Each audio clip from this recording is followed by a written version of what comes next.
Back to Black, retelling Black radicalism for the 21st century, Kehinde Andrews. Acknowledgements.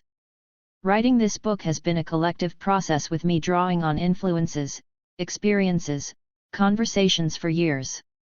Foremost of those influences have been my parents, Carol and Maurice Andrews, whose activism, dedication and book collection on the Black liberation struggle made this book possible.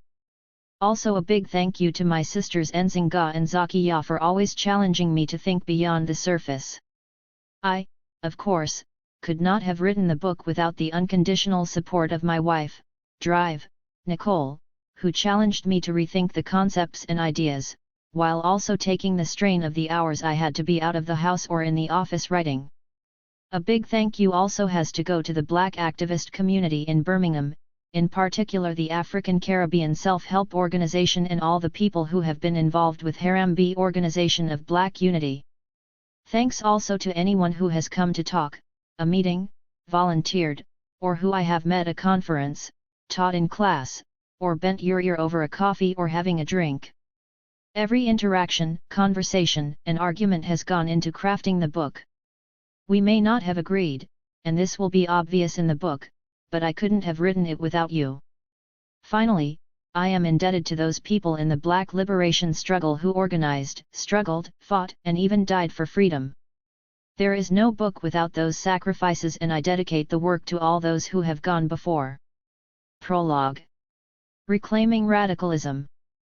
Black Lives Matter, no justice, no peace, and even Black Power were chants bellowed by the crowd of protesters. The killings of Philando Castile in Minnesota and Alton Sterling in New Orleans sparked a mass reaction. Watching Castile bleed to death on Facebook was bound to provoke a response. Thousands of people poured out onto the streets to demonstrate their anger and disgust at the slaying of yet more Black bodies at the hands of the police. As the march settled outside the police station, speaker after speaker stepped to the mobile podium condemning the racism and brutality of the pigs. Family members of those who had died in police custody gave impassioned calls for justice. Tension on the streets of Birmingham crackled through the crowd. When Malcolm X spoke of a racial powder keg, it was this kind of scene he had in mind. Close your eyes, take in the crowd, and you could well be in Alabama in the 1960s. But this is a protest in the second city of Britain in the 21st century, and the picture tells us how little things have changed in the last 50 years, and speaks to the global nature of racism. Crowds of Black people came onto the streets following events that took place thousands of miles away because they related directly to our experiences. Just as in America, the police are often seen as an occupying force in Black communities in Britain. There is a long history of over-policing, harassment and brutality. To be Black is to be a suspect. To live in a Black neighborhood is to be a target. In the 1980s the situation came to a head, with large-scale rebellions taking place across the country in cities like London, Birmingham, and Liverpool. Communities tired of the police taking advantage of the SUS laws, where they had the power to arrest on the basis of suspicion, to crack the head of a darkie. Despite changing laws and police reforms, if you are Black and in Britain today you are up to 18 times more likely to be stopped and searched by the police. You are more likely to be charged if arrested, and subject to a longer prison sentence if found guilty. The criminal injustice system means that in Britain, compared to our numbers in the country, Black people are actually more overrepresented in the prison population than in America. We only make up 3% of the population but account for 13% of prison inmates. Black people also represent 9% of deaths after police contact that were independently investigated. 1 The protest in Birmingham was actually a pre-arranged march for justice for Kingsley Burrell, who died in police custody after a chain of events that started when he had called the police. At the march the families recounted the names of Demeter Fraser, Sarah Reed, Mark Duggan, and many more. You are unlikely to be shot by the police in Britain because the majority do not carry guns. But if you are Black you are more vulnerable to death after police contact. Black Lives Matter protests sweeping across Britain were not just about the shared experiences of police abuse. The shootings in America drew a much larger protest than the typical marches for justice for people killed in Britain. To understand the depth of feeling in Britain to slayings in America is to grasp the connections of blackness, which cannot be contained by national borders.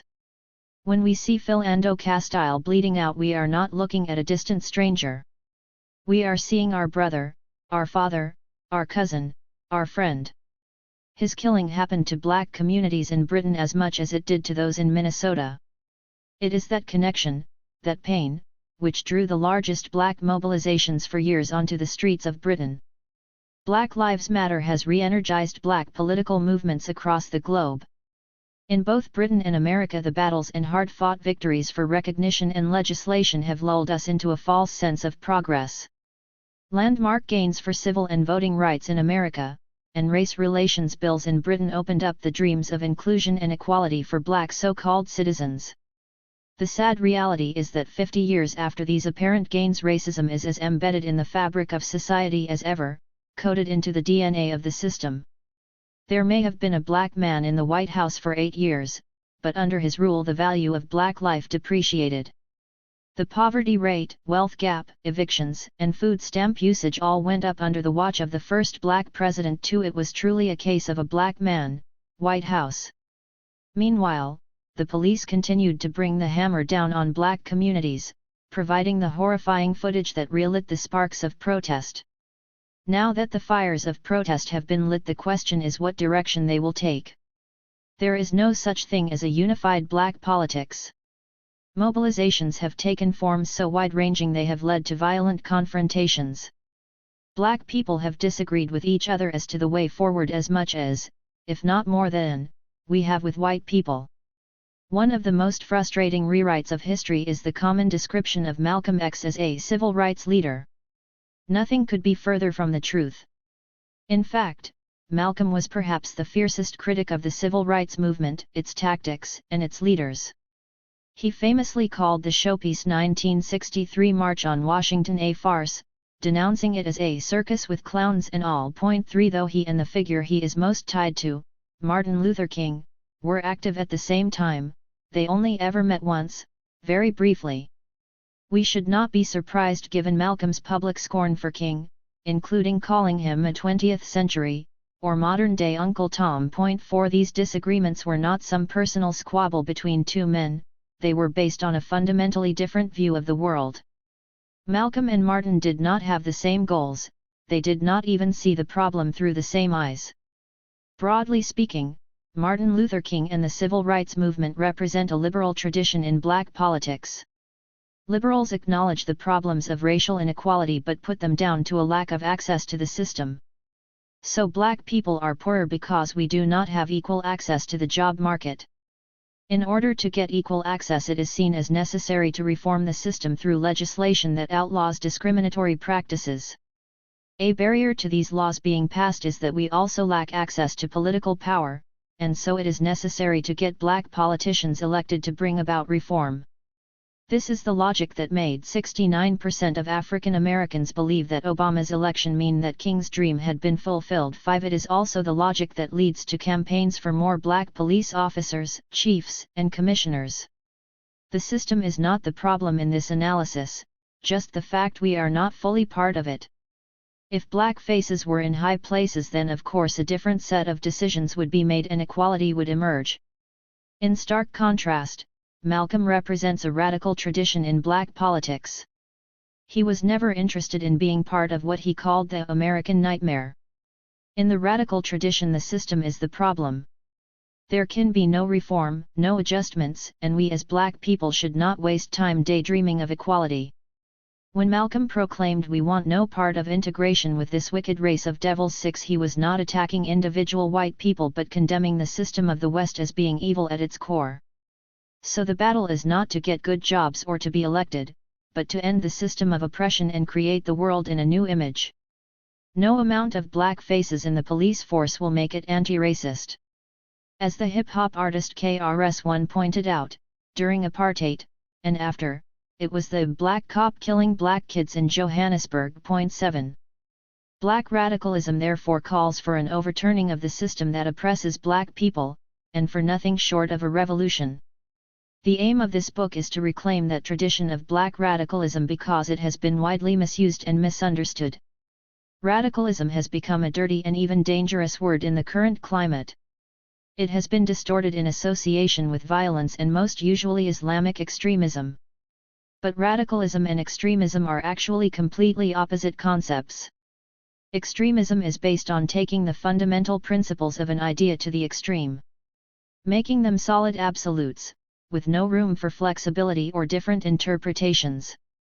The terrorism we are seeing across the world in the name of Islam is extremism, taking the principles of Islam so far that they become destructive.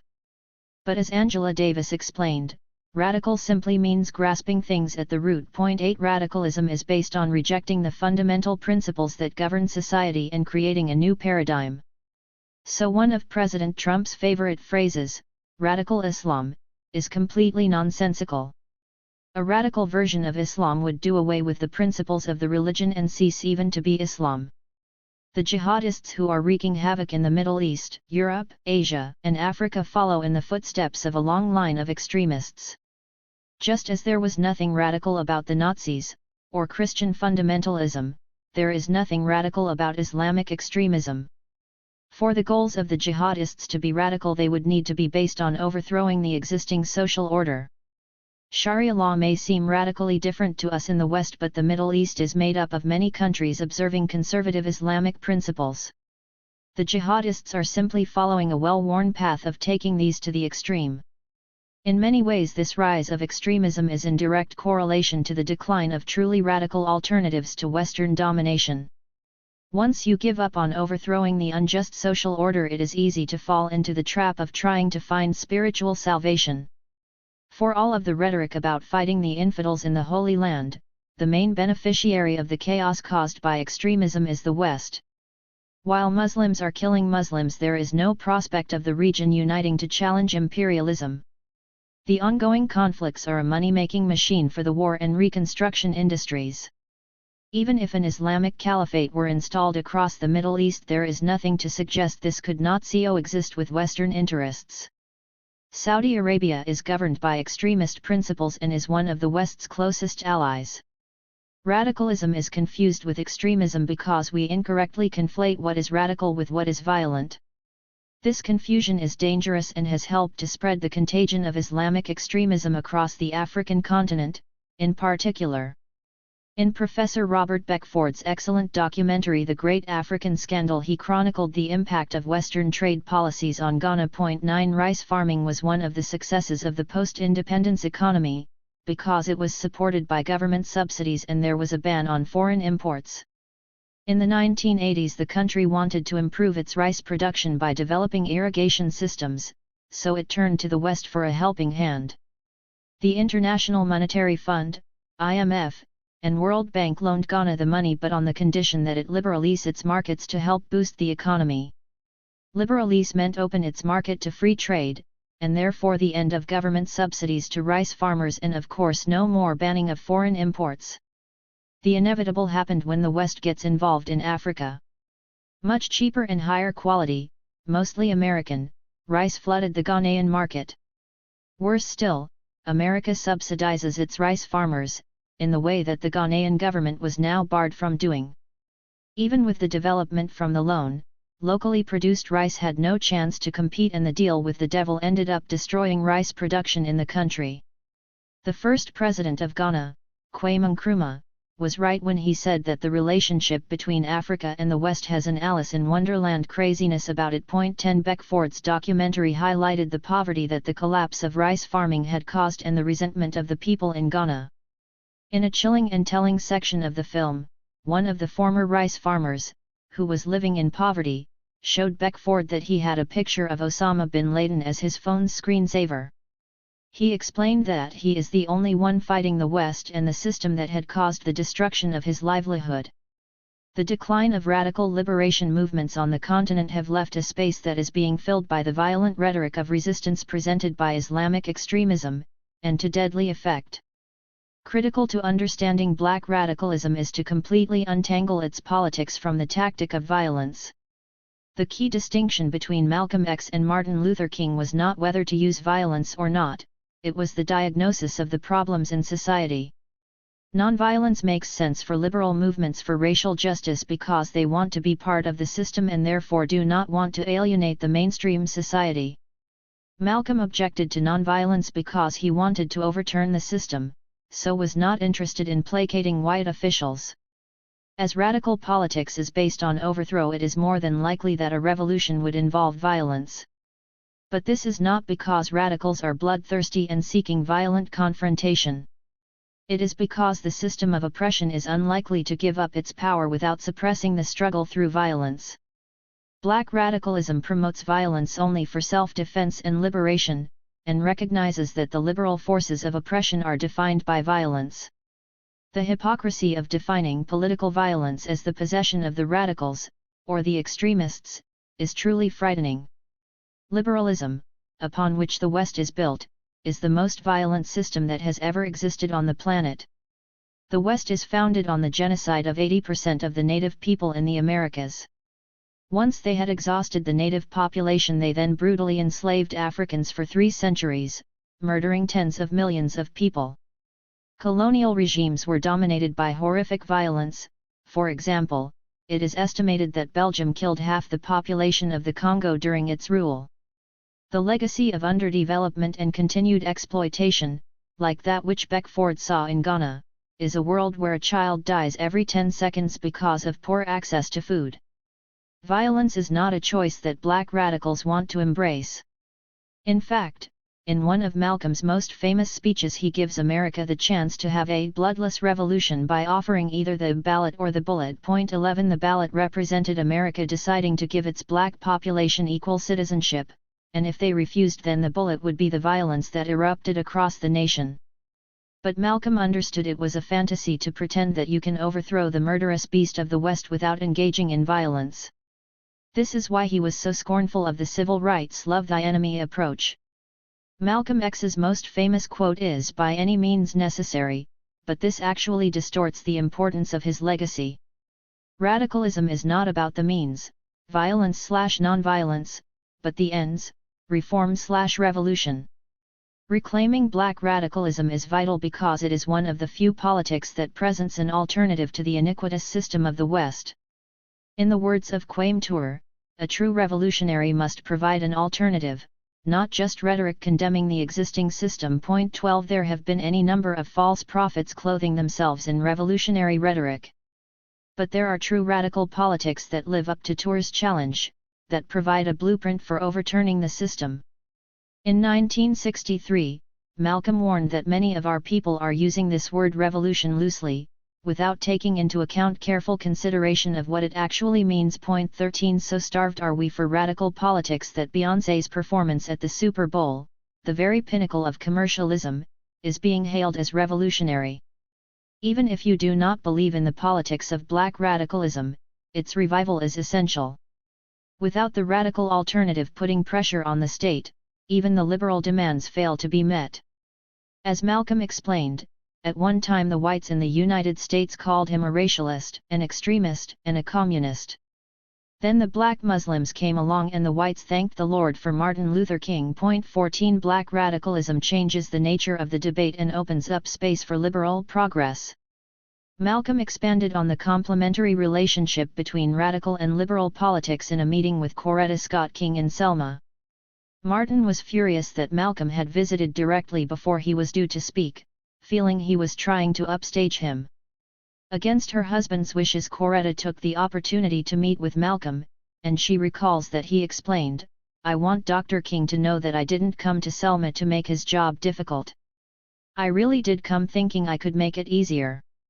If the white people realize what the alternative is, perhaps they will be more willing to hear Dr. King." 15. A lot of credit is given to the civil rights campaigners for the legislative gains, but it has to be recognized that the authorities were terrified of the alternative to supporting nonviolent leaders.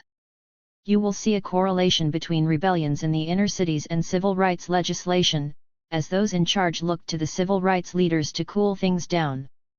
It is also no coincidence that the initial police reforms in Britain followed urban rebellions. The uprisings in the 1980s led to the Scarman Report, an acknowledgement of police racism, as well as the formation of the Police Complaints Authority, which significantly boosted the powers of independent investigations into the police. Anti-racism has stalled in the present day, and even reversed in America, without a radical politics to force the debate. More important than trying to achieve the illusory goals of the liberal project is to re-engage with the politics of black radicalism. Black Lives Matter has caught the imagination of a younger generation who understand the system has failed them. The thousands who came onto the streets across the world to protest need to choose the kind of society they want to fight for. The last thing Black Lives Matter needs to become is the new civil rights movement. The legacy of civil rights struggle is the current system, which has opened up enough for some to make it and receive some of the food from the table. However, the majority remain locked out, left to fight for the scraps. If 50 years of so-called progress has taught us anything, it should be that this system can never provide freedom, justice, and equality for black people in the same way that a chicken can never lay a duck egg. 16 The West is built on and maintained by oppressing black people, and this oppression cannot end without overturning the system. We need to reclaim the politics of black radicalism, connecting the struggles today to the long history of black freedom movements. In doing so, we should stop thinking of black radicalism as a tradition and start to understand it as its own political ideology. The aim of the book is to lay out the basis of this politics and how we can re-engage with black radicalism in the 21st century. Essential to this project is to debunk the myths and distinguish black radicalism from the various other forms of black politics as it often confused with. The first misunderstanding that will be debunked is that black nationalism equals black radicalism. In order to do this, we must undo the ugly caricature of black nationalism as divisive, fanatical, dangerous, unprincipled, racist, delusional, and even mad. 17 We must also distinguish between radicalism and the many different forms of nationalism, most of which are narrow and regressive. Black radicalism has always been based on the connections that cannot be contained by national borders. We will outline the radical concept of black is a country, which links the Black Lives Matter protests across the globe. Another important idea to detach from our understandings of black radicalism is that of cultural nationalism. In Los Angeles in the 1960s there were actual gunfights over the differences between the revolutionary Black Panthers and the U.S. cultural movement headed by Maulana Karenga.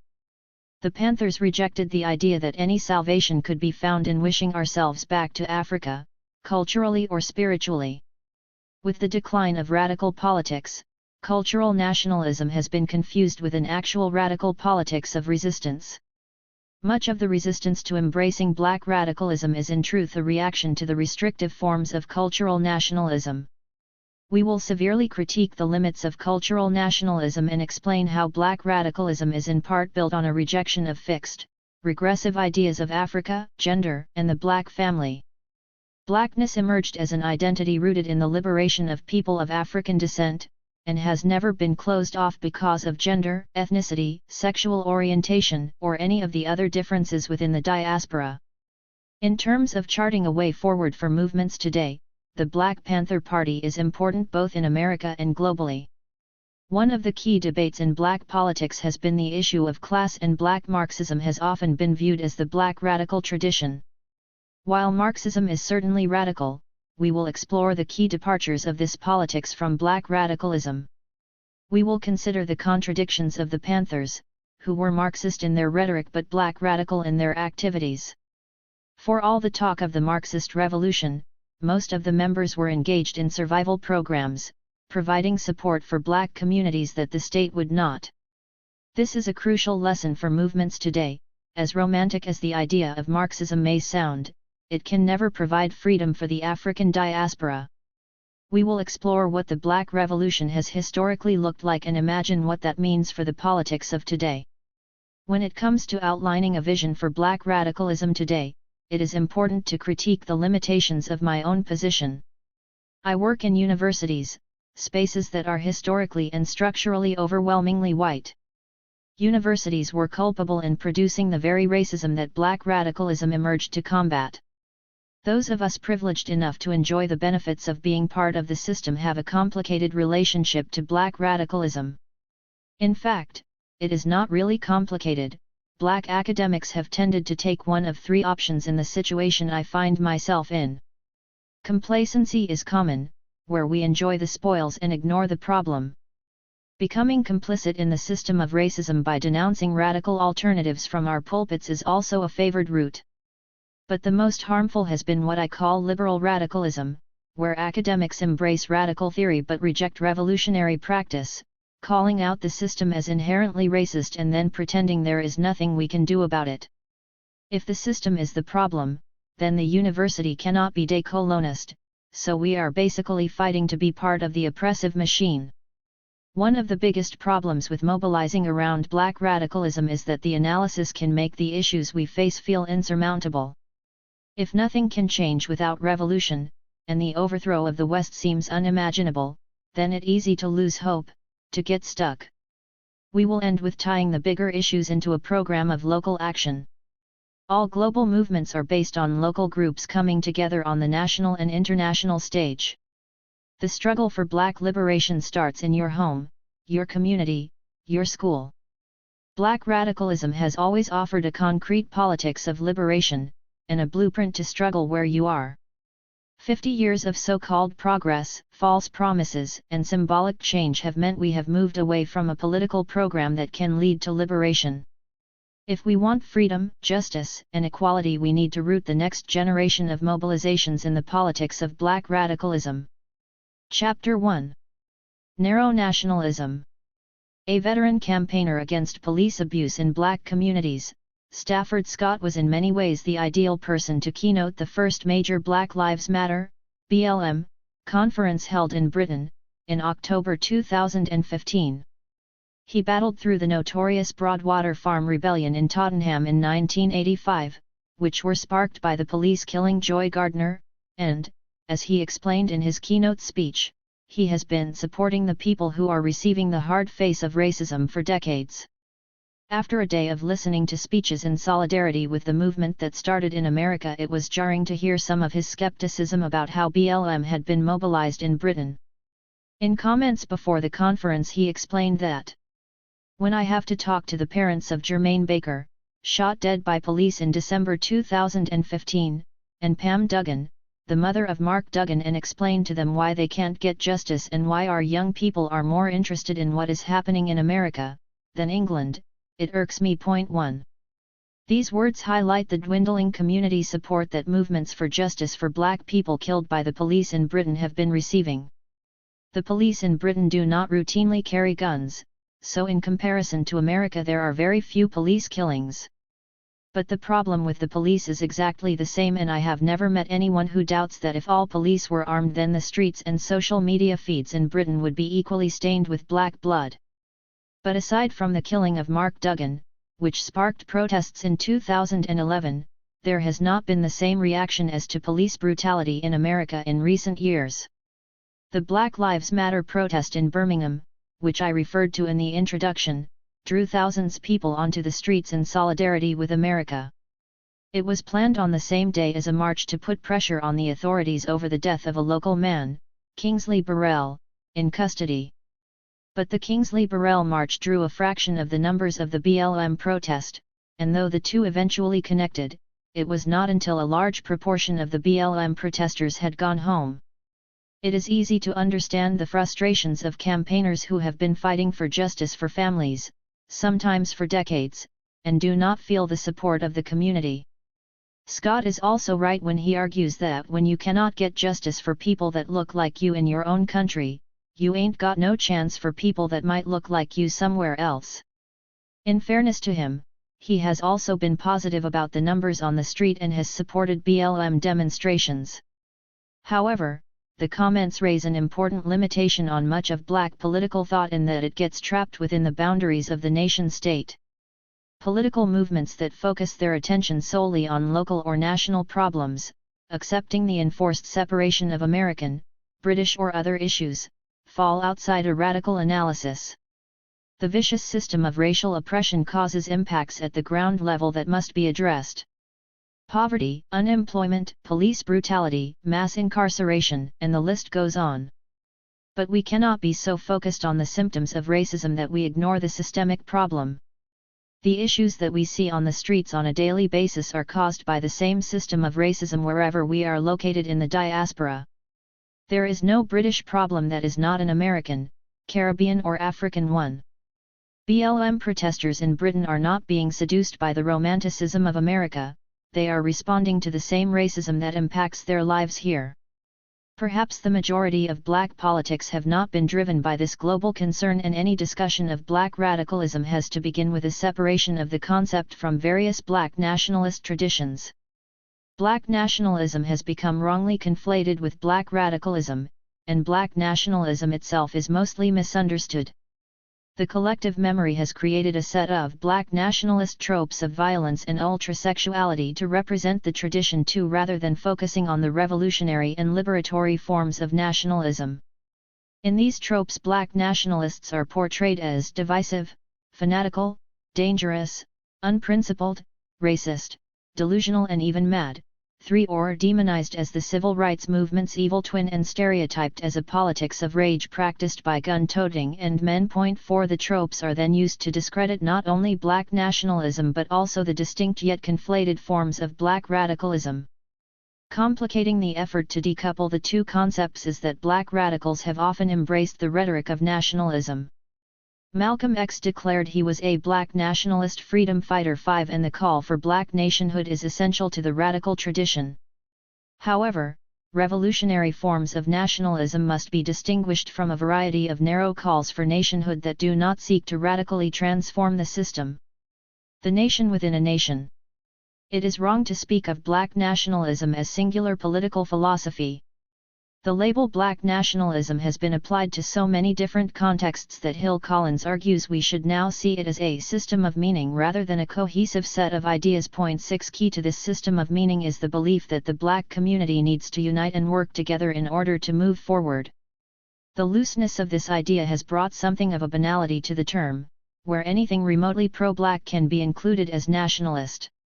Justice Clarence Thomas, the right-wing ideologue, has been described as black nationalist because he suggested that black middle and high schools can function as the center and symbol of black communities, and provide examples of independent black leadership, success, and achievement. 7 In one of the more surreal discussions of black politics, Michael Jackson's "They Don't Care About Us" is said to be black nationalist in temperament because he talks of an us. 8 As testament to the negative view of black nationalism, the apparently anti-Semitic use of the word kike in the song is part of this temperament.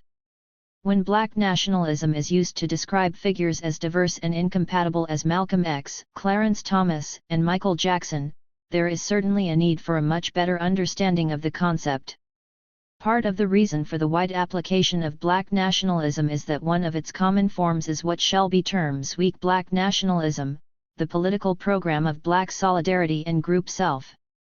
The connection here is so weak that it could mean working to create a racially integrated society or even a post-racial polity, a political order where race has no social or political meaning. 9 This form of nationalism has also been described as community nationalism, which seeks black self-determination within existing social and political arrangements. 10 These forms of nationalism are distinguished from the strong 11 or separatist 12 nationalisms, which aim to provide a separate nation outside of the current nation-state arrangement. Black nationalism without a call for an actual nation has a long tradition, particularly in the United States. W.E.B. Du Bois, who early in his career was a staunch integrationist, argued that with the use of their political powers, power as consumers, and their brain power, added to that a chance of personal appeal which proximity and neighborhood always give to human beings, Negroes can develop in the United States an economic nation within a nation, able to work through inner cooperation, to found its own institutions. It must happen in our case or there is no hope for the Negro in America. 13. The nation within a nation thesis laid the theoretical foundation for weak black nationalism. The pooling of resources in order to improve the conditions for black communities within the American system is the basis for campaigns we see in Britain to support black business, and keep the black pound circulating in the community. This kind of black nationalism is not radical, it is simply rational. As a minority group, black communities cannot rely on the wider society to support us. Any successful minority group, even white ones, have had to rely on community nationalism in order to have success in society. Little Italy in New York stands as testimony to this. When Italian Americans first settled in America, they faced discrimination and built a large community in New York full of Italian business using community support to create an economic base as a platform for success in society. Since the community has raised economic, social, and cultural capital, Italians have integrated into mainstream American society, and Little Italy is today a couple of streets with a lot of history. Carmichael and Hamilton captured this idea in their book Black Power. Before a group can enter the open society, it must first close ranks. By this we mean that group solidarity is necessary before a group can operate effectively from a bargaining position of strength in a pluralist society. By building Irish power, Italian power, Polish power, or Jewish power, these groups got themselves together and operated from positions of strength. 14. Trying to decouple more liberal forms of nationalism from the radical ones is complicated because black radicalism has argued for and mobilized community nationalism. Malcolm X explained that the economic philosophy of black nationalism only means that we should own and operate and control the economy of our community. 15 Quotes like this support the ideas of black capitalism and pooling resources in order to have a slice of the American dream for black communities. However, as will be explored in Chapter 3, Malcolm is invoking community nationalism as part of a radical strategy of liberation. He famously denounced capitalists as bloodsuckers. 16 And wanted no part of integration into the American nightmare. 17 For those who embrace community nationalism, building a power base within the existing nation-state is the end in itself. Black economic development is key to solving the problems in African American communities. Kunjufu argues that there is a need to increase the number of black businesses, to convince the talented 10th to invest in those enterprises, and to encourage children to go into business. He even goes so far as to argue that we need African American institutions to emphasize economic over political development. 18 Even in his calls for reparatory justice, he would use the capital to invest in college scholarships, business loans, and land. 19 In other words, to achieve success for black people within the American system. Weak nationalism within the nation-state is clearly not radical because it does not aim to overthrow the existing social system and is therefore perfectly compatible with liberal ideals. 20 The malleability of black nationalism is similar to the way that the slogan Black Power can be used to various political ends. For some, the phrase became shorthand to articulate a critique of the middle-class focus of civil rights. For others, Black Power was a catchphrase pushing Black America to get its fair share of American capitalism. And still others saw in the phrase a call for African Americans to celebrate themselves as beautiful and their culture as significant. 21. In his book Dark Days, Bright Nights, Joseph attempts to link Black Power politics to the emergence of Barack Obama.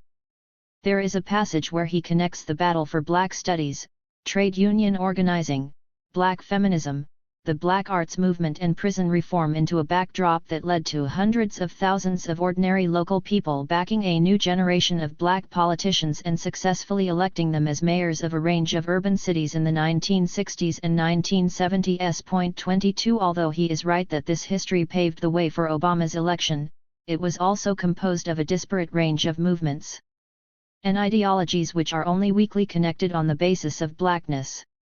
One of Joseph's arguments is that these movements transformed American democracy enough to allow Obama to be elected president.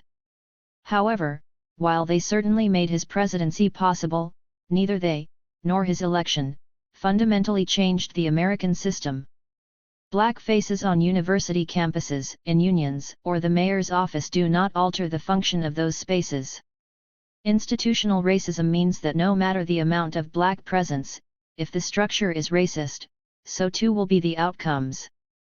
Obama certainly owes a debt to the array of black social movements that came before him, but counter to the faith held by 69% of African Americans on his election, his presidency was not the fulfillment of Martin Luther King's dream. 23 The structural position of African Americans actually declined under the 8 years of Obama's presidency, with a higher proportion in poverty and 4 million more people in black communities dependent on food aid. 24 Weak black nationalism has rallied African Americans to support a growing political class that has demonstrated a total inability to alter the poverty, unemployment, and housing and food insecurity their black constituents face. 25 Even though there have been few tangible results from the incorporation of black faces into the mainstream political machine, Taylor argues that black communities hold out hope because the potential for black political and economic development was a welcome alternative to decades of neglect and disinvestment. 26 The pull of weak black nationalism, even when it is irrational, can be seen in the widespread support for Obama's presidency, even within so-called radical organizations. The new Black Panther Party, NBP, which claims to be more radical than the original Panthers, rhetorically rejects the American system and therefore the legitimacy of a president of any color. However, it supported Obama based on the weak nationalist logic that every president has been a white man, now the black man must have his time to rule. 27 The NBP is problematic for far more reasons than this, covered in Chapter 4, but it speaks to the banality of the idea of black nationalism when it is reduced to simply supporting anyone who is black, in whatever endeavor, even if it goes against the core beliefs of your stated politics. Arguments for creating a black nation within a nation are not confined to America, with one of the best examples being in South Africa. One of the mechanisms used to manage the country by apartheid governments was to give a measure of self-rule to the African population. Bantustans, or homelands, for specific African ethnic groups were established in 1951, with the move to provide black people political rights only in their designated homelands completed in 1971. 28 This was not a new idea. The British had created reserves to keep the African population segregated from whites in the 19th century, codified in the 1913 Native Land Act. 29 Bantustans were a form of control used to exclude Africans from the national government of South Africa. Anxiety over the results of the 1970 census, which showed black people significantly outnumbering whites, led to calls to strengthen the homelands and ensure that a greater proportion of the black population was housed in them. 30 Even given their complicity in the apartheid state, there remained African leaders who supported the Bantustans as a legitimate means for black progress. A good example of collusion with this idea of the Bantu nation within the white nation is Chief Buthelezi, who was appointed head of the KwaZulu-Natal homeland by the authorities. He created the Inkatha Freedom Party in 1975 as a vehicle to drive Zulu nationalism within the apartheid state. 31 In defense of his political project, he argued, Zulu nationalism is a real factor in the context of South African politics. Nationalism is nothing to be ashamed of in a situation of cultural and linguistic heterogeneity. Therefore, the emergence of Zulu self-consciousness in our attempts to develop inner directedness is inevitable in the circumstances in which fate has placed us. 32 The problem with his narrow conception of Zulu nationalism is that it was entirely predicated on the apartheid state, in the same way that his authority was. His rise to prominence was facilitated by apartheid leaders, who promoted pliant chiefs who would do their bidding. The combination of his royal Zulu heritage and the platform given by the state led him to be seen as a leader worthy of national and international recognition and as a bridge between black and white in South Africa. 33 Buthelezi often posed as a supporter of the anti-apartheid struggle, but was supported by Nixon and Reagan, gave his support to regressive regimes in countries like Mozambique and carried out apartheid policy in KwaZulu-Natal. 34 No doubt his aim was to create a Zulu nation free from the rest of South Africa if apartheid did end. The quest for Zulu nationalism as opposed to joining forces with the rest of South Africa led to conflict with the African National Congress, ANC. From at least 1985 up until the elections in 1994, and beyond, sectarian violence killed thousands of people in the KwaZulu-Natal region. 35 This conflict was complex, as are the claims in general for Zulu nationalism. However, the creation of a narrow Zulu nationalism, in violent opposition to other black freedom movements, was facilitated by the apartheid state. As much as Mandela can be criticized for selling out the freedom movement in South Africa and beyond, his decision to make peace with the apartheid rulers was certainly influenced by violent confrontation with Inkatha. 36 Confronting the forces of white supremacy was difficult enough, without the internal battle with the Zulus. Narrow nationalisms can never be the solution to the problem of black freedom, because they create divisions that prevent the unity that is essential for overthrowing the existing social order. From a radical perspective, the fundamental problem with the idea of the nation within a nation is that it leaves the regressive structure of the nation-state intact. The goal is to improve our standing with the national setting rather than to transform what the nation represents. Better integrating black communities into oppressive Western nations, or former colonies, is not a radical challenge, but there are more seemingly critical approaches to black nationhood which remain outside of the radical tradition. A nation outside the nation. The Nation of Islam, NOI, is perhaps the most notorious black nationalist organization, whose leader Elijah Muhammad appealed for a separate portion of land where a black nation could be founded. Come and let us unite under the crescent and do something for ourselves in the way of supporting our own needs. Go after some of this earth for our nation of 22 million here in North America. 37 The NOI was by no means the first group to advocate for a separate nation, with calls to leave America tracing back at least to emancipation. Perhaps unsurprisingly, after being granted so-called freedom, there is little evidence that for blacks in general, being American was considered desirable, even if attainable, until well into the 19th century. 38 Figures such as Martin Delany and Hubert Harrison argued that the only solution to African Americans' problems was to leave America and create a new nation. 39 Desire for separation has typically been seen as the radical alternative to integration into the existing society. However, advocating emigration from a Western nation-state is not necessarily radical, because it does not always involve an overturning of the existing social order. Delany has been dubbed the father of black nationalism, being one of the first to articulate the call for black emigration and laying the foundation for later appeals from groups like the NOI. 40 While this move would require a strong form of nationalism, in a commitment from black people to build a nation, his was not a radical call. Delany planned for a carefully selected African American vanguard to establish social and industrial settlements in Africa, with the purpose of instituting the pursuits of modern civilized life. 41 This is just a more advanced version of the black capitalist logic, which runs through the nation within a national position. America itself is not the problem here, the issue is that because of prejudice black people will never be accepted. Therefore it becomes necessary to leave America and replicate modern civilized life but with black faces. The structure of the existing society is maintained, but black people are given the chance to replicate its success, just elsewhere. It is for this reason that emigration was a popular solution of white politicians to the problem caused by emancipation. The great Abraham Lincoln saw it as moral duty for African Americans to found a new society on the African continent. In 1862 he informed a group of free black people that while they may want to live in America, the mere thought of doing so was an extremely selfish view of the case. 42 Key figures like Thomas Jefferson, James Madison, and Andrew Jackson all supported African Americans leaving the United States. The American Colonization Society, ACS, was formed in 1816 and attempted to establish settlements in Liberia before emancipation, and afterwards in Haiti, in 1867. 43 The motivation behind this colonization movement was to maintain the American system by keeping it white. There was no fear that the black nations they were attempting to create would pose any threat to the social order. In fact, the paternalistic relationship that was at the core of white abolitionism meant that these colonies would always be defined by their relationship to the United States. It is no coincidence that the word colony was used. They were attempting to create a colonial relationship such as existed with European countries and their territories.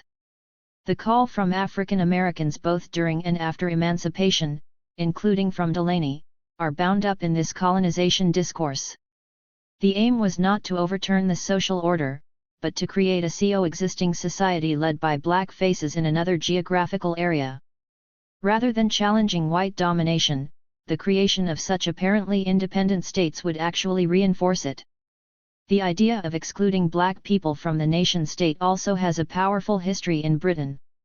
Enoch Powell's infamous Rivers of Blood speech, delivered in 1968, has been remembered because of its prediction of chaos caused by allowing mass immigration of the dark peoples of the world into the country. However, an often overlooked argument in his speech is not simply that immigration has to stop, but that Britain needed to reverse the movement of people that had already taken place. I turn to re-immigration.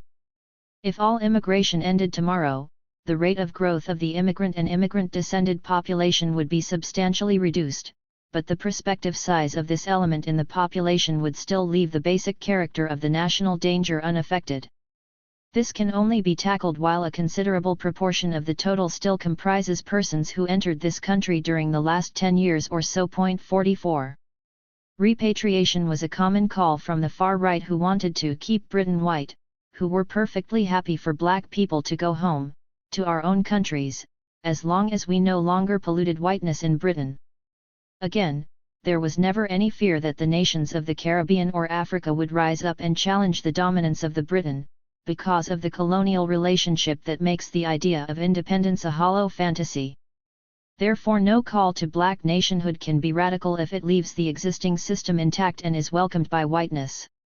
A halfway house between the weak black nationalism to connect us to the nation and the strong version that seeks to repatriate black people to other lands is the call for separation within the geographic area of the existing nation-state. The NOI appealed for a portion of land in the South to be given over to African Americans to develop separately from the nation.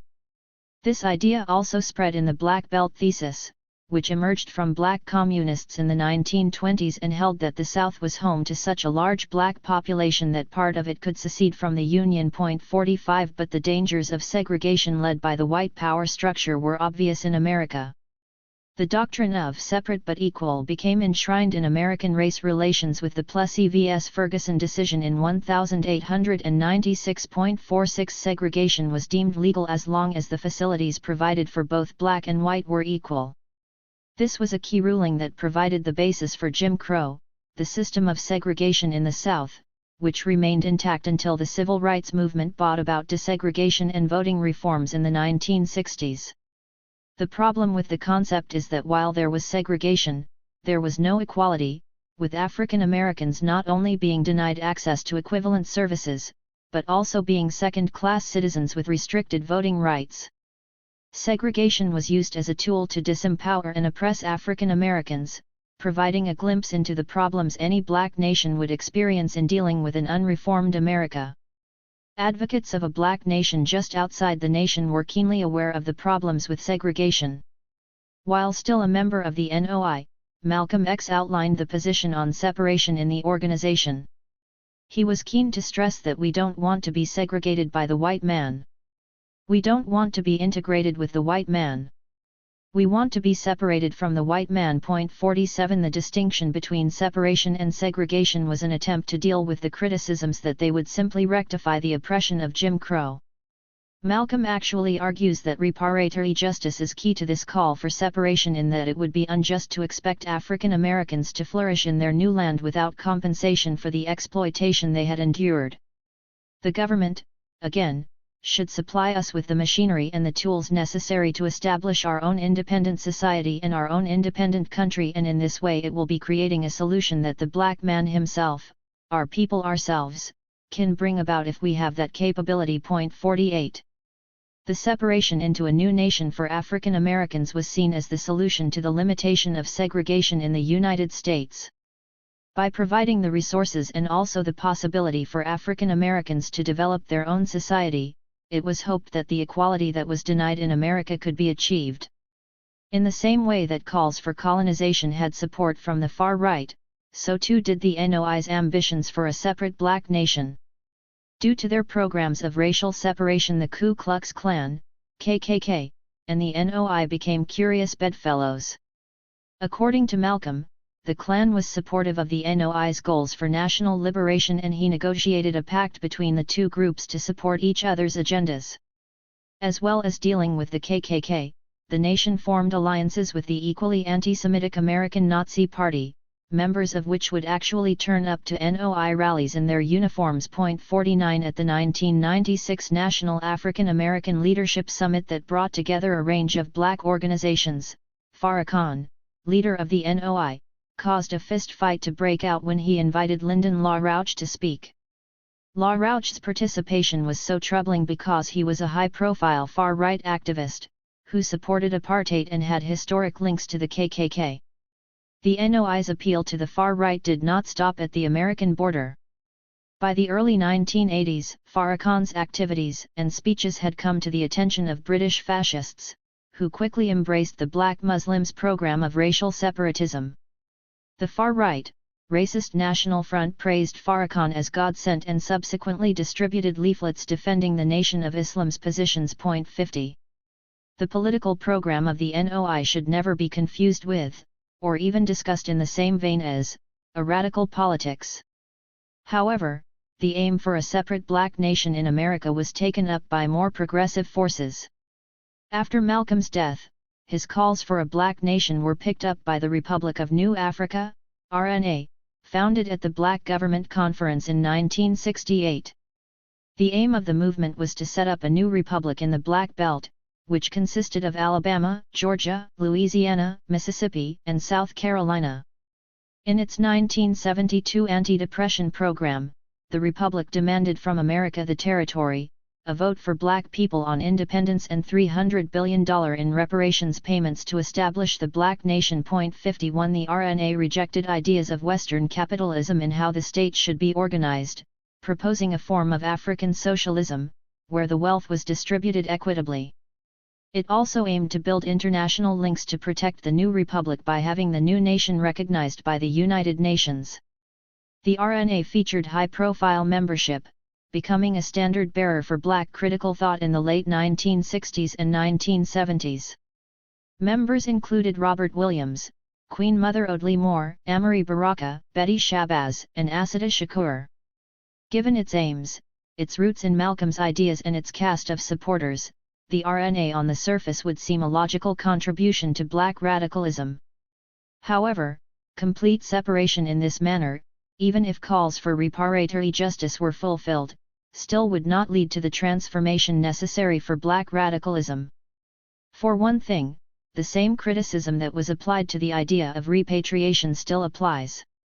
The most likely scenario for the new black nation in the South would be to fall into a colonial relationship with America.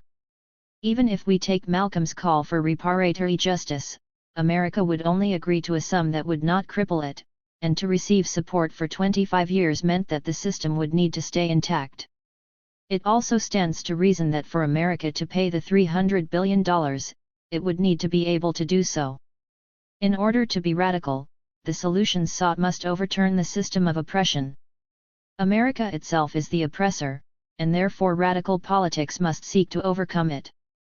Simply leaving, and remaining next door, will not end racism, it will just change the way that it manifests.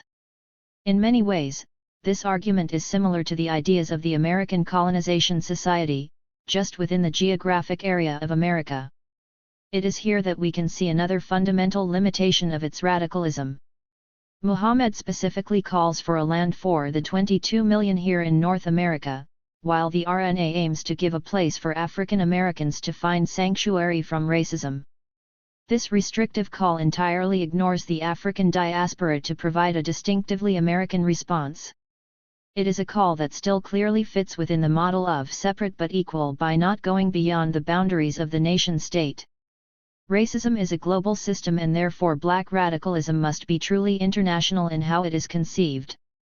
Even if separation would solve the problems for African Americans, it would leave them intact for the rest of the diaspora. The RNA attempted to add a dimension of internationalism by making connections through the United Nations to other oppressed nations. This approach is problematic because it displays too much faith in the UN as a body able to equalize power relations between richer and poorer nations. The RNA adopted this miscalculation from Malcolm, who put a lot of stock in taking Uncle Sam to the World Court. 52 As history has demonstrated, petitioning the UN has been fruitless for black freedom movements, because the institution is controlled by Western powers. 53 More problematically, the RNA attempted to add an international element to a fundamentally isolationist and narrow nationalism. Separation for African Americans, depending on the support of the American government, is not at its heart a radical project. It is one that seeks refuge for part of the diaspora at the ultimate expense of the rest. The best example of the limits of the nation outside the nation may be, ironically, the most successful Black Revolution in history. In 1804 Haiti declared its independence, completing the rebellion that had started over a decade before. The revolution sent shockwaves around the world, proving that the might of Europe could be challenged and defeated by enslaved Africans.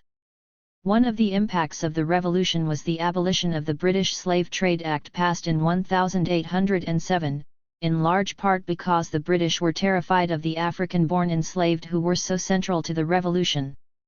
Haiti's particular brand of slavery meant that people were often worked to death and they would simply restock with fresh African flesh, meaning most of the population was African-born. 54 Slaving nations were also terrified that the contagion of revolution would spread across the Americas and the system would be overturned. This was particularly the case in the Dominican Republic, which shared the island with the newly independent Haiti. Upon achieving freedom, Haiti declared itself a sanctuary for those escaping slavery and repelled numerous attempts at European invasions to recapture the island. Haiti is still used as a symbol of resistance across the globe, with figures like Toussaint L'Ouverture Immortalist in the Black imagination. But though they were unable to retake Haiti, Western powers actually achieved a much bigger success with the newly liberated nation. In 1825 France threatened the young nation with its warships and demanded the equivalent of billions of dollars in compensation for the loss of the colony. In return, France would recognize Haitian sovereignty. 55 It took until 1947 for Haiti to make the payment, crippling the country's economy during that time and since. The price paid for Haitian nationhood was not just symbolic. The problems Haiti has faced since its liberation is that it is surrounded by the hostile enemies of Black freedom. Haiti was effectively cut off from the rest of the world and never allowed to be a successful state. The result was internal chaos driven by the poverty that the West created. An American occupation of Haiti in 1915 further destabilized the country, and it should come as no surprise that François Duvalier, also known as Papa Doc, was able to come to power in the 1950s and install a violent dictatorship over the island. Haiti remains one of the poorest nations in the world with no route to meaningful change. If ever there was a warning that a Black nation outside the West can succeed without the overthrow of the global system of oppression, it is the story of Haiti.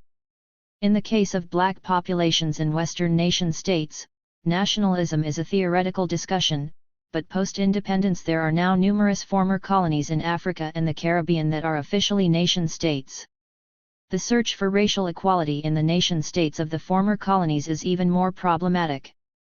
At least in America or Britain, there is a faint hope, however illusory, that Black people will be fully integrated into the system and enjoy equal spoils from the nation. Given the neo-colonial relationship that exists with the former colonies, there is almost total futility in seeking a national response to the issues the countries face. Colonial nationalism. The idea of Jamaican nationalism is a perfect example of the limits of national approaches to freedom. Jamaican nationalism began to emerge as a political project in 1938, with the founding of the People's National Party, PNP, under Norman Manley, and the Jamaican Labour Party, led by his cousin Alexander Bustamante. 56 Importantly, this nationalism was supported and nurtured by the British colonial government, which had already cultivated an elite class to help govern the island. Britain designed the transition towards Jamaican independence to be a national system dominated by the two original parties, governed by leaders educated in and produced by the British system.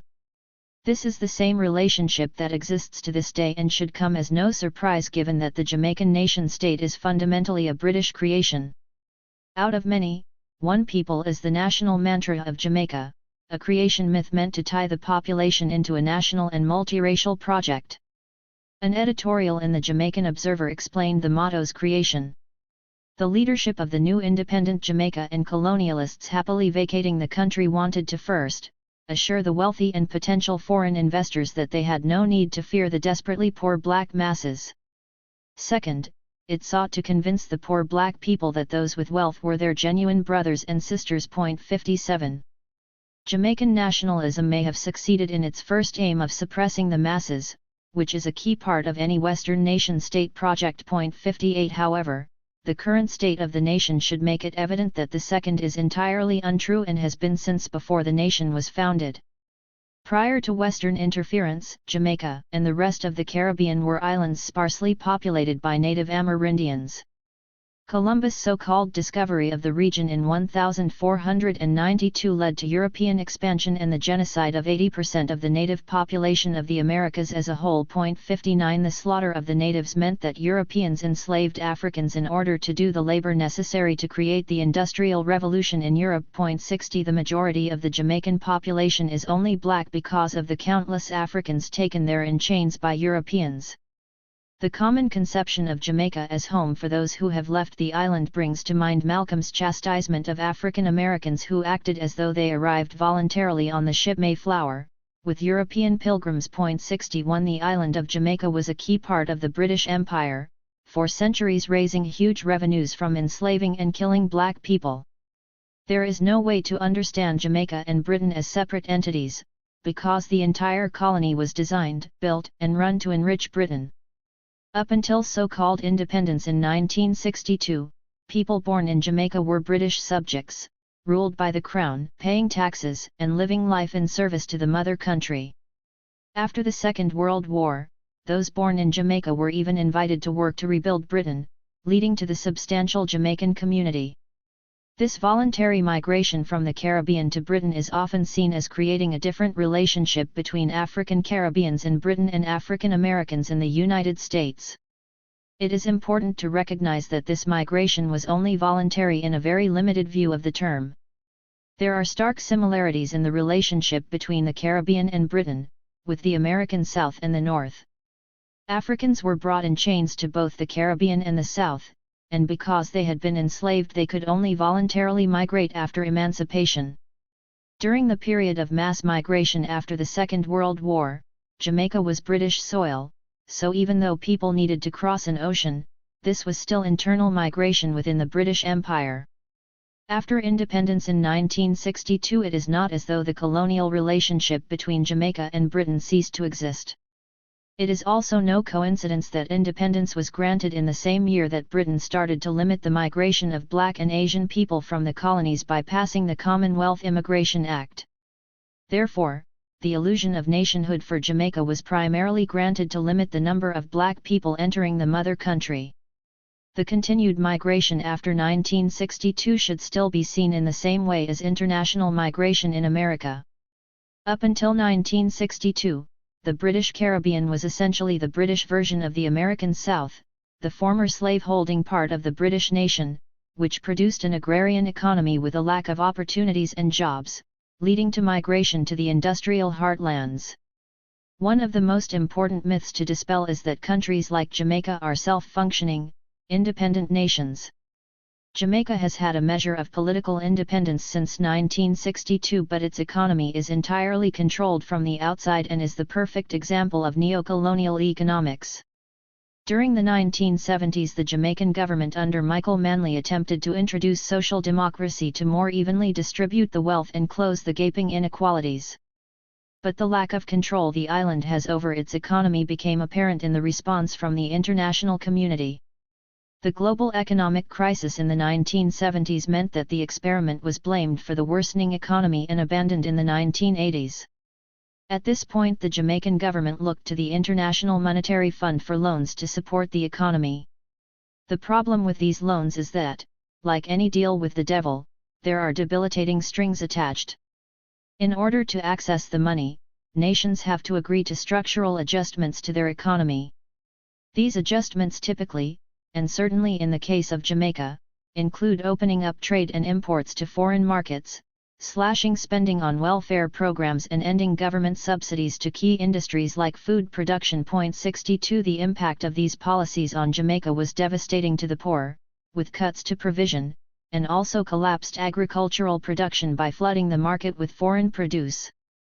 In addition to increasing inequality and reducing the limited economic independence of the island, the series of loans from apparently benevolent Western institutions has led to Jamaica having one of the highest debt burdens in the world, currently at around 120% of gross domestic product, GDP, 0.63. As a result, Jamaica spends twice as much on debt repayments as it does on education and health combined. 0.64. The economic policy of Jamaica is largely dictated by external forces due to these loans. But the economic picture is even bleaker. In Jamaica, the biggest industry by far is tourism, which accounts for 30% of GDP, and employs almost a quarter of the total workforce. 0.65. An over-reliance on tourism is problematic due to the extent to which it makes a country dependent on outside forces. For example, the majority of investment in infrastructure in Jamaica is spent on the tourism trade, building hotels and facilities for visitors. A major road building project was recently completed on the north coast, to connect the tourist side of the island to the airport. But this kind of investment neglects the less tourist-friendly parts of the island, creating further exclusions. The other major problem with the tourist industry is that it is largely foreign-owned, meaning that anywhere between 30% and 80% of the money spent in the industry leaks out of Jamaica. 0.66. The same is true for other exports, like the diminishing mineral deposits of bauxite. Foreign ownership of the key parts of the economy means that the biggest source of income for Jamaica is from remittances, which account for 30% of GDP. 0.67. These are payments made by family members in the Jamaican diaspora and also pensions to those who have retired to the island after working in the West. Therefore, the Jamaican economy is being kept afloat by those who have migrated and kept economic ties. Importantly, this continued relationship depends on the countries to which migration has occurred continuing to welcome Jamaican migrants. In the case of the two primary countries for Jamaican migration, America and Britain, exactly the opposite trend is dominant in immigration policy.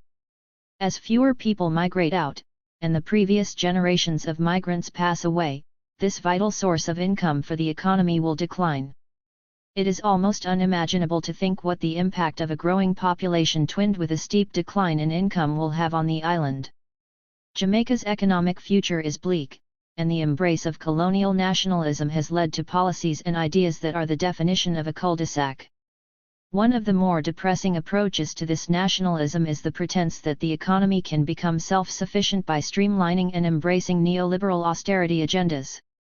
For example, André Houghton, an economics lecturer at the University of the West Indies, opined in his column in The Gleaner that this year alone, the government increased spending on social safety net projects to $14.5 million.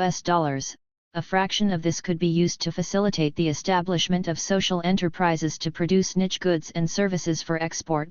68. Advocating that one of the most unequal countries in the world should cut back on its paltry welfare spending is problematic enough.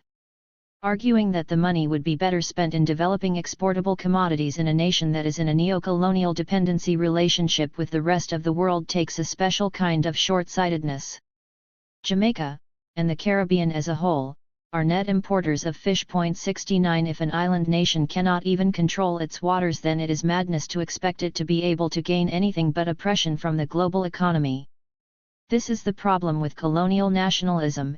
It creates the pretense that Jamaica can possibly be a self-functioning economy that can prosper on the global stage, even though all the evidence is to the contrary. Perhaps the best example of colonial nationalism is Jamaica's national diaspora policy. The basis of the policy is to ensure that national identity, pride, and cultural affinity with brand Jamaica are tenets which will be embraced by all Jamaicans, at home and abroad, and future generations. 70. The government has recognized that migration from Jamaica has kept the country afloat and is now making strengthening national ties to those who have left a priority. Remittances are highlighted as an important aspect of diaspora contributions, with the aim to develop the legal and institutional mechanisms implemented to support the IR transmission, regulation, measurement. 71. However, the document also displays the government's problems with individual remittances on a family or personal basis, and the damage that this can do to the nation-building project. In the particularly short section on remittances, given their centrality to the economy, the focus shifts to the management of these payments and exploring options for using a portion of remittances for investments created through partnerships with the government and financial institutions in Jamaica. Point 72 in the document, there is an effort to shift the economic contribution away from an individual connection and towards a national idea of Jamaica, and using social remittances, tourism and philanthropic engagements primarily in the sectors of health and education. Point 73. In order to create a sustainable contribution from the Jamaican diaspora, the policy also recognizes the importance of engendering national identity and cultural affinity among Jamaican descendants in the second generation and beyond, particularly the youth. Point 74. By creating this national affinity with Jamaica, the aim is to encourage investment, philanthropy, and partnership that will assure the country can succeed. At least the government is acknowledging that the survival of the island requires thinking beyond nation-state boundaries. However, it is still based on a narrow conception of the nation. The entire basis of this project is the idea of Brand Jamaica, and national unity as the mechanism for bringing in the diaspora. The evidence of remittances is that the diaspora, in particular the second generation, is personal, with money being sent to family members or in pension payments. There is no reason to assume that black people born in Britain would have or want a national connection to Jamaica. Nations are always, in part, built on common culture and imagined bonds, but they are solidified by concrete realities of nationhood. The allure of nationhood is never enough, particularly when the second and third generations are often fighting for national status within the countries where they were born. If the fate of Jamaica lies with those born off the island embracing Brand Jamaica, then the future is very bleak indeed. Even if it were possible to get this national buy-in from the diaspora, it would remain a very limited and narrow form of colonial nationalism. One of the reasons the policy highlights that those outside of Jamaica are important is because diaspora capital markets can contribute significantly to national development by mobilizing savings for investments and providing long-term alternatives to facilitate wealth creation. Point 75. This is a recognition that outmigration has taken place to developed countries where there are more resources, and the aim is to use the diaspora to utilize access to this wealth to benefit Jamaica. The assumption appears to be that the Jamaican diaspora has access to this capital, and has ignored the reality that black people in places like Britain suffer severe forms of economic discrimination. If we cannot mobilize the resources of Britain for those of us in the country, there is little hope of us being able to spread their benefits to Jamaica. More importantly, what this idea entirely neglects is that the wealth that the diaspora has access to is derived from the West exploiting countries like Jamaica through neo-colonial trade practices, effectively meaning that this is a policy of supporting the same system that impoverishes Jamaica, in an effort to enrich it. The same applies for all the areas of development in this policy, including remittances, tourism, and philanthropy. The entire conception of Jamaica as a nation-state, with its own diaspora that can help better integrate the island into the global economic system, is a form of neocolonialism. Jamaica is a creation of the Western imperial order, and therefore it cannot be the vehicle for its overthrow. Black nationalism has all too often been conflated with black radicalism, making it essential we began the book by drawing clear distinctions.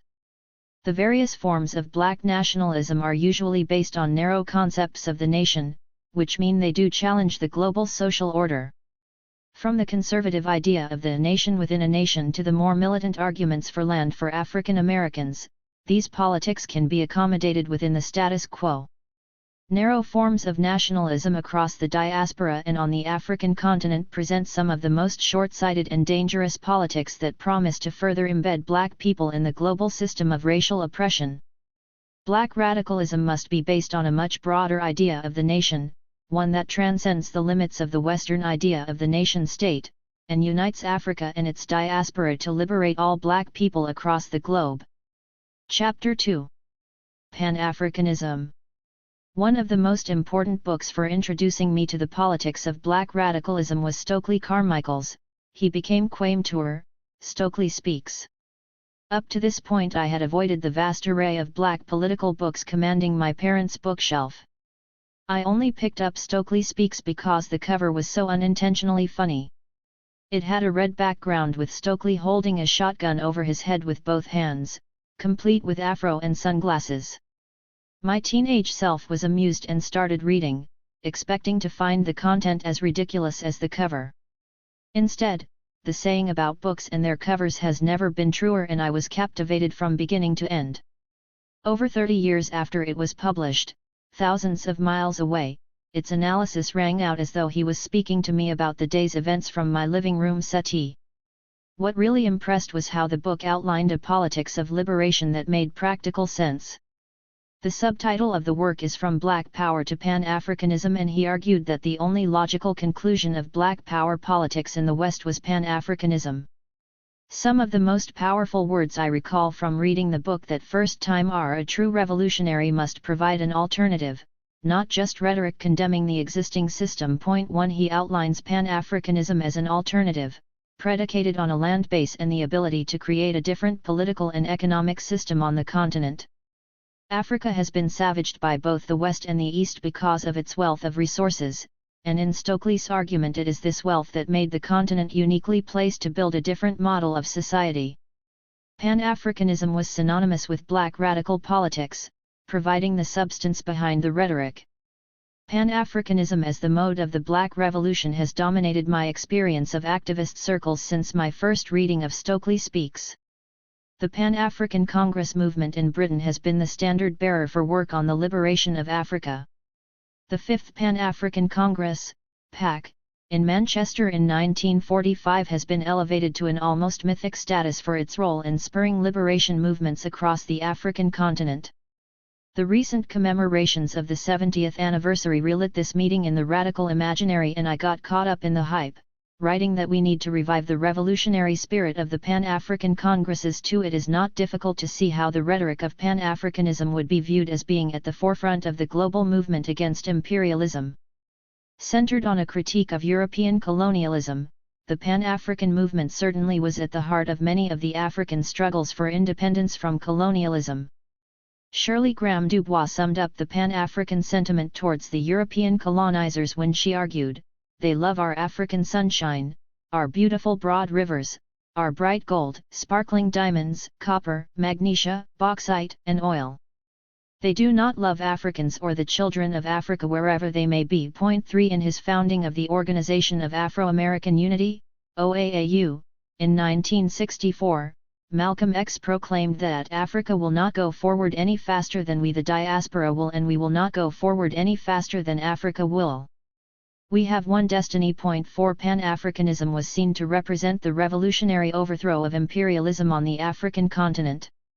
Pan-Africanism has become synonymous with movements such as Garveyism, which spread across the globe in the early 20th century aiming to liberate Africa for the Africans. Point 5.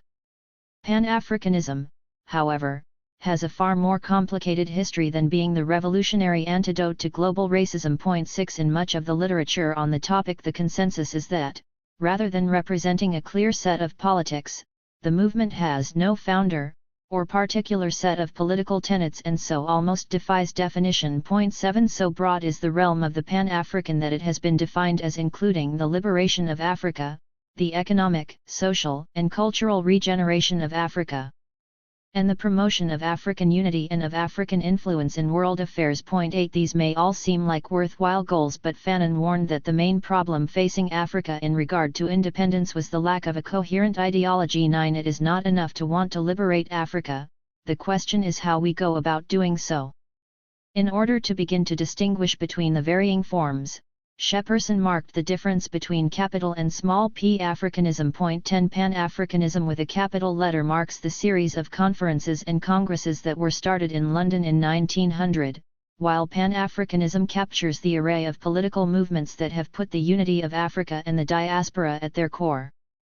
We must reject this orthodoxy of seeing Pan-Africanism as a wide range of different viewpoints and competing ideas. One of the most infuriating things about the way black intellectual and political thought is understood is that we lump everything together as though it were one united history. The differences in how Africa is placed at the heart of black politics are so diverse and contradictory it is an insult to think of them as being part of a whole. Instead, we should view Pan-Africanism only as the formal movement that may have had its roots before the first conference in 1900, but was launched at that point. Other traditions have different names, ideas, and political bases. Importantly, to separate out the movement in this way is to trace a different reality than the one that has such a hold on the black radical imaginary. Far from resulting in revolutionary politics in Africa, the legacy of Pan-Africanism is the Organization of African Unity, OAU, and after its demise the African Union, O. Quite rightly, both of these institutions have been heavily criticized for cementing imperialism on the African continent. 11 It is not that Pan-Africanism has been too loosely defined so that it has been co-opted and used by the enemies of the African Revolution. 12 But that the movement has from its outset been one that has further embedded Africa into the system of oppression. Pan-Africanism as imperialism. Britain has been an important site for the formal movement of Pan-Africanism. The first Pan-African Conference and the Second Congress were convened in London, and perhaps the most influential meeting took place in Manchester in 1945.13. Britain as the location of the birthplace of organised Pan-Africanism is not a coincidence. Not only was the Congress held in Britain, the seat of imperial power, it actually took place in the Palace of Westminster. This is not mere symbolism, but testament to the fact that the movement's origins were not in direct conflict with the colonial administration. In many ways the forerunner to organized Pan-Africanism was not the politics of resistance embedded in slave revolts and anti-imperialism. Instead, it was in the imperial movement to resettle the formerly enslaved in the West back on the African continent. As explained in the previous chapter, efforts to save Africa with enlightened African Americans were conceived as a solution to the supposed race problem in the 19th century. Far from representing a rejection of colonialism, these efforts were a collusion in the imperial project and essential to understanding the emergence of Pan-Africanism. The first Pan-African Conference was organized in Britain in 1900 and spearheaded by the barrister Henry Sylvester Williams. 14 Though the aims of the conference included African unity and improving the conditions of those on the continent and in the diaspora, the routes to achieving these lie more in the colonization movement from America than in any radical politics of liberation. Williams saw one of the goals of Pan-Africanism as being to improve the relations between Europeans and Africans, not to overturn the oppressive relationship.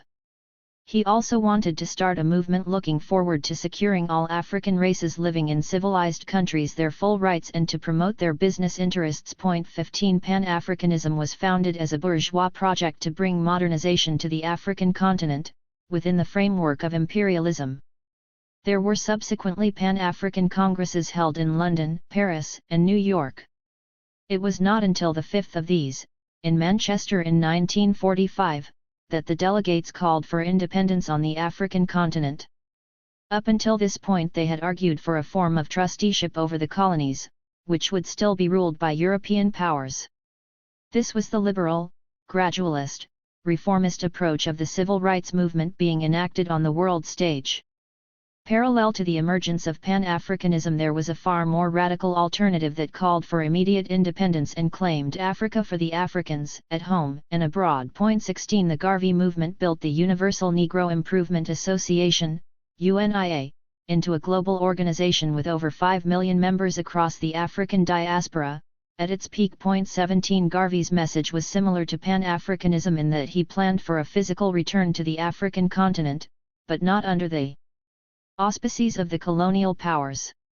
Central to Garvey's appeal was the rejection of the Westphalian notion of the nation-state. 18 Garvey aimed to create a global black nation with Africa at its center, and a key part of this endeavor was the Great Conventions, which were held in New York from the 1920s. 19 Unlike the smaller Pan-African Congresses with their invited delegates from the limited bourgeois class of black folk, these were mass events that drew thousands of people. The contrast here is vital to understanding the politics of Pan-Africanism. Due to Garvey's embrace of Africa, he is often incorrectly seen as a founder of Pan-Africanism. In fact, while Pan-Africanism developed at the time he was active, during the formative stages of the movement it rejected both him and his more radical ideas of black sovereignty. The intellectual figure at the heart of Pan-Africanism was W.E.B. Du Bois, who was vehemently anti-Garvey, leading to a bitter personal rivalry. Garvey was an admirer of Du Bois, who was actually part of the group that welcomed the American scholar on his visit to Jamaica in 1915.20. When Garvey moved to Harlem, he sought out Dubois in his offices at the Crisis magazine in order to see how the two could work together. His experience there was instructive to the differences between the two. Garvey was struck by the lack of black people employed by the magazine, and Dubois was not keen to embrace Garvey. 21 In fact, Dubois became one of Garvey's fiercest critics, not only attacking his politics but also calling him stupid, ugly, and black, in reference to his dark skin tone. 22 This personal attack demonstrates some of the very limited racial politics of Dubois. Hallmarking his early, and continued to some extent later, work is the idea that the Negro race, like all races, is going to be saved by its exceptional men. The problem of education, then, among Negroes must first of all deal with the talented tenth. It is the problem of developing the best of this race that they may guide the mass away from the contamination and death of the worst, in their own and other races. 23 This notion of the best of the race elevating the masses is the kind of bourgeois sentiment that is the antithesis of Garveyism. Even more problematically, when civilization is defined as proximity to whiteness, these ideas also become entangled in the notion of colorism, where being phenotypically closer to whiteness also becomes marked as a sign of advancement. 24 Unfortunately, these sentiments are embedded within the early forms of Pan-Africanism, which involved bringing together these upright men to imagine the future for the African continent and diaspora. While for Pan-Africanism, colorism may not play as central a role, the plan to colonize Africa with the more civilized black people who had benefited from the West is at the core foundation of the movement. For all the problems of Garveyism, the movement always insisted on being rooted in mass appeal. Pan-Africanism has never achieved this, being mainly coordinated between the best of the race in formal settings. Britain as a location for the emergence of Pan-Africanism also speaks to the limitations of the movement. As one of the major imperial powers, Britain's influence spreads across the African diaspora. When Pan-Africanism emerged in 1900, Britain was not limited to the shores of the British Isles. Large parts of Africa and the Caribbean were a part of Britain's imperial project. Henry Sylvester Williams, born in Trinidad, was a barrister in South Africa and founded the first Congress in London 25 and did all of this in Britain. It is not happenstance that London was the site for the first conference. Given its status as the metropolis for the colonial outposts, it was the logical venue. As the seat of British imperial power, London also had a central role in reproducing empire. Colonialism could only be carried out with the help of a native bourgeois class that would impart Western wisdom in the colonies. The civil servants and future leaders of Africa and the Caribbean were trained and educated in the West, with Britain being a key landing point. The Pan-African Congresses in Europe were therefore mostly made up of this class, the appointed colonial elite.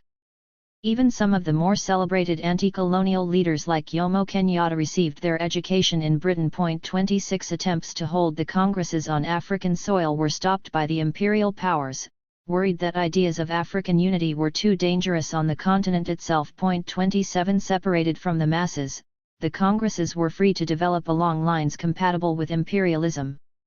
Dubois himself admitted his earlier problematic view of the African continent.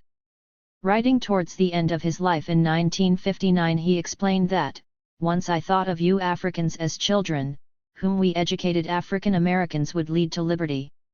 I was wrong. We could not even lead ourselves, much less you.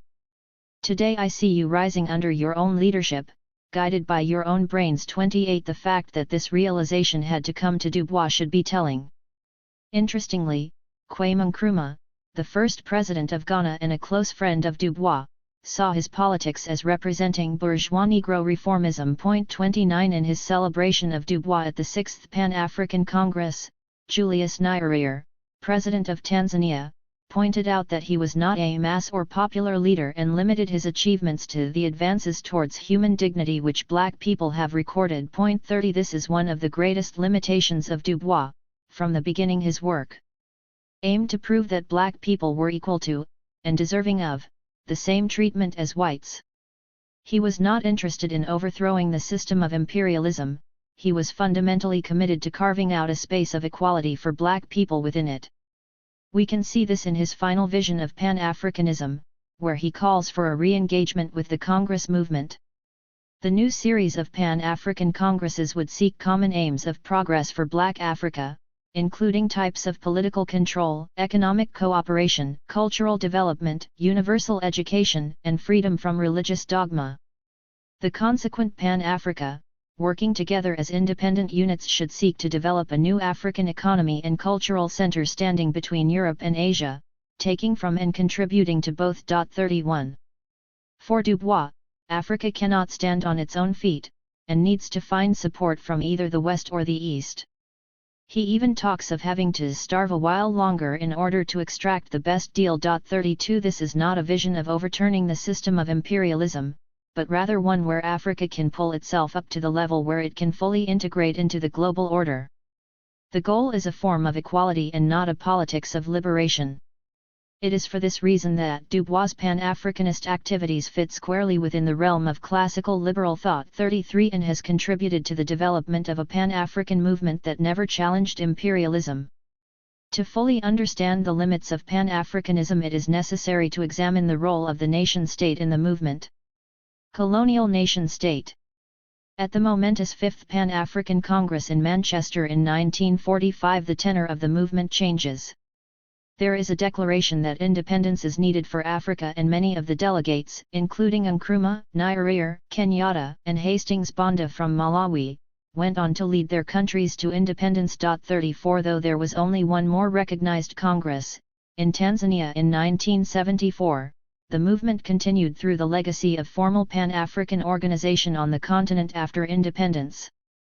The preceding Pan-African Congresses laid the foundation for a politics where Africans entrusted their newfound independence in the colonial state, despite the fact that none of these states had any existence prior to their invention by colonial regimes. 35. The container within which independence was allowed to develop in Africa was the colonial nation-state. While there were a number of liberation struggles, Europeans were often happy to turn over the running of African nations to the natives. 36. The limits of the nation-state set enough boundaries to control against revolutionary notions of African unity. The impact of accepting nation-state boundaries was to balkanize the continent, allowing imperial powers to control small territories with limited power. It also solidified national boundaries as artificial divides pitting the proliferation of nations against one another. Pan-African leaders at the time, such as Nyerere, insisted that the African national state is an instrument for the unification of Africa, and not for dividing Africa. 37. The stated aim was to use the development of national movements to independence as a platform for developing a more fundamental African nationalism, which would permeate the colonial borders. However, in much the same way as communist revolutions tend to get stuck in the dictatorship of the proletariat, Pan-Africanism remained firmly rooted in the colonial nation-state. As Diop noted, for all the fine public statements, multifarious individual and general interests are at work to make people cling to the established frontiers of the various territories. 38. From the outset of Pan-Africanism on the continent there were competing nations and groups. The most notable split was between what came to be known as the Monrovia and Casablanca groups of countries. The Casablanca bloc met in Morocco in 1961 and included nations such as Ghana, Egypt, and Guinea, whose leaders were open to a more fundamental cooperation of African states, under a federal system. Meanwhile, a group of nations met in Monrovia, also in 1961, composed of Nigeria and much of Francophone Africa. 39. The setting of Liberia is more than symbolic, given that the country had been the site for one of the largest settlements in the drive to colonize Africa with formerly enslaved Africans from America. This group was steadfastly opposed to the federal approach and insisted on maintaining nation-state boundaries and sovereignty. Founded in 1962, the Organization of African Unity, OAU, officially brought together the disparate Casablanca and Monrovia groups. This formal commitment was seen by many as a radical step towards unity. Malcolm X took inspiration, explaining that the organization consists of all independent African states who reached the agreement to submerge all differences and combine their efforts toward eliminating from the continent of Africa colonialism and all vestiges of oppression and exploitation being suffered by African people. 40 So impressed was Malcolm with the OAU that he named his organization to bring radical change in the West the Organization of Afro-American Unity. Malcolm's optimism, however, proved to be misplaced. This is one of the few miscalculations that Malcolm made in his analysis of the system of racial oppression, but is connected to his other misstep of having too much faith in the United Nations. By no means was Malcolm alone in putting stock in the promises enshrined in the Atlantic Charter of the UN. Liberal and more radical movements across the globe saw the body, with its one-member, one-vote system, as a vehicle for holding the West to account. 41 Given the location of the headquarters in New York, the UN became a focal point for black political movements in America. Malcolm spoke of taking America to the World Court. 42 And after the assassination of Patrice Lumumba in 1961 there was a protest inside the UN building involving high-profile black activists including Maya Angelou. It is true, and remains so, that in the General Assembly it is one nation, one vote, and the West is outnumbered by the rest of the nations in the world. In the areas where the General Assembly has control there have been limited benefits to the global majority. For instance, a UN decade for people of African descent was declared from 2015. Part of the remit is to call governments to recognize the impacts of their enslavement of African people and to consider paying reparations. However, the existence of the decade is also a reminder of the limits of the UN. There is no money to support these endeavors and no obligation on member states to do anything for the decade, much less consider reparatory justice. The decade is just a rhetorical tool, something that may make us feel empowered but does nothing to empower us. The power in the UN does not lie in the General Assembly. There is no chance that the West would hand over control of world affairs to an actual majority vote. Real decision-making power in global affairs lies in the Security Council and specifically in the hands of the 5 permanent members, the United States, Russia, France, China, and the United Kingdom. While there are 10 other member states that are elected to 2-year terms, the permanent members all have the power of veto over globally important resolutions that the rest of the UN must adhere to. The permanent members are a snapshot in time of the bridge from the old colonial order dominated by Britain and France to the emergence of the neo-colonial empire led by America. It also shows the Cold War compromises that were struck between East and West, capitalism and communism. In the 1960s, with the battle for the economic future of the globe taking place, this compromise may have represented a victory in itself, especially given the faith that black radical movements placed in communist countries. However, with communism effectively finished and China and Russia folding into the neo-colonial global order, it is now clear that the Security Council members have no interest in the liberation of Africa. Even if the UN did decide to act as a control on the neo-colonial adventures of member states, it has proven itself to be completely incapable. Without the support of a UN resolution, America led the invasion of Iraq in 2003, which was effectively illegal. As much hand-wringing as there was from the international community, nothing was done and no one has been charged despite the chaos unleashed. There is no salvation to be found in any international body led by the West. As fundamental to the issue of power within the UN is the problem that it is based entirely on the Western model of the nation-state. Particularly on the African continent, this means cementing one of the most serious hurdles to radical political action. The prospect of mathematical superiority in the General Assembly actually led some in the movements for African liberation to celebrate the balkanization of the continent. 43 The more countries Africa was divided into, the more votes it had at the UN. It should be a stark warning sign that the UN incentivized the breakup of Africa under the illusion of global influence. The UN works because it guarantees nation-state sovereignty to each member, and nations are seeking protection for this statehood. In order for the OAU to bring the newly independent African nations together, it also had to deal with the issue of sovereignty. The way this was achieved was to insert into the constitution of the OAU the principle of non-interference in the internal affairs of individual states. 44 This nation-state compromise blunted the radicalism of the OAU by promoting colonial state nationhood. As Adogami argued, the dilemma of African post-colonial states is that they have not really abandoned the colonial logic of oppression and domination. One major obstacle to African integration is the fear of losing state sovereignty. 45. As much as is made of the Monrovia Group leading the charge towards neo-colonial statehood, the Casablanca Group was just as complicit. If the principle of African nationalism beyond the nation-state was so important, it would not have ceded to the demands of the Monrovia Group. So fundamental is the issue of sovereignty that basing unity on the premise of individual nation-states undermines any point of having a collective. Even the preferred creation of a federation of states by the Casablanca Group would have maintained colonial borders.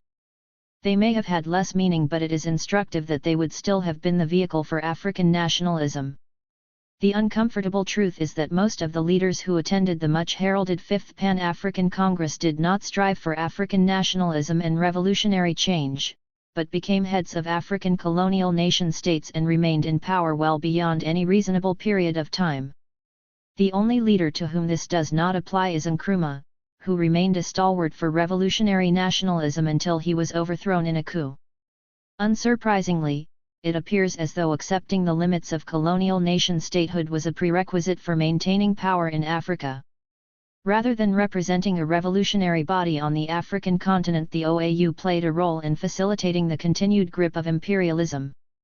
Malcolm recognized that many of the key players were considered Uncle Toms. 46 With a number being complicit in the assassination of the revolutionary leader of Congo, Patrice Lumumba. 47 He had hoped that uniting the continent would lead to differences being erased in the fight against colonialism.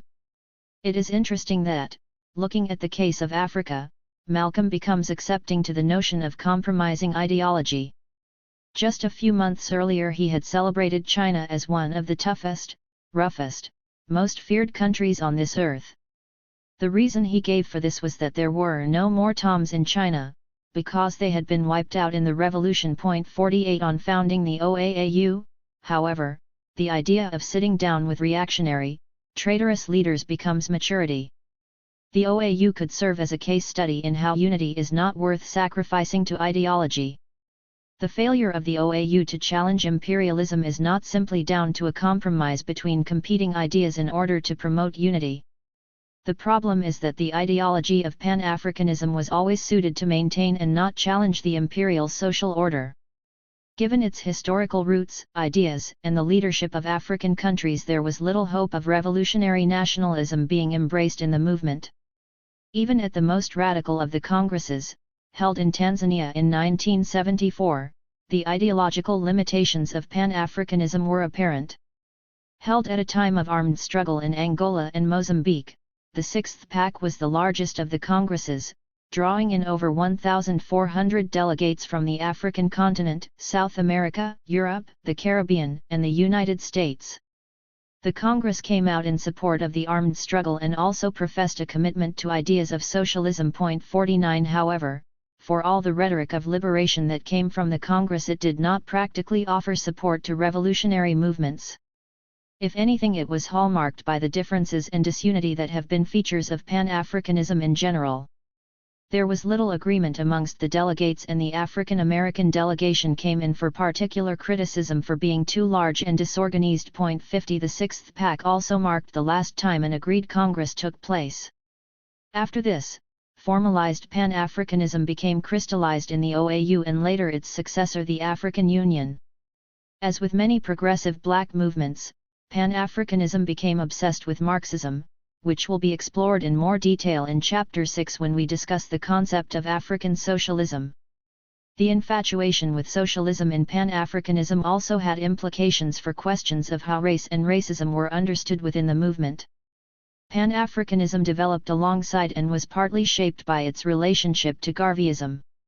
While the movement was led in the West, with a heavy influence from African American academics like Du Bois, Garveyism was an embarrassment to it, but when it moved to the African continent, Garvey became almost an essential element. 51 Garvey's influence on the African continent cannot be overstated, with the red, black, and green that appears in flags across the continent being a testament to this. Garvey's politics of race were uncompromising and always at odds with a Marxist analysis. For Garvey it was race first, and he saw black people coming together on the continent to liberate themselves. 52 This has put him at odds with Marxists in early Pan-Africanism such as George Padmore, and Garvey's stance on race was also heavily criticized. Garvey's view of race was controversial because he appears to reify the European conceptions of racial difference. He was vehemently against race mixing so as not to dilute the blackness of the diaspora. His belief in this was so strong that he even met with the Ku Klux Klan in America to discuss their similarities on the issue. 53 This problematic view of race led to accusations of racialism, that he reinforced the prejudices of the oppressor and that his politics were therefore ultimately regressive. 54 As revered as Garvey became in Pan-Africanism once the movement shifted to the African continent, there are clear denunciations of unity around race. Two of the main speeches at the Sixth PAC were given by Nyerere and Sékou Touré, President of Guinea.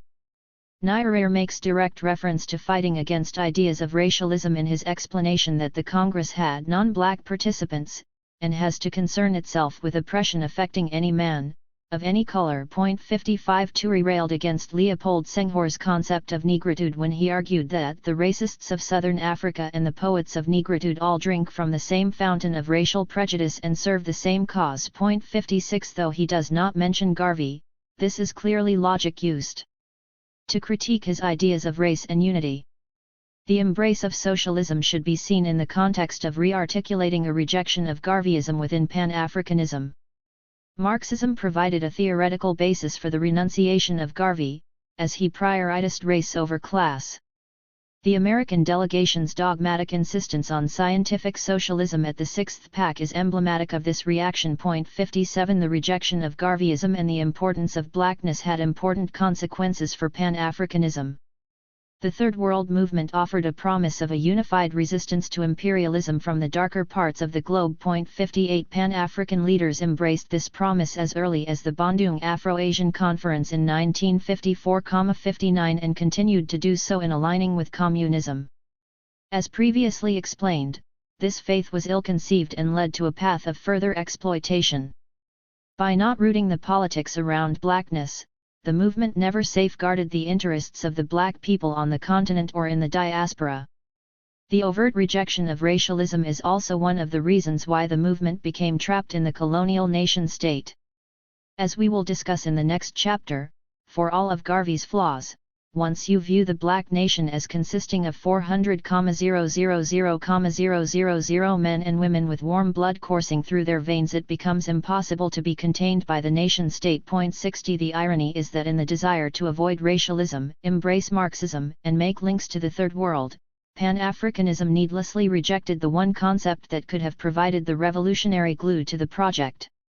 Rather than redefining sovereignty, Pan-Africanism developed into one of the most frustrating movements centered on narrow nationalism. Pan-Africanism as neocolonialism. The African Union was launched in 2002, after the failure of the OAU to deal with the issues on the continent. The elusive search for African unity was spearheaded by Gaddafi in Libya, but carried over all the problems of its predecessor. The OAU continued to enshrine colonial nation-statehood as the vehicle for unity and if anything further embraced the logic of Western imperialism. The OAU arose at a time of global revolution, with armed struggle taking place on the African continent. There was real hope for an overturning of the capitalist world order, and though the OAU did nothing to aid in this endeavor, it had to give a nod to more radical ideas. In contrast, the OAU formed at a time of complete Western domination, after the collapse of not only the revolutionary struggles in Africa, but the fall of the Soviet Union and China's wholehearted embrace of the Western economic and colonial model. All the dissenting voices to the tide of capitalism had at this point been assassinated or run out of office in Western-backed coups.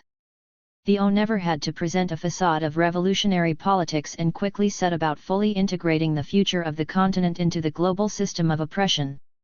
Prior to the founding of the OAU, President Thabo Mbeki of South Africa was devising a new way forward for Africa's development, creating a Millennium Action Plan in 2001. Demonstrating the fatal flaw in Mbeki's efforts was that he was attempting to create a strategy that both George Bush and Robert Mugabe would sign up to. 61 He had to appease the dominant Western power on the one hand, and on the other the demagogic leader who seized power in the Zimbabwean liberation struggle only after the revolutionary leaders had been killed. There is perhaps no better metaphor for the limits of Pan-Africanism. This plan was endorsed by the OAU before its demise, being fully adopted by the ONU launched as the New Plan for African Development, NEPAD.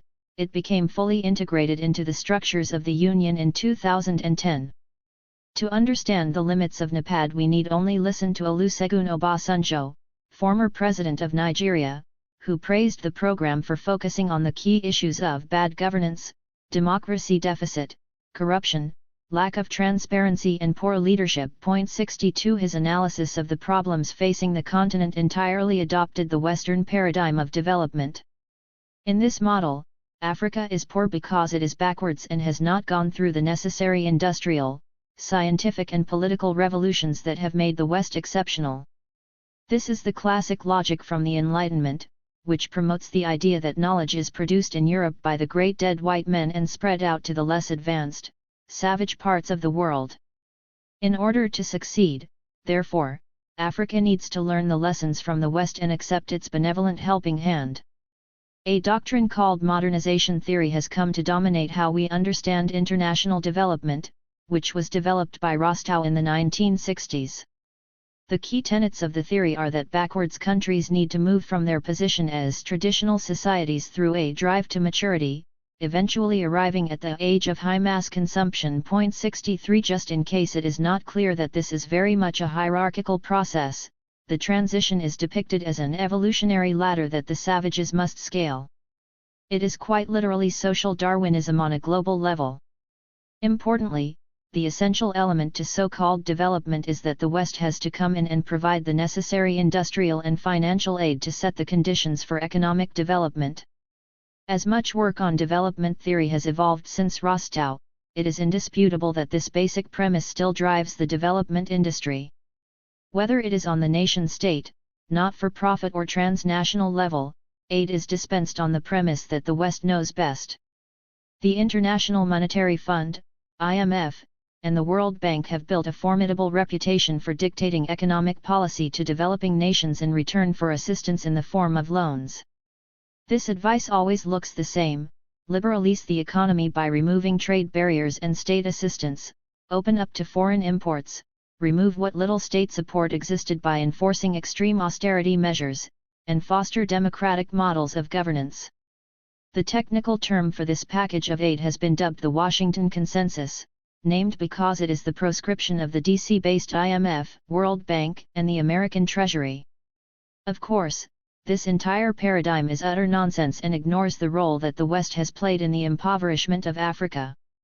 The continent is not poor because of corruption, but due to rampant colonial and neo-colonial economics that have destroyed any possibility of prosperity. The current existence of Africa is one entirely manufactured in order to promote the development of Western imperialism. Science and industry may have been central to the emergence of the West, but they were both built on the three pillars of genocide, slavery, and colonialism. Genocide of the natives of the Americas, where 80% of the population was erased to make way for Western expansion. 64 The transatlantic slave trade, which for 3 centuries enriched the West on the backs of African flesh to unparalleled levels of wealth. 65 And colonialism, which provided the markets, labor, and resources necessary to feed the insatiable hunger of capitalism. The West was built and is maintained on the oppression of the African continent, underdeveloped by design to provide sustenance to global capital. 66 It would also be wrong to see these horrors as acts restricted to the distant past. For one thing, they continue to shape the world today. Africa would not exist in its current form were it not for borders imposed by European powers, and also would not be the most underpopulated continent without transatlantic slavery killing or forcibly removing countless millions. The wealth extracted from the continent during slavery and colonialism did not just disappear, it is the foundation of the current inequalities. Africa was purposefully held back from developing, with the only infrastructure designed to take wealth out of the continent. Even if formal independence actually marked a removal of Western domination from Africa, the damage caused by slavery and colonialism still has far-reaching consequences today. But the end of empire and direct rule did not signal the death of Western oppression in Africa. Domination continued, in a different form known as neocolonialism. Africa is still under the control of the West, both economically and politically. Rather than providing a helping hand for poorer countries, the development initiatives are actually neocolonial tools to further embed systems of oppression across the globe. Ghana, covered in the introduction, would be a case in point. The country went to the global institutions looking for money to develop its rice production, and the opening up of the markets to American rice ended up destroying the industry, further developing only the nation's dependency on the West. Ghana ended up owing the institutions crippling debts in return for destroying its rice industry. Ghana is far from the only case of the destruction on the continent by the IMF and the World Bank. We could pick out almost any developing country as an example. After independence in 1980, Zimbabwe managed to have infant mortality, preside over a growing economy, and had no problems with food security during the 1980s. The economy of Zimbabwe was by no means perfect, but it went to the IMF and the World Bank for a loan after sluggish growth. The country received the money with all the strings that are usually attached. Amongst other things, Zimbabwe had to open up to foreign trade, abolish subsidies for key industries like farming, and cut government spending. Just some of the results of this action were to drastically reduce healthcare and education spending, cut a quarter of public sector jobs, and collapse wages across the country. With reduced public spending, the number of women dying in childbirth doubled from 1990 to 1993, life expectancy fell from 61 to 48, and the vast majority of children did not attend secondary school because of the introduction of fees. To make matters worse, all of this social pain did not result in any economic gain. After the loans, Zimbabwe fell into recession, manufacturing and farming declined, and even foreign direct investment declined during the 1990s. On top of all of this, Zimbabwe was left with crippling debts from taking out loans that significantly damaged the economy and the life chances of the population. It is easy to blame Mugabe for hyperinflation after he kicked out the white farmers, but that disaster had been years in the making due to the neocolonial claws that are so deeply embedded in Zimbabwe. When Malcolm stopped condemning individual white people as devils, he could easily have reserved the term for the IMF and the World Bank. These two institutions have decimated the developing world, allowing corporations to exploit resources and markets while trapping poor countries into unsustainable debt. But when you make a deal with the devil, the only thing you can be assured of is pain and suffering. The very concept of African nations owing any debt to the West is absurd. The West enriched itself through exploitation, and Africa is clearly owed sizable reparations for the exploitation of labor and resources and the damage caused to the continent. But reality is not shaped by what is just, rather simply by what is. Once we accept that Africa is poor because the West is rich, then it is entirely impossible to conceive of any action the West would take to transform the situation on the continent. Liberation can only come at the expense of the prosperity of the West. In academic discussions, much is made of the shift from production to consumption in Western economies. However, neither is possible without resources, and Africa remains the continent richest in mineral wealth. None of the technology that the West is so proud of could be produced without the wealth literally stolen from the ground in Africa. If the West had to pay a fair price for these resources, then the entire edifice of Western capitalism would crumble. In order to maintain control of Africa, the West has used direct tactics such as the assassination of revolutionary leaders like Patrice Lumumba in the Congo, or supporting coups like that which deposed Nkrumah in Ghana. However, political violence has not been the preferred or necessary method for reproducing neocolonial leadership. Any radical analysis must completely do away with any notion of Western-led development, which is why one of the most insidious features of neocolonialism is the continued training of future African leaders in Western countries. The entire structure of Western education is designed to maintain and reproduce the oppressions upon which the system is based. Students from Africa come with good intentions to learn about systems of governance and development that can improve conditions at home. However, they leave poisoned with economic and political ideas created to continue the oppression of the continent. In fact, the roots of neo-colonial education are so deep that they have probably already been trained into these ways of thinking in Africa before entering Western universities. White rule is not necessary when the mechanisms of knowledge production are so tightly controlled that the system can reproduce itself through the very population that is trying to overcome its oppression. There is nothing worse that the future leaders of Africa could fill their head with than the propaganda which disguises itself as international development. Given the Duboisian and colonization roots of Pan-Africanism, the embrace of Western ideas of development in the O should come as no surprise. In researching this book I came across an edited collection, Pan-Africanism Reconsidered, which draws together papers from a Pan-African conference hosted by the American Society of African Culture in the 1960s. Not only were some of the contributors quoting Rostow, but the man himself actually presented a paper. It was called Some History Lessons for Africa, and he argued the need on the continent for men and women trained appropriately and motivated to operate a modern society. 68 Obviously, not all of the movement embraced his ideas, but the fact that he could even be entertained at such an event points to the extreme limits of Pan-Africanism. The O is effectively based on a model of nation-state cooperation, which aims to fully integrate into the global economy. The key word in NEPAD is the partnerships that lie at the core of the supposedly new strategy for development. The agency is meant to be an African initiative, but the partnerships it is seeking to form are with the G8, Western developed countries whose resources are seen as necessary to drive economic growth. Before he was deposed, Gaddafi registered a defiant tone for NEPAD, proclaiming that Africa would accept help, but we refuse conditions. We are not beggars. 69 Rhetorically, NEPAD is meant to represent a break with the neo-colonial relationship, where Africa decided the projects and engaged in meaningful partnerships with the West to deliver them. Any real hopes that this would happen were dashed very quickly when the G8 refused to back specific projects, like a hydroelectric dam in the Congo, in favor of more vague and general commitments to aid.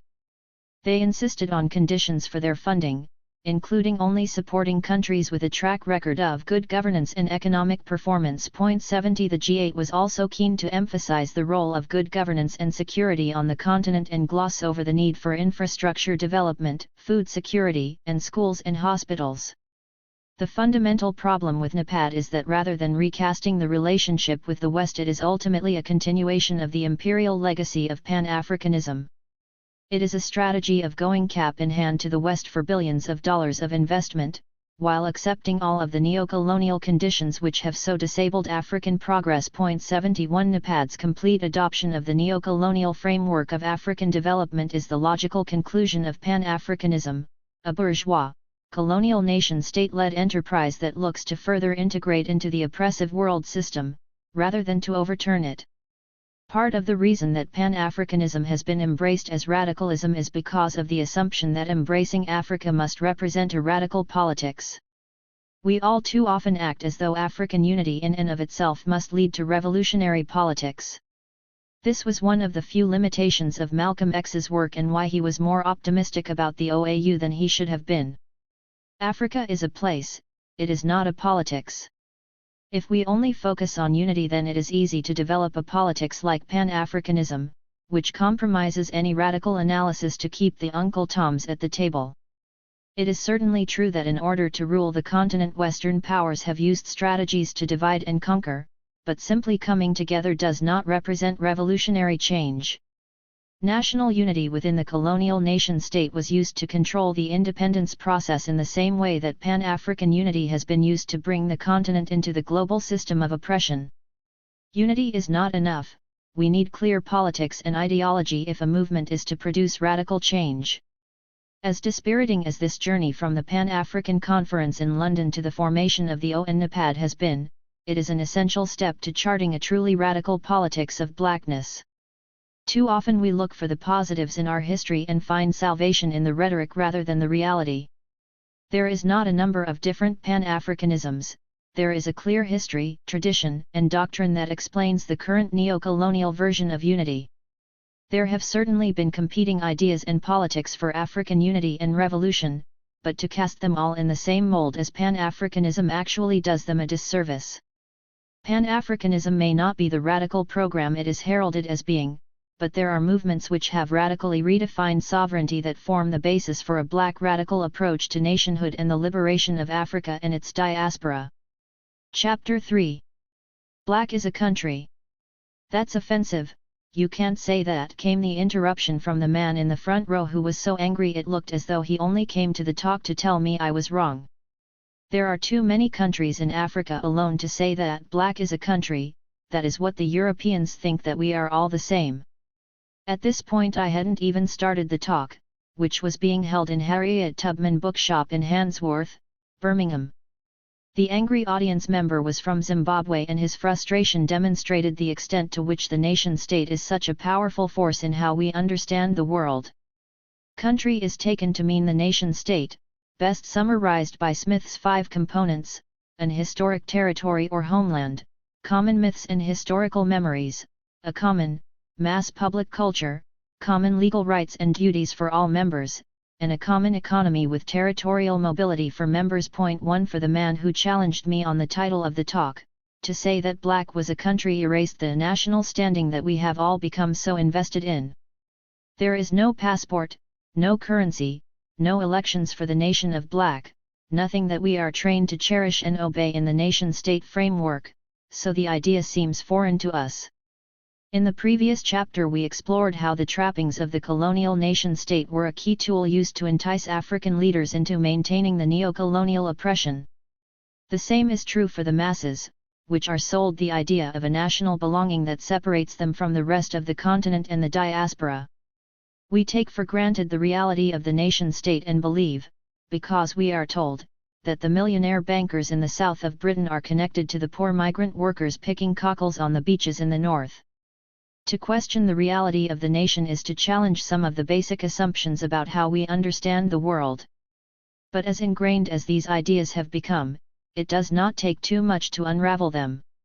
As I got into the talk and explained the argument and the weak foundation upon which our ideas of nation are built, I could see my accuser's body language change. By the time I had come to the end of the talk he was interrupting me again, this time to tell me that we experienced the same issues across the diaspora because black is a country. In this chapter we will explore the idea of the global black nation, an alternative construction of nationhood that is absolutely essential to the politics of black radicalism. Point 2. Empires, not nations.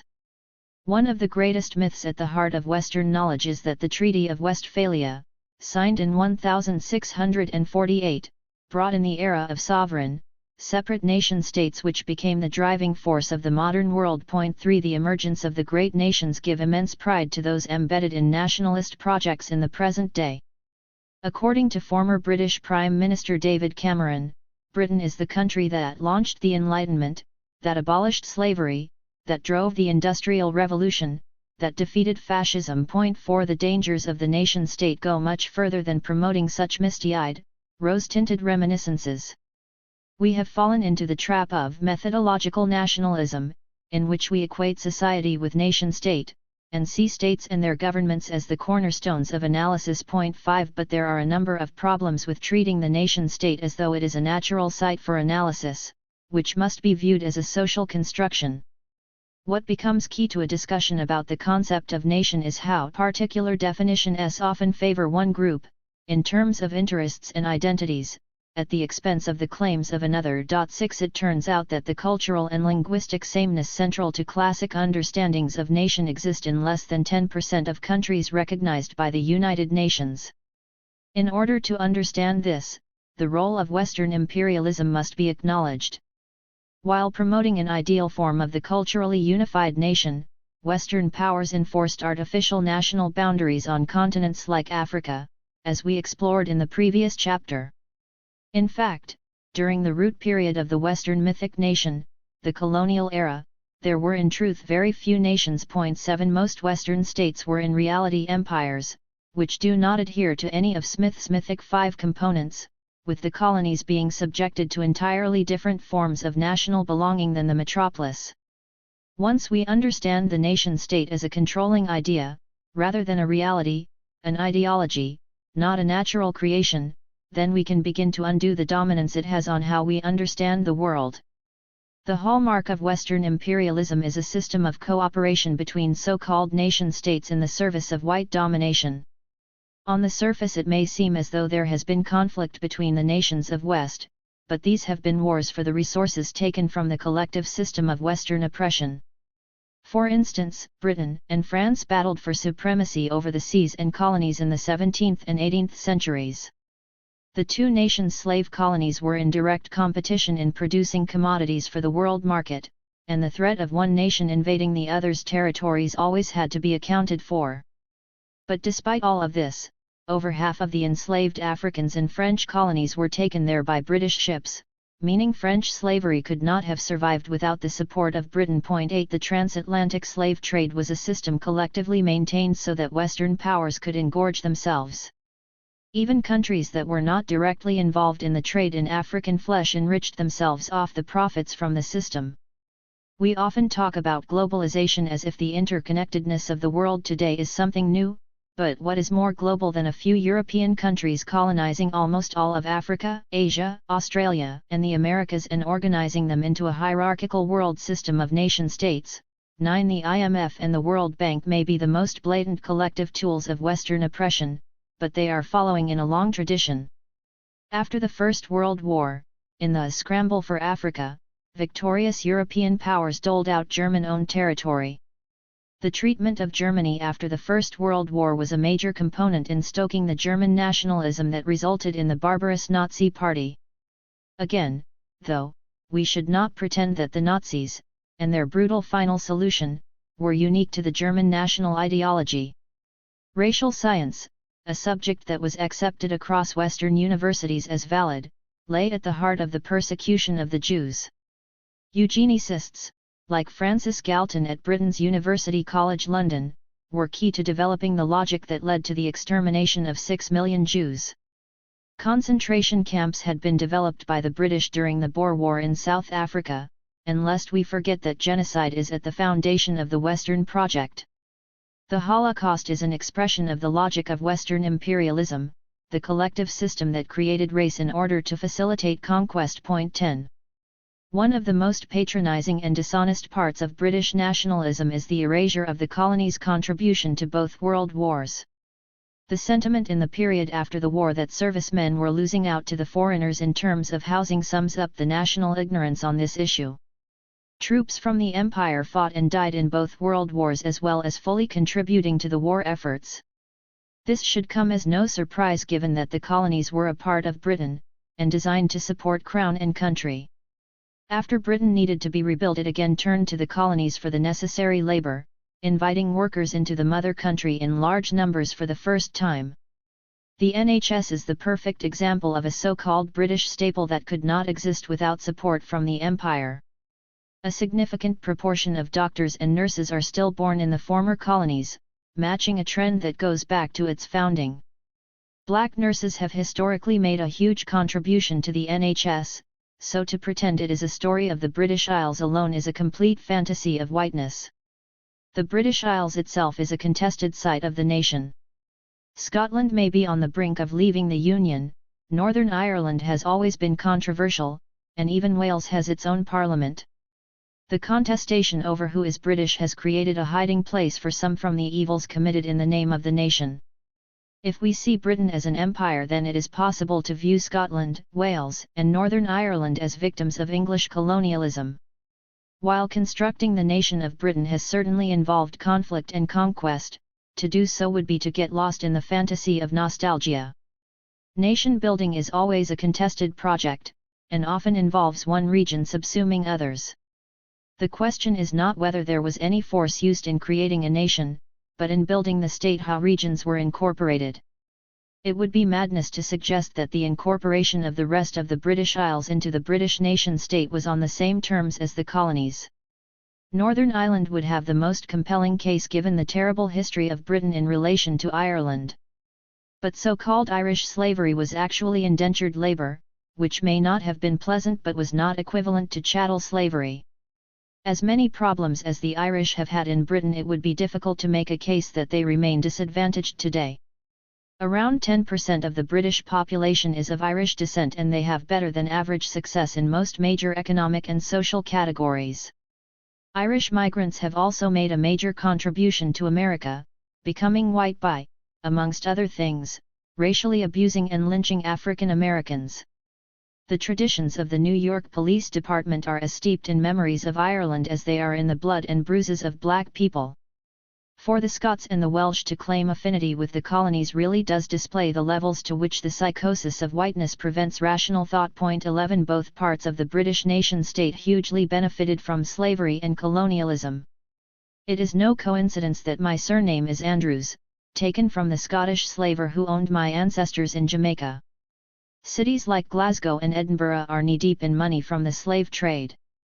Wales is no different, and there are still Welsh speakers in Argentina, where a colony was formed in Patagonia in 1865. All of the countries of the British Isles benefited from the system of slavery and colonialism, and continue to do so to this day.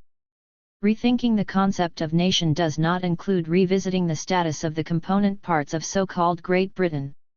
It does, however, change how we see the place of minorities within Western nation-states. Ghetto as an internal colony. In America, high residential segregation has created large inner-city areas where the vast majority of the population is black and which are hallmarked by high unemployment, poverty, and violence. This experience has led to a 180-year tradition of viewing the ghetto as an internal colony. 12.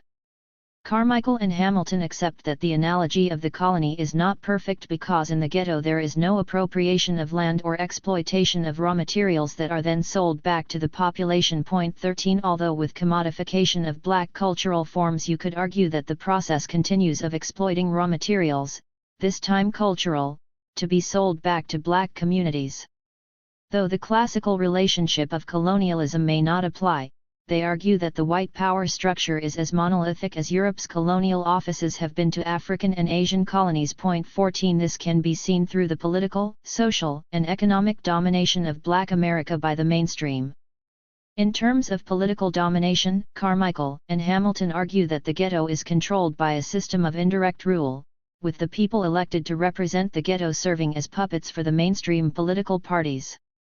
As they explain, black politicians have to put loyalty to their political party over loyalty to their constituents and thus nullify any bargaining power the black community might develop.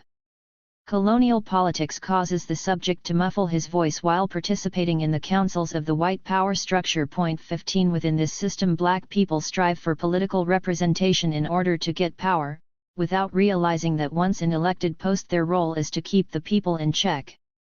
This dimension of political domination by black faces, with strings pulled from the outside, is key to the internal colony argument. 16 It is also important to note that this indirect rule is often carried out by the black people fortunate enough to raise themselves out of the condition of ghettos.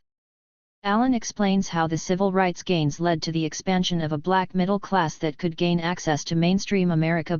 17 In keeping with classic colonialism, this class served to divide and conquer the black colony and acted as a buffer between the black masses and the white power structure. Following on from Malcolm X's House versus Field Negro split. 18 It is this class of Uncle Toms that is appointed to manage and suppress revolt in the ghetto. That the classical colonial economic relationship is not present in the American ghetto has been used to diminish the internal colony argument even by those who mobilize it. Blonner rejects the term colonialism but instead argues that African Americans experience a colonization complex. 19 This experience is deemed to be similar in many respects to those in the former colonies in terms of being forced into the system, the destruction of culture, being managed by the colonizers, and racism. Blonner's utilization of the internal colony argument is helpful in better understanding the experience of oppression of African Americans, but it does not see the ghetto as a real colony, subject to economic subordination. Such a lack of economic elaboration is taken by Marxists to be the fundamental flaw with the concept. In keeping with a Marxist analysis, Burawa argues that blacks in America should be looked upon as an exploited but nevertheless integral part of capitalist societies 20, unlike the colonies that are seen as separate entities to the metropolis.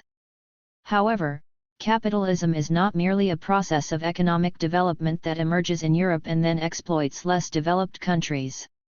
The colonies are, and always have been, an integral part of capitalist societies. Far from lacking in economic analysis, as Burawa claims, the internal colony argument is based on an understanding of both the ghetto and the external colonies being economically exploited units within the system of Western imperialism. The economic exploitation of the internal colony can be traced back to the surplus value extracted during the slave trade. 21 Abolition of slavery was a strategy by the North to control the industrial economy of the South, and the Jim Crow laws further cemented the black colonial economic exploitation. Post-segregation, economic stagnation and a lack of capital for business start UPS meant that African Americans were dependent for income and products from outside the ghetto, trapped in a colonial relationship. Alongside the political and economic domination of the ghetto, the internal colony argument also features social and psychological colonialism. The ideas of black inferiority and imprints of the dominant culture are institutionalized into the ways of life that black people must depend on in the internal colony. School plays a foundational role in this process, as Tab explains. Ghetto schools traditionally teach the history of the mother country as if blacks had no part in its development, as if blacks had no identity of their own, no culture, no origins worthy of mention in the chronicles of the world's great nations and peoples. The dominant culture is constantly held up as good, desirable, worthy of emulation. The destruction of the black culture is an important weapon in creating dependence and reinforcing control. 22. The internal colony argument presents the case that African Americans are controlled through political domination, economic dependency, and cultural imperialism through institutionalized practice. However, due to the particular conditions of the American experience, namely slavery within the nation-state and high residential segregation, there is a question as to whether this can be applied across black populations in the West. In Britain, for instance, though minority groups are concentrated in particular urban centers, there is not the high level of residential segregation that is seen in the United States. 23 A key ingredient for an internal colony is therefore missing. However, Tab argues that the spatial separation of colony and colonial power is secondary to the existence of control of the ghetto from the outside through political and economic domination by white society. 24 Political domination by indirect rule can certainly be applied to the limited black political class. Economic dependency as seen in the United States is an insidious feature of the black British experience. 25 And cultural imperialism embodied through institutions such as schools has been consistently argued in the British context. 26. In the traditional nation-state view, African Caribbeans and African Americans are invited not to make allies across the Atlantic, but to create movements for equality within their respective nation-states. In Britain this manifests itself in embracing political blackness, which is the unity of African, African Caribbean, Asian, and other visible minority ethnic communities who are oppressed by racism. 27 While in America it is argued that people of color must build an epistemic coalition to battle against racial injustice. 28 Although there is certainly a place for and a long history of activism in both nation-states, such politics is limited by methodological nationalism. It is assumed in the strategic essentialism of people of color that all those who are not white in a nation-state are tied together by their experience of racism. However, this ignores the reality that racial inequality works in far more nuanced ways. Any analysis of racism in Britain shows that different minority groups experience different levels of success in British society. For example, educational attainment at 16, a key measure for success, shows Indian and Chinese students overperforming compared to the white average and Pakistani, Bangladeshi, African and African Caribbean students traditionally underperforming.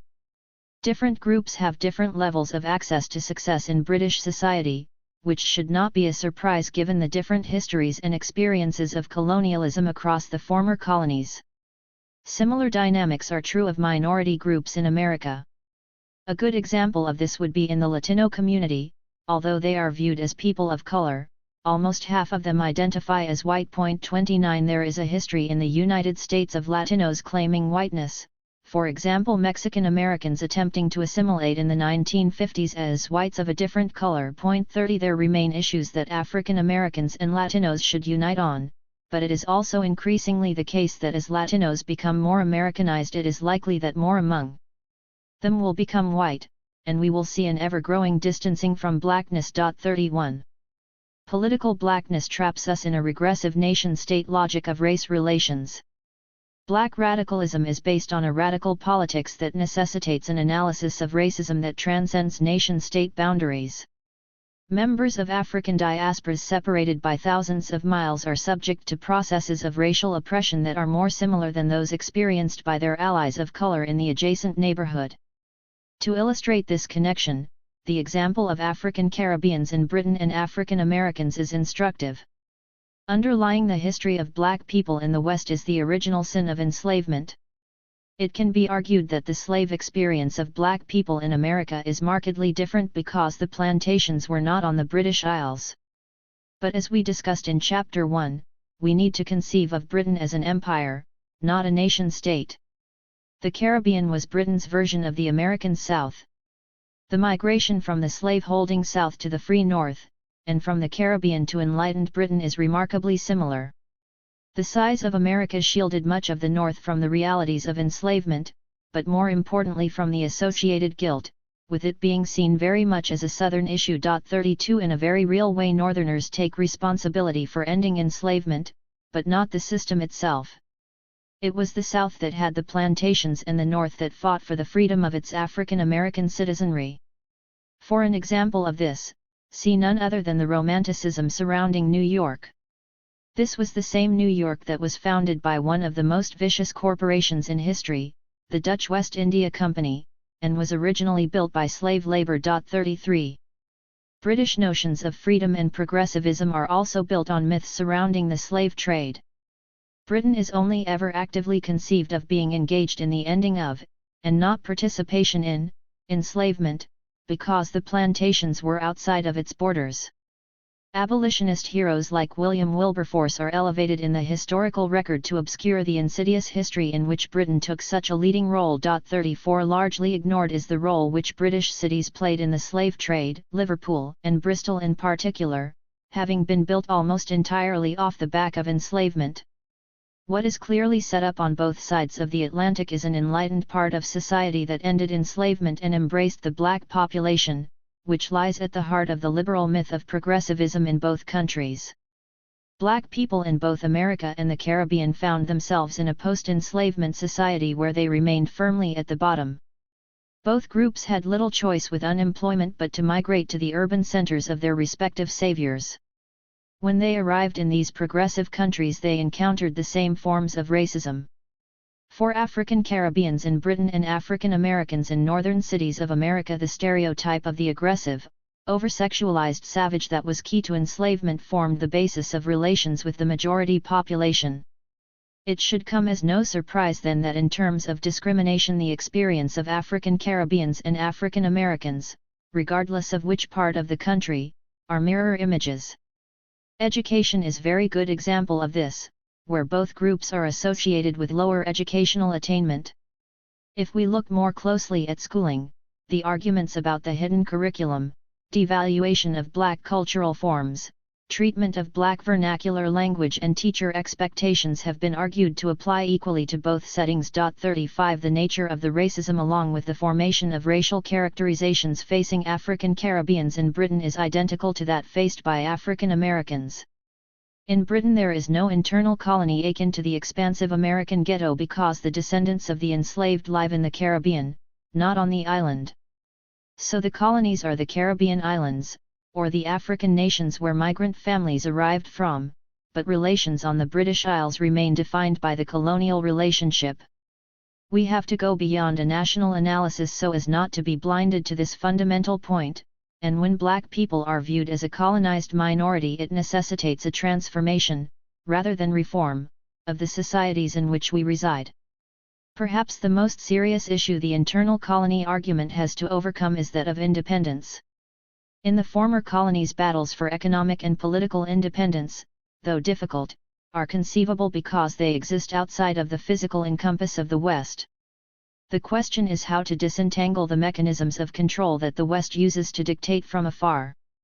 Residing in Western nation-states means that however much community control can be gained, there can never be full independence for the black population. The advancement of black people in the West is therefore inextricably linked to the success of the Western nation-states in which people reside. For those in the former colonies, the relationship is inverse, as Western power and success is generated from neocolonial exploitation. 36 This relationship would appear not only to undermine the internal colony argument but also to set black people in the West in opposition to those in the former colonies. This can only be resolved by embracing black radical positions that are grounded in global understandings, which transcend national boundaries. For black radicals, America, Britain, or any other Western nation-state are not places which we should be seeking to integrate into, but rather empires that we need to oppose, not beloved communities of shared tradition and aspirations but coercive states to be overthrown. 37 Black radicalism sees the black population in the West as cells of displaced Africans who must play their part in the overthrow of the Western Empire, as we will explore further in Chapter 8. Redefining sovereignty. Nation-states in the Caribbean and Africa did not exist before European intervention, they are creations of imperialism. Supposed Caribbean nation-states are even more so, because the people who inhabit the islands were taken there in chains on European slave ships. The Europeans erased the natives, created plantation societies from stolen Africans, ruled over the colonies and then freed them into separate nation-states. Seeing the Caribbean as constituent parts of European nations also means that we have to do away with ideas of colonial nation-state sovereignty. For instance, I often ask audiences who the most influential Black Briton is. When you confine yourselves to the British Isles, the answers are uninspiring, which should not be surprising because there have not been that many of us on the island for all that long.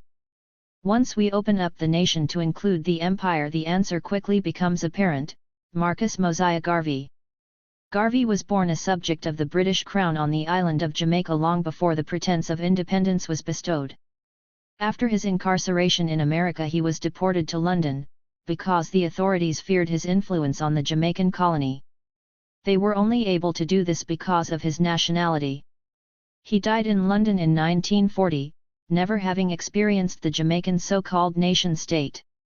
Garvey is as British as a cup of tea, or going to eat at an Indian restaurant on a weekend. This will sound like heresy to those committed to the Jamaican national project, but it should also point to the limitations of that venture. Garvey understood that he was rejecting the product of an oppressive world system that needed to be overturned, and he put no faith in the Jamaican national state. He saw the solution as the physical return of black people to the African continent, and in doing so entirely redefined claims of national sovereignty. Ethiopia's place in the Bible meant that it had particular significance to black movements in the West and also in Africa. Princes shall come out of Egypt, Ethiopia shall soon stretch out her hands unto God, Psalm 68:31 KJB, was used a rallying cry for various movements that sought to connect to Africa. Figures like Blyden and Delaney in the colonization movement used the passage as a signal to their civilizing mission on the continent, while Garvey embraced it as evidence of the need for African self-rule. The Bible has had so much importance historically because of the role of Christianity in Western imperialism. As Jomo Kenyatta, the first president of Kenya, explained, when the missionaries arrived, the Africans had the land and the missionaries had the Bible. They taught us to pray with our eyes closed. When we opened them, they had our land and we had the Bible. 38 The same verse of the Bible that inspired black people to self-rule was also used to justify civilizing the African savage, stretching out their hands for help from enlightened Christians who could save their heathen souls. Colonialism was not only done by force but by implanting a Western religion with the aim to pacify and control the natives. Missionary education was the dominant form of schooling, teaching not only European languages but the codes of behavior and values expected of the colonized. For those who were enslaved, Christianity also was used to attempt this pacifying role, and to de-Africanize the beasts of burden made to toil on the plantations. Reading was forbidden, with the only teaching permitted being from the Bible.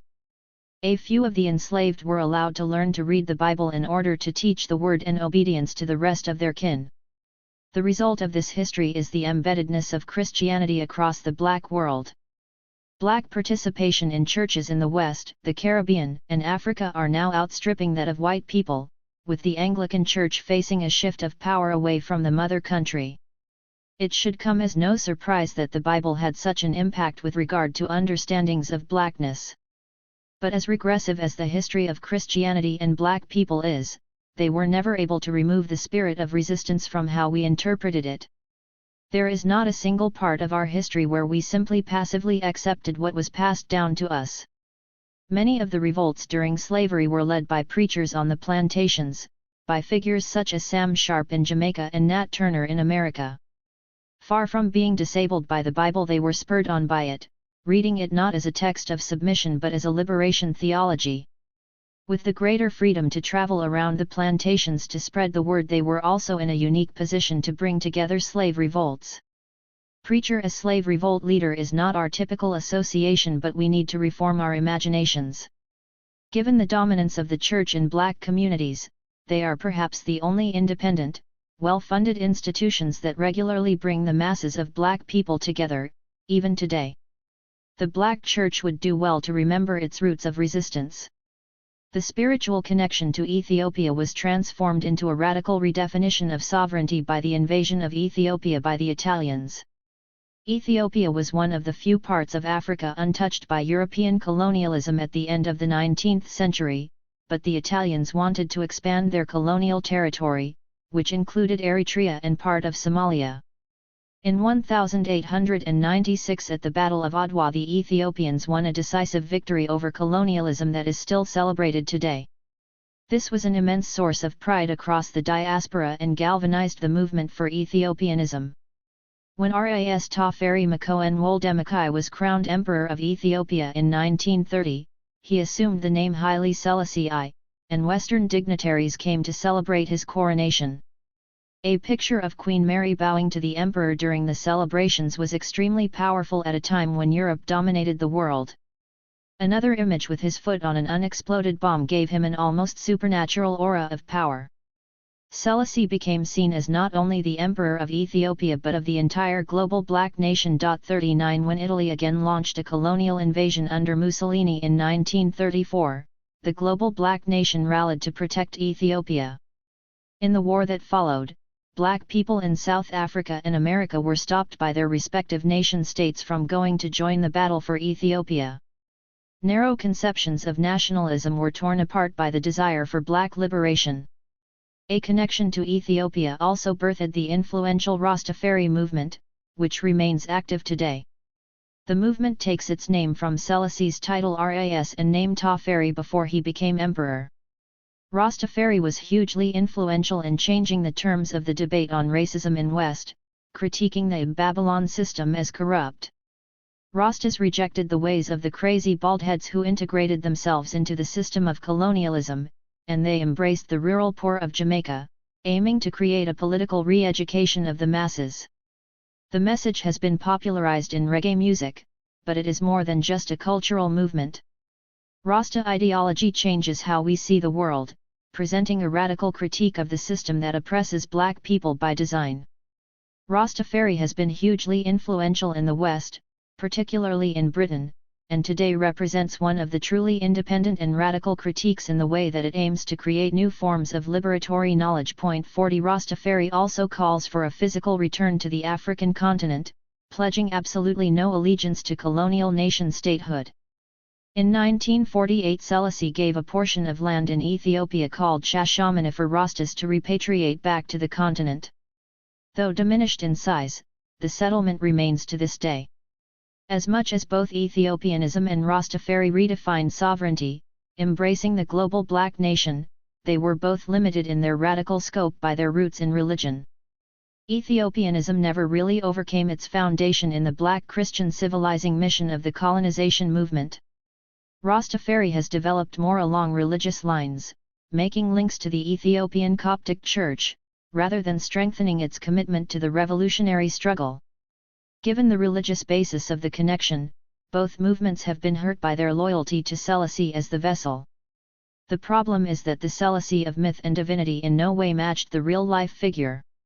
Selassie was a staunch ally of the West, a strong defender of colonial nationalism on the continent, and also had his own imperial agenda over Eritrea, which still has implications today. 41 His vision for Pan-Africanism was for a limited set of African institutions, even more watered down than the Monrovia Group's plans.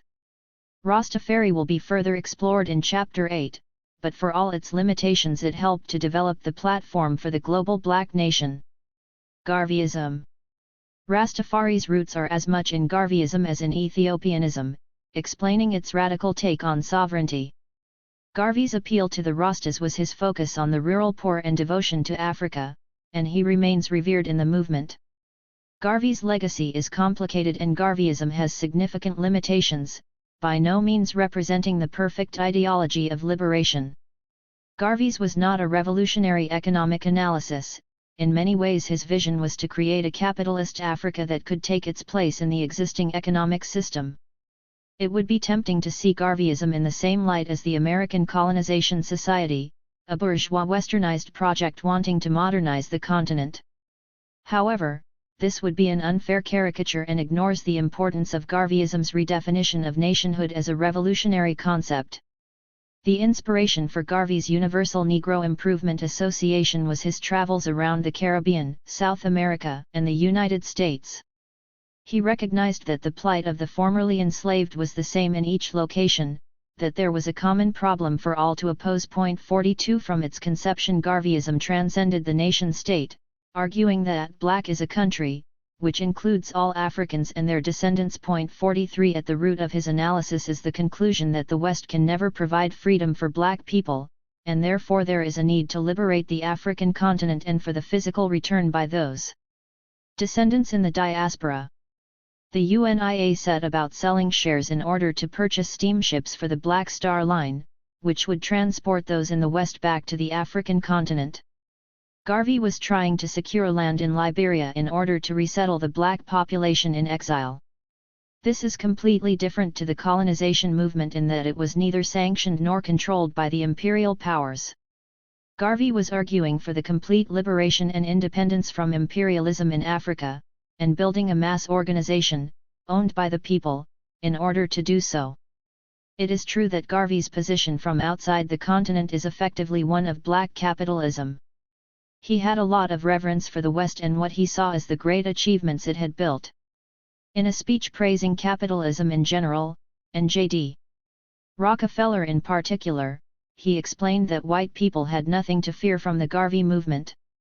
He argued that the UNIA was striving for progress of and among black people that would advance them in the respect and appreciation of their fellows. 44 By their fellows he meant the white world that held black people in such low esteem. In this respect Garvey's self-help mission is similar to that of Booker T. Washington, who thought that black people needed to pull themselves up by their bootstraps, and make no excuses for the state in which they found themselves. 45 This conservative version of black self-help still has resonance as it can easily be read as absolving white racism of all responsibility. But Garvey was making no simple appeal to hard work. The reason he advocated the physical return to Africa was that he recognized that due to the structures of racism, no amount of toil in the West could produce black liberation. Garveyism did not extend to radically transforming the economic system, but his reliance on capitalism has been overstated for a number of reasons. Firstly, because of imperial control Garvey was never able to visit Africa, and he was also prevented by federal authorities in America from continuing the work of building the Black Star Line. This is important because political ideas adapt when they are enacted. Had the prospect of nation building been allowed to develop, it is very possible that Garvey's economic analysis would have changed.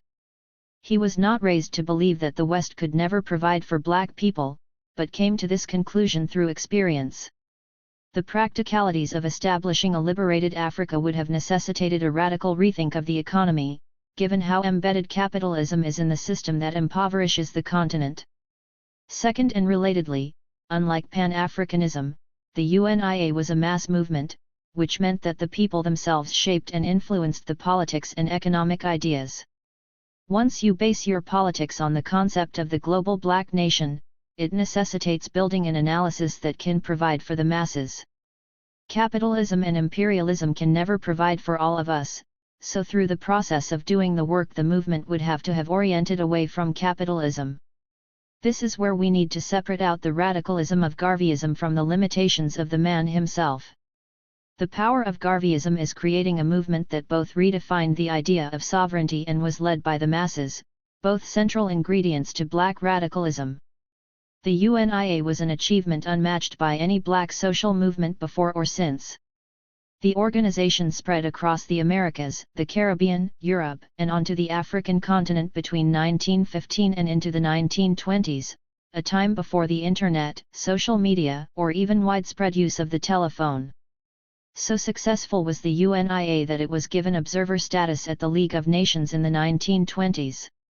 Garveyism was seen as an enemy to the British Empire with its focus on overturning colonialism, and the Negro World, the official publication of the organization, was banned across the colonies because it was deemed to be a seditious paper.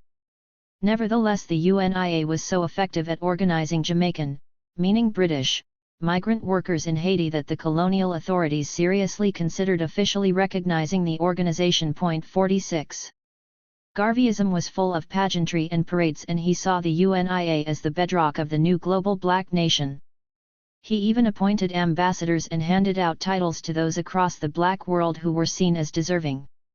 There was no room for colonial nation-statehood in Garvey's analysis or politics, which was a key reason for the success of the organization.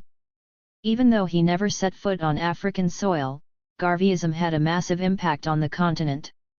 During the Kenyan battle for independence, people would go from village to village reading out the Negro world in their native tongues. 47. As explained in the previous chapter, Garvey was one of the most influential thinkers for Pan-African leaders, as his message captured the spirit of liberation. These notions were not alien concepts from a foreign elite. Africans in Africa agreed to adopt the theories given birth by Africans in exile. Because of the truth these theories embrace. 48. By no means does Garveyism provide a fully formed radical politics. However, it does include some of the key ingredients, including building a mass movement and being rooted in the revolutionary concept of the global black nation. Malcolm X later developed these threads into the most complete understanding of revolutionary black nationalism. Revolutionary black nationalism. Malcolm X defined himself as a black nationalist freedom fighter all the way up until his assassination in 1965. 49. This is important because in the narratives that aim to redeem Malcolm from his days in the Nation of Islam, he is often said to have abandoned his black nationalism in favor of a more civil rights type of approach to black politics. 50. This mythical convergence between Malcolm and Martin Luther King never actually took place.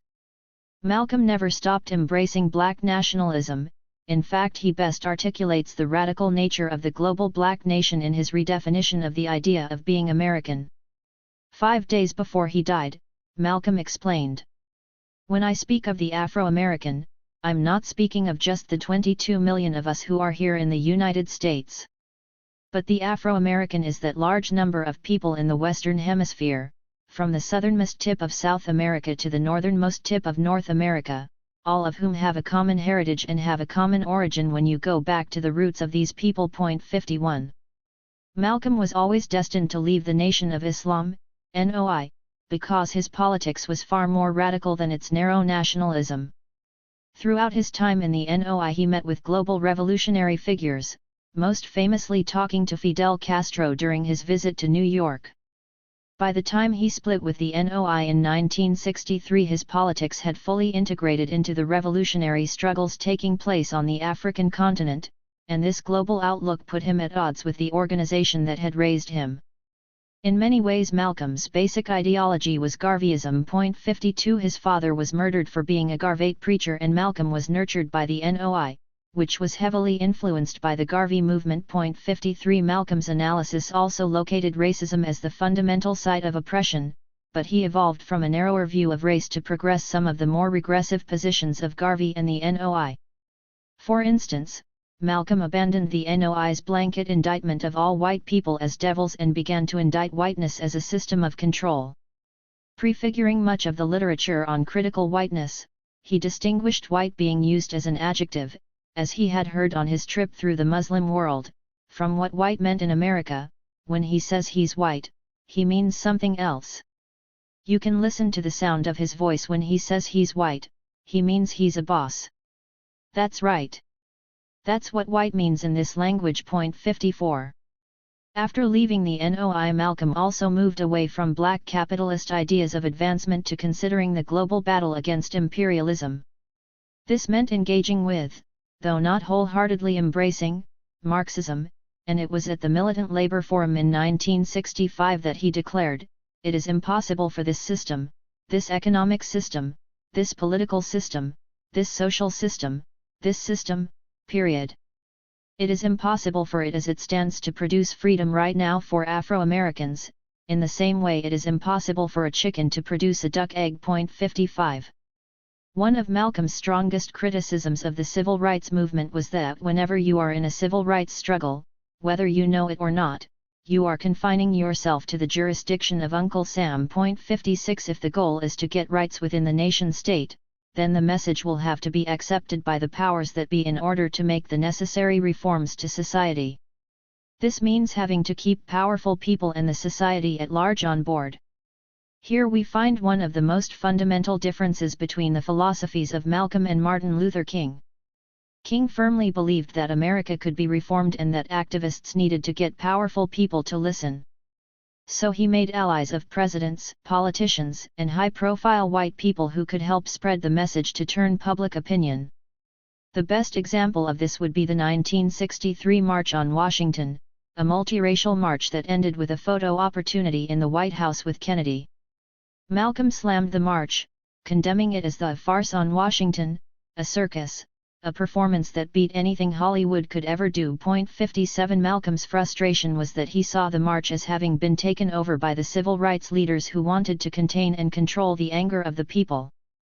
The march was originally a grassroots idea that had arisen out of frustration at the lack of progress on racial issues. The original protesters were going to march on the Congress, and tie it up, bring it to a halt, not let the government proceed. They even said they was going out to the airport and lay down on the runway.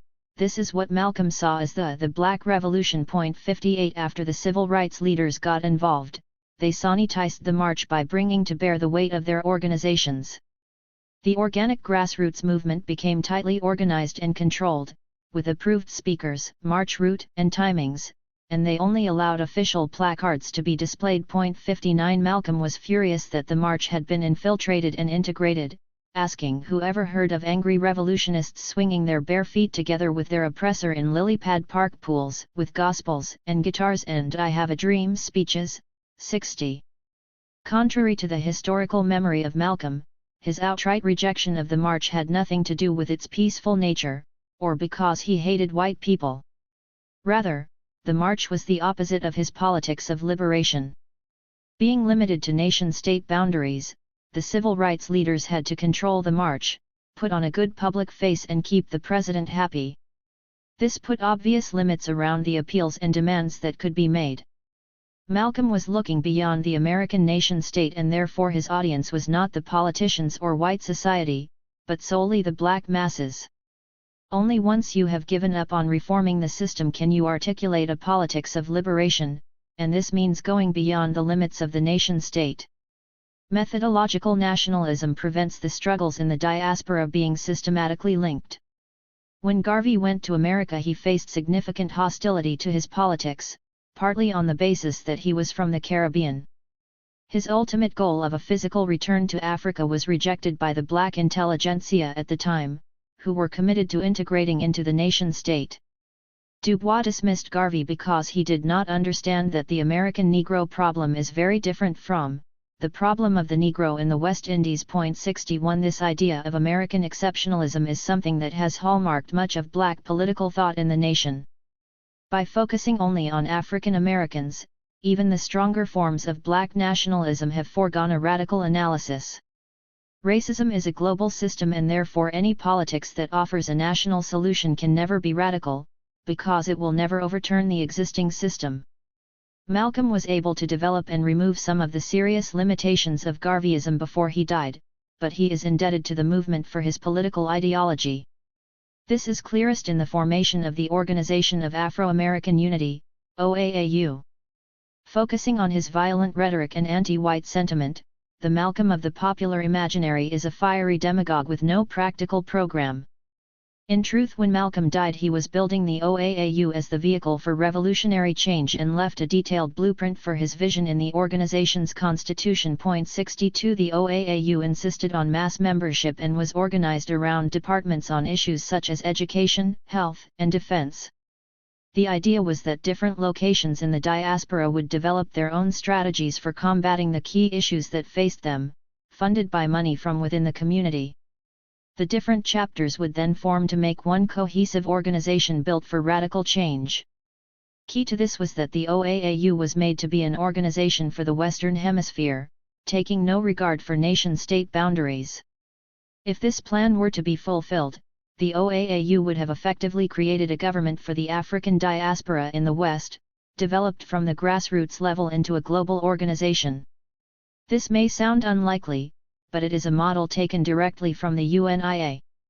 If the OAAU were expanded to include the African continent, the blueprint would allow for the creation of a mass movement, rooted in local concerns, replacing any idea of the colonial nation-state.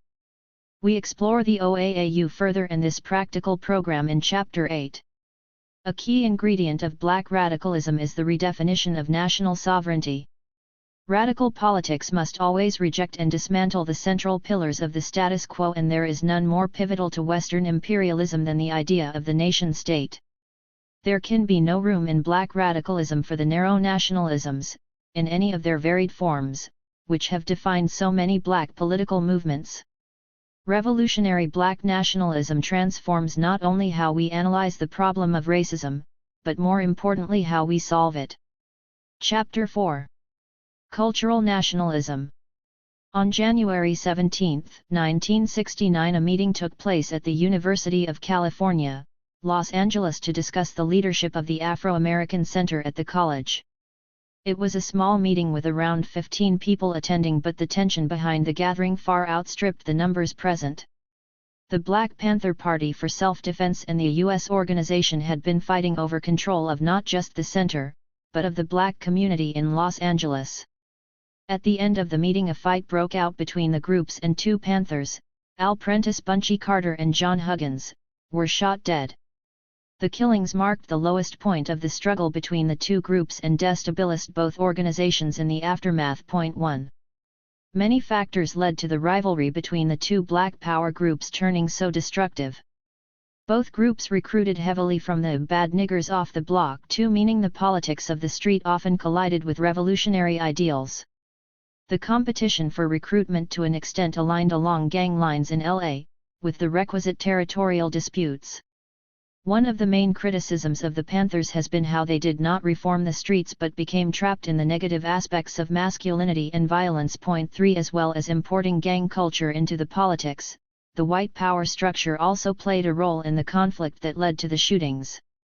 Sowing seeds of division both within and between Black Power groups was one of the major strategies of the Federal Bureau of Investigation's infamous counterintelligence program, COINTELPRO.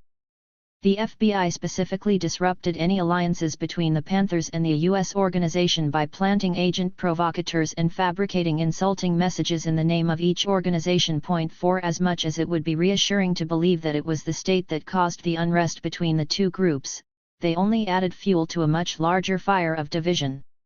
The Panthers and the U.S. organization were destined to conflict, not because of gangs or the feds but due to them embracing entirely different sets of political beliefs, one radical and the other reactionary. As we will cover in Chapter 6, the Panthers are firmly within the tradition of Black radicalism, with their global politics of liberation. The U.S. organization, however, was based on cultural nationalism, which substitutes revolutionary change of the system for the internal mission of saving the self spiritually, by connecting with Africa. The Panthers referred to the U.S. organization as pork chop nationalists, 5 who obsessed over culture at the expense of revolution. It is no coincidence that U.S. was founded by Maulana Karenga, who lies at the foundation of the regressive politics of cultural nationalism. If the Panthers were the children of Malcolm, then Karenga was his illegitimate child with no rightful claim to his legacy. Karenga has had a major influence on black politics, with his influence reaching across the diaspora. The problem is that the regressive politics of cultural nationalism have become conflated with black radicalism in the popular imaginary. This chapter will present a detailed critique of cultural nationalism, making clear the distinction between its regressive ideals and the politics of black radicalism. Before doing this, though, we need to consider what makes cultural nationalism so popular. We are a broken people. It is indisputable that the destruction of African culture was a primary process in maintaining slavery. Europeans did not just enslave us, they sought to break us in order to control us. Central to being able to do so was to create what the late Cedric Robinson called the Negro, who had no civilization, no cultures, no religions, no history, no place, and finally no humanity that might command consideration. 6 The Negro was the beast of burden who had no more rights than cattle under the law. The Negro could be traded, abused, raped and worked to death. It was not enough that the enslavers saw us in this way. To prevent revolt they needed us to internalize the nature of the Negro. Therefore, from the very beginning of enslavement everything possible was done to break connections to the African continent. Different tribes were purposefully separated and mixed up on the slave ships to limit communication. African names were replaced with European ones, and we were given the surnames of the masters. African languages and religions were banned, and Christianity was enforced on the plantations. We were taught to loathe Africa, its backwardness, and evil black magic. We were taught to fear the remnants of Africa that made it to the New World and the maroon communities that had escaped enslavement, which we will discuss in more depth in Chapter 7. In Jamaica, for example, the Maroons were led in the early 18th century by Nanny and her brother Cudjoe, who had been Asante leaders in Ghana. In order to scare the enslaved away from attempting to escape to join them, Nanny was painted as an evil witch, with dark and supernatural powers. The idea of traditional African religion as evil and wicked, the voodoo from the horror movies, comes from trying to instill fear in the enslaved. These messages were so powerful they still have purchase. The mysticism surrounding Maroon Town in Jamaica leaves many afraid to stay beyond nightfall even today.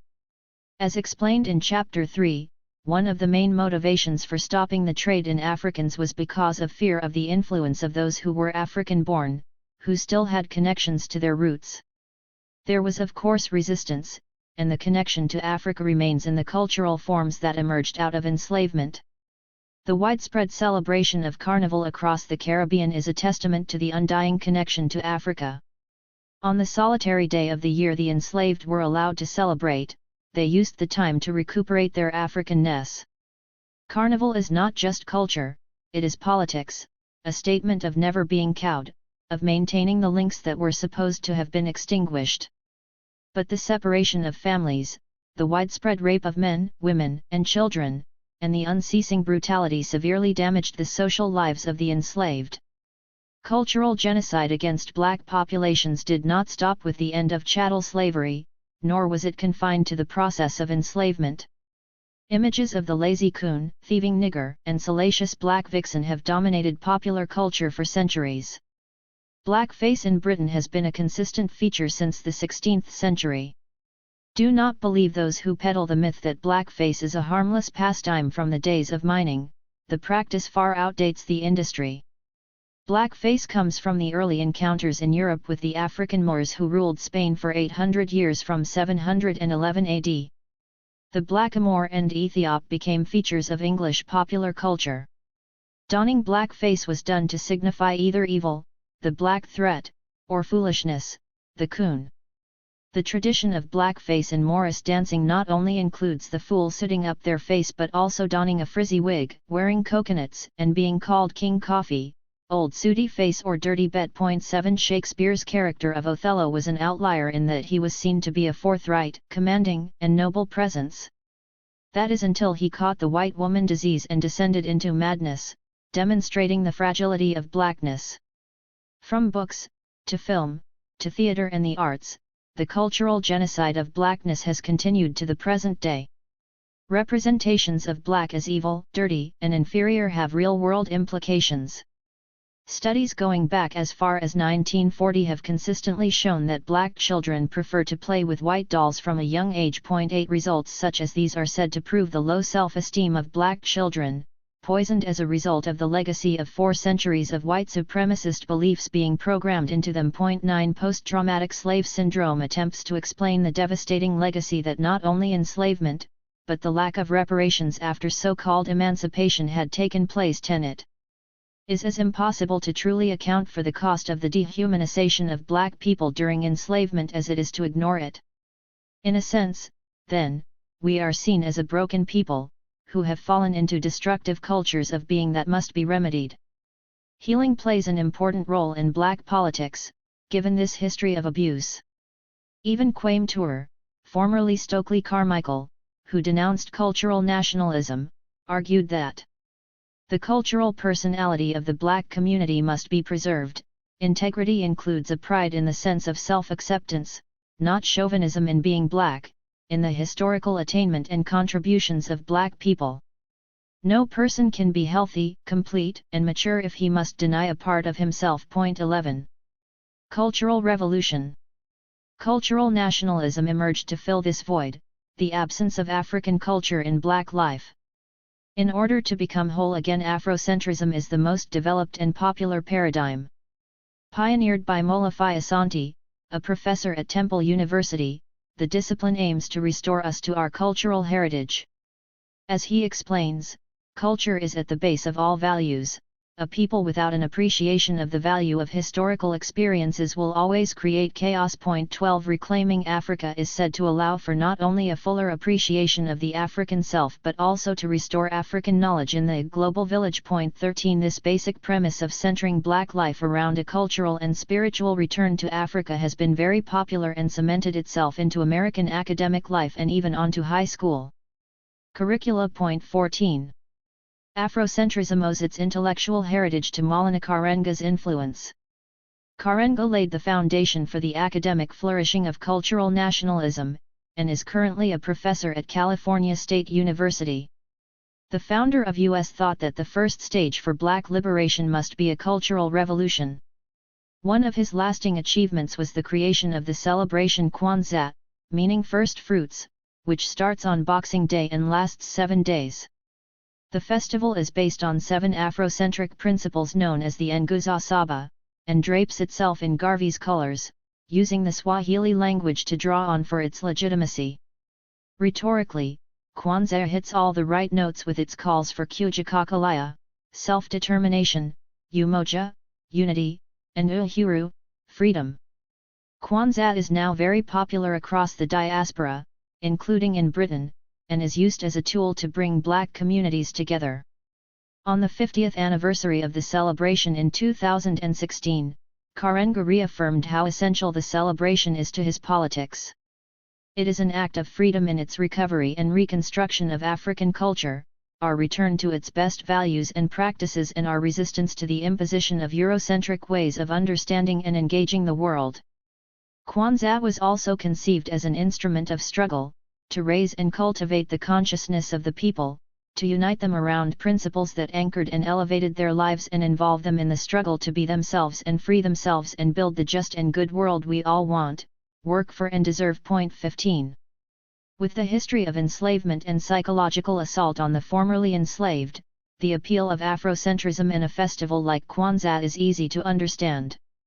Everything, including our names, was taken from us, meaning that we still bear the mark of the master even within our identities.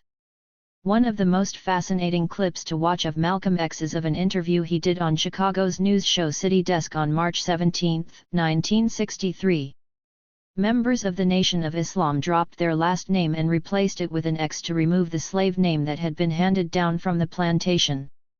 The interviewer pushed Malcolm to reveal his real or legal name and he steadfastly refused to speak it. When the interviewer asked him his father's last name, he responded, "My father didn't know his last name. He got it from his grandfather, who got it from his grandfather, who got it from the slave master." Malcolm also stressed the importance of connecting back to African history and at times spoke of a cultural return. 16 There is no doubt that restoring a connection to Africa has to be a part of any progressive black political movement in the diaspora. As Garvey said, take the kinks out of your minds, instead of your hair. 17 Cultural nationalism also has a history and a role in Africa. Until so-called independence, Africa was directly controlled by European powers, meaning Africans had the same colonial education as those in the diaspora. The majority of these nations retain the school systems of their former mother countries and, as we explored in Chapter 3, one of the key neo-colonial mechanisms is the training of the African political and economic class in Western universities. Africa has not been spared the cultural genocide, with high levels of skin bleaching being a testament to the depth of hatred of blackness that has taken root. Leopold Senghor was the first president of independent Senegal, taking power in 1960. As well as being a politician, he was also a poet who helped mold the Negritude movement in the French-speaking colonies. Negritude was founded by the Martiniquean poet Aimé Césaire and focused on centering blackness and Africa in cultural life, in order to overcome the whitewashing that was so endemic. Césaire's impact was electrifying, creating a delirium in the Caribbean and across the diaspora. 18 Fanon, never a fan of cultural nationalism, explained the importance of black people being represented for the first time in cultural terms. He explained that before Césaire, the West Indian identified himself with the white man's attitude, was a white man, and that Negritude helped to bring a new generation into being. 19 French colonialism always put a particular emphasis on the devastation of other cultures because to be French means to submit to the country's cultural values. This holds true today, with the Republic adopting a policy of assimilation towards its minority groups. France does not even keep records of its ethnic population and therefore cannot measure discrimination, because it refuses to formally recognize that there are differences. To be French is to be one, the same, the unified body. Deviations from this cannot be acknowledged, much less tolerated. That is why the ban on face coverings in public was made law, in the name of protecting the sameness of the Republic, not of course to penalize the un-French religion of Islam. It should come as no shock that France faces such a serious problem with terrorists bred in the country. The totalitarian approach to French culture and identity means it is impossible for the nation to come to terms with its horrendous slave and colonial history or its legacy. The banlieues are filled with the descendants of the French Empire, who remain locked out from success in the nation, with far more reasons to hate France than to embrace its whitewashed identity. France's cultural impact was no less great in its African colonies, with blackness being just as erased.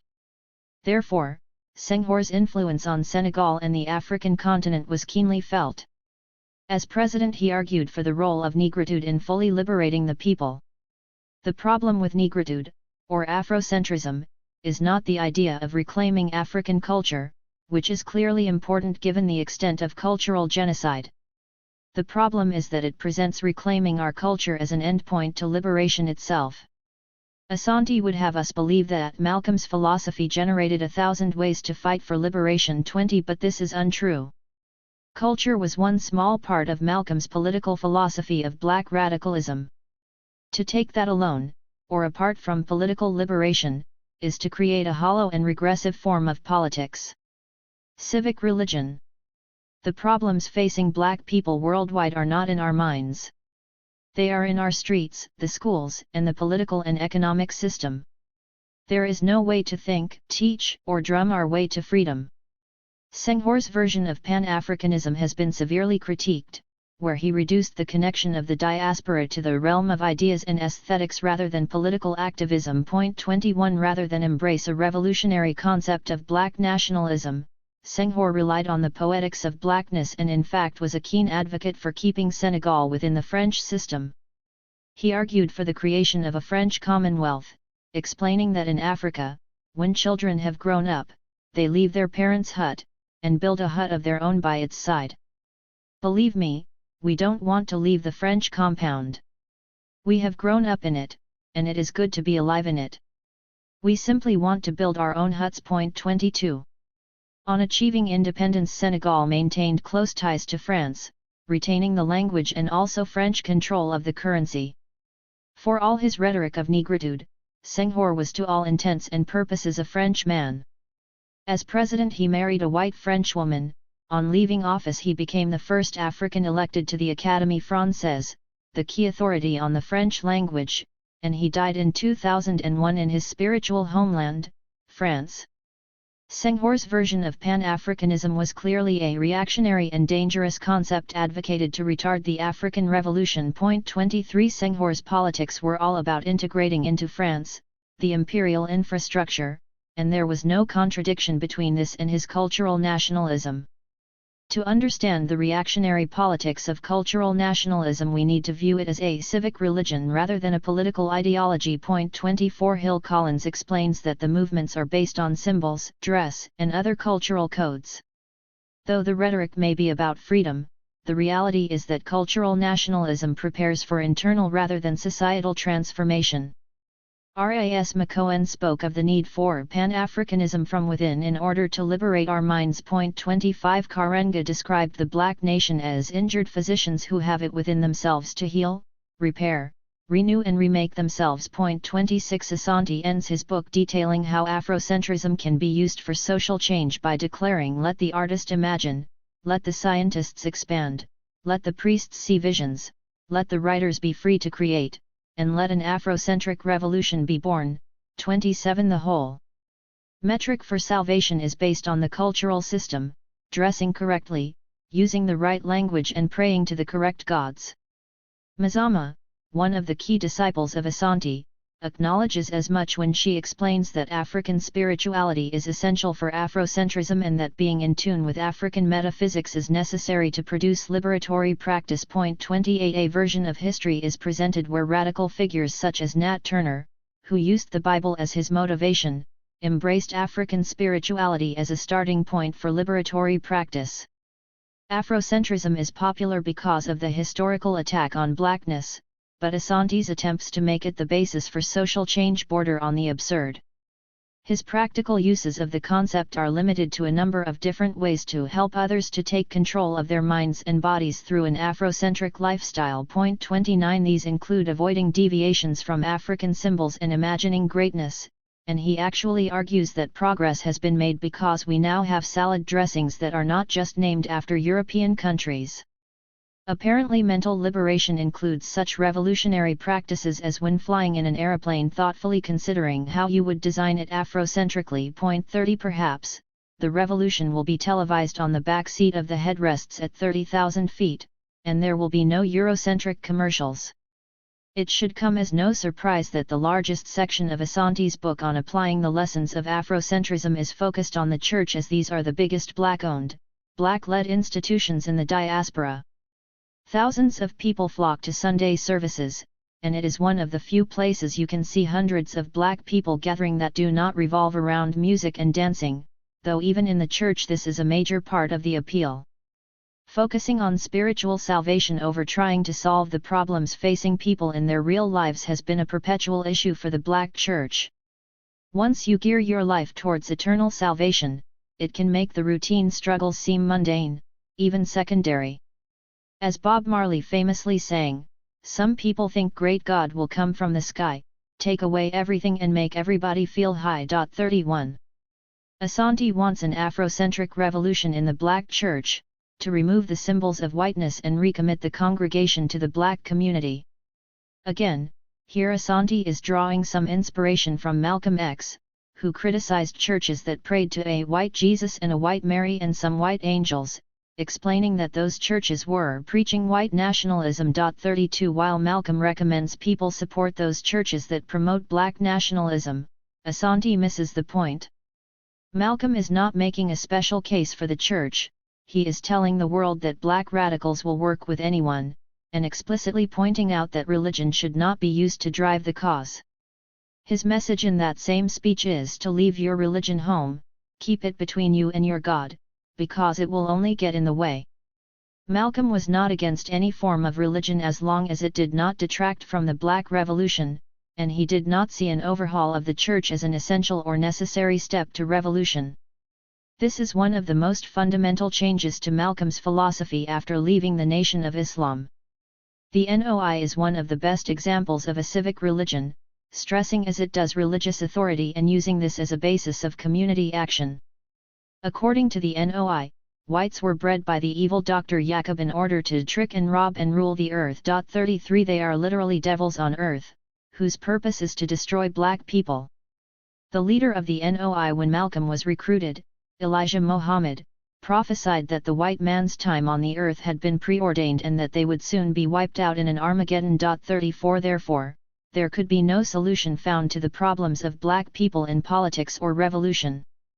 The choice was simple: we could either integrate into this wicked race and be destroyed along with them, or separate and inherit the earth. 35 So the NOI focused on building its own way of life, supporting itself through collective economics and reclaiming minds by connecting to the original nature of the black man.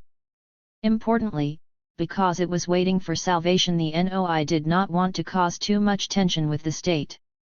Malcolm's departure from the group occurred after he learnt that far from practicing what he was preaching, Muhammad was committing adultery and had fathered a number of children with his young secretaries. But his split was inevitable on political grounds. Prior to his leaving, he had been suspended for speaking his mind on the Kennedy assassination. His explanation that it was simply chickens come home to roost angered Muhammad, who did not want to upset the country at such a tragic time. Malcolm had also been barred from engaging with the civil rights struggle. In 1965 he sent a telegram to George Lincoln Rockwell, the leader of the American Nazi Party, that he was no longer held in check and that you and your Ku Klux Klan friends will be met with maximum physical retaliation from those of us who are not handcuffed by the disarming philosophy of nonviolence. For all its blood and damnation rhetoric towards white people, the reality is that the NOI has a history of collaborating with police and state forces to keep order in black communities. There is a reason why Malcolm was assassinated, while Farrakhan is allowed to retain his pulpit even today. Once we accept religion as the solution to the problem of racism, we have lost the battle. Rastafari has been a standard bearer for radical politics, producing the culture and soundtrack for the revolution. In Britain, in particular, the impact of Rasta was profound, with its calls to reject the evils of the Babylon system and presenting a liberation psychology. 36 To be a dread came to be symbolized both by the community and the police as being a rebel, someone who resisted the system. Cloaked in the red, black, green, and gold and the politics of Garvey, Rasta has been at the forefront of the rebellions and political movements of blackness in Britain. As real as the radical roots of Rastafari are, there has been an ascendancy of cultural nationalist themes. 37 Authors such as Nett Leffert and Owens have highlighted the mysticism and religious sect-like qualities of Rastafari. 38 Campbell argues against this characterization, but recognizes a shift in Rastafari, with the doctrine becoming increasingly religious and more interested in maintaining cultural distinctions than being involved in liberatory politics.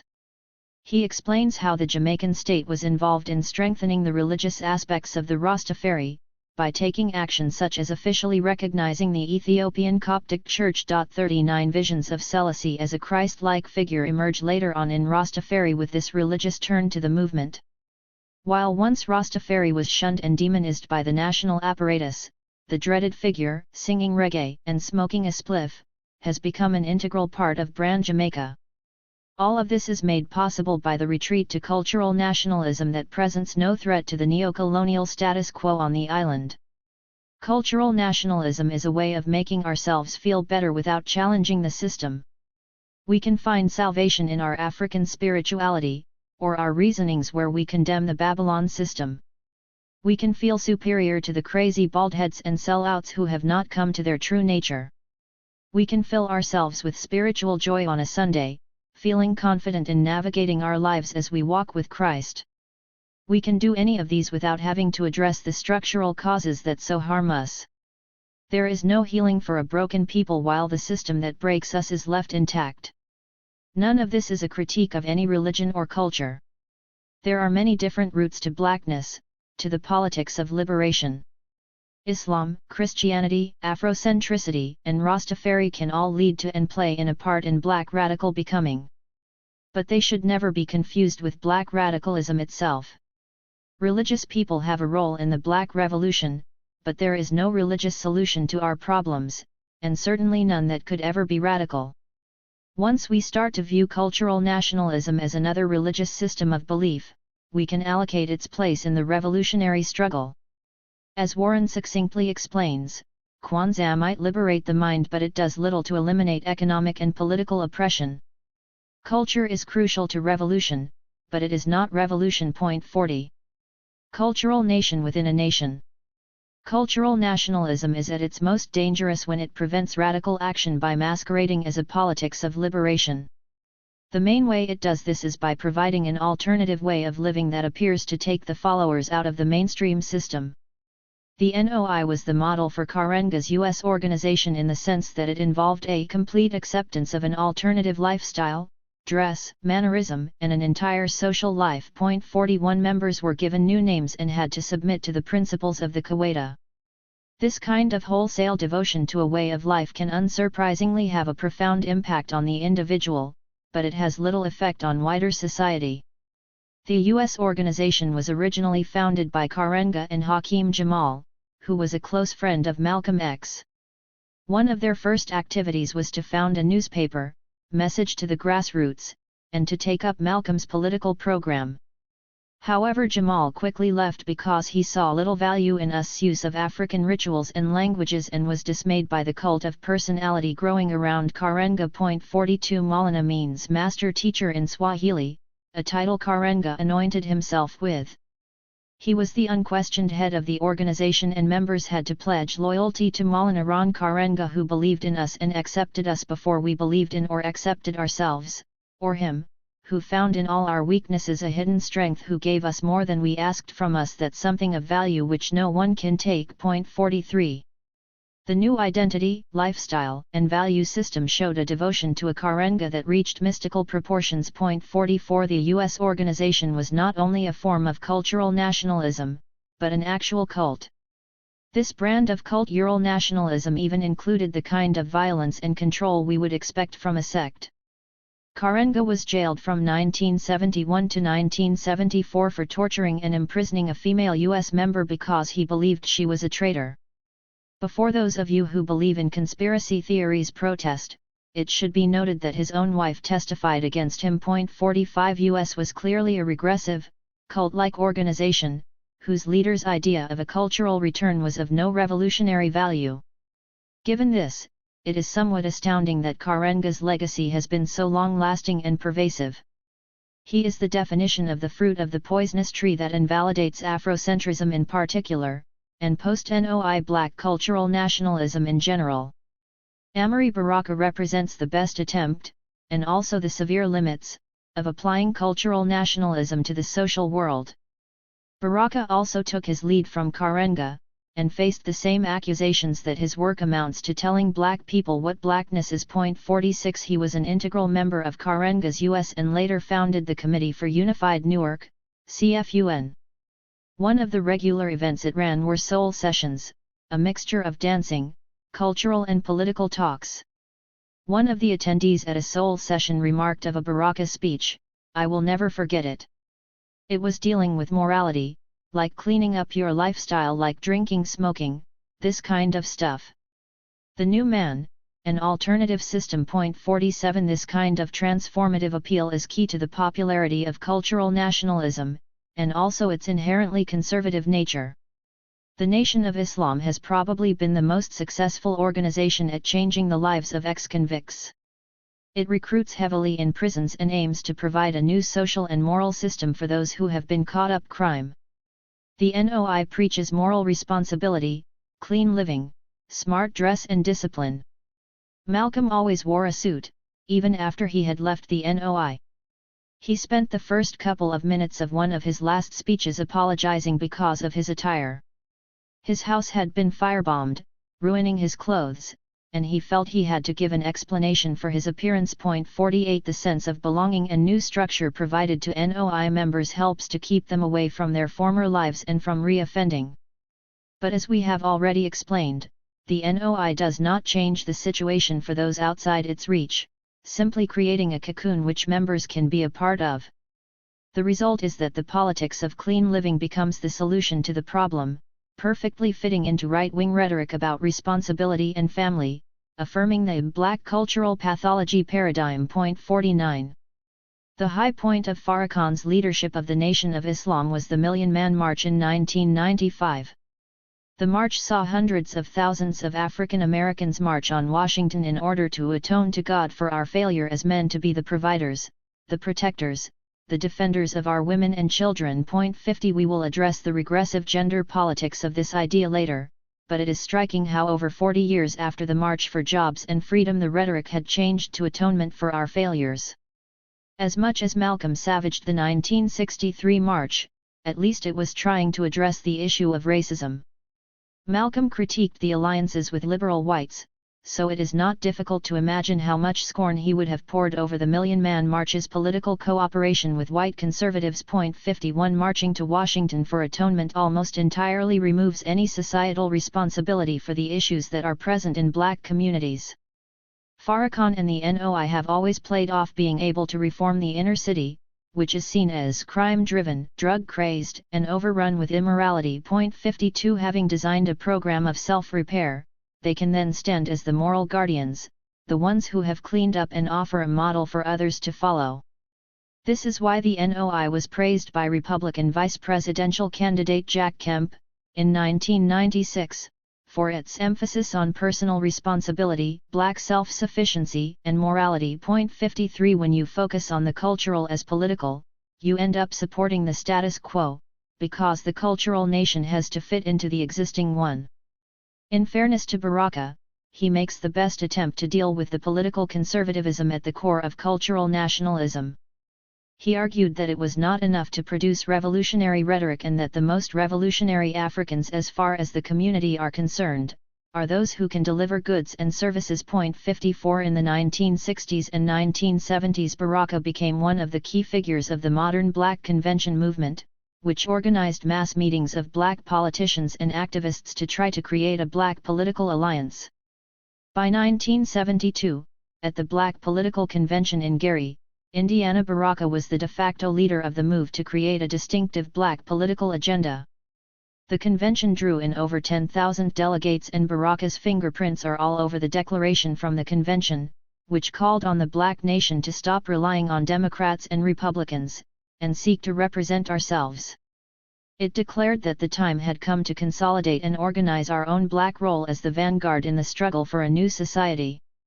To accept that challenge is to move into independent black politics. 55. Creating the black nation as a political force within America was seen as vital to success.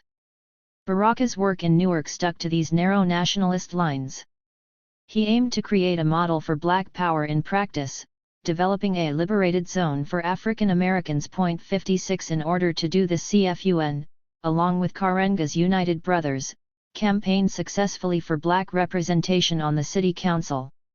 In 1974, both Mayor Kenneth Gibson and the head of the city council, Earl Harris, were black and owed their success to black cultural nationalist support. In fact, Harris was a former member of United Brothers. With this representation at the political level, Baraka pushed forward two urban development projects. The first was Keweda Towers, a 210-plot development to provide decent housing and a community hub for black residents. The second was a more expansive vision called the New Arc, which would include affordable quality housing, communal cooking facilities, a multi-purpose community center, a communications center to produce television and radio, as well as a medical center.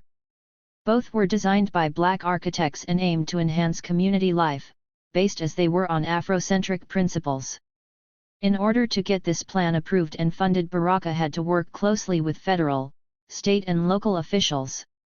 To get the dig started on the Keweda Towers project, he even compromised on Afrocentric principles, hiring an Italian building firm as the main contractor and ensuring the building site had white as well as black labor. He negotiated a minefield of local politics and mob justice to get the project ready to go. However, on the opening of the building site, the web he had managed to weave quickly started to unravel. The site for Keweda Towers was in an Italian neighborhood, rather than one that housed predominantly African Americans, which caused uproar in the local community.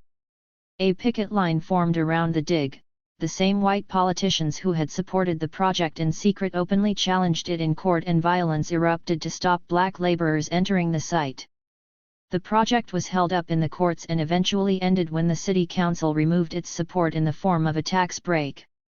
The collapse of Kehinde Towers also spelled the end of the New Ark project and Baraka's vision of cultural nationalism in practice. That the project fell apart should come as no surprise given the history of racism and housing in America. White Americans have fought extremely hard to ensure that black people stay in their place, in substandard housing and away from white neighborhoods. The limits of any politics that works within the system always end up being the system itself. The idea that Baraka could create a liberation zone within a hostile and racist America speaks volumes to the problems of narrow nationalism. The best that could be hoped for is a much smaller version of the issues we discussed in Chapter 1 in regard to so-called independent former colonies, or Haiti after it won its freedom, a freedom so limited by the surrounding imperialism that it ends up being just another form of subjugation. Even the most progressive form of cultural nationalism cannot ever hope to be radical when it involves working within the system of oppression. The fact that mainstream institutions were keen to work with Baraka is testament enough to his lack of a radical project. What may, or may not, come as more of a surprise though is the role the black elected officials played in the downfall of the CFUN initiatives. Within 2 years of being elected due to CFUN support, Mayor Gibson was already at odds with Baraka, attempting, and failing, to get an opposing slate of candidates elected to the city council. At the outbreak of the hostility over Kehinde Towers, the mayor was at first silent, and eventually sided with the white power structure. Council leader Earl Harris was even more brazen in the betrayal of his former backer, at one point declaring him a racial extremist, a dictator, and declaring that the council would work with anyone else but him. 57 Boiling point was reached when Harris had Karenga and a number of CFUN activists arrested during a council meeting. The strategy of electing black officials severely backfired on Baraka, to the point that he ended up rejecting integration into the system and advocating a socialist revolution. The problem with cultural nationalism is that it transforms the individual, resurrects and empowers them. As the impact is on the individual, then there is nothing that automatically leads to that person using any successes they reap for the benefit of the community. Leaving the structures of power and oppression in place allows for the possibility that these supposedly liberated individuals will fall into the system's ways of working. This is particularly true of politicians, who have routinely showed that they become part of the machine, rather than challenging it. Lacking a political philosophy, cultural nationalism has also supported the narrow nationalism of black capitalism. Asante makes it crystal clear that one of the steps to so-called liberation is to gain a foothold in every sector of the American economy. 58 The logic goes that by doing capitalism Afrocentrically we will produce fairer practices. This is the classic liberal argument about representation. The only difference is the idea that we first need to transform into our true African selves in order to deliver the social change. Once we know our history, have pride in self and carry ourselves with an erect posture, 59 we will be able to take our rightful seat at the table with the rest of civilized society. Not only does cultural nationalism embrace the politics of integration, it is also based on claiming authenticity that can be measured by how rooted we are in our tradition. 60 This idea of cultural authenticity is hugely problematic, particularly when it is based on the concept of a return to some mythic, utopian ideal of pre-colonial Africa. The notion that we can look back to a specific point in time where the true African identity can be found is regressive in both theory and practice. There is not one truth of pre-colonial Africa that can be restored, but a number of different interpretations and understandings of that history. What cultural nationalism does is to take a particular view of African history and render it immovable. When we consider who is doing the rendering of history, it becomes clear that a narrow, patriarchal, and heteronormative vision of Africa is being created. Black power movements in general have been criticized for their gender and sexual politics. Kwame Ture once remarked that the best place for women in the movement was prone, meaning on their backs. 61 The Black Panthers had many issues with gender inequality and sexual violence was not uncommon in the party. 62 We tend to deify the great men of history like Malcolm X, Marcus Garvey, and Toussaint L'Ouverture and ignore the women who were integral to those movements. In Chapter 5 we will discuss in more detail the Black radical position on gender, but it is essential to distinguish the politics from cultural nationalism, which is patriarchal and heteronormative at its core. Building on the success of the Million Man March, Farrakhan took the next logical cultural nationalist step and announced plans to marry 10,000 couples on the 5th anniversary of the march. He explained that he wanted to go into the new century and new millennium not black male, black female but as a wholesome family with God at the center. 63 He also claimed that the march had led to a drop in the crime rate as black men were returning to their families and taking responsibility for their lives. It is not difficult to see how his ideas have so much support from conservative whites because it clearly lays the responsibility on the community atoning and recommitting to a more positive and wholesome culture with marriage and stable family at the core.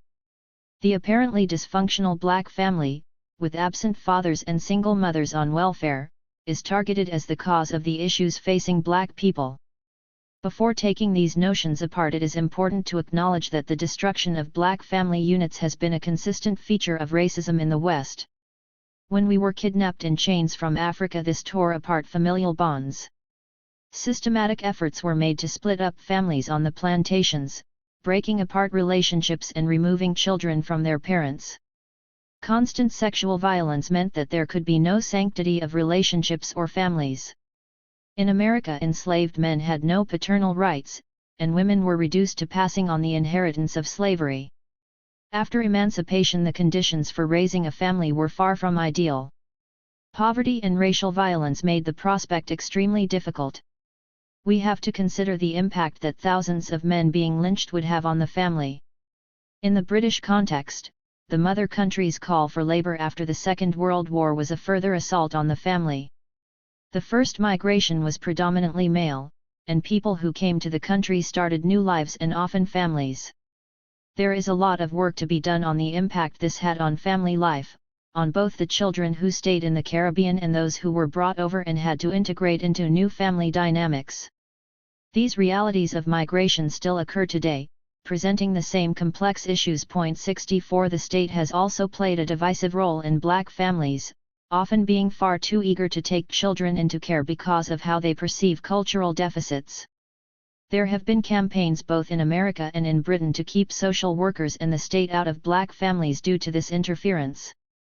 It is certainly true that black families in America, and Britain, are more likely to be headed by a single woman. But this should not come as a surprise given the staggeringly high black male unemployment rate, and the historically unprecedented number who languish in prison every year. We live in a society that has made it extremely difficult for black men to play a productive role in their families and then wonder why some do not. Western society is certainly geared towards the two-parent nuclear family, and financially it definitely makes sense to have two adults in the house. But there is a much bigger question here as to what is meant by a family. It is ironic that cultural nationalism puts such emphasis on the nuclear family, when African cultures have been replete with different family forms. It takes a village to raise a child is not just a mantra to keep an eye out for your neighbor's children. It is a recognition that child rearing is a communal activity that stretches beyond the boundaries of the two-parent family. These kinds of practices survived into post-enslavement communities, with grandparents, uncles, and aunts, related by blood or otherwise, taking on roles within the family. In Baraka's plans for the new ark there were to be communal kitchens precisely to acknowledge the role of collective cooking that they did within the organization. We should be extremely careful about demonizing alternative forms of the family just because they do not fit the societal norm. The black, or rather the African, family in cultural nationalism is a fixed idea, with specific gender roles. Even when different forms of family are embraced, they remain steeped in patriarchy. The separation of men's and women's roles that exist within the NOI were replicated in groups like the U.S. organization. It was the women who did the cooking and served their men. Women were meant to reproduce for the revolution, not actively create it. Karenga made it abundantly clear that the role of a woman was to inspire her man, educate her children and participate in social organization. 65 Black men were the gods of their household, and Karenga even went as far as to say that what makes a woman appealing is femininity and she can't be feminine without being submissive. 66 I had heard stories from my mother about women having to serve the men in some cultural nationalist movements in the old days. I only half believed them until I witnessed it myself in the 21st century. We were at a meeting and food was mentioned. The women around the table just got up, brought out the food and served it up to the hungry warriors. These regressive ideas of family and gender have no place in radical politics. Aping the discrimination of mainstream society is not revolutionary. The narrow ideas of gender also mean that Black women bear the brunt of the blame for dysfunction in the family. By claiming their independence, they are seen to be emasculating men and driving them away from their families. The welfare state is said to have destroyed the family by replacing the father with a benefits check. By restoring traditional family values, equilibrium can be restored to the family and Black life. By attempting to restore the traditional family, cultural nationalism logically leaves no room for same-sex relationships. Women's role is to reproduce and men's to plant their seed, so it is unquestioned that the healthy relationship is the heterosexual one. Asante attempts to take a measured tone, arguing that African culture has never persecuted anyone because of their sexuality, but is also sure to mention that it has never been promoted as ideal. He is keen to insist that although he is not homophobic, he does not support homosexuality as a way of life for Black people. 67 He sees same-sex relationships as a deviation from the African concept of being and therefore the optimum relationship, the historical relationship. The biologically natural relationship is between men and women. 68 Also important in Asante's position on same-sex relationships is what he sees as an agenda that is anti-Black liberation. One of the reasons he cites for homosexuality being a deviation is that it causes people to place their sexual orientation before their Africanness. He complains that Black gays are often put in front of white or integrated organizations to show the liberalism of the group, essentially being used as token for another cause.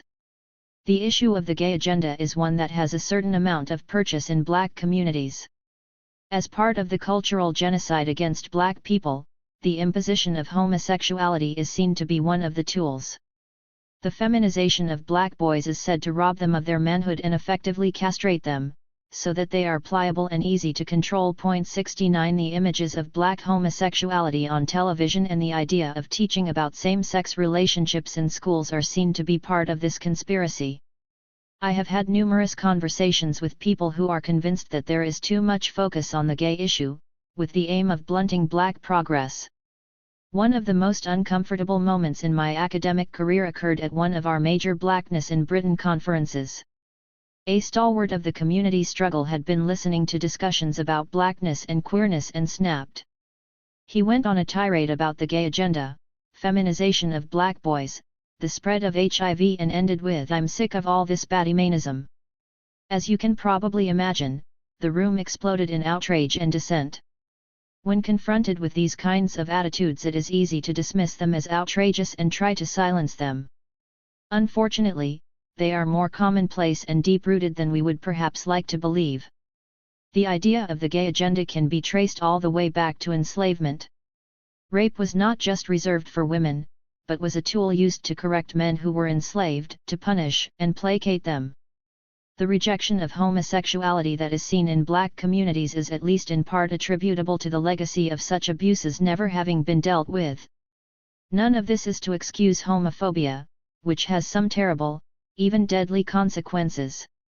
But in order to overcome it, we need to understand and trace its roots. The problem with cultural nationalism is that it is based on principles that will never be able to accept same-sex relationships. If freedom is about finding the authentic self, it means being entirely proscriptive in defining what that self is. There can be no space for deviation from the accepted norm, because to do so ruins the very basis of liberation. Defining the authentic by a mythic conception of Africa compounds the issue by freezing Black identity in the past. It may well be true that polygamy was the basis of tribal life and there was a clear gendered division of labor in pre-colonial Africa. It may also be true that homosexuality was given no space or legitimacy. It is likely that this is not actually the case, but the truth of the matter is irrelevant. Debating the cultural norms of communities centuries past can never lead to any progressive ideals or outcomes. Although Europe interrupted Africa's progress, the idea that hundreds of years ago pre-colonial Africa was some kind of utopia of values is clearly nonsensical. There was no unified Africa in pre-colonial times. There were different kingdoms, empires, and tribes speaking diverse languages with a range of cultural traditions. Attempting to define a restricted African culture is exactly how Europeans treated, and continue to treat, the continent.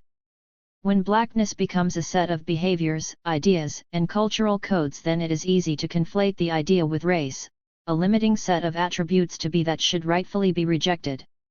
As will be discussed in the next chapter, it is precisely this kind of logic that has led to blackness and black politics being so heavily criticized. Just as importantly, the Sankofa bird of the Ghanaian Adinkra symbols has two heads, one looking to the past and one to the future.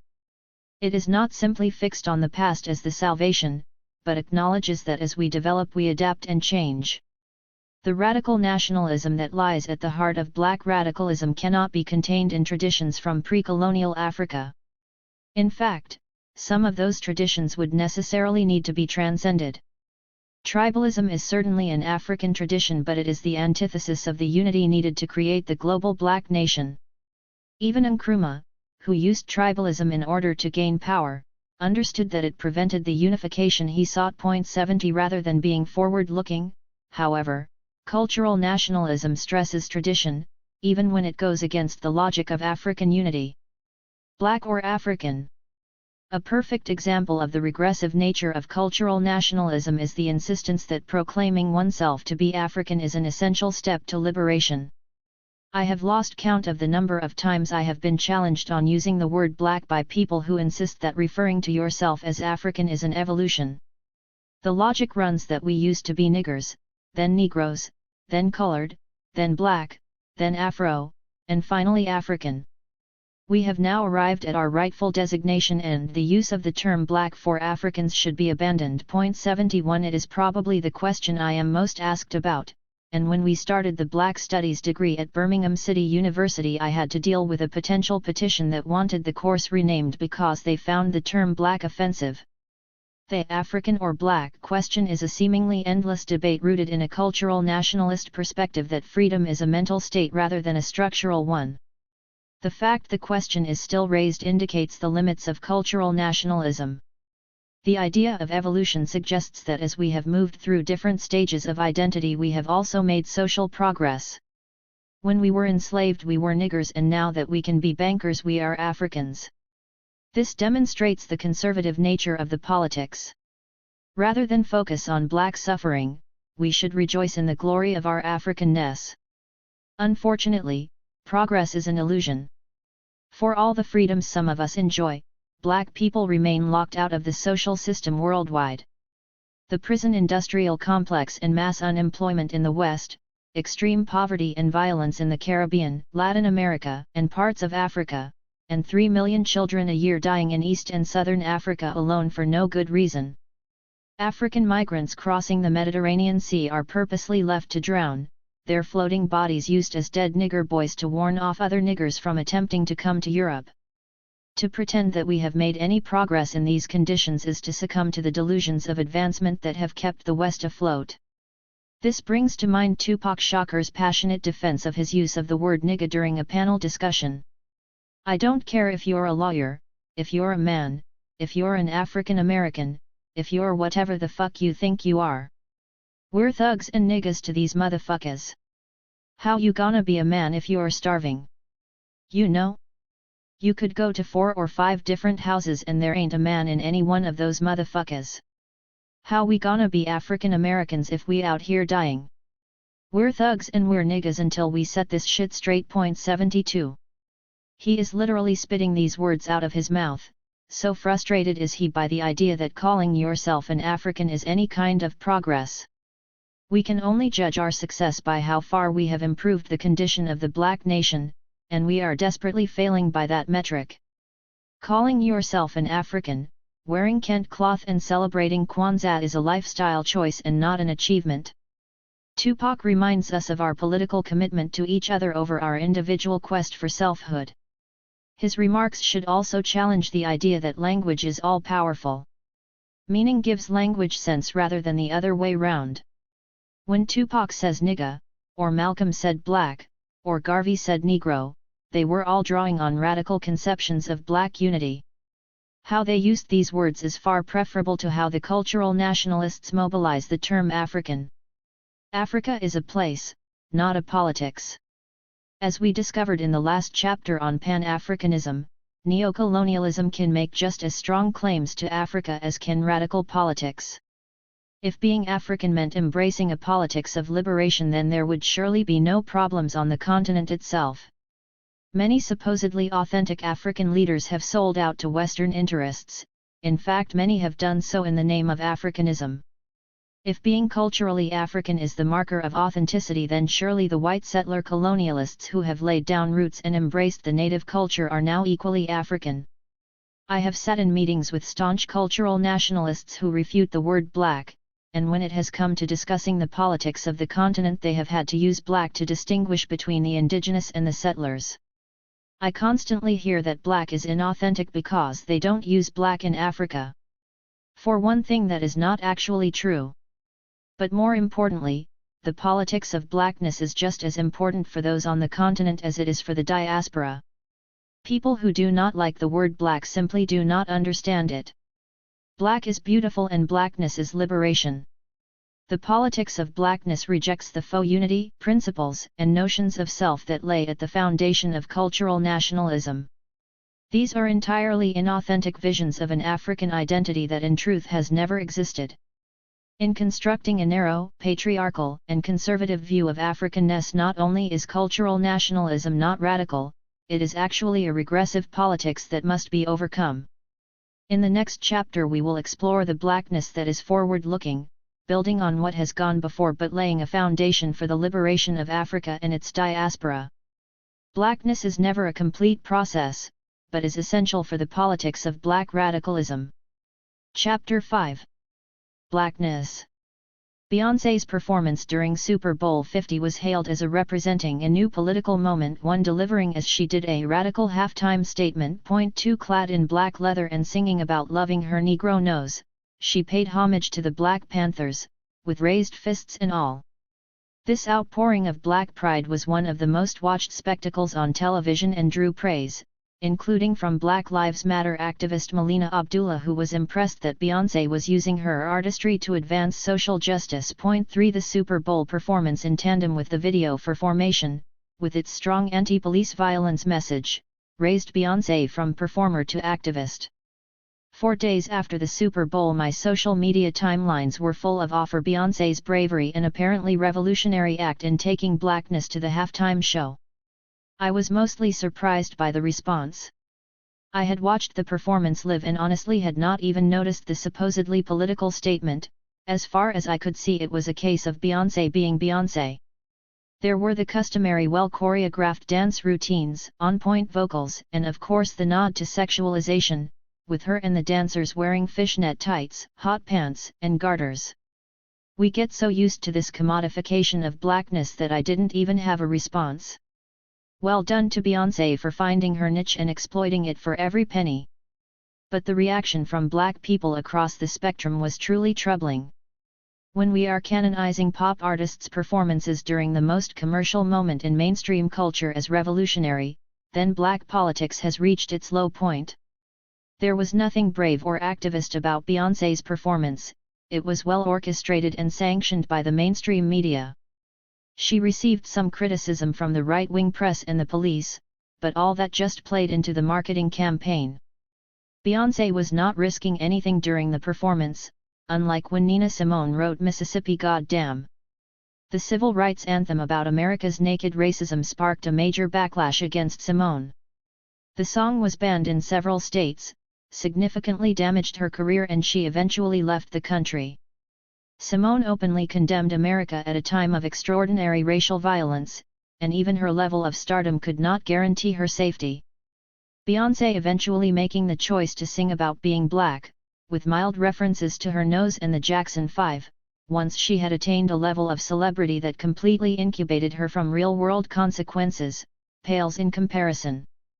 To elevate Beyoncé's performance to the level of activism disrespects the struggles and sacrifices that have gone before. What really incensed me about the reaction to the performance was the idea that Beyoncé was treading new ground with her ode to the Panthers. In reality, she was drawing on the same tropes of black nationalism we covered in Chapter 1. The top half of her costume was 2 ammunition belts, invoking the violent masculinist memory of the Panthers. The bottom half, with fishnets and garters, clearly gives women a particular role in the struggle. The Black Panthers had a uniform, and it did not involve fishnet tights and garters. This sexualized representation of women in the Panthers in the mainstream media is nothing new. Blaxploitation movies in the 1970s were popular precisely because of this patriarchal representation of black power politics. Pam Grier's Foxy Brown is the embodiment of this view of black female supposed liberation. In one movie poster she is described as brown sugar and spice, but if you don't treat her nice, she'll put you on ice. Foxy Brown had 2 main assets to appeal to mainstream audiences, and neither involved revolutionary politics.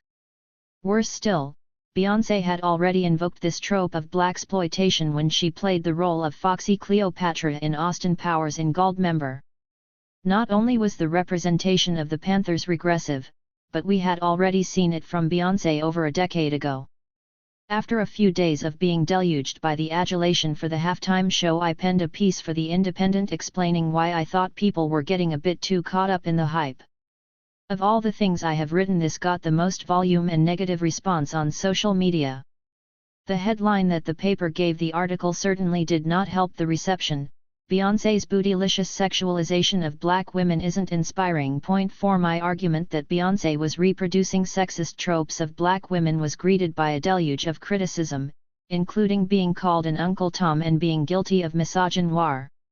I well and truly kicked the Bayhive by calling out the sexual politics and lack of revolutionary credentials of Queen Bey. I probably should not have been surprised by the response. The image of a black man policing the body of a black woman is one that sparks a lot of emotions, and for good reason, as we will explore in this chapter. Something missed in the criticism of my piece is that I have no problem with Beyoncé advancing her career in any way she sees fit. If she wants to shake her booty, try to look as light-skinned as possible, or pay homage to the Panthers by drawing on regressive tropes, then more power, just not black power, to her. My problem is with the response to her supposedly radical performance, rather than the spectacle itself, which I honestly had no reaction to at all. To dismiss the critique of her performance because of misogynoir is to divert attention from the point being made. Comments from bell hooks about Beyoncé's Lemonade were just as mauled by the Bayhive. Point 5. These arguments are not about trying to police how people use their bodies, but a critique of the politics that are attached to such performances. Beyoncé's performance was undeniably a political act, one endorsed by the Columbia Broadcasting Service, CBS, the National Football League, NFL, and a whole host of corporate sponsors. It was not subversive, or remotely radical. Unfortunately, Beyoncé at the Super Bowl managed to draw on the same reductive problematic tropes of black politics that have so prevented us from having a proper discussion of gender, sexuality, and blackness. Black radicalism has to account for all the varied forms of blackness, and in this chapter we will consider just how the politics has done so. Black radicalism is anti-misogynoir. In the first 4 chapters of this book I have dealt in depth with the need to separate out different strands of black politics. There is no such thing as a unified take on black power. There are a variety of different ideas and movements, many of which violently disagree with each other. But the collective memory conflates and confuses these different politics into a mass trope of a movement defined by violence and misogyny. In constructing our understandings of black power movements, it is as though we have collectively agreed that womanhood was not essential to revolution.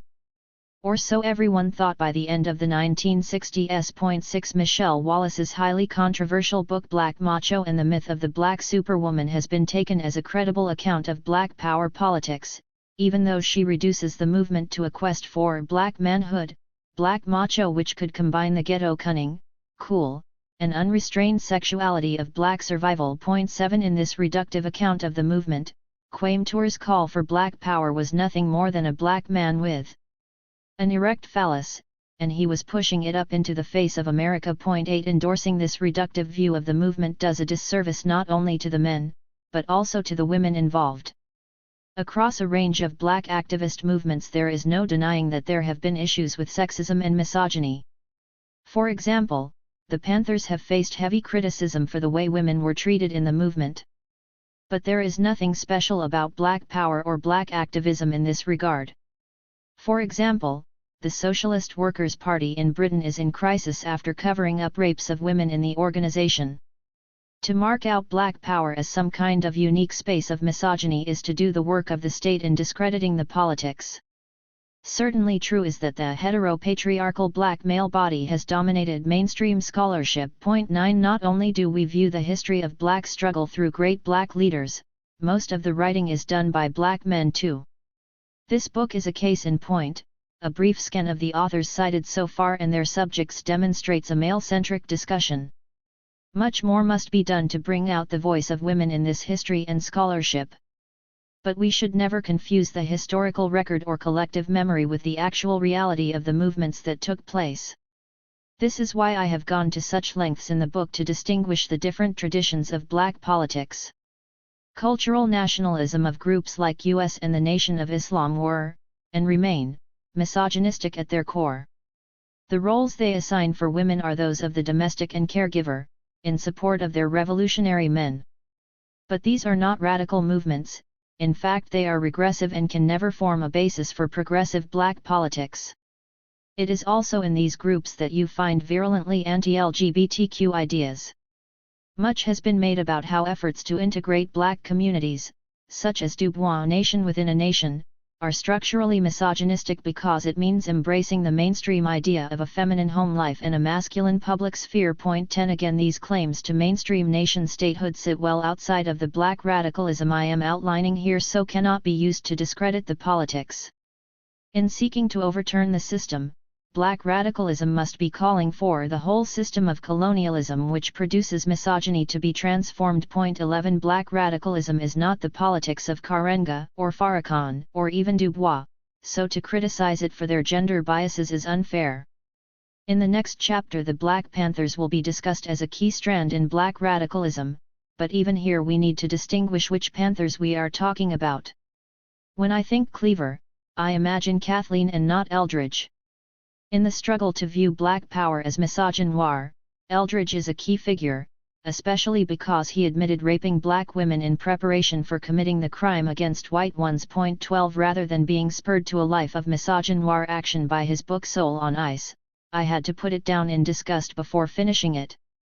If there is any person who is held as an example of black radicalism but can lay least claim to it, it is probably Eldridge. His entire role in the Panthers seems to have been to destabilize it. He was famous for incendiary comments and for pushing violent confrontations with the police. On April 4, 1968, after the assassination of Martin Luther King, Eldridge led an ambush on a squad of police. This kind of action was the black macho in search of his manhood that Michelle Wallace so caricatured and that is so present in the memory of the Panthers. The latest documentary, The Vanguard, Lion sees these bad niggers off the block who were ready for action. 13 The unsurprising result was a shootout that led to Eldridge and Lil Bobby Hutton being trapped in a burning building surrounded by the police. Hutton was shot to death but Eldridge survived. He later managed to smuggle himself out of the country and ended up in Algeria. 14 From there he became a vocal critic of the Panthers and their programs of free food and medical supplies. From the safety of abroad he demanded the party take violent action against the state. Even if Eldridge was not working with the state, he did just as much to undermine the solidity of the Panthers. His conversion to the Republicans in later life only adds fuel to the suspicion that his motives towards the party were never pure. His prominence in the memory of the Panthers and his actual place in their history do not match up. I was surprised when I mentioned Eldridge to my father. His first words were, "We always thought he was planted by the FBI." I am apparently not the only one who saw through Eldridge. The Panthers must take responsibility for creating a culture in which Eldridge was ever allowed to be a prominent figure. No doubt, many of the members subscribed to his poisonous views of women. But that doesn't mean we should ignore the totality of the role of women in the party. The Panthers' membership was 60% female and only a small fraction of their work involved armed confrontation. The bulk of the efforts involved producing and distributing the Black Panther newspaper, the free breakfast program, free health clinics, running liberation schools and giving out free legal advice. Women were active across all areas of the Panthers' work, and though men may have dominated powerful positions in black politics, we should not discount the role of women. As Kathleen Cleaver explained, the form of assistance that women give in political movements to men is just as crucial as the leadership that men give to those movements. 15 In the case of the Panthers, though, Elaine Brown spoke of the discrimination facing women in the party, of which she became chairperson in 1974.16. This is a testament to the idea that the problem of misogyny within the Panthers was the members, rather than a structural limitation like those that render cultural nationalism inherently regressive. Garvey's Universal Negro Improvement Association also suffered from similar limitations of leadership. Both of Garvey's wives were hugely influential in the organization, with Amy Jacques being the de facto second in command and the person who carried the legacy of Garveyism through books like Garvey and Garveyism and the Philosophy and Opinions of Marcus Garvey. When Garvey was imprisoned in 1925, he entrusted the leadership of the UNIA to Amy Jacques, but the men in the organization rejected female direction, contributing to its downfall. Even though misogyny was certainly present in the UNIA, it did not define it. The organization took leadership on women's issues from the very beginning because, as Amy Jacques explained, if the mothers of men are not treated fairly, men are but limiting their own progress and development. 17 In 1920, Henrietta Vincent Davis founded the Black Cross Nurses, BCN, as part of the UNIA, set up as a vehicle for women to be involved in nation building. There is certainly something patriarchal in setting up the female work as that involving nursing, nutrition and education. But this was 1920, and an organization openly discussing and working in women's health, being run and led by women, was far ahead of its time. The role of women was also not limited to the BCN in the Garvey movement. The UNIA was an organization of over 5 million members at its peak, so we should decenter the role of Garvey himself. While he was the founder and inspiration, the organization was successful because of the collective, and if we think of Garveyism as a movement, women were fundamentally involved at all levels. In many ways it is our memory of these movements that is the problem and not their actual structures. Somehow both historians of the Black movement and women's movement have overlooked the activities of Black women in the most important mass movement in Black history. 18 We should not be surprised misogyny exists in movements that developed in a misogynistic society. The question is whether the organization itself allows the limitations of the mainstream to be overcome. Building the Black nation has been the central concern of Black radical politics in order to overturn the existing political and economic system. The focus on the nation has been used to argue that the movement is misogynistic because of the gendered nature of national formations. 19 This argument misses the point of Black radicalism, which is to shatter the Western nation-state in order to rebuild with a revolutionary foundation. Nation takes on an entirely different meaning in this context. The idea that only men have been involved in imagining revolutionary concepts of nationhood is disrespectful to the women who have been central in pushing for a redefinition. It is not just young Black men who obsess over the nation, as someone once disparagingly warned me at a conference. Women like Queen Mother Audley Moore, Grace P. Campbell, Claudia Jones, and Suni Ali all engaged in rethinking the nation. Ironically, marking out the nation as something men think about is precisely the gendering of social thought that mainstream knowledge is based on. The same is true for the issue of violence. To engage in revolutionary politics means having to consider the question of violence. Not as some kind of psychoanalytic tool for Black manhood, but because the system that needs to be overturned is the most violent that has ever existed. When Malcolm admonished the civil rights movement for its love thy enemy approach, he was chiding the naive belief that nonviolence could solve the systemic problems. To see this discussion of violence as inherently male is extraordinarily problematic. To do so again draws on the tropes of the masculine demagogues of black power. They must have meant men do the violence and women make the home. Though this was definitely true for some regressive figures, we are distorting Malcolm's legacy if we cast him in the same light as someone like Eldridge Cleaver. Message to the Grassroots is Malcolm's most vivid speech on violence, where he consistently talks about bloodshed in the cause of revolution. But the example he uses for revolutionary violence couldn't be further from the caricature of the black macho. When I was in prison, I read an article in Life magazine showing a little Chinese girl, 9 years old. Her father was on his hands and knees and she was pulling the trigger cause he was an Uncle Tom Chinaman. When they had the revolution over there, they took a whole generation of Uncle Toms, just wiped them out. And within 10 years that little girl become sick a full-grown woman. No more Toms in China. 20. Not only is his example of revolutionary violence enacted by a little girl, but the traitor, the Tom, is male. Malcolm made it clear that you don't have to be a man to fight for freedom. 21. And if we honestly account for the legacy of black radicalism, it should come as no surprise that he would draw on a female figure to represent the use of violence. Contrary to the failures of our collective memory, black women have been just as involved in political violence as men. Da'ir al-Kahina led troops against the Arab invasion into Tunisia in the 7th century, declaring Africa for the Africans. 22. Queen Nzinga in Angola fought on the front lines in the battle against the Portuguese in the 16th century, until she was 60. Queen Nanny of the Maroons in Jamaica led a fearsome guerrilla war against the slaveholders in Jamaica until her death in 1734. Her brother Cudjoe, on the other hand, signed a treaty with the British and colluded in returning enslaved Africans and rebels. During the Haitian Revolution, black women were just as involved in revolutionary violence as the men. Mbuya Nyanda fought the British in Zimbabwe and was executed by hanging in 1897.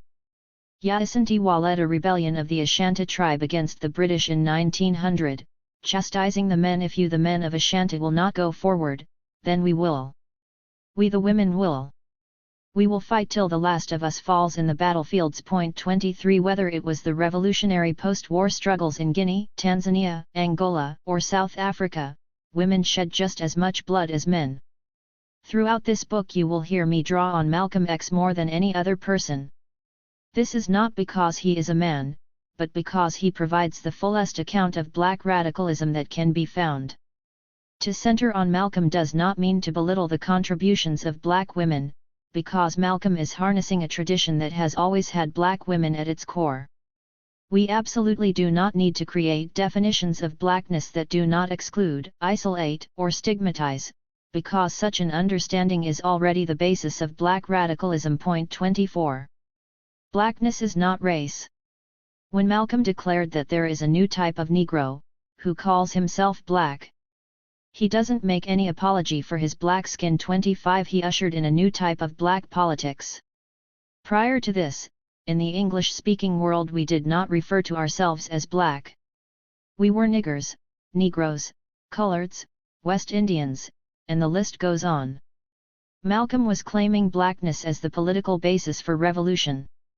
He was also building on historical precedents like the Haitian Constitution, which declared the nation after the revolution in 1804 as a Negra, or black, republic. 26. Blackness in Haiti had to be built, and was not a natural identity before the revolution. In his excellent analysis in Black Jacobin CLR, James explains in detail how the French built a system designed to fragment the population of African descent in the colony. 27. As well as the enslaved, there was a small number of liberated Africans and also a class of free people whose heritage was mixed with the slave owners. None of the free black people on the island were quick to join the revolution, which started on the plantations with those at the bottom of the system. The revolution was only successful when all the groups came together as black and united to defeat the French. Blackness has never been simply about color, but a commitment to a liberatory politics that our color ties us into. Malcolm distinguished between the Negro and Black revolutions to make clear the politics behind blackness. He dismissed the Negro Revolution, stating, "The only revolution based on loving your enemy is the Negro Revolution. The only revolution in which the goal is a desegregated lunch counter, a desegregated theater, a desegregated park, and a desegregated public toilet. You can sit down next to white folks on the toilet." 28. Blackness was a rejection of the politics of civil rights, of trying to gain access to a system that oppresses us. There would be no more patiently waiting, cap in hand, for incremental changes to the system. The Black Revolution was hostile, knew no compromise, and overturns and destroys everything in its way. The key for Malcolm was to eradicate the existing system and build a new nation on a completely different set of principles, and blackness was central to this goal. Blackness is a radical concept because it ties the destiny of the diaspora together. As we discussed in Chapter 3, breaking the conceptual prison of the Western nation-state is essential to building a radical project. To claim a connection to all those marked with black skin means incorporating Fanon's Wretched of the Earth into your political program. 29. The liberal politics of civil rights must be rejected because there is no way to integrate the 3 million children who die for no good reason in Southeast Africa every year into the global political social order. Malcolm's embrace of blackness took the struggle outside of the jurisdiction of Uncle Sam 30 and laid a foundation for connecting the struggles against apartheid in South Africa, Jim Crow in America, and colonial rule in the Caribbean. Given that white supremacy has devastated most of the world, rooting blackness on the wretched of the earth could lead to the inclusion of more than just the African diaspora. A child dies every 10 seconds because of lack of access to food, and many of those children live in Asia and Latin America. In fact, in the speech quoted above, Malcolm says, "When I say black, I mean non-white," and includes China in the Black Revolution sweeping the globe. Malcolm very much believed in the Third World movement against imperialism, which was hallmarked by meetings such as took place in Bandung between Pan-African and Asian leaders in 1954.31. But it would be incorrect from this quote to think Malcolm saw black as equal to non-white. His use of the term more often relates to what he termed the so-called Negro and his Organization of Afro-American Unity. The political organization he was building when he died, was explicitly targeted to those of African descent. As much as I have used Malcolm as the basis for the arguments in this book, he is also not infallible. Malcolm died before the optimism of the Third World movement had waned. Not being white did not prevent Arab exploitation of North Africa or China's neo-colonial role on the continent. It is also entirely disempowering to define yourself in relation to white people. It marks whiteness out as the standard, the norm. 32. The hierarchy of white supremacy creates the Negro at the bottom, as the inhuman beast of burden, cementing our location in the political economy. Blackness is a rejection of the Negro, the reclamation of our link to each other and to Africa. This political statement is an essential component of the blackness at heart of black radicalism. It would be easy to critique Malcolm's expression of blackness on the basis that he declares the black subject as male, he calls himself black. The focus on violence and the nation could be highlighted as the standard male imagining of agency. It would be easy to do so, but also lazy. As explained above, Malcolm imagines the revolutionary subject as female and draws on a tradition where women have been instrumental. Also, Malcolm's OAAU did not have defined roles for men and women. The question is not whether Malcolm used the patriarchal language of the time but whether the idea is structurally exclusive. A slight tweak leads to a new type of Negro who calls themselves black, making no apology for their black skin. It is here that we have the radical platform of blackness. Blackness was called into being during the 1960s, but the concept predates this. At its root, blackness is the call to unite all those of African descent in order to organize a struggle for liberation.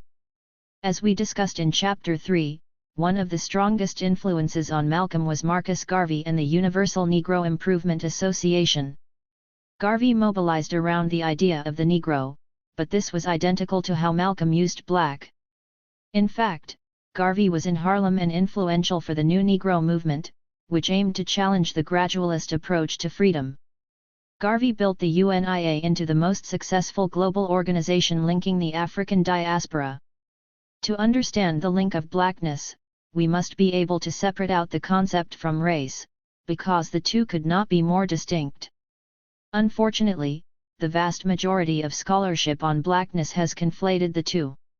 For example, Michelle Wright argues in her book Physics of Blackness that blackness was not a scientific discovery but an economic and political argument first used to justify the slave trade. 33 That is an excellent description of race, the regressive concept used to slaughter and dominate the globe.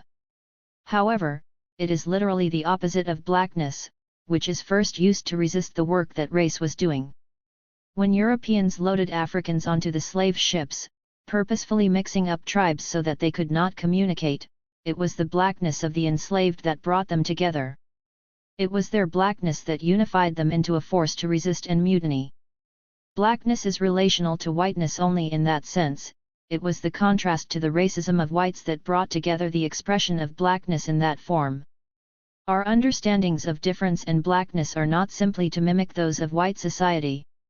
They have their own genealogy, and distinct meanings. In their inability to accept that we have produced our own knowledge and understandings, academia has been quick to distance itself from blackness.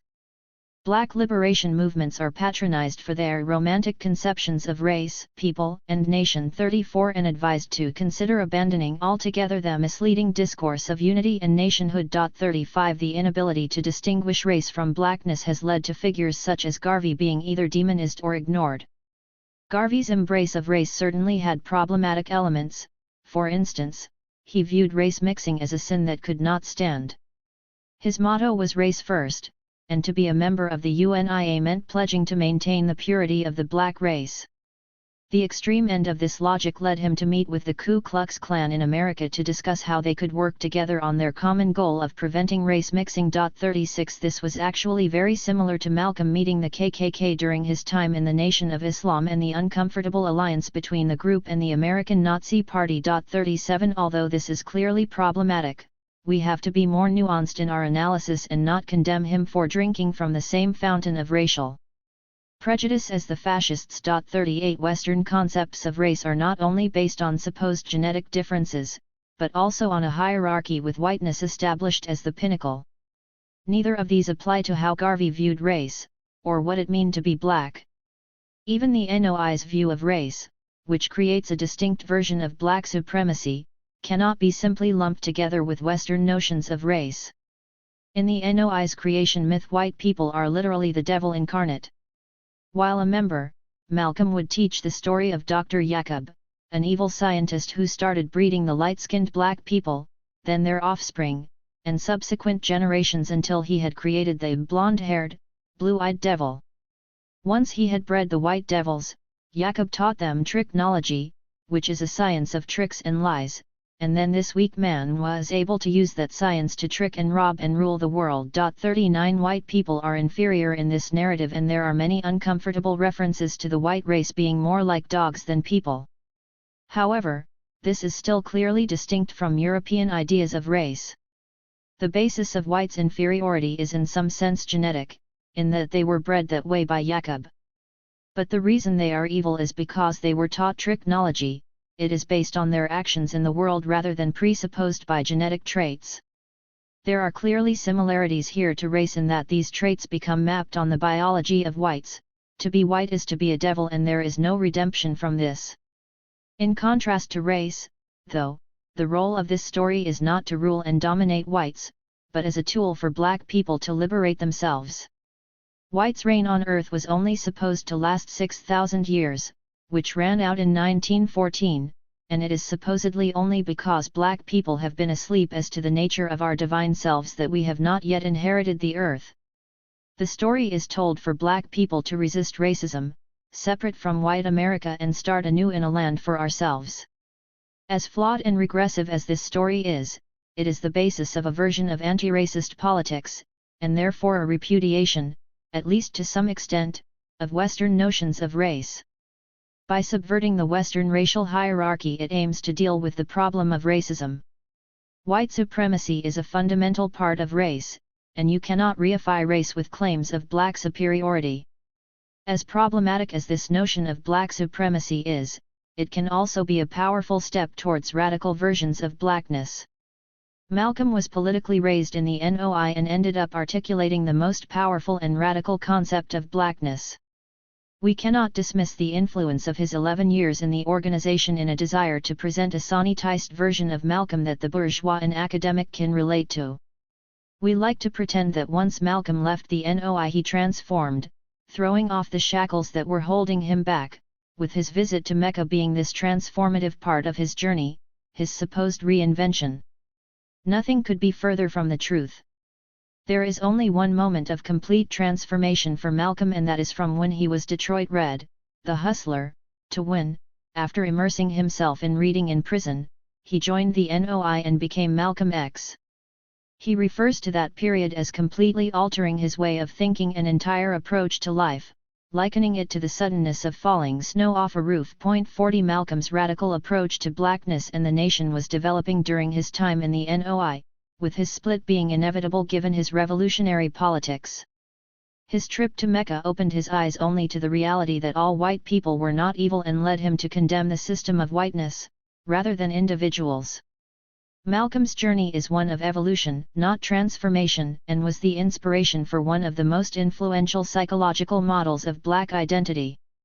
William Cross developed the Nigrescence model to explain what he called Negro to Black conversion experiences. 41 Heavily influenced by both Malcolm's journey and Quaimtour's statement that every Negro is a potential black man, Cross tried to explain the stages someone could go through to achieve a radical black identity.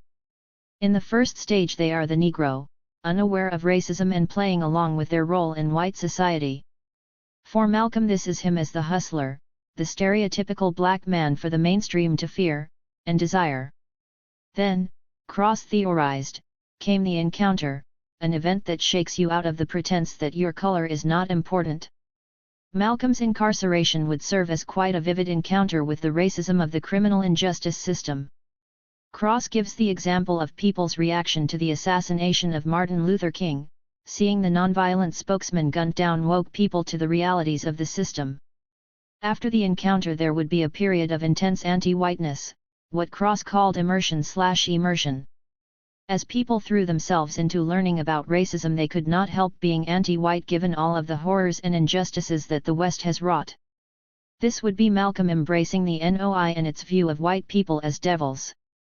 But eventually, as people went through a process of internalization of black consciousness, they would become committed to the liberation struggle and be the new type of Negro, black, proud and in the struggle. Picture Malcolm after he leaves the NOI and founds the OAAU, pro-black but no longer defined by whiteness, whether for or against it.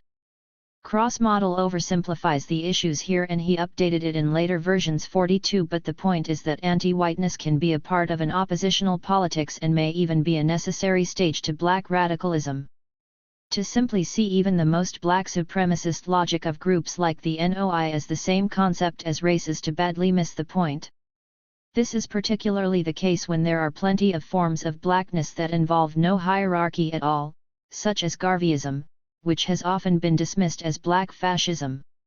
Although Garvey was against race mixing and met with the KKK, he was not arguing that white people were inferior or that mixing would ruin the black racial stock.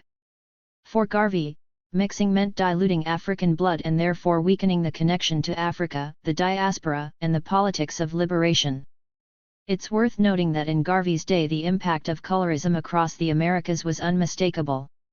He would have directly witnessed the privileges afforded to those with lighter skin tones and seen how some had been incorporated into the management of imperialism. Given the color-coded hierarchy, it is not surprising that he would have associated dark skin with the masses and liberation, and light skin with the bourgeois and imperialism. More problematic for Garvey in how he viewed white society was that he was too complementary to it.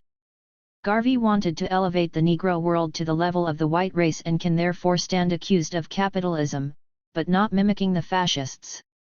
Garvey consistently mobilizes the word blood in talking about the connection of the African diaspora, and this is a term that Appiah takes issue with in his supposed classic In My Father's House. He rails against Du Bois' use of the term common blood to speak of the connection of blackness because he argues that dressed with fancy craniometry, a dose of melanin, and some measure for curly hair is what the scientific notion amounts to. 43 For Appiah, the only use of color, blood, or ancestry in identity is rooted in the European concept of race, and he is entirely blinkered to the idea that blackness is a separate and opposing concept. We need to be much more sophisticated in how we understand blood in the connection of blackness. For Garvey, blood is not meant as a genetic marker of attributes and abilities. Blood is the familial, historical connection to Africa. It does not presuppose any genetic traits, and limits the connection to a shared history and experiences of those whose skin is black. Due to this connection, Garvey effectively argues that the diaspora has a responsibility to each other, and must unite under a common destiny. Blood is our ancestral connection, the ties that bind us together. To the extent that it is genetic, it is the loose familial bond, that which colors our skin and curls our hair. It is our direct link back to the continent of Africa, the permanent reminder of a shared connection. Blood takes on such importance because due to the horrors of slavery and cultural genocide we have nothing else to connect us. What academics like Appiah are ignorant of is that blackness is not about the color, or even the blood, but is founded on what they both represent. We choose to see the connection to Africa and the diaspora as important. This is why it is no way a surprise that, as Appiah admits, Du Bois managed to maintain Pan-Africanism while officially rejecting talk of race as anything other than a synonym for color. 44 It has never been anything more than that, embracing our blackness as the starting point for understanding our place and struggles in the world. Wright takes issue with a narrative of blackness that ties the diaspora together through the Middle Passage of slavery. 45 She argues that it is impossible to maintain historical continuity and prioritize the Middle Passage at the same time as including all parts of the diaspora.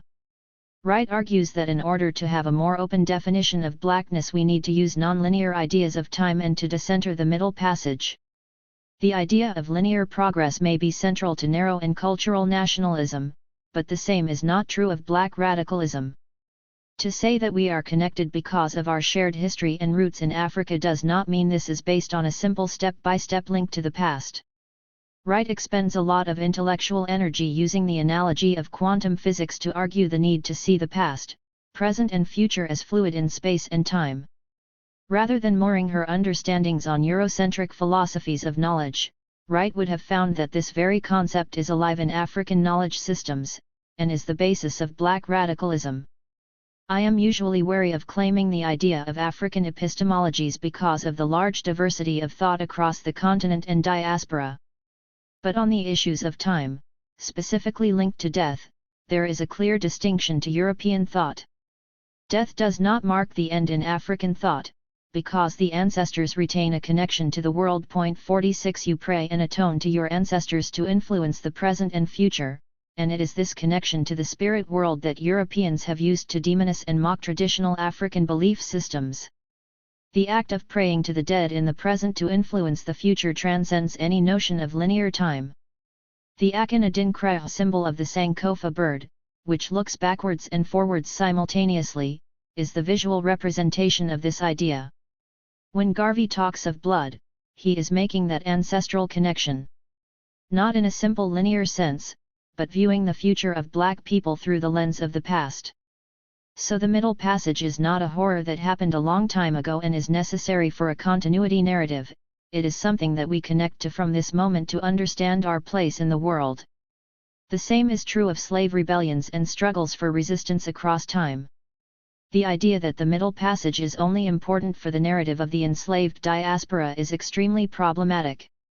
The victims of transatlantic slavery were not just those who boarded slave ships. There was fierce resistance to enslavement on the African continent and countless died fighting Europeans. The impact of transatlantic slavery on the continent was also devastating, removing millions of people, destroying communities, and setting back economic and political progress for centuries. 47 Slavery did not just happen to the diaspora, nor did the Middle Passage break the link to the African continent. Many rebel leaders like Nanny of the Maroons were African-born and drew on these roots for the struggle. Nanny was an Asante leader and used her knowledge of guerrilla warfare to get the best of the British in Jamaica. As discussed in Chapter 1, the presence of so many African-born leaders in Haiti was a key reason for the success of the revolution. Rather than seeing the Middle Passage as some sort of discontinuity between Africa and the diaspora, we should instead embrace it as the unbreakable umbilical cord between the two. 48 It is entirely incorrect to analyze the situation on the continent of Africa as somehow distinct from the diaspora, as Appé does when he argues that the discrimination and insult Dubois experienced in the industrialized world were different in character from that experienced by, say, Kwame Nkrumah in colonized West Africa. 49 This is a painting by numbers analysis of racism, which has become all too common when theorizing blackness. The Middle Passage is perhaps the ultimate example of the creation of the Negro. Stripped, shackled, beaten, and packed like cattle with those whose language you cannot speak, this is the definition of the subhuman being with no history or culture, the beast of burden necessary to build the new world.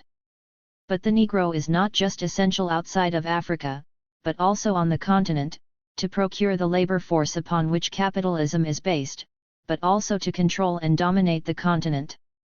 The mineral resources from Africa were as important as the labor, and certainly more so today. Negroes do not have claims to land, or need of mineral wealth. They do not have the capacity to rule themselves, and it is therefore the white man's burden to do so. 50 King Leopold's Belgium killed up to 10 million people in the Congo and maimed countless more. The punishment for not meeting your rubber quota was to lose your hand, even if you were a child. 51 The justification for this genocide is no different than that for transatlantic slavery. White supremacy was, and remains, the same problem on the African continent as it is in the diaspora. So while Dubois' problems may have manifested differently in America than Nkrumah's in Ghana, the root problem was the same. One of the most quoted parts of Fanon's work is the story of when he first realized he was a Negro. Growing up in Martinique surrounded by other black people, he had never considered his color. It was only in France when a young boy shouted, "Look mama, the Negro." I am frightened that he understood he was black. 52 Stuart Hall had a similar experience. Until I left Jamaica, though I suppose 98% of the Jamaican population is either black or colored in one way or another, I had never ever heard anybody either call themselves, or refer to anybody else as black. Never. I heard 1,000 other words. My grandmother could differentiate about 15 different shades between light brown and dark brown. 53. I cannot count the number of times I have heard these two accounts, or variations of them, used to distance the experiences in the West from those in the colonies, to argue against the unity of blackness. The fact that you do not appreciate something does not mean it has not shaped your life. Once we accept that the Negro was created across the continent of Africa and all of the diaspora, then even though Hall or Fanon did not realize the impact of this, it does not mean they did not feel it. Hall's reference to the multitudes of shades his grandmother could differentiate is an indication of the power of colorism in Jamaica. Even today the political world and economic prosperity in the island is color-coded. In fact, issues like skin bleaching, being so disgusted by your blackness that you burn off the color, are far more prevalent in Caribbean and African countries than they are in those nations where we are the minority. Fanon was keenly aware of the issues of racism in the Caribbean, arguing that the West Indian identified himself with the white man's attitude, stating that the West Indian is a Negro. 54 The astronomical murder rate in Jamaica is allowed to continue because the victims are Negroes. Families trying to cross the Mediterranean from Africa in search of a better life are left to drown, because they are Negroes. 3 million children die in Southeast Africa every year because they are Negroes. People do not become Negroes in the West, they just realize it when they see the contrasts to whiteness.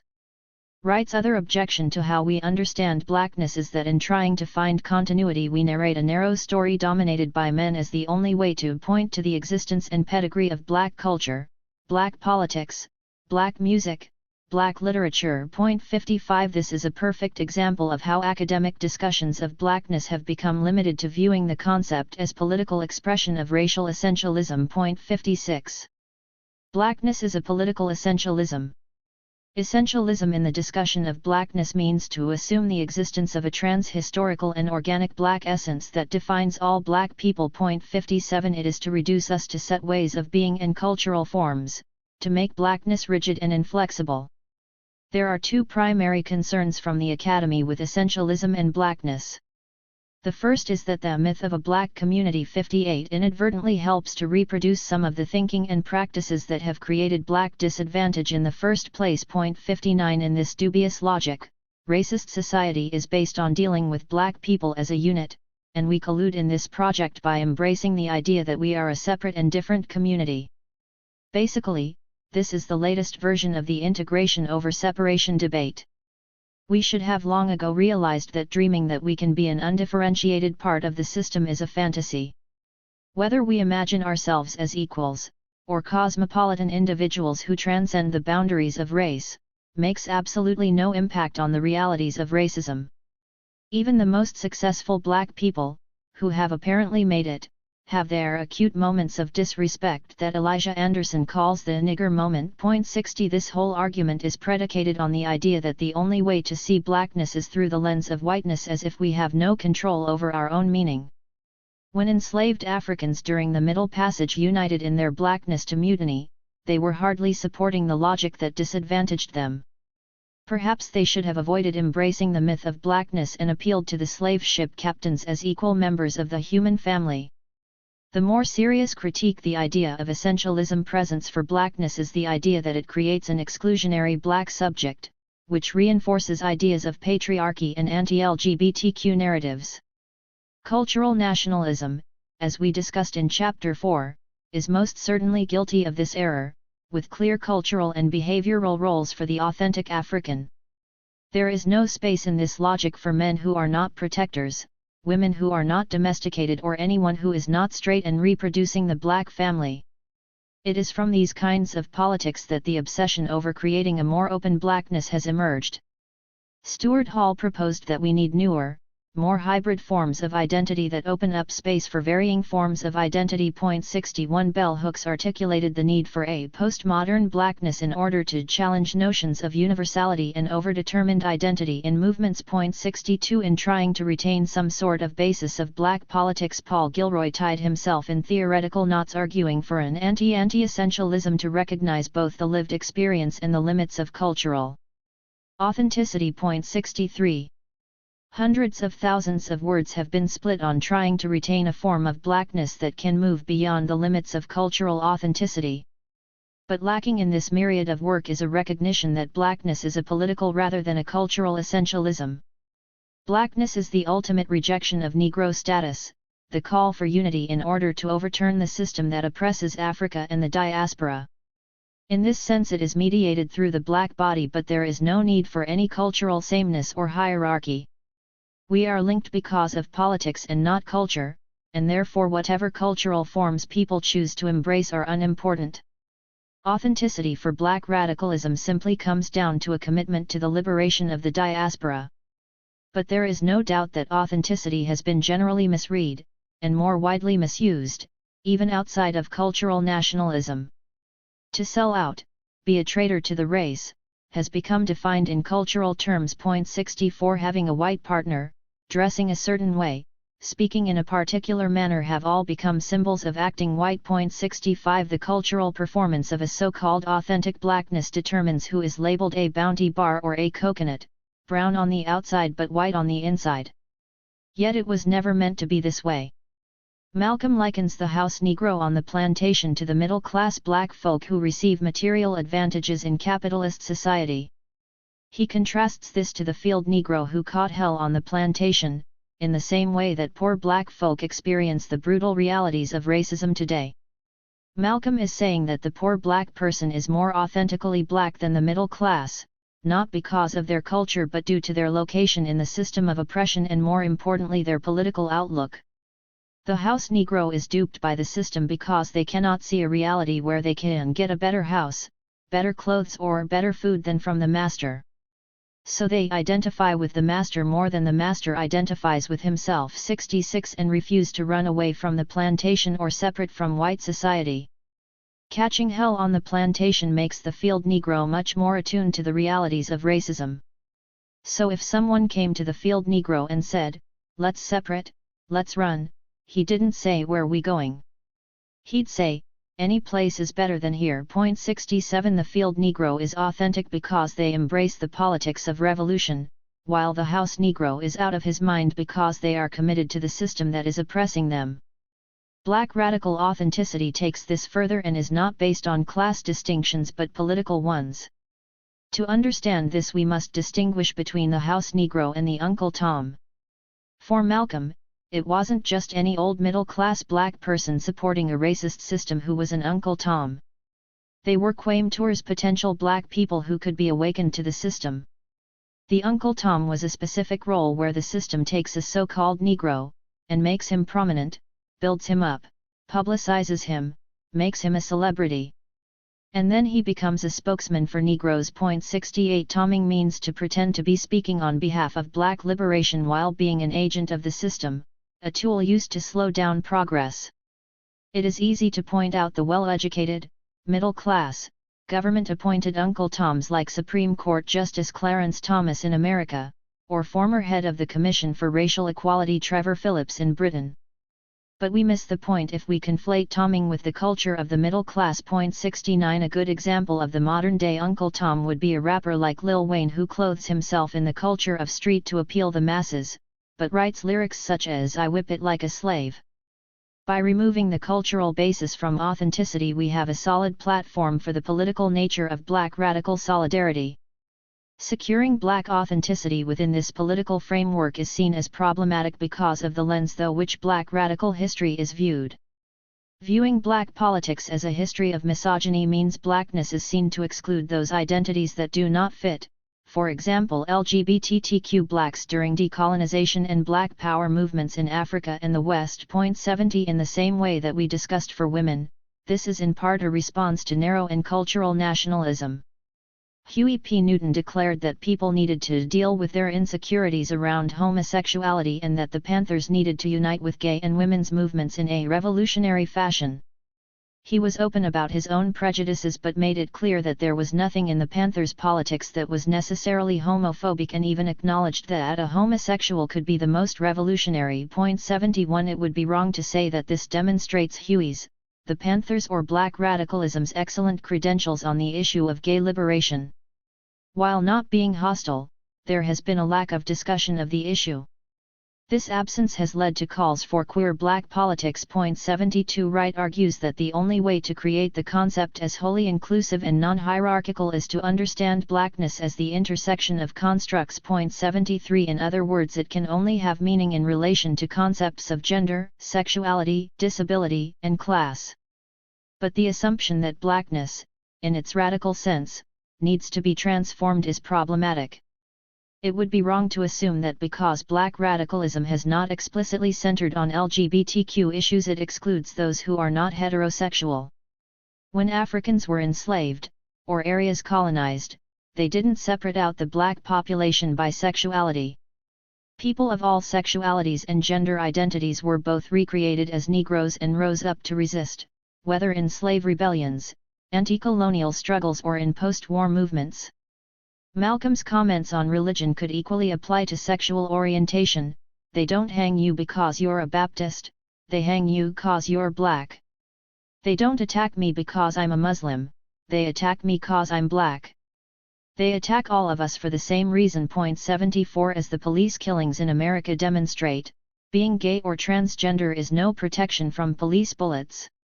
To underscore how the issues impact across the board, Black Lives Matter was founded by three queer women, Alicia Garza, Patrice Concolors, and Opal Tometi. Blackness cannot just exist at the intersection, or it has no real meaning at all, it just becomes one of many differences. It is also true that being queer opens you to attacks that being black and heterosexual do not, and we certainly need to understand how blackness intersects with other oppressions. But a central feature of black radicalism is that blackness is the underlying concept that unites the diaspora. One of the main reasons that LGBTQ issues have not been highlighted in black radicalism is not because of the problems themselves, but because the campaigns are often based on appeals to civil rights. Seeking legislative changes on age of consent, same-sex marriage, or transgender recognition may be important, but these are not radical challenges to the system. The same criticisms that were leveled at civil rights campaigns for racial equality apply to efforts to make the system fairer based on sexuality. Of course there should be equality, but it is not reasonable to expect a radical politics to engage in liberal struggles with the state. Black radicalism is concerned with liberation of black people from the West, not social equality within the system. Black radicalism also unapologetically privileges blackness analytically. But blackness must be a cultural and expressive blank slate upon which we can build our revolution. There is no point in pretending that there is some black radical blueprint for the nation after the revolution that is the model of gender and sexuality equality. But equally there is none that provides for black straight men either. To this point black radicalism has provided the basis and articulation for struggle but has not answered the question of what comes next.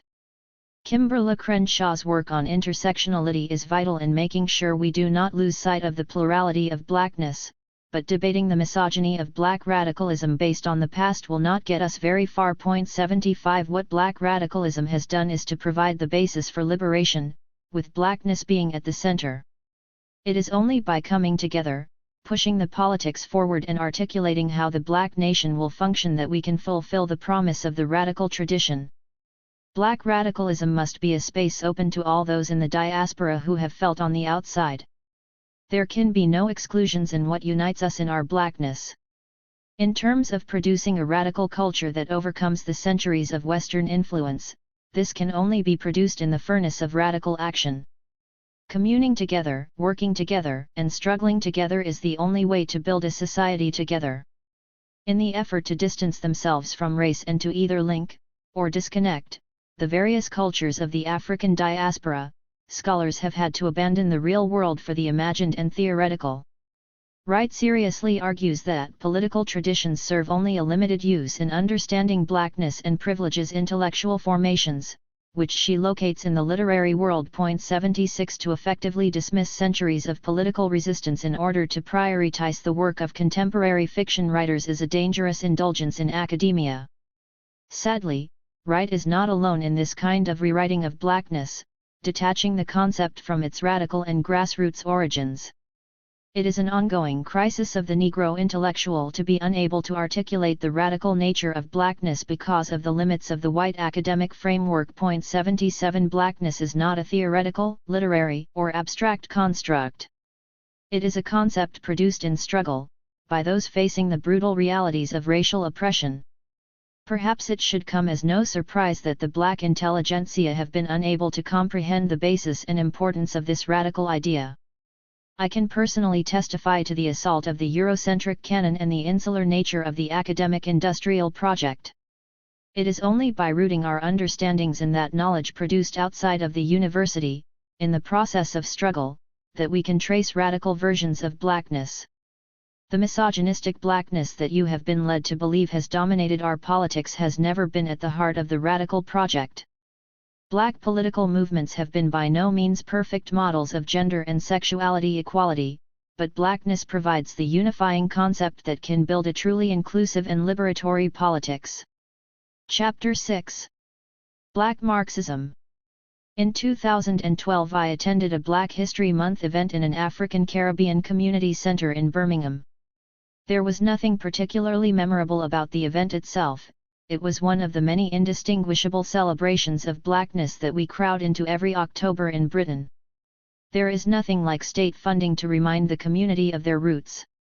This occasion stands out because a discussion arose about South African farmers who were striking over pay and conditions at the time. The strikes began organically in the Western Cape and eventually spread across the country. At the event, members of the Socialist Workers' Party, SWP, were present and brought their rhetoric with them.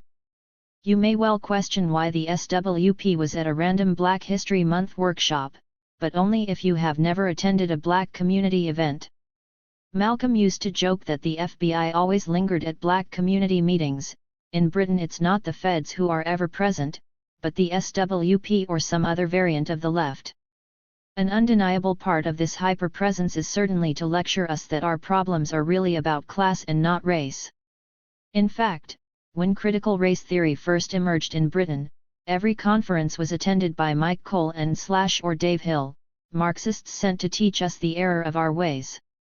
But there is also a genuine attempt to reach out to an audience that, as we will see in this chapter, has often been overlooked or sidelined in Marxist analysis. At this meeting, the SWP was there to get support for a potential teachers' strike over pension changes. It has stuck with me because their spokesperson seriously tried to tie the fate of the South African farm workers, who were going on strike at the time, to the struggle for teachers' pensions. The argument was that these were both examples of the general oppression of the working classes. If we were supporting the South African farm workers, we should also be backing the teachers. This argument demonstrates many of the problems with Marxism that we will discuss in the chapter, and as you can probably imagine did not go down very well at the event. In the simplistic calculations of groups like the SWP, we are all workers in a fight against the capitalists, and must unite to succeed. But they have neglected the privileges that those in the West receive. The case of teachers is a perfect example. The starting salary in England is over £22,000, meaning you begin your career in the top half of earners in the country. With increments and promotion you are set to end up anywhere as high as the top 5%. On the global scale that places teachers well in the upper section of earnings, there is no material comparison to be made by those in a comfortable and financially sound profession fighting over their pensions, to farm workers in South Africa demanding a wage that can feed them. Worse still, teachers' salary and pension contributions come from the state and therefore tax revenue. As we have seen already, the wealth in Britain is produced by historically underdeveloping places like South Africa and maintaining their poverty through neo-colonial economic practices. Not only are British teachers rich in comparison to South African farmers, they have that wealth in large part because the farmers are poor. It is actually offensive to pretend that they are in the same struggle, and makes a complete nonsense of the idea that there is a 99% in a battle with the global elite. However, as much as the central tenet of Marxism falls apart on scrutiny, Black Marxism has historically been a dominant form of organizing. There is perhaps no more influential radical school of thought than Marxism. The Communist Manifesto published by Marx and Engels in 1848 is, after the Bible, the most read book in the entire world and inspired revolutions in Russia, China, Korea, Cuba, and across the globe. Marx provides a searing critique of capitalism, arguing that the rich are rich because the poor are poor, and concluding that there can be no justice within its economic framework. Nothing short of a revolution can bring about a transformation of the system, and liberate the oppressed. This is a direct parallel to the black radical position that we have discussed so far. The similarities go further when we look at the processes of historical change in Marxism. In pursuing their exploitation of the workers, the oppressors, or bourgeoisie were said to be creating their own grave diggers. Point 1. This is often taken to mean that Marx saw the end of capitalism as inevitable, but it is actually more complicated than this. The grave diggers of capitalism for Marx were the proletariat, but we have to distinguish this group from the working class. Marx saw the proletariat as a class in itself, oppressed but also controlled by the system. In order to bring about the revolution, they would need to become a class for themselves, and understand their place and power to form as the proletariat. In other words, every worker is a potential proletarian, but they need to be educated and awakened from the delusions trained into them by the system of oppression. Brazilian educator Paulo Freire called this process's conscientization to removing the veil of false consciousness, while Malcolm X explained the need for a program of political re-education to open our people's minds to the truth. Point 3. It is not difficult to see why Marxism would be appealing to black communities looking for liberation from oppression. In the same way as those who rebelled in Haiti took inspiration from the French Revolution, black communities will always rally to those movements that can bring down the oppressive system. Figures like George Padmore, Paul Robeson, Angela Davis, and Claudia Jones have historically been prominently involved in Marxism. The late Stuart Hall, so influential in Britain, was probably most notable for his contributions to contemporary debates in Marxism, and the black left in this country has deep links to the tradition. That is not even to mention the Black Panther Party and revolutionary movements in colonies such as Grenada in the Caribbean 4 or Guinea in Africa. 5 So influential was Marxism on the continent that the first president of Tanzania, Nyerere, created the concept of African socialism to apply the doctrine in the conditions outside of Europe. 6 The late Cedric Robinson's classic text Black Marxism captures the deep connections across history. 7 As excellent and foundational as this book is, Robinson makes the fundamental error of conflating Black Marxism with Black radicalism. Although Marxism is radical, it is not black. There are almost as many black activists who joined Marxist groups as who left them once they understood that the politics is undermined by how it views the questions of racism. Marxism is certainly one of the very few radical arguments, but there is a difference between black radicalism and black people being radical. The Negro question. Marxism's central problem is its relegation of the question of racism. Class is the central, underlying antagonism in Marxism, which has been widely critiqued as being too simplistic. It is also true that the accusation that Marx reduced everything to the economic has become an oversimplified critique that avoids engaging with Marxism's complexities. Marx died a long time ago, and intellectuals such as Gramsci have done much to move away from narrow interpretations of his work. 9 There is some room for maneuver in how the question of racism is used in Marxism, and of course black scholars have had a key influence in these discussions. We would be wrong to reject Marxism outright because it prioritizes class over racism. The issue here is how and why class is given primacy and what this tells us about the limits of Marxism. The Communist Party of the USA, PUSA, has historically been central in the discussion of race and class. As the Western country with the largest black population, the issue of racism in the United States was pressing. After the emancipation of enslaved Africans in America, the competition between black and white workers impacted greatly on the future formation of the nation. Du Bois argued that an opportunity had been lost in the South for the workers of both colors to unite and fight the wealthy exploiters. He argued that the psychological wages of whiteness had convinced the white workers to despise the formerly enslaved. 10 Resolving this conflict was seen as important because of the presence of millions of African American potential proletarians.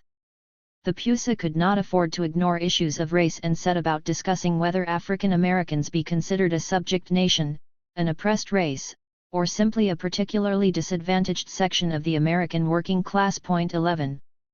The PUSA doing the legwork on what the Communist Party as a whole called the Negro question is in itself an indictment of the party. Though Lenin had made it clear that the exploitation of the colonies was absolutely essential to the maintenance of capitalism, the Negro question and wider issues of race were relegated to the sidelines. Communist groups in places like Britain and France were uninterested in the discussion because they had very few bodies from the colonies within their nation-states. They did not have to deal with Negro workers, so they felt no urgency in addressing the issues of racism. Ironically, given that Marxism condemns the nation-state, organization of the Communist International took place firmly within the colonial national framework. Black Marxists colluded in the logic of the British and French by seeing America as the headquarters and center of political thought for black people. 12 The colonies were not viewed as advanced enough to be at the forefront of the revolution because the proletariat was defined in relation to industry, which the colonies did not possess. The Communist thesis on the Negro question in 1919, mostly authored by the Afro-Surinamese Otto Housewood, acknowledged the importance of black people worldwide but argued that their cooperation was essential to the Western proletarian revolution. 13 Which would deliver the victory against capitalism. In the very formulation of the Negro question, the Communist Party placed black people on the periphery. None of this should come as any surprise. Marx acknowledged the importance of slavery and colonialism in building the West, arguing that it is slavery that has given the colonies their value. It is the colonies that have created world trade, and it is world trade that is the precondition of large-scale industry. Thus slavery is an economic category of the greatest importance. 14 The problem with a Marxist analysis, though, is that even though he recognized the role of slavery and colonialism, Marx saw this as pre-capitalist accumulation. In the same way as you could not have capitalism without feudalism, colonialism was seen as a necessary precursor. But importantly, they both lay outside of capitalism, which was seen to be more advanced and dominated by industrial relations. One of the most lasting critiques of Marx is how he downplays the role of peasants in the revolution. They are not workers in advanced economies and therefore are outside the system of capitalism. The proletarians were meant to be forged in the factories, but history has taught us it is actually that peasantry who have taken the lead. Russia, China, Grenada, Burkina Faso, Korea, Guinea, Cuba all depended on the agricultural communities. What should also stand out in this list is how little progress communism has made in the West. The biggest failing of Marx is that he imagined that the industrial proletariat was the hero of capitalism and invented a history whose narrative justified this. 15. Far from marking a break with feudalism or colonialism, capitalism is an advanced form of the Western imperial project. It is impossible to separate what happens in the colonies from what happens in the West. While the West may have been rapidly urbanizing and industrializing in Marx's time, the colonies were not. They were purposefully being underdeveloped in order to maintain control by European powers. So although the peasantry were disappearing in the West, they remained a force outside of it. It is only in recent years that globally more people live in cities than rural areas. The idea that colonial rule is pre-capitalism is also inadequate. It is true that capitalism was built on the wealth from slavery and colonialism, but that is just as true today as it was in the 19th century, in terms of the legacies of historic oppression, which can be seen in the wealth generated, and the poverty caused. Even if the end of slavery and direct rule was the end of Western exploitation, the colonies would have been put back in their development by centuries. As no reparations have been forthcoming, there is clearly still a debt owed. You cannot just steal the wealth, hold on to it and then blame your victims for being poor. Actually you can, and that is the basis of the global economy, which takes it further with neo-colonial trade practices. By prioritizing the experience of Europe, drawing a line between pre- and post-capitalism and pretending you can understand the economies of the West without considering their exploitation of the rest of the world, Marx was just as guilty of Eurocentrism as his more liberal contemporaries. In fairness to Marxism, newer developments have attempted to deal with this problem.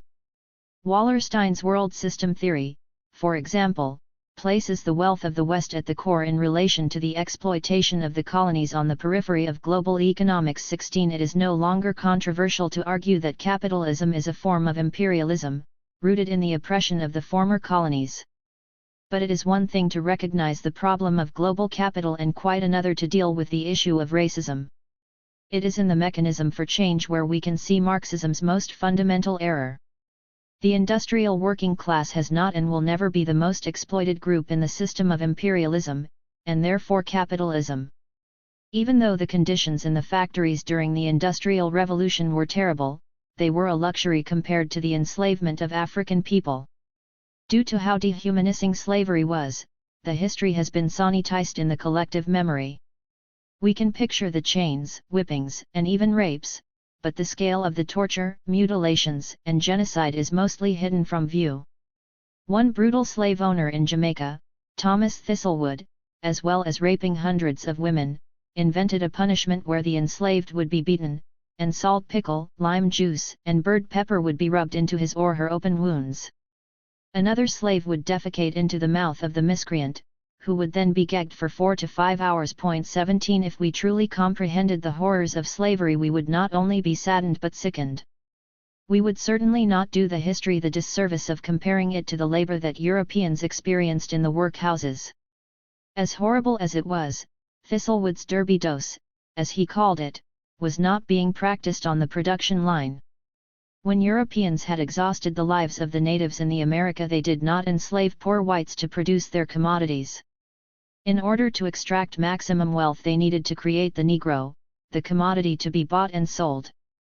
There were some white people on the plantations, and you may have come across the popular myth of Irish slaves. 18 The reality is that there were some poor Europeans on the plantations who were indentured servants. They had to serve for limited periods of time, and still had human rights. 19 They were not slaves, they were not seen as beasts, or treated as subhuman.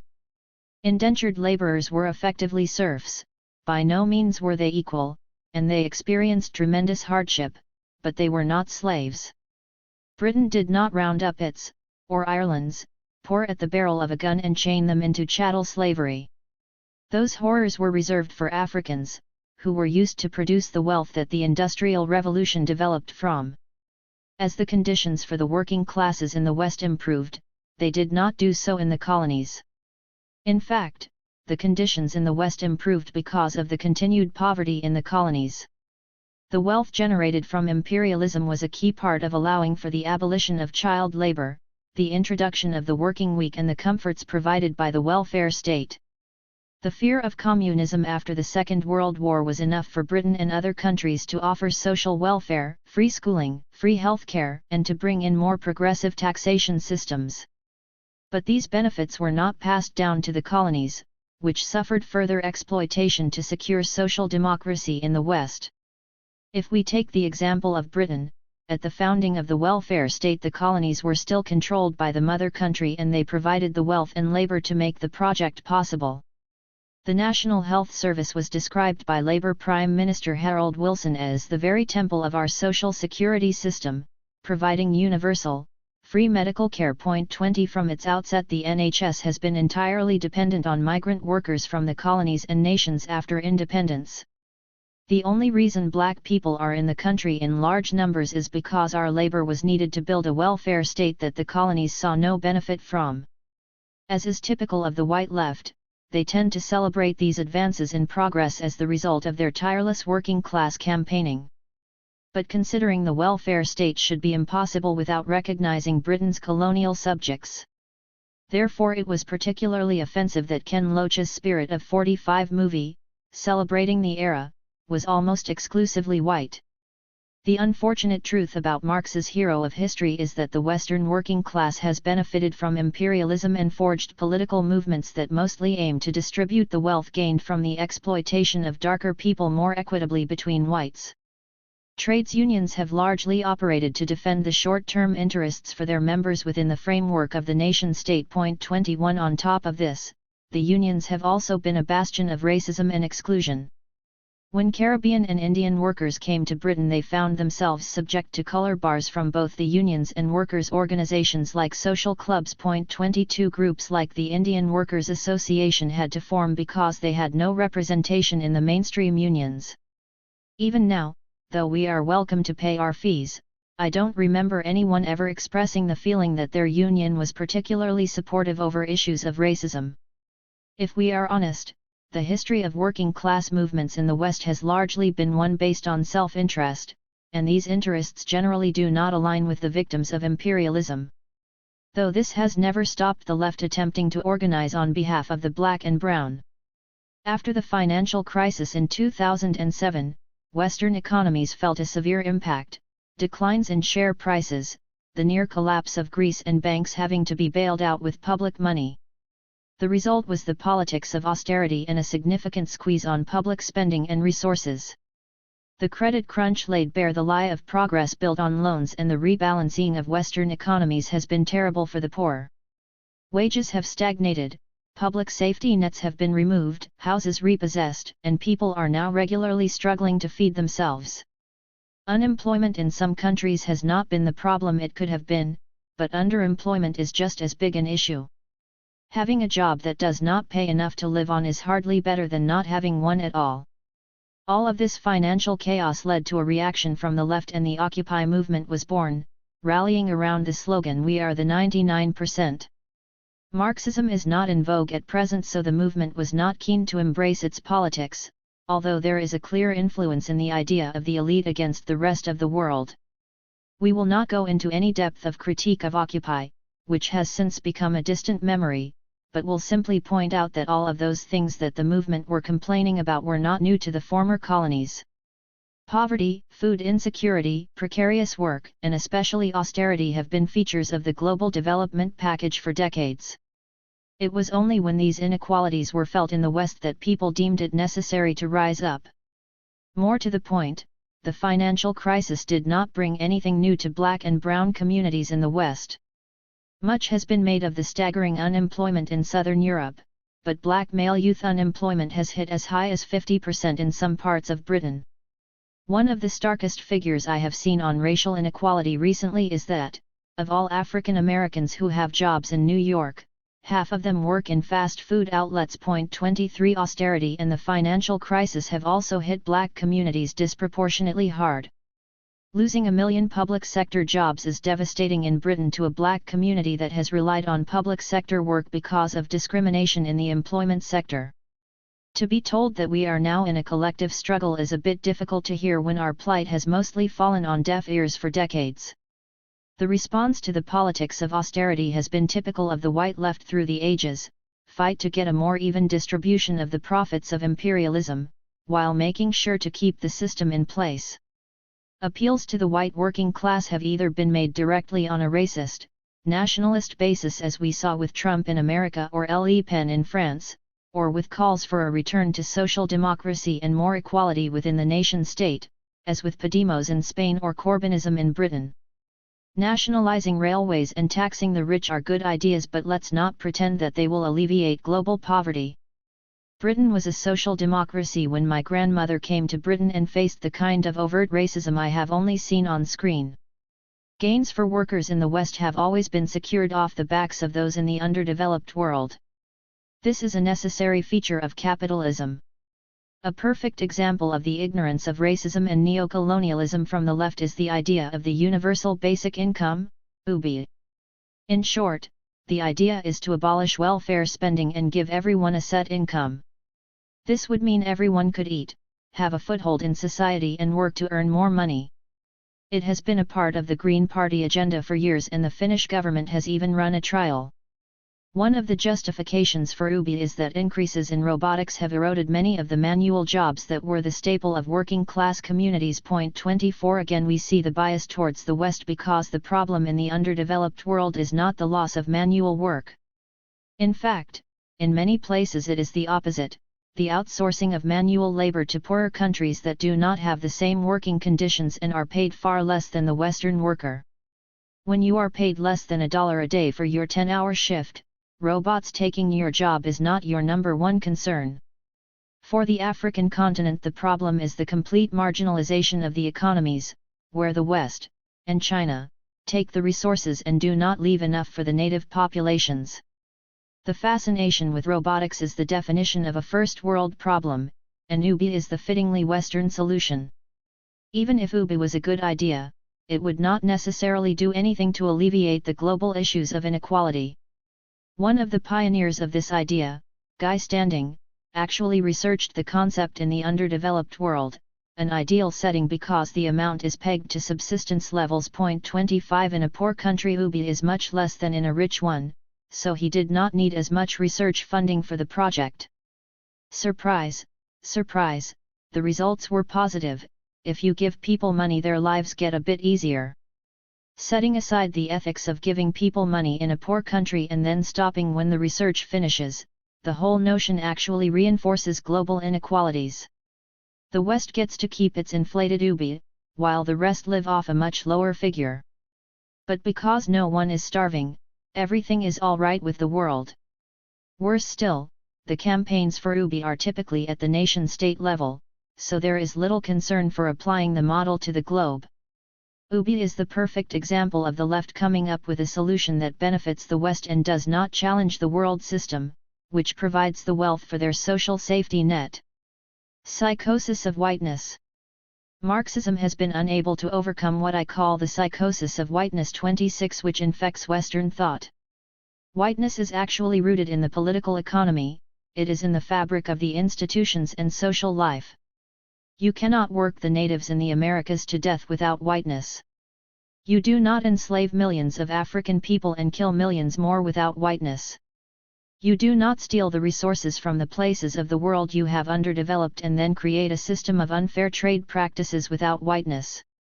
The modern world was shaped in the image of whiteness. Swedish botanist Linnaeus gave the perfect illustration of the hierarchy of whiteness in his categorizations of the species of mankind in the 18th century. Euripus albus, ingenious, white, sanguine, governed by law; Americus rubescus, happy with his lot, liberty-loving; tanned and irascible, governed by custom, Asiatic luridus, yellow, melancholy, governed by opinion, A for Niger, crafty, lazy, black, governed by arbitrary will of the master. 27. Europeans perceived themselves as superior and built a world in the image of this belief. It is telling that the hierarchy outlined by Linnaeus is a very good approximation of global poverty. The wealth in the West is built and maintained off this embrace of whiteness. The West never needs to account for its multiple sins because the poverty in the developing world is attributed to the inadequacies of the black and brown victims of the system. Western governments can brush off any claims for reparations for transatlantic slavery because it all happened so long ago that we should have pulled ourselves together by now. The ideology of whiteness, the irrational set of ideas that distances white people from blame for the ills of the world, are absolutely essential to maintaining the system of imperialism. If white people were to acknowledge their role in the world, the blood and destruction upon which their liberty is built, then the whole system would come tumbling down. So whiteness becomes ingrained in not only the political economy but also the intellectual ideas. The Enlightenment provides the knowledge necessary for science and progress in Europe, while at the same time cementing the hierarchy of whiteness into how we understand the world. The idea of Europe being the center of knowledge, which shines its light out onto the darker, savage parts of the world, is absolutely central to both the Enlightenment as a project and the West in general. It was no contradiction for John Locke to believe in freedom for all, but make money from the slave trade and be opposed to rights for Native Americans. 28. He did not view the savage as worthy of the same liberty as whites. Kant's much praised writings on pure reason are of course in no way in conflict with his numerous clearly racist writings on the human family. Whiteness is not a reasonable frame, and once you exalt Europeans to a different level of existence you understand that liberty and freedom have never been meant for us. These are not just ideas. Whiteness is in the DNA of the social system. Therefore overcoming whiteness is impossible because it is a product of the structural condition, a psychosis caused to ensure that the system remains intact. There is no reasoning with a psychosis, just as there is no point in engaging in a rational debate with whiteness. So embedded within the fabric of society is the psychosis that it even frames the critical whiteness studies literature. Much has been written on critical whiteness studies in the last few decades, identifying whiteness that privileges white skin. 29. When whiteness is produced, it becomes normalized and invisible to the white population. 30. The concept is not static, it shifts in time and space, in terms of who is and who is not included in the exclusive club. 31. Whiteness has also been acknowledged as a key to a global system of oppression by the West over the rest, being used to mobilize the civilized over the uncivilized world. 32. However, the wealth of writing on the subject has remained too optimistic on the issues of whiteness. In identifying whiteness as an issue, the solution has often been to engage in critical pedagogy, to make people realize their whiteness so that they can remedy it. 33. If only whiteness could be taught out of white people, then they could play an important part in the liberation of people of color around the globe. 34. To see whiteness as something that can be trained out of the poor souls infected by it is to locate the source of the problem in the wrong place. Unfortunately, this is a dominant theme in the literature, most perfectly represented by the so-called new abolitionists. Whiteness is something that can be abolished according to scholars such as Ignatieff, who argued that so-called whites must cease to exist as whites in order to realize themselves as something else. White people must commit suicide as whites in order to come alive as workers, fully developed human subjects. 35. This is the classic Marxist appraisal of the problem of whiteness, which is betrayed later in the talk by his assertion that by committing race treason and defying white rules, poor white people would realize their real condition of life. In other words, whiteness is nothing more than the false consciousness of working-class whites, who have been tricked into being racist by their capitalist oppressors. This theme is recurrent in the work of Ignatieff, who is famous for his How the Irish Became White 36, where he argues that the immigrants from Europe to America were not always accepted as white, but became so by embracing racism and defining themselves in opposition to African Americans. If whiteness can be learned, then presumably it can be undone, if people are treasonous to their supposed race. Like all Marxist arguments in regard to racism, it misses the point and importance of the concept. The Irish did not become white in America, they arrived as white and were eventually accepted into the national framework. It is vitally important that we distinguish analytically between racism and xenophobia in this discussion. The Irish have undoubtedly historically experienced xenophobia in America and Britain. As foreigners they have been derided, scorned, and faced discrimination. In competing for resources with those already inside the nation-state they have faced marginalization and had to overcome this to become part of the respective societies. This is a process that any migrant community has to go through and is distinct from racism, which works on a different set of metrics. Those groups that are not white will face the xenophobia of being a foreigner, but racism is more elemental than this. It is tied to and written on the body, it is rejection for having difference rooted in biology. Racism cannot be overcome through integration into the social system. While the Irish assimilated into America and Britain, black people in both countries have largely remained marginalized. Even though I was born in Britain, and I am relatively successful, my children are still black British, and will never fully be granted equality in the national picture. Structurally, the Irish are now indistinguishable from white people in general, while black people remain subject to severe disadvantage. The idea that the Irish were not white before they arrived in America is also typically ahistorical. There is a reason that Irish people migrated voluntarily to America on boats, while Africans were stolen and taken there in chains.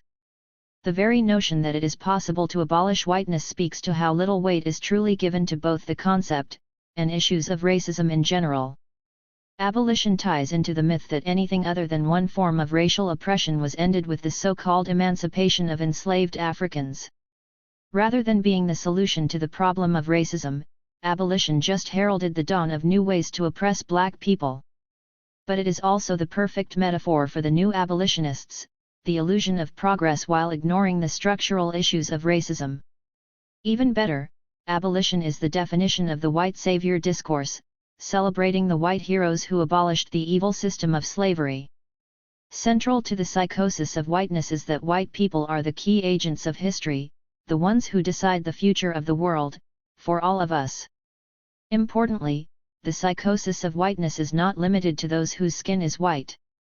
Whiteness is rooted in the political economy of the West, and not only white people benefit from this. From the very outset of the imperial social order there were those who were bought off by Western interests, or elevated into positions of authority in order to manage the imperial system for the West. The former colonial elite very much exists today, allowing the West to leech off the homelands for a small share of the spoils. Those of us who reside in the West must also accept our collusion in the global system of oppression. While racial oppression is endemic for black people in the West, we are mostly spared the harshest forms of brutality. Many of us have integrated to the point where we comfortably benefit from the fruits of imperialism. So we are also not immune to the psychosis of whiteness. There are many black members of the Conservative Party, black entertainers get rich living up to racial stereotypes, and everyone apparently lost their minds thinking that Barack Obama was going to end racism. Black Marxists have also fallen into the trap of the psychosis.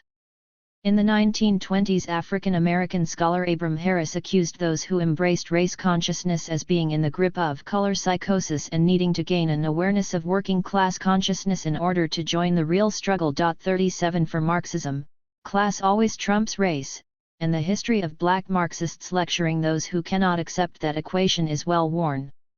Garvey's principle of race first was the subject of scorn by Marxists, including the African Blood Brother, ABB. However, both the ABB and the PUSA attempted to infiltrate the UNIA and convert the members to communism. 38 Garveyism attracted the black masses because it resonated with the situation they found themselves in. Instead of engaging with why this was, the Marxists sought to play the role of the revolutionary vanguard and lead the people to where they thought they needed to be, in desperation to provide the theoretical basis for solidarity with the white workers. Harris also wrote that the Negro was not enslaved because of his complexion. 39 It is here we see the fundamental fallacy at the heart of the Marxist discussion of race.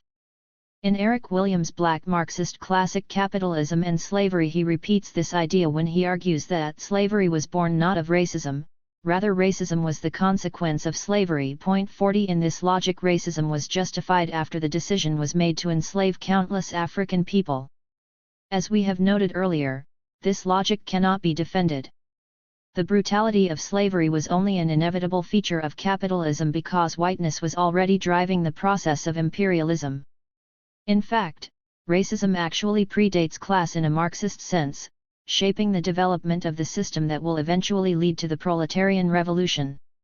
Williams goes into a lot of detail explaining how white indentured servants were not treated in the same way as enslaved Africans, and were even a democratic force in society. 41 However, the main thrust of his argument is that the enslavement of Africans seen in its historical perspective forms a part of the general picture of the harsh treatment of the underprivileged classes. 42 Denying the particular experience of enslavement to black populations is a particularly insidious form of the psychosis of whiteness.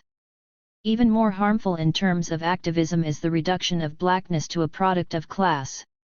By arguing that racism is produced by capitalism, race consciousness becomes problematic. Steeped in the psychosis of whiteness, Marxists can only see the production of race through European eyes. The Negro is a product of racism, produced in the image of whiteness. In that sense, we are racialized through the eyes, oppression, and institutions of Western society.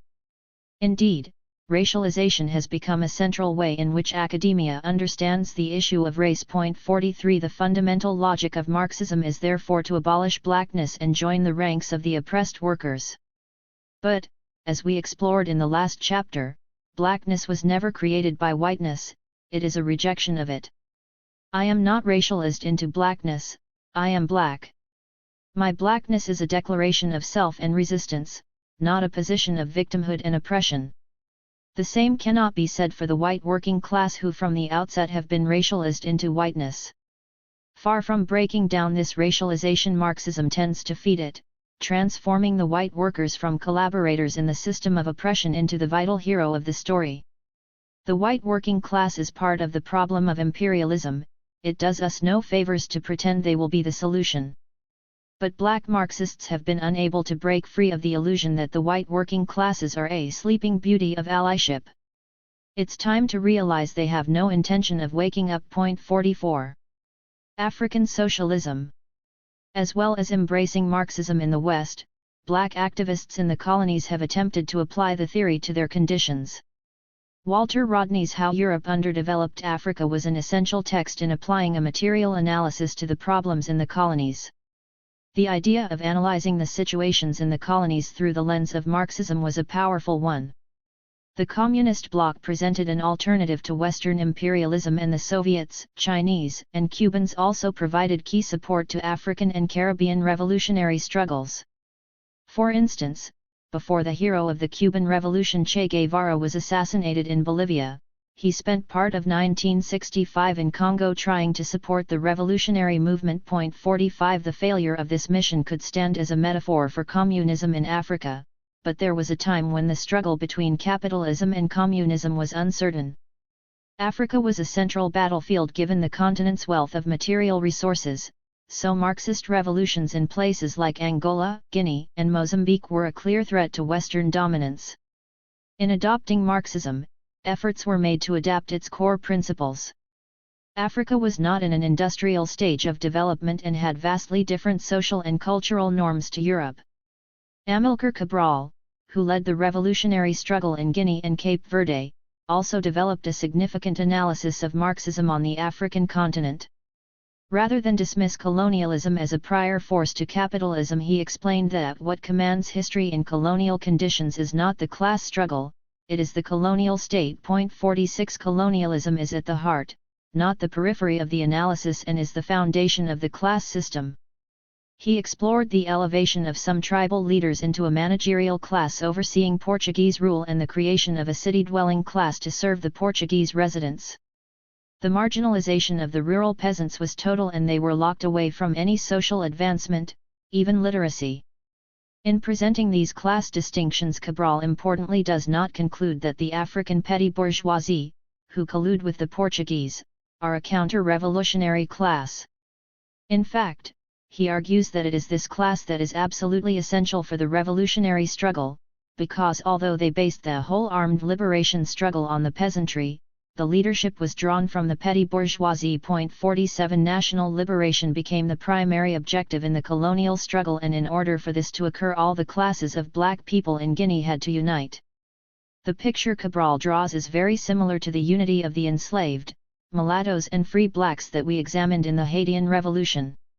However, this struggle for national liberation was not in itself Marxist, because to hope that the petty bourgeoisie will just carry out a revolution when it comes to power in an undeveloped country is to hope for a miracle. 48 Classical colonialism stifled the petty bourgeoisie in African countries, but they could be bought off by the colonial powers, offering them a place in the global elite with trappings of state power. Guarding against neocolonialism, therefore, became key in the revolutionary struggle. In reinterpreting Marxism through the colonial relationship, Cabral based the revolutionary struggle on the immediate evil facing the African continent. In the 1980s, in Burkina Faso, Thomas Sankara would blend Marxism in a similar manner, in order to eliminate imperialist domination and exploitation, and to purge the countryside of all social, economic, and cultural obstacles that keep it in a backward state. 49 Not only should this be a reminder that the material relations in the colonies are vastly different to those in the West, but it raises questions about whether Marxism in the African context is even the same concept. Cabral attempts to link the struggle in Africa to the West, arguing that neocolonialism is more of a defeat for the international working class than for the colonized people. 50 If the welfare state was founded off the back of empire in the 1950s, it should come as no surprise that social democracy starts to fall apart after independence movements in the colonies. Neocolonialism marks a shift to the dominance of the economic over the political in the West, as well as the colonies, corporations, globalization of trade, and the ability to move production to poorer countries. All of these undermine the post-war settlement that kept the natives in the industrial East-West happy. We are still seeing Western governments try to come to terms with this new reality of a smaller state, less unskilled work, and a rampant and unpretending class of profiteering, tax-dodging elites. So we could be seeing the convergence of the interests of white workers in the West with the oppressed in the global South. However, this view would be ahistorical and overly optimistic. Levels of inequality within the West have risen to their highest since the 1920s. A detached elite rubbing the faces of the poor in the dirt is not a production of neocolonialism. The welfare state was founded off the back of the colonies, but not because of classic colonialism. It was the fear of the spread of communism that led to the gains after the Second World War. The collapse of the global revolution and the Soviet Union is the reason that the elite gorged themselves on the proceeds of inequality. Once there is an organized pushback, the elite will make some concessions, which will no doubt placate the working classes in the West. There is no evidence, either historical or current, that the Western working class is throwing its lot in with the black and brown wretched of the earth. Cabral effectively spells out a vision that allows for African agency in the liberation struggle and also to remain non-aligned from the Soviet Union. This is very different to how Marxism was often applied in Africa. Socialism became a foundation of the left in the Pan-African movement. Nkrumah died in Bucharest after his exile from Ghana, and even Dubois turned to China and Marxism in the end. Just as we explored in Chapter 2, Pan-Africanism was ultimately an imperial project, and even its embrace of socialism took this form. Dubois' vision of socialism involved leaning on both West and East to provide the necessary support for Africa. In climbing into bed with China, many African countries have now found themselves on the receiving end of imperialism under a different guise. 51 Truly revolutionary projects like Cabral's were not allowed to continue, and the socialism that was largely embraced in Africa actually hindered any radical progress. Similar to how calls for Pan-Africanism became empty rhetoric, so did the call for socialism. It allowed leaders to sound progressive, without actually committing to socialist principles.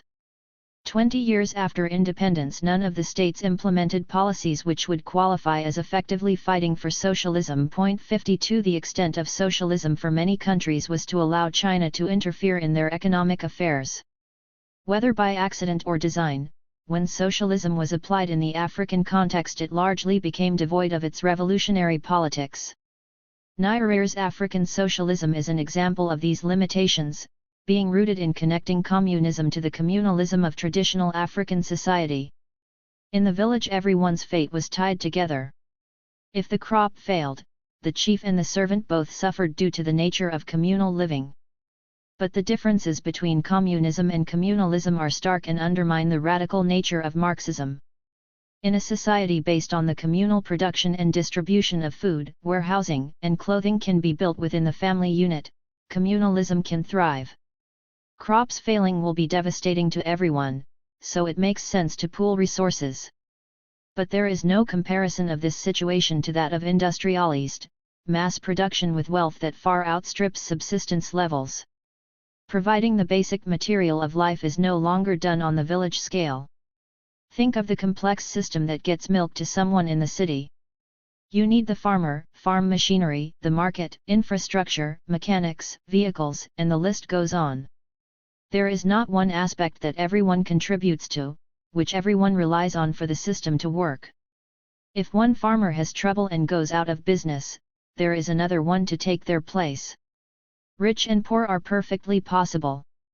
The very individual idea of profit that underlines the system runs contrary to communalism. Once you base a system on the idea of individual wealth, you structure inequality into social life.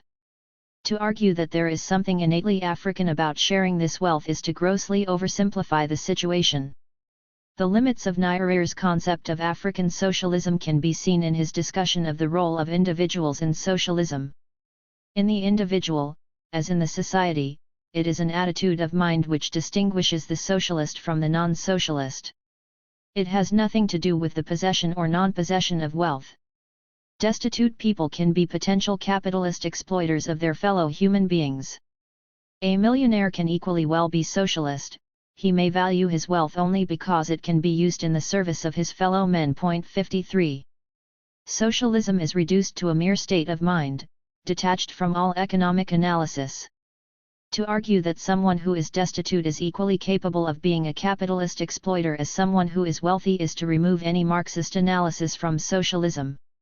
It is this thinking that makes the bourgeoisie comfortable in their oppression, because if they do not hold capitalist attitudes then they can feel on the right side of history. By invoking platitudes about traditional African life and removing any material analysis, African socialism becomes a tool for maintaining the economic status quo of the imperial social order. Marxism on the African continent becomes so transformed that it is not recognizable to the Eurocentric doctrine. In the revolutionary case like Cabral, the theory has to be changed, almost beyond recognition, or we are left with meaningless platitudes like Nyerere's African socialism. Marx never had a monopoly on the concept of universalist resources, so it is best to abandon the label in order to build an alternative and black radical economic analysis. Black Panther Party for self-defense.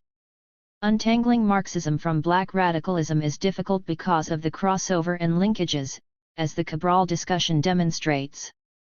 The Black Panther Party for self-defense is perhaps the best example of the complexities here. The Panthers were an openly Marxist-Leninist organization that saw itself as part of the vanguard of the global revolution. The party first raised funds by selling copies of Chairman Mao's Little Red Book to college kids. 54 Fred Hampton, a leader in Chicago who was famously murdered by the police while he slept, 55, declared, "I am a revolutionary. I am the proletariat, I am the people."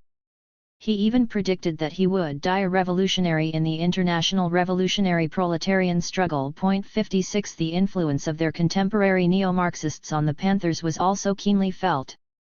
Suspicions about Eldridge Cleaver aside, he penned a piece on lumpen ideology, where he argued that the pampered working classes in the West would not lead the revolution. 57 Instead, it would be the lumpen proletariat, those Marx called the dangerous class, the social scum, that passively rotting mass at the bottom of the society. 58 The Panthers believed they could reform the dealers, robbers, murderers, pimps and put them in service of the revolution. Huey P. Newton was famous for long and theoretical speeches about Marxism, and he eventually completed a PhD on the Panthers with neo-Marxist Eric Olin Wright. 59 There is absolutely no doubt that the Panthers were an avidly Marxist organization, in theory at least. But we need to separate the practice of the Panthers to understand why they lie firmly within the black radicalism. Organizationally, it is important that the Panthers were not part of any overarching communist body. While they preached the international struggle and made links with communist groups, they were never part of, or led by them. In contrast, the African Blood Brotherhood was founded in 1919 but folded into the PUSA by 1924. The independence of the Panthers is important because they maintained black leadership and therefore went beyond the limitations of seeing black people as a class fraction of the wider struggle. 60 Unlike the framing of the Negro question, the Panthers always prioritized the issues of racism. In fact, none of the key activities of the Panthers were Marxist in orientation. In the last chapter we debunked the masculine history of the Panthers, drawing attention to the newspaper, the free breakfast programs, the liberation schools and free health clinics. The paper and the school could fit into Marxism with their political re-education to fight against the ideological tyranny of the elites. But providing free breakfast and medical care is not a classically revolutionary act, though we will pick up this discussion in Chapter 8. The Panthers also used violence for self-defense and spent most of the time organizing programs for survival, tactics which are not, in isolation, those of the Marxist-Leninist revolutionary vanguard. None of this should come as a surprise because the Panthers were the self-proclaimed children of Malcolm 61 and Malcolm's fundamental influence was Garveyism. Ignore the Marxist rhetoric and you see the tools of Garveyism at work, the newspaper and the programs that were aiming to make the black community self-sufficient and able to survive America. Bobby Seale running for mayor and Elaine Brown for city council in 1972 fit perfectly into this Garveyite scheme, pulling the levers in order to generate power for the black nation. The Panthers also inspired movements outside of America. In Britain, the Black Panther Party was founded in 1968 by a group including Althea Jones-Lee Coant, Eddie Chambers, and Darcus Howe. It is telling of their legacy that the Marxist rhetoric was even less present. The group set about campaigning on issues of policing, housing and immigration, following the lead of being rooted in the concerns of black communities. Marxism is appealing because it offers a searing analysis of the problem of exploitation, tied directly into the material conditions people face. Black people are all too well aware of how inequality is woven into the fabric of society and therefore the need for a revolution. Black Marxism may well be an avenue to revolutionary overthrow, and I have avoided getting into a discussion of the merits and logic of Marxist analysis. The aim of the chapter is to demonstrate that despite all of its appeal, Marxism remains a fundamentally Eurocentric paradigm. Robinson's Black Marxism attempts to deal with the Eurocentric bias of Marxism by centering on black activists rather than the European working class. 62 But to do so changes the nature of Marxism to the point that it becomes a different political ideology. This is why we have seen black activists often break away from Marxism or stretch it beyond its meaning, perhaps maintaining the rhetoric, but in reality engaging in other forms of engagement. Whether or not Marxism can produce revolution, it is a different project to black radicalism. The categorical difference to Marxism is that black radicalism does not rely on white agency. If the white working classes surprise the world and join the fight against imperialism, then of course that would be welcome. But black radicalism is based on seeing the fundamental contradiction in society as that of racism, whiteness, hierarchy. The Black Revolution will destroy this foundation and alter the lives of the working classes in the West, but it is just as likely, if not more so, that they will be a central component of the reactionary response. Increasingly this is also the case with workers in China, India, and the rest of dark mankind. Black Marxists may have far more faith in the workers of the world, which is commendable, but the politics of black radicalism has no room for this optimism. Chapter 7. Liberal Radicalism. Since being placed on the FBI's most wanted list in August 1970, Angela Davis has been an iconic figure in radical circles. Davis was on the run because she had bought the gun that 17-year-old Jonathan Jackson had used to take a judge, prosecutor, and 3 jurors hostage. Jackson was hoping to use the hostages to bargain for the release of his brother George and fellow Soledad brothers who were facing charges of murder for the death of a guard at Soledad Prison, in California. 1 The situation did not end well. After a shootout with police as they were trying to escape, the judge and the 3 Black Panthers were dead. Davis had developed a relationship with George while he was in prison, and Jonathan served as her bodyguard. By 1970 Davis was heavily involved with the Communist Party and had been fired from her role as assistant professor at UCLA because of her politics. When she was caught, President Nixon celebrated the capture of the dangerous terrorist, and a mass campaign to free Angela spread across America and the world. 2 One of the iconic images from the Black Power era is of Angela Davis, with her immaculate afro, confronting the system of racism. Following her acquittal on all charges, Davis resumed an academic career, writing on feminism, liberation, and becoming one of the strongest critics of the prison industry complex, arguing that prisons should be abolished. 3 Her work and activism make her one of the most sought-after speakers today and an inspiration to countless generations. For all these reasons, I was extremely excited to get the chance to hear Davis speak at the Black Matters Conference at the University of Texas in 2016. It will become apparent in this chapter, if it has not already, that my biggest struggle is reconciling my role as an academic with the radical politics that I believe in. Universities are a central part of the system that oppresses Black communities.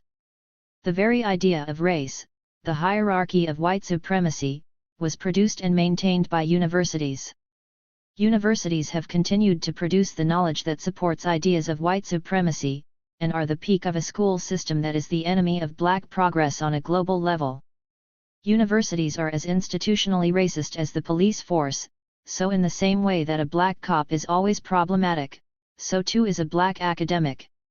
I was fortunate enough to get to ask a question, so I used the opportunity to ask Angela Davis how she had maintained being a radical, while being an academic. In my experience, these two are entirely contradictory, and it is a constant struggle to negotiate the academic-industrial complex and maintain radical commitments. Much to my surprise, her response was to explain that she did not see the contradiction, and that maintaining links outside of the university was the solution. Davis also raised the fact that as an academic she had been attacked by politicians and fired for her radical political beliefs. But it is precisely here that we can see the contradiction of the academic. When Davis was an active member of the Communist Party and providing the weapons for attempts to break Black Panthers out of prison, she was hunted down and arrested, and of course not permitted into the hallowed halls of the academy. When she shifted to writing, speaking, and theorizing revolution from the comfort of the university, Professor Davis was no longer hounded by the state. In fact, she is one of the most celebrated academics in America. To be unable to see this contradiction demonstrates the level to which we can easily fall into the trap of liberal radicalism, to embrace radical theory, but ignore radical solutions because we benefit from the liberal system.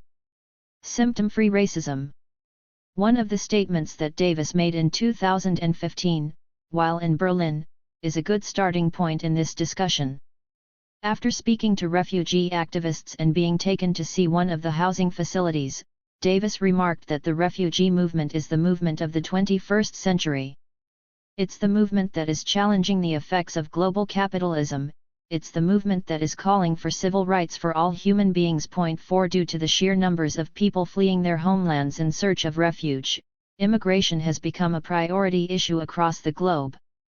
Not only in terms of refugees, who are in fear for their safety, but millions of people are seeking economic stability and escaping the biting poverty that exists where they were born. Despite the media panic, the majority of displaced people reside in countries in the global south. Turkey, Pakistan, Lebanon, Iran, Uganda, and Ethiopia are the nations that house the most displaced people. 5 The refugees and economic migrants who do make it to the West face hostility and a range of different laws aimed to keep them out. In Berlin, Davis was greeted with stories of discrimination and saw the squalid living conditions that migrants faced in the city.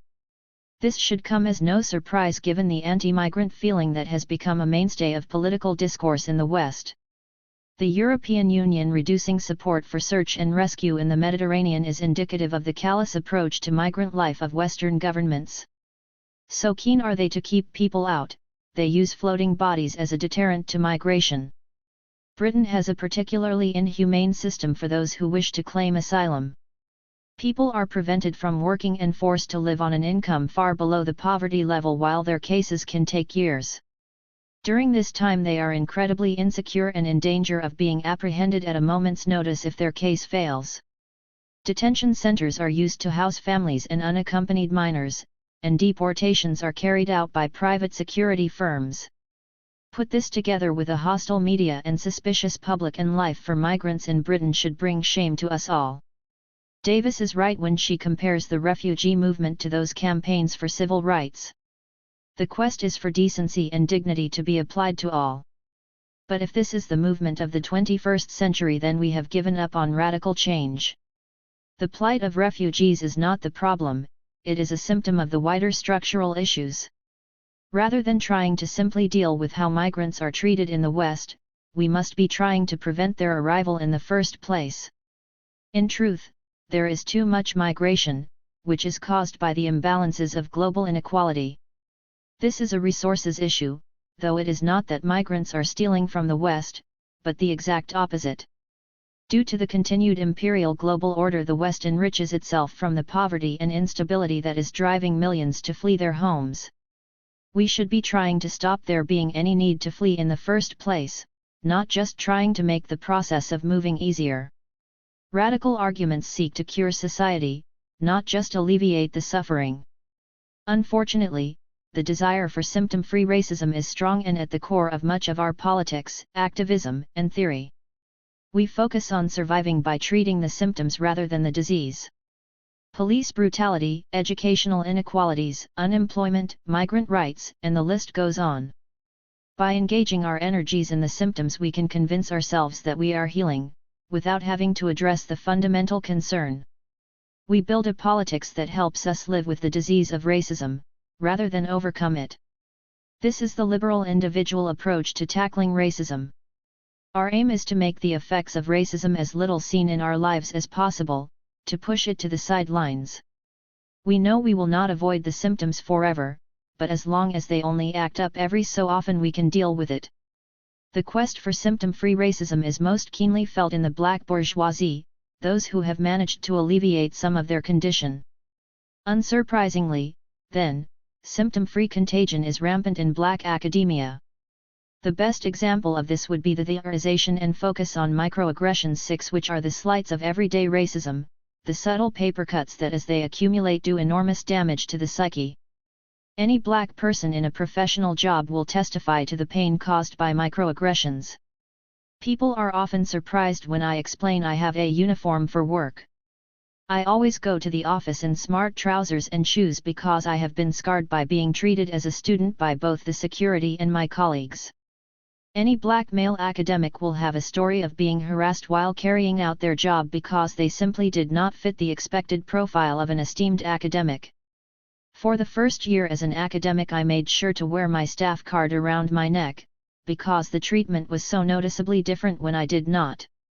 Having to adjust to the constant slights in the corridor, in meetings, and in general takes its toll. But as my mother said when I tried to explain microaggressions to her, that's just what being black is. The microaggressions are a symptom of racism, and unless we thought the disease had gone away, there is no reason we should expect not to suffer from its effects. As symptoms go, microaggressions are incredibly mild ones. I have to deal with slights and stresses at work, but I do not get harassed by the police. I am in one of the best paid professions in the world and reap the societal benefits that such an income provides. If the only symptoms of racism that we experience are microaggressions, then we should be thankful, because we are extraordinarily privileged. In a world where a child dies every 10 seconds because they cannot eat, we should be grateful for the paper cuts of racism. Instead, and I won't name names here because the individuals are not important, many of us dedicate our privileged academic lives to researching and writing about microaggressions. Papers, books, inaugural lectures on how bad we have it because of the everyday slights and the pressure it puts us under. It is impossible to eradicate microaggressions, and making them the focus of our work is the worst and most insular way we could approach the issue. Microaggressions are a reminder that we are black, that no matter how far we have come we cannot cure racism within this system. We should use this reminder as our way of connecting to struggles off campus, not indulge ourselves in trying to treat our minor symptoms. I can already hear the howls of disapproval from colleagues affected by microaggressions and fighting to stay sane in the halls of privilege. But the radical analysis has always been based on the liberation of the masses.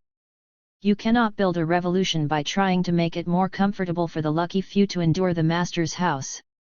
Symptom-free racism is by no means confined to black academia. Much of the criticism that applied to cultural nationalism in Chapter 3 would apply here as well. The idea that we are a broken people who first need to be fixed is the perfect example of putting the symptoms before the disease. Cultural nationalists focus on those aspects they deem problematic like absentee fathers, substance abuse, violence, and even dietary choices. To the extent that these are problems within black communities, they are the symptoms of racism. For instance, Amos Wilson insightfully explored how the disproportionate numbers of black people killing each other, a phenomenon we see across the globe, are caused by the destruction of black selfhood in this system of oppression. 7 Cultural nationalism can never be radical because it presents treating the symptoms as the solution to racism. In reality, embracing a new worldview may make you feel better individually, but it does nothing to end the problem of racism. We may well be a broken people, but we cannot be fixed within a system of oppression. Treating the symptoms of racism necessarily locates the issues at the individual level. Even when we attempt to apply the treatment on a mass scale, it often results in trying to inoculate individuals. We work with young people to help them navigate the school system, or avoid getting caught up in gangs. We mentor, coach, and inspire people to survive and resist. There is nothing wrong with any of this work, it is vital given the conditions that find ourselves in. But we have to acknowledge that we are treating the symptoms and never the disease. The whole voluntary and not-for-profit sector is set up to be this way. The state, businesses, philanthropists, and communities put resources into dealing with the results of racism but never the oppression itself. Medical metaphors are fitting here because there has been a push for self-care in activist circles, ensuring that we have the resources and time to recharge our batteries. Before we can love the people, we first need to love and look after ourselves. Again, there is nothing wrong with this in principle. Running yourself into the ground is not a great strategy for social change. Though it may be a good idea, it is certainly not a radical one, and the self-care paradigm can easily cross over into the indulgent politics of self. No one individual is so vital to the revolution that they need to be pampered and cherished. Radical engagement must be built on collective agency. Also, the idea of sacrifice has always been at the basis of radical politics. When Assata Shakur threw off her slave name, she purposefully picked the name meaning she who struggles in order to connect to the politics of the movement. 9 We call it the struggle for a reason. It is uncomfortable, unforgiving, and exposes you to all kinds of danger. Newton talked about the need to commit revolutionary suicide, to give your life to the people. 10 We used to be prepared to die for the people, now we are not even committed enough to be stressed and overworked. It speaks to what we have on the line, the comforts of the West that we are so keen to cling on to. Self-care is also problematic because it again treats the symptoms, not the disease. There is no sanctuary within this imperial system, there is no respite, no safe space. We can only ever partially heal when we are constantly living under oppression. Our spaces of healing may enrich us individually, but they are a mirage and in the long term no more useful than the distant dream of paradise on the horizon. Rather than trying to escape from feelings of despair, anger, anxiety, and depression, we should lean into them. Given the state of the world, these are all appropriate responses. I keep coming back to dead children because the image is so stark. In the time it will take you to read this book, the number of children who have been killed by this political and economic system would be overwhelming. If you do not despair at the brutal reality of the system, then you either do not appreciate the depths of it, or are somewhere on the psychopathy scale. We should use our discomfort to challenge us, to propel us, to keep us on edge. We should be angry, we should be hot, and we must be uncompromising. 11 At its worst, self-care can act as a painkiller against the racial oppression that we face. Malcolm used the metaphor of the dentist applying Novocaine to your gums to stop you fighting them pulling out your teeth. He warned that the worst we could do as a community was to take the Novocaine and don't stop suffering, just suffer peacefully. Point 12. Embracing our suffering is key to our resisting it. We should not wallow in our pain, or be consumed by it. We must use it as the driving force to push us into building a radical alternative. Once we get too comfortable, we stop struggling, but struggle is the only route to freedom. Flight is not freedom. In his book Freedom as Marronage, Neil Roberts made the argument that freedom is not a place, it is a state of being. Point 13. The book offers a fascinating account of Maroon experiences, with a particular focus on Haiti. Maroon refers to communities of the formerly enslaved who liberated themselves from slavery and set up villages, towns, and settlements out of the reaches of the slaving powers. Wherever there was slavery there were Maroons. We have talked already about Queen Nanny, Jamaica. The Quilombo settlements in Brazil were home to thousands of escaped Africans, with the largest, Palmares, operating as a republic that was hundreds of miles long and home to 30,000 people. From 1600 to 1694.14 in America, Harriet Tubman is the most notable Maroon, who freed hundreds of the enslaved using the Underground Railroad. Roberts argues that refusing to be enslaved and reclaiming their bodies gave the Maroons a measure of freedom. But flight is not the same as freedom, and Roberts recognizes this when he distinguishes different forms of marronage. Petit marronage was temporary flight, where the enslaved would leave the plantation from a few hours to a week, but return.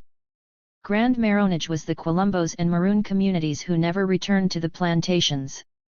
But his highest form is sociogenic marronage that he models after the Haitian Revolution, which by abolishing slavery outright marked a radical move. Point 15. That is precisely because fleeing the plantation did not bring freedom.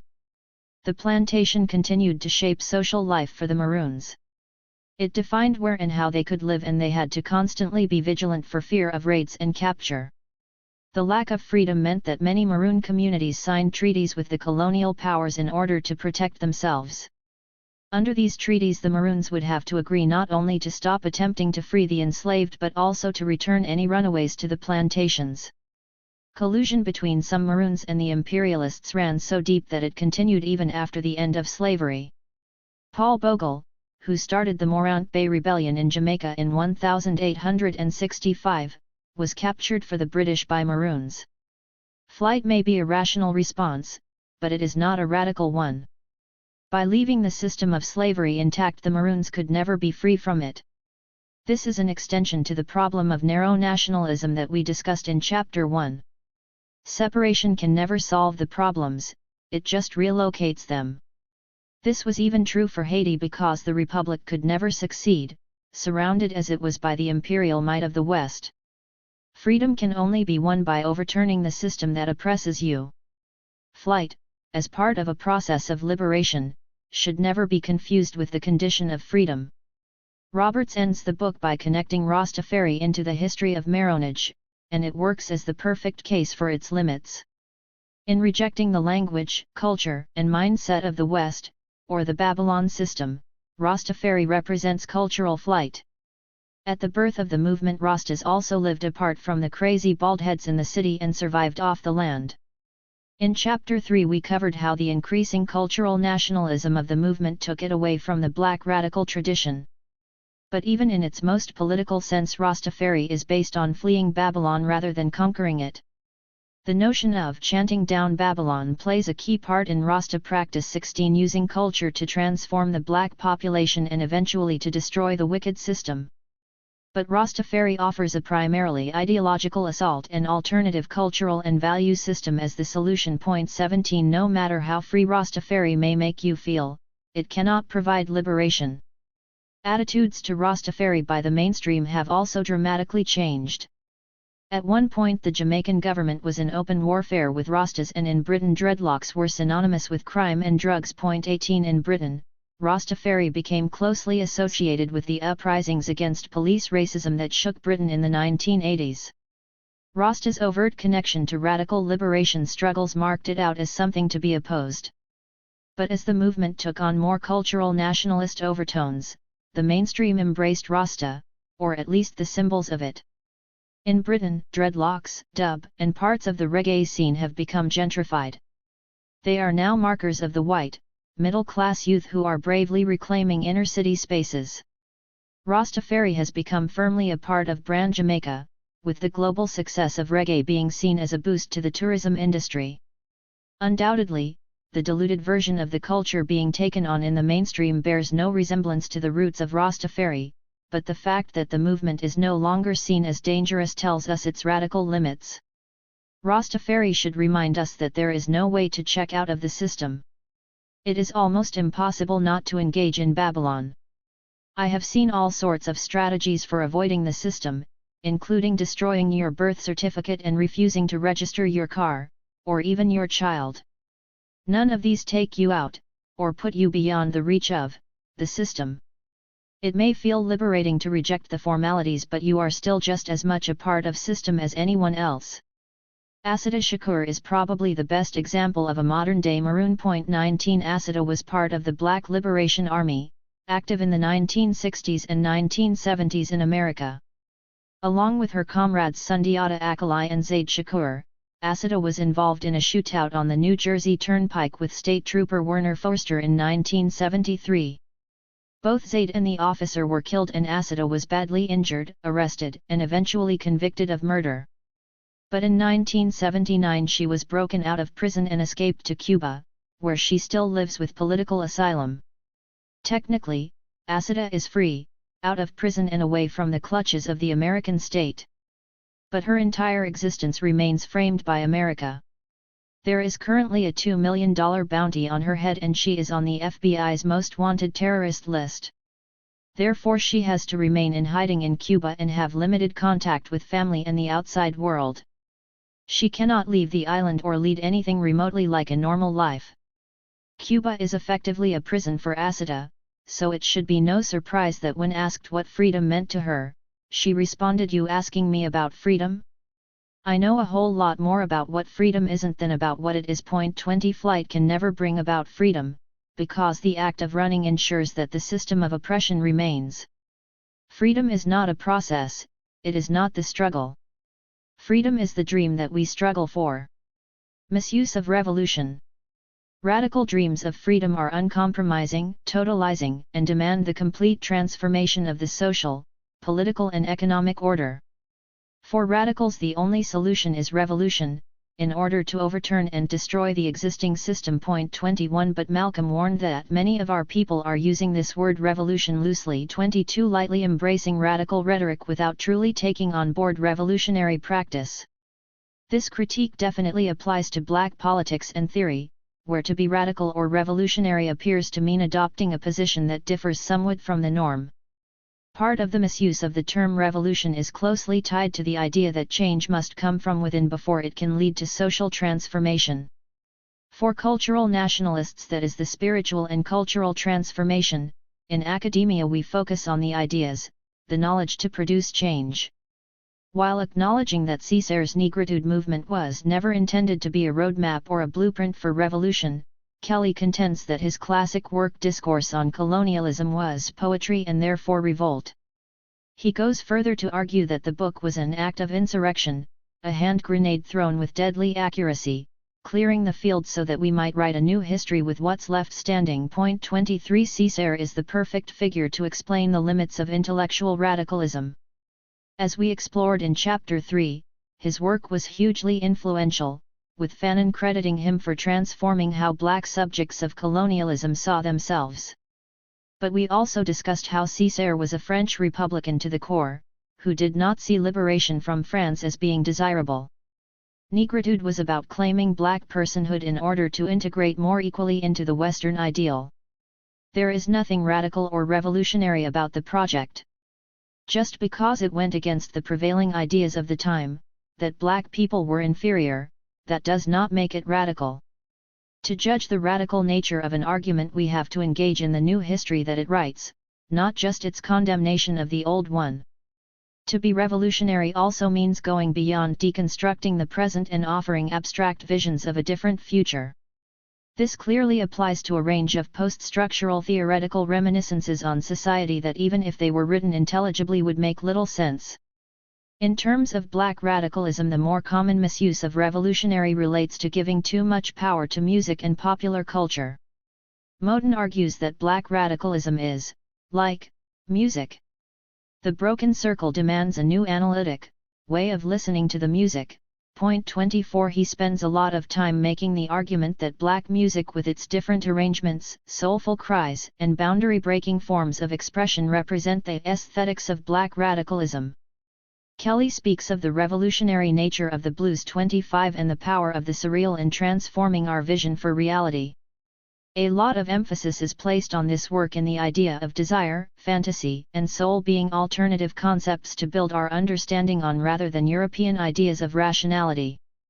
To be a blues people is to embody a different form of being, and can perhaps lead to a revolutionary transformation of society based on love and creativity. Point 26. There's certainly something romantic about the idea of the artists, writers, poets, and musicians being the revolutionary vanguard, painting a new vision for the future and calling us to its tune. However, in reality this is just an intellectual version of cultural nationalism. We know society is corrupt, but instead of trying to overthrow it we seek solace in the beauty that has been created in the hideous. We can affirm ourselves by getting lost in the sorrow songs, fiction, and poetry, or watching the achingly beautiful choreography of the Alvin Ailey Dance Theatre. But none of this culture, no matter how beautiful or genre-defying, is revolutionary. It does not pave the way for revolution, or even in itself open up possibilities. Culture is always a product of the political moment. Slavery and marronage make the blues, the new Negro movement shapes the Harlem Renaissance, Pan-Africanism calls into existence Afrobeat, Rastafari and Garveyism produce reggae, and Black Power creates the Black Arts movement. Even the lack of cohesive black political movements can be traced to the commercialization and gangstaization of hip-hop. In a memorable quote from the James Baldwin documentary I Am Not Your Negro, he explains that he was a witness to the political events that shaped his work. The film is based on a book he was writing about Malcolm X, Martin Luther King and Medgar Evers. Unlike those three, he was not a leader in any organization, and he did not pay with his life for his commitment. Baldwin was on the sidelines, linked in but not fully part of the movements. This is not to belittle or downplay Baldwin's role, but to recognize it. Artists document the political moment, they do not create it. It is a vital role, but not a revolutionary one. Perhaps the loosest use of the term revolution I have come across is in Shane Lee's Erotic Revolutionaries. Lee argues that erotic revolutionaries effectively wage war against the politics of respectability and challenge traditional scripts offering women a greater space to indulge in a fuller range of sexual expressiveness. Point 27. His revolutionary vanguard includes singers, video vixens, and models who blaze their transformative trail against sexual conformity. It is almost too obvious that this version of revolutionary is not radical, and is probably not meant to be. I doubt even Lee believes that doing video blogs giving tips on how to improve your sex life is a revolutionary act on a par with trying to bring down a political and economic system that kills children. But the redefinition of revolutionary is important to discuss because it has implications for black political movements, particularly in the West where revolutionary overthrow is not an option. One of the most fundamental problems with Lee's argument is his obsession with the politics of respectability and therefore the need to move beyond it. Respectability politics refers to the notion that black people must represent ourselves as upright and decent citizens to counter the negative stereotypes of the lazy and deviant black person. There is long history of respectability in black politics, with Booker T. Washington and the pull yourself up by your bootstraps, 28 and Du Bois notion of the best of the race. For radical figures such as Garvey and even Malcolm, the idea of being clean-cut and upright was seen as paramount in how we portrayed ourselves. For more conservative versions of black politics, it is not just a question of appearance but the idea that acting, dressing and talking right is the key ingredient to success in society.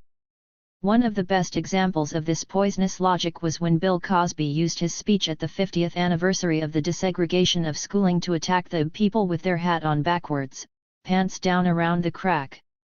He launched a tirade against women with their dresses all the way up to the crack and 5 or 6 different children with 8 or 10 different fathers. He even goes as far as to blame victims of police killings for their deaths, using the hypothetical example of people getting upset over the police shooting someone who was stealing pound cake.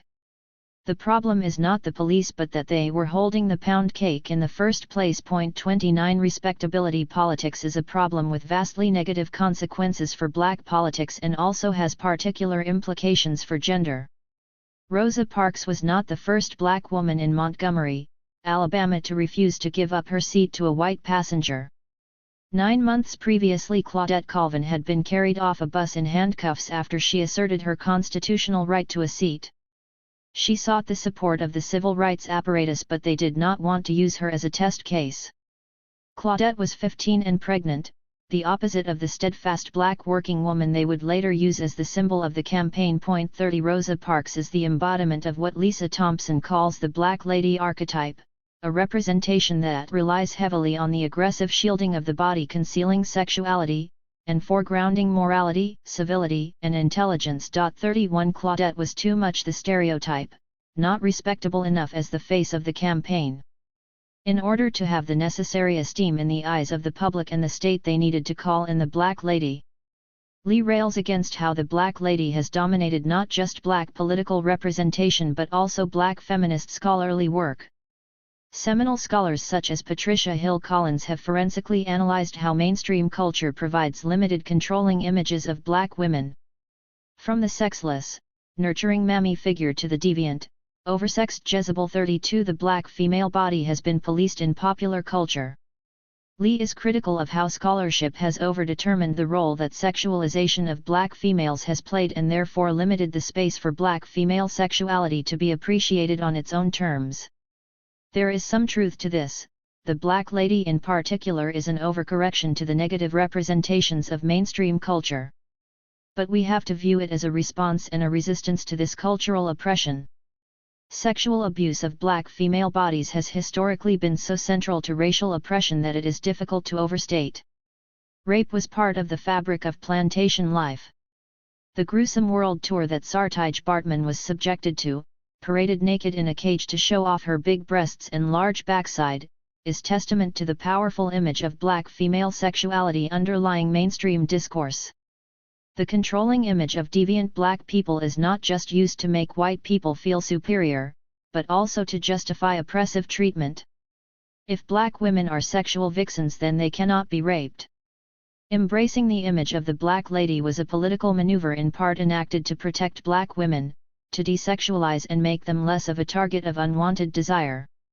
Of course, this is a limited kind of defense, and you could even argue it perpetuates rape myths about people bringing on their own assaults.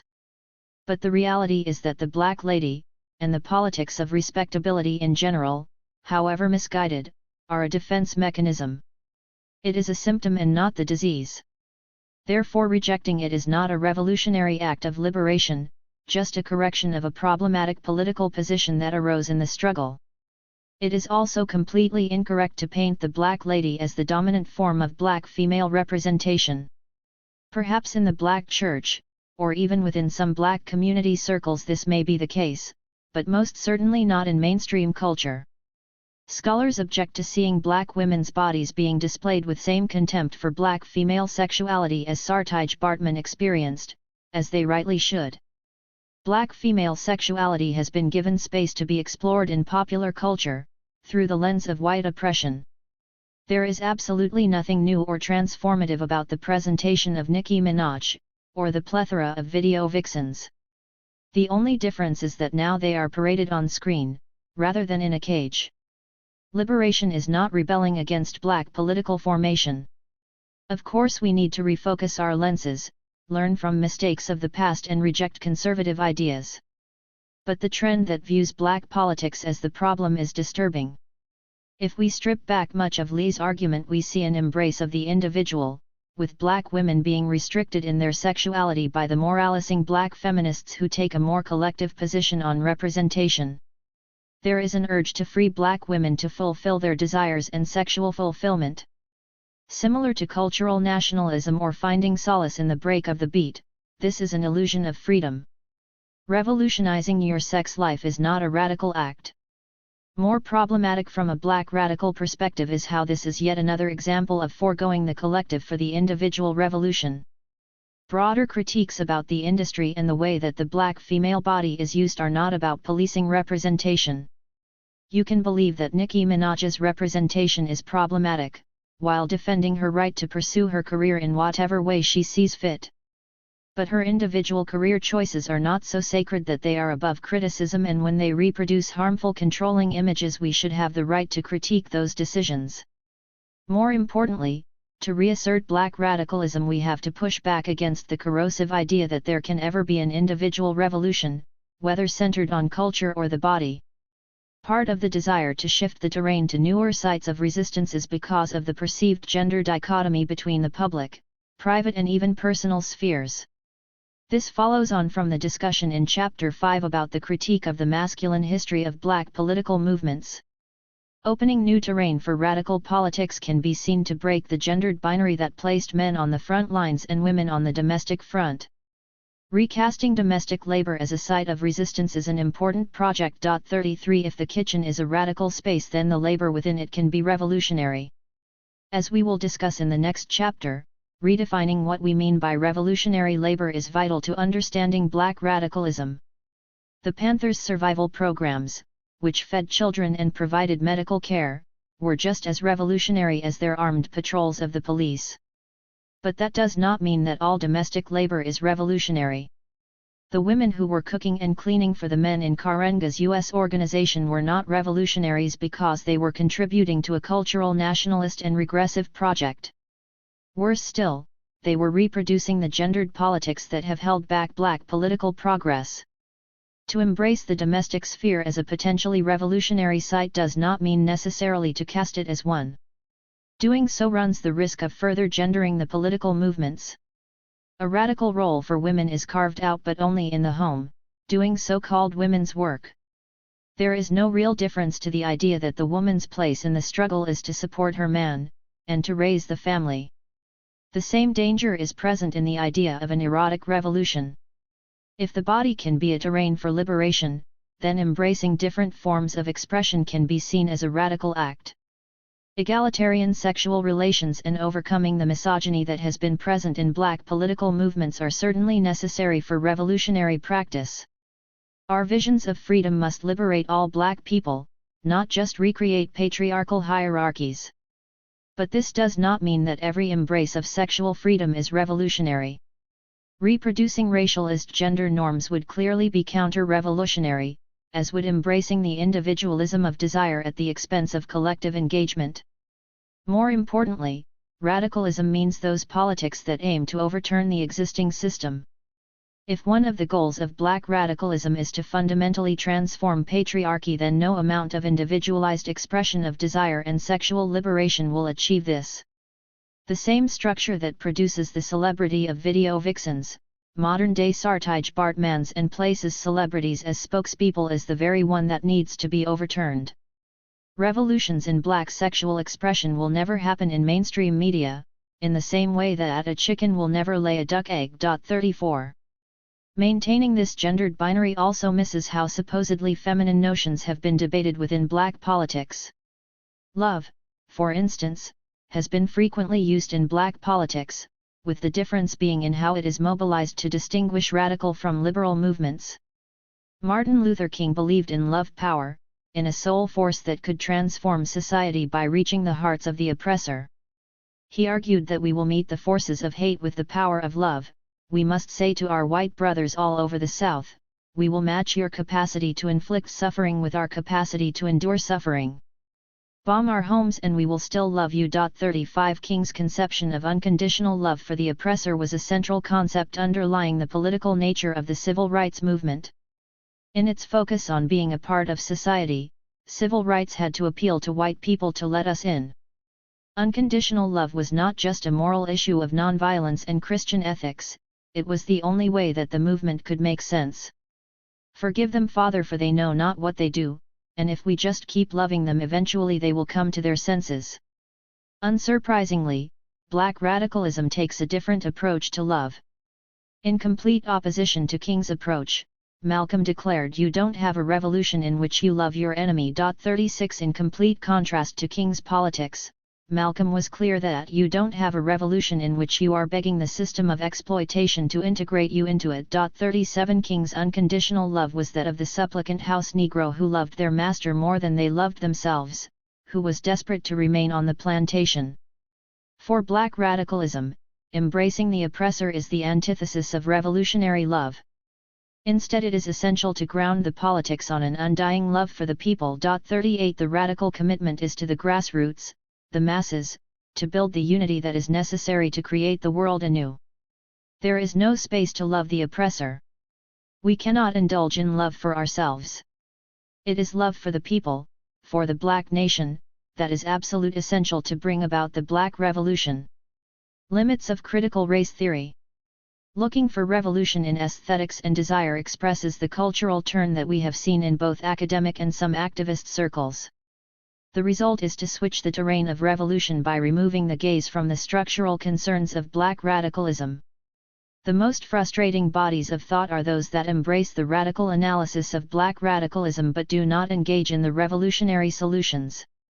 There is a tendency for this kind of liberal radicalism to be present in critical race theory, CRT, which has become a well-used paradigm for understanding racism in America and Europe. Critical race theory represents some of the best scholarship on the foundational role that racism plays in society. The movement emerged out of critical legal studies in America and the dissatisfaction once scholars realized that the momentous civil rights legislation many had devoted their lives to had failed to improve the conditions for most African Americans. 39 Derek Bell, the late founder of CRT, argued that Black people will never gain fully equality in America because racism is a permanent feature of society. 40 It is not so much that civil rights legislation failed, but that it was never meant to make society more equal. For Bell, even the most progressive legislation is meant only to further white interests. He explains that the motivation behind the 14th Amendment, which guaranteed citizenship to the formerly enslaved, was not equality but for the northern states to prevent the South from exploiting the labor of African Americans by paying them inhuman wages. But the implications are far worse than simply empty legislation. The law is used to provide the illusion of equality and therefore discrimination becomes more effective because it is covert, and harder to prove. In a quote that I always use in talks, Bell explains how this basic framework means that what we designate as racial progress is not a solution to that problem. It is a regeneration of the problem in a particularly perverse form. 41. One of the reasons I appreciate CRT so much is that it is an academic articulation of many of the key Black radical ideas.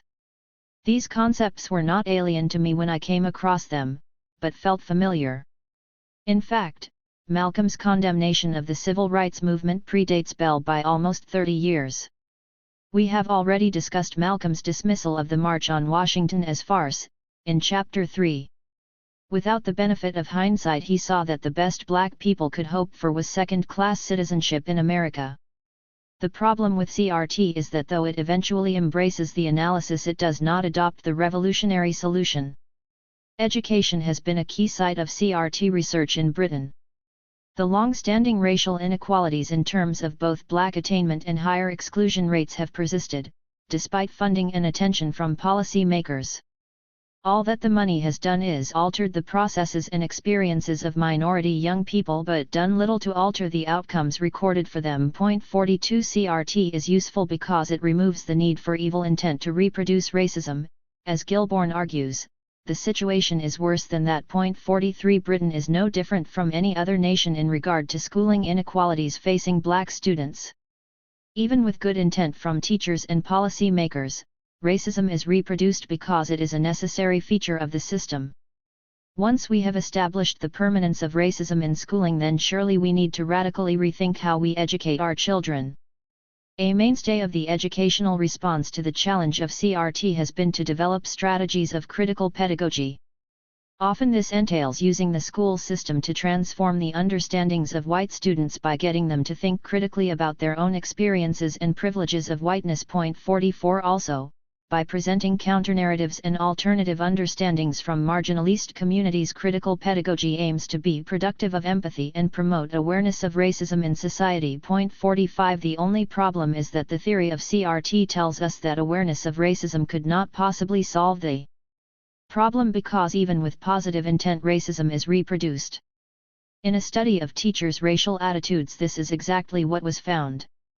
Awareness did not lead to empathy amongst teachers, but resulted in a reinvention of meaning that reified existing, culturally constructed, racist frameworks. Racism adapts to any new ideology introduced, accommodating the discourse within a framework of continued racial supremacy. Point 46. The problem has not been that people are unaware, but that they are fully aware and yet continue to reproduce a racist society even with the best intentions. As we discussed in Chapter 6, whiteness is a psychosis. It is entirely irrational and immune to logical thought or persuasion.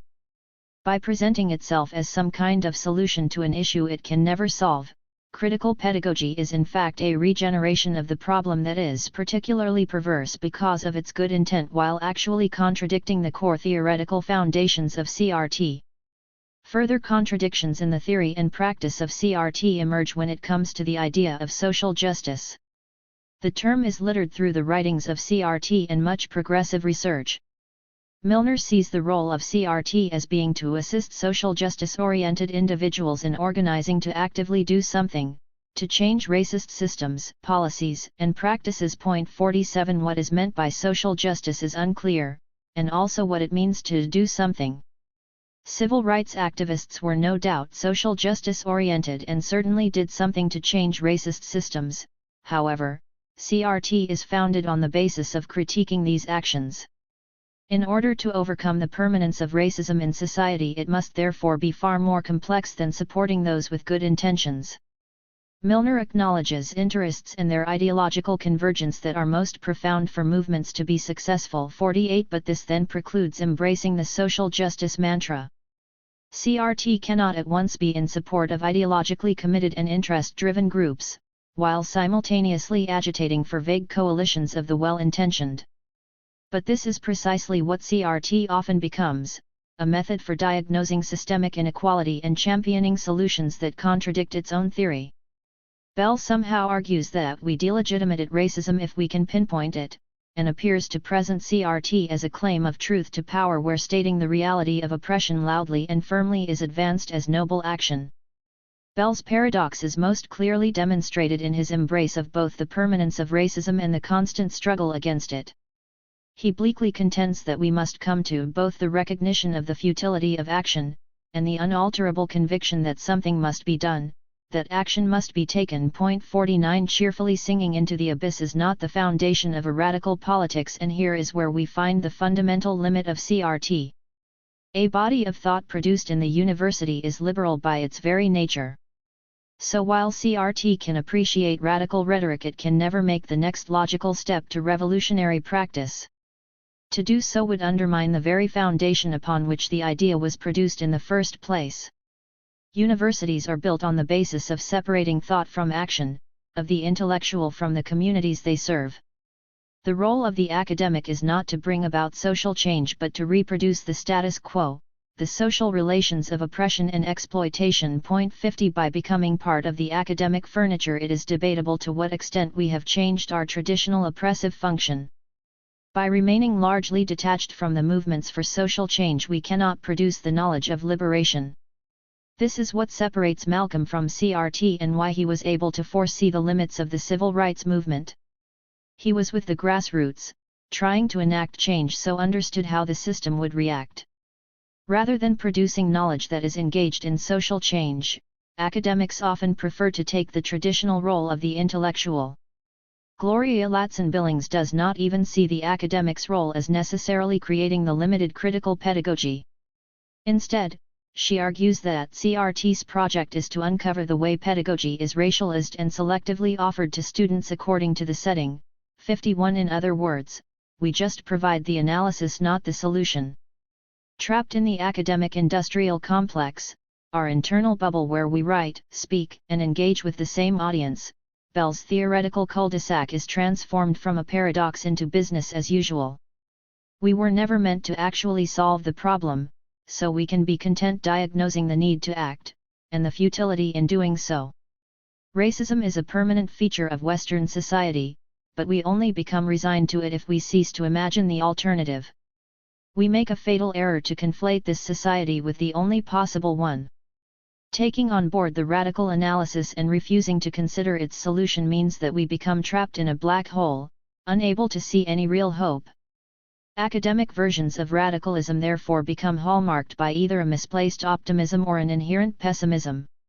Orlando Patterson argued that slavery was a state of social death, being reduced to the subhuman, with no rights or full claims to humanity. 52 The notion that this social death is the basis of black life in the Western world is the foundation upon which Afro-pessimism is based.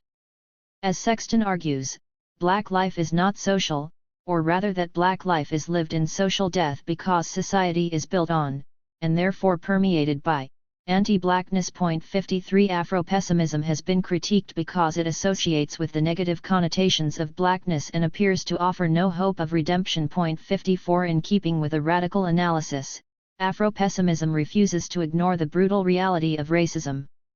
One of the most enduring strengths of blackness is its ability to endure and to create beauty in spite of oppression. But the fact we have survived while suffering such abuse does not negate the realities of that torment. As we discussed in Chapter 6, the Negro was a creation of the West with real consequences, and social death still exists today.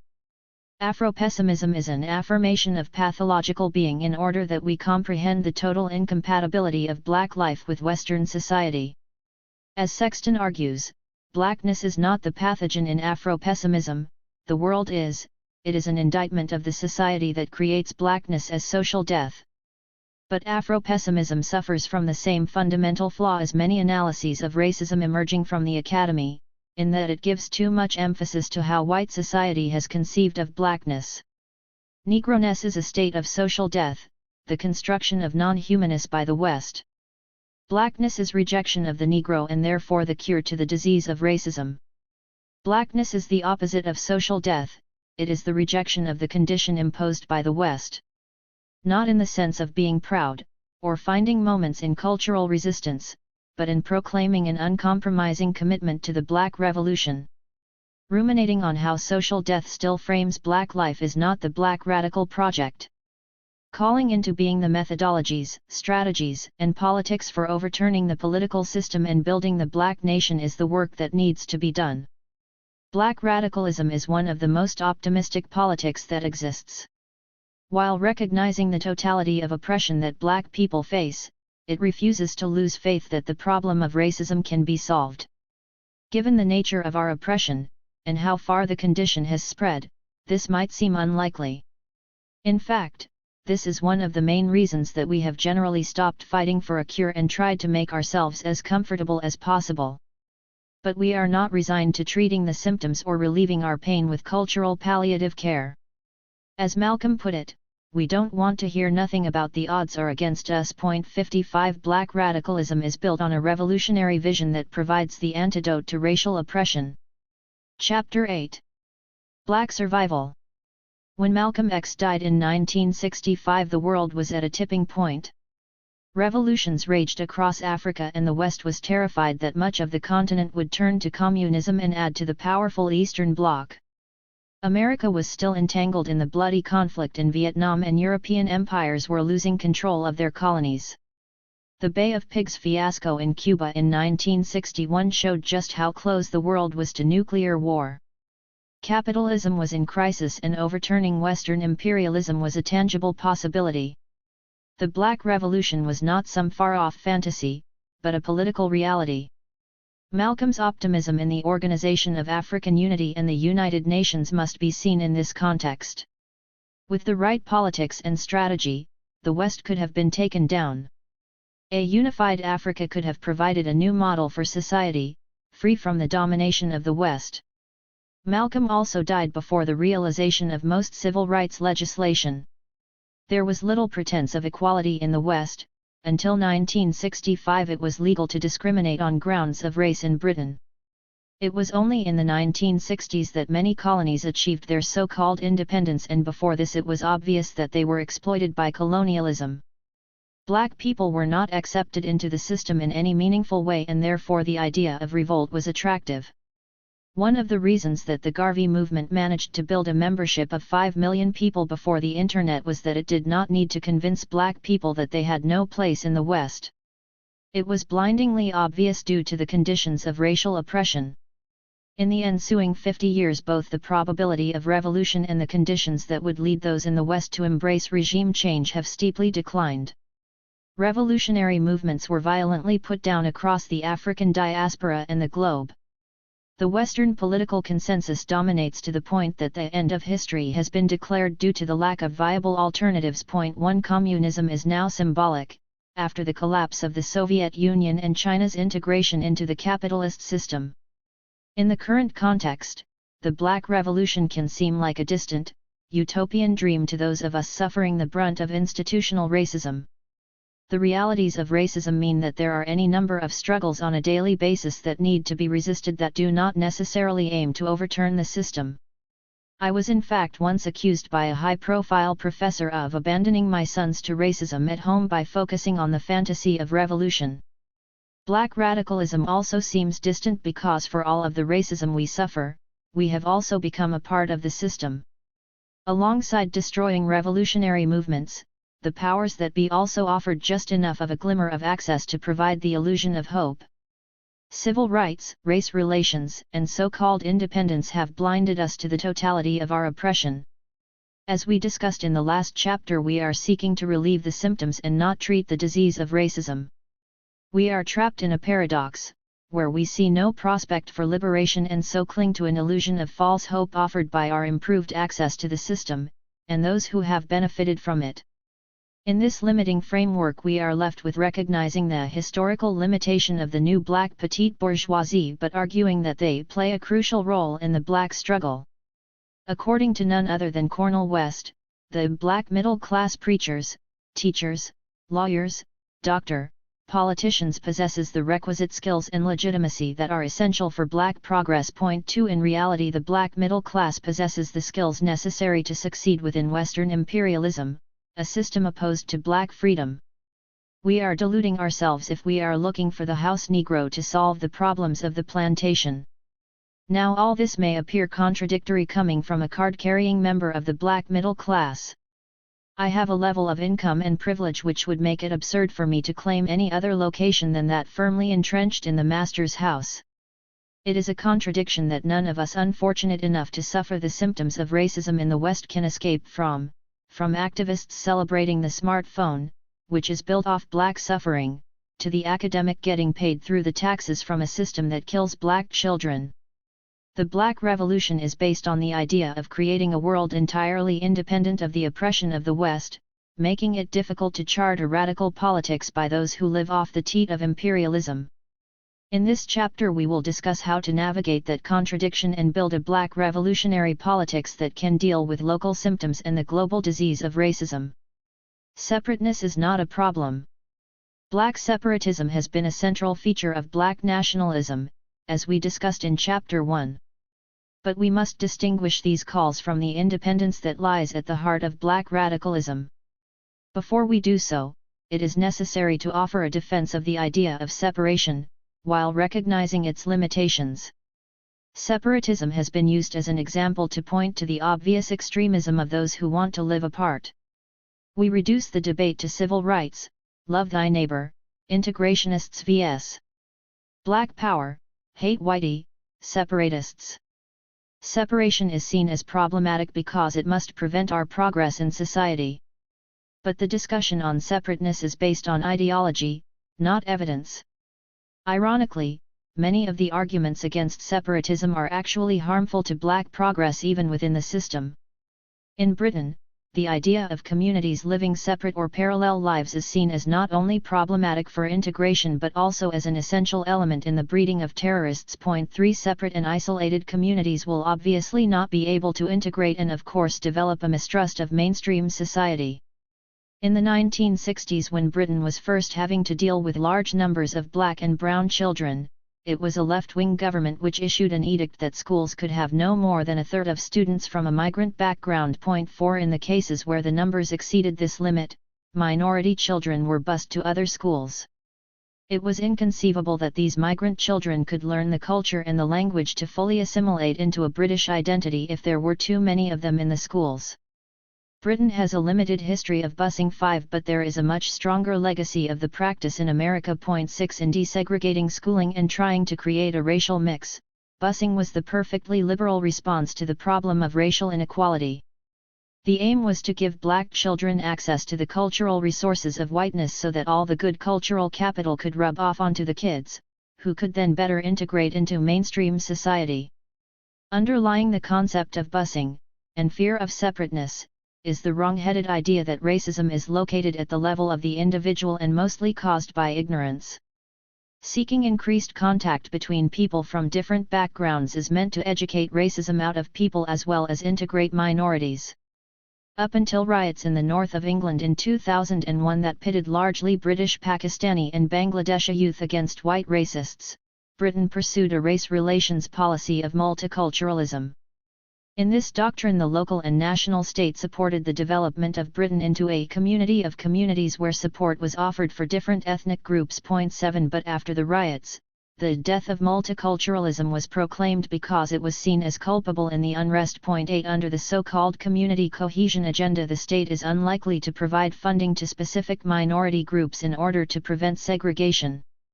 In the new paradigm, cross-cultural initiatives with white and Muslim young people became a fixture of state-funded programs. 9 Such cross-cultural initiatives typically occur within cities between deprived communities, focusing on educating the white formerly working class who often display the most open and aggressive forms of racism. This is patronizing and wrong-headed for a number of reasons. White working class racism is certainly problematic, vocal, and distressing. In Britain, marches for far-right groups such as Britain First and the English Defence League are filled with white people who feel dispossessed. This group also has real political clout, fueling the success of the UK Independence Party, the vote for Brexit and the shift to the right on immigration for all the major parties.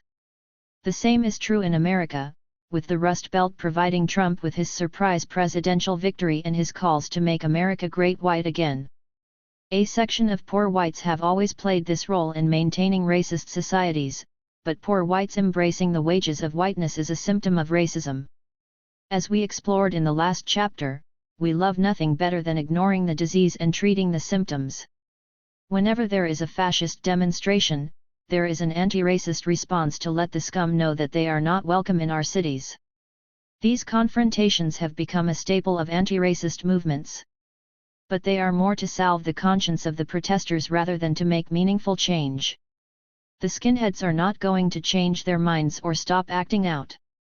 We just give them attention so that we feel as though we are doing something active in the struggle. People count their anti-fascist demos like tours of duty in an actual conflict. The problem is that the white people in the streets are not the real enemy, they have little power and embrace their bigotry mostly out of frustration. I am writing this in the days after the Charlottesville white supremacist march in 2017, and the counter-anti-racist mobilization.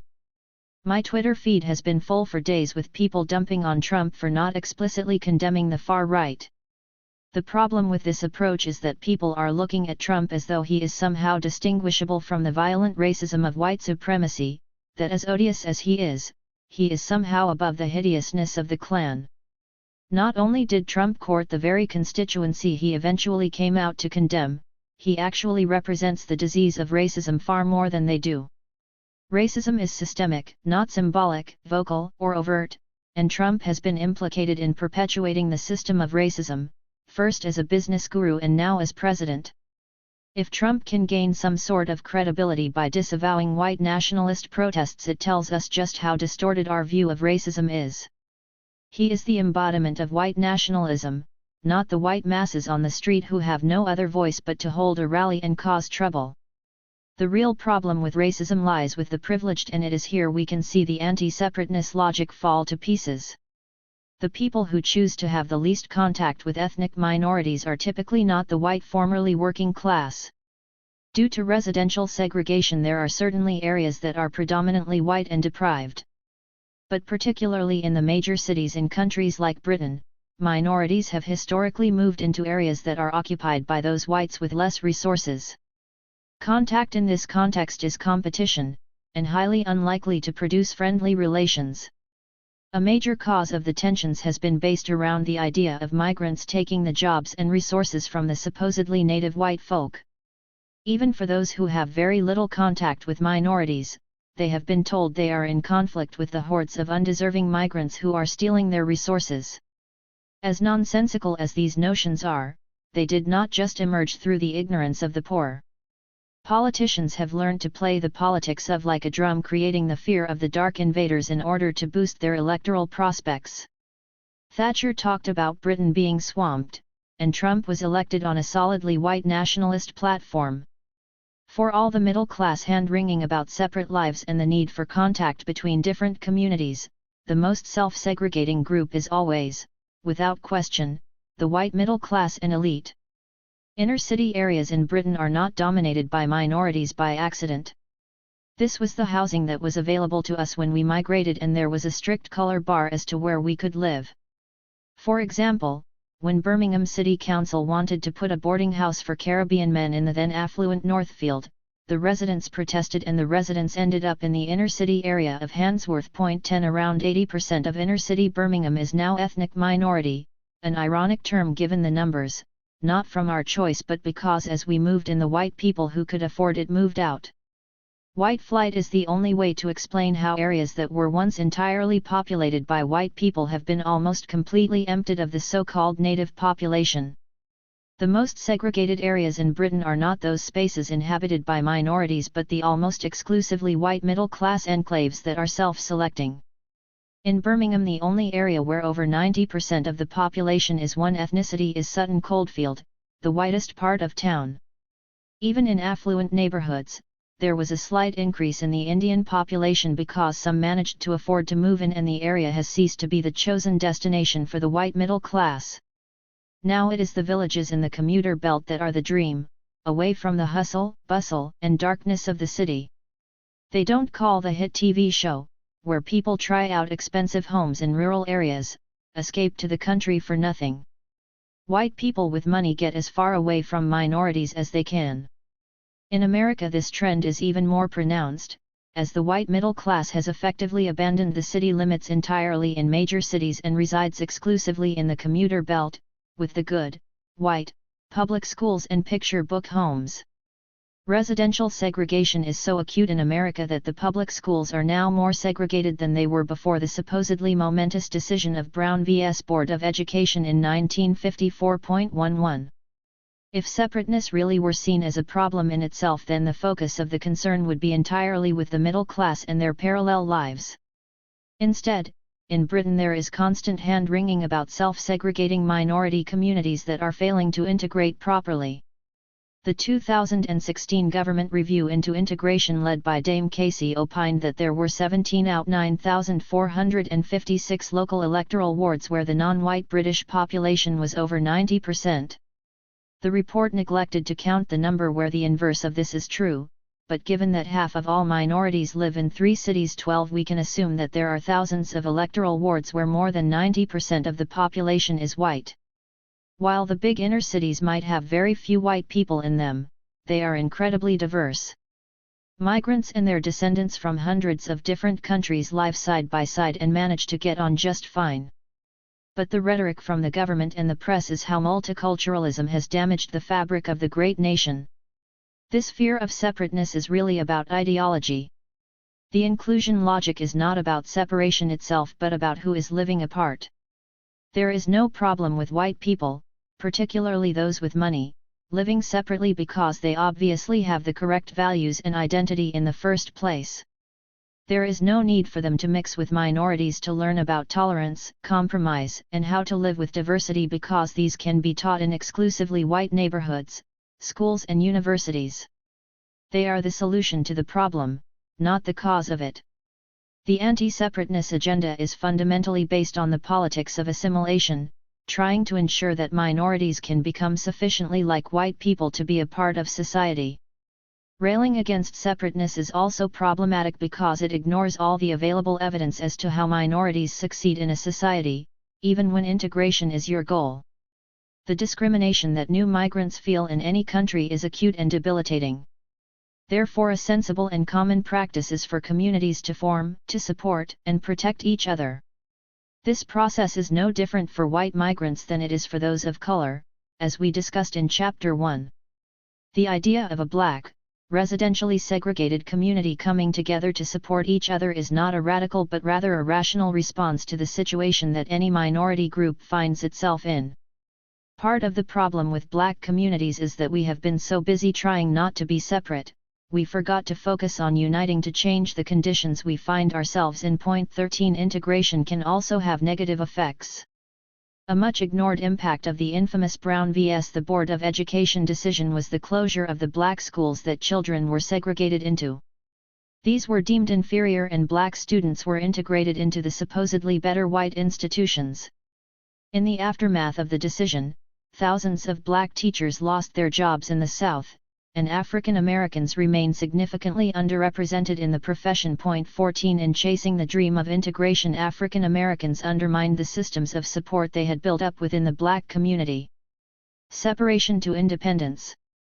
As much as we must defend the notion of separation, we must also acknowledge its limitations. Separation is similar to flight in that you may feel liberated because you are out of the direct clutches of the oppressor, but it does not provide freedom. As long as the system that oppresses you remains in place, you cannot be free from it, no matter how separate you feel. For black people in the West, separation is a misguided goal. We are in the belly of the beast and cannot separate from it. We should certainly use the resources that we have better, and unite to improve our conditions, but we should never confuse relieving the symptoms with curing the disease. After leaving the Nation of Islam, Malcolm understood that separateness was not enough. He argued that this word separation has been misused, a better word than separation is independence. Point 15. Black independence is the basis of the politics of black radicalism, aiming not just at being apart from the West, but being immune to its poisonous influence by being completely independent from it. As explored in Chapter 3, this is why Africa is so important for the Black Revolution. Not only is independence possible, but it would cripple the Western Empire, which is so dependent on the exploitation of the resources of the African continent. Black independence in the West is impossible, and the biggest paradox for black radicalism is that we are part of the system, and therefore the problem, so how can we be engaged in bringing it to an end? Everything we do to improve our conditions here further embeds us into the system that we are aiming to fight against. Black businesses, black schools, black political parties, and every other attempt to be outside of the mainstream, ultimately can never be independent. We need to expand Malcolm's metaphor of the house and field Negro. On the plantation the divide was very clear and remained so after emancipation. Those who were locked out of the system were in the field, and those who managed to find some foothold in professional or political classes were in the house. But the situation has now changed with civil rights legislation that has opened up the doors to the house to many more than before. Make no mistake, there are plenty in the field. Poverty and mass incarceration ensure that. However, the distinction between house and field now mostly needs to be made on the global level. The conditions facing black people outside the West are not comparable, and explain why millions risk life and limb trying to escape the global South. Our relative prosperity in the West is based on the exploitation of black people outside of our national and experiential borders. Worse still, we can unconsciously create a politics that is dependent on the exploitation at the heart of the West. Black Lives Matter has re-energized black political movements by reshaping how we experience racial state violence. No longer do we hear about atrocities committed by the police through the news, or by word of mouth. We witnessed live on Facebook Philando Castile bleeding out after being shot by police. The ability to broadcast video and images across the globe instantly without a mainstream press filter has made state violence accessible. None of what people are protesting against is new, we just live in an age where it is impossible to hide the violence, and the exposure has reignited protests. Due to social media, the ability to mobilize and organize has also been key. Black Lives Matter emerged from a tweet by Patricia Cullors, who used the phrase in a poem after the killing of Trayvon Martin. The hashtag was added to the phrase by a friend and the tagline grew into a movement. Social media allowed for Black Lives Matter to spread across the globe, connecting an array of local and national movements. We are also able to follow the protests from the perspectives of the activists and avoid the mainstream media's lazy demonization of peaceful protesters as rioters. Black Lives Matter is in many ways the product of social media, which has led to criticism of the substance of the movement and the limits of collectivism, where people will commit only in the digital realm where there is little real at stake. 16 This kind of criticism is unfair when leveled at Black Lives Matter, given the record of street protests and the platform Movement for Black Lives, which outlines a clear agenda for the movement. The success of Black Lives Matter has been to transform what began as a hashtag into a meaningful network of local movements, bringing publicity and funding to the cause. From a radical perspective, the issue is not with the digital beginnings of the movement but the contradictions of that digital platform. The smartphone is the key piece of technology that has facilitated the move, allowing instant access to video and content, streaming police brutality live wherever you are. Reverend Gregory Drumright, who organized a protest in Washington, noted that the device meant society has a body camera, and Erica England, one of the protesters, explained that it's important to have a smartphone. It can mean life or death. 17 But the smartphone is also one of the most direct symbols of African oppression. The technology is only possible and so widely available because the raw materials necessary are stolen from the African continent in the neo-colonial economic arrangement. Worse still, many of the key minerals are mined by young children who are not only exploited by the companies but risk death in their labor. 18 The smartphone is the definition of what Audre Lorde called the master's tools, and Black Lives Matter cannot be for all black lives if it relies on technology that oppresses African children. This does not of course mean that the movement cannot deal with this contradiction. We must struggle where we are and with the resources we have at our disposal. But it should be a reminder of Lorde's warning that the master's tools will never dismantle the master's house. 19 The challenge for Black Lives Matter, or any movement that was born in the West, is to build meaningful connections to the African diaspora. This does not mean abandoning oppressive instruments like the smartphone, but building a political connection that can transcend their limitations. As we have seen so far, it is easy to fall into narrow nationalist movements that only try to overcome problems for black people within nation-state boundaries. Black radicalism offers a blueprint for overcoming this contradiction.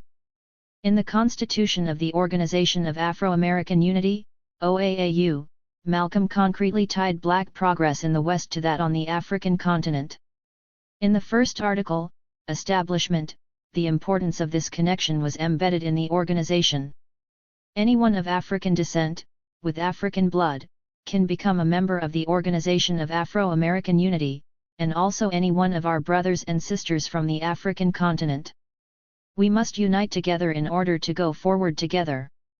Africa will not go forward any faster than we will, and we will not go forward any faster than Africa will. 20 Importantly, this is not just a rhetorical connection to Africa but an organizational one. Not only was Malcolm encouraging African brothers and sisters to join, he also spent months of his last year on Earth traveling and making connections with African leaders and freedom fighters. A key component of black independence in the West is to be independent of the colonial nation-state narrative that limits our politics. We must go beyond the idea of political alliances with the diaspora and build a complete political movement. Only then can we overcome the contradiction of our successes being built on the black people who live in poverty in the global South. As discussed in Chapter 3, the OAAU aimed to be the global organization that could transcend the nation-state. But its appeal and program was hyper-local as well as attending to the global black nation. Malcolm explained that we start in Harlem with the intention of spreading throughout the state, and from the state throughout the country, and from the country throughout the Western Hemisphere. 21 Building the organization from the grassroots outwards was absolutely essential to creating a strong foundation. There were 4 areas that the OAAU staked its ground on. The first was on the issues of self-defense, given the brutality that black people were facing from racist mobs, during protests and from the police. The infamous battle between violence and nonviolence had to play out at the organizational level. For Malcolm, not to defend yourself and your community was cowardly and criminal. A solid commitment to self-defense is very clearly stated early on in the charter for the OAAU. As we will see later in the chapter, this was picked up by the Panthers after Malcolm was assassinated. But in spite of the prominence that self-defense has in much of Malcolm's rhetoric and in the founding of the OAAU, it is not fundamental to the program of the organization. The idea was for the OAAU to create departments that would organize in the key areas of struggle. There was no self-defense department and concrete proposals are conspicuous by their absence. Self-defense appears more as a philosophy, a mindset, rather than a practical reality. To understand this, we must look at the context in the West. We are a minority in the most violent system that has ever existed on the planet. Engaging the state in violence is always going to be a losing battle. The downfall of the Panthers is a testament to this. Many of them were murdered by the state. Malcolm talks about self-defense in the context of protecting protesters in the South against white racists, and not taking on the state.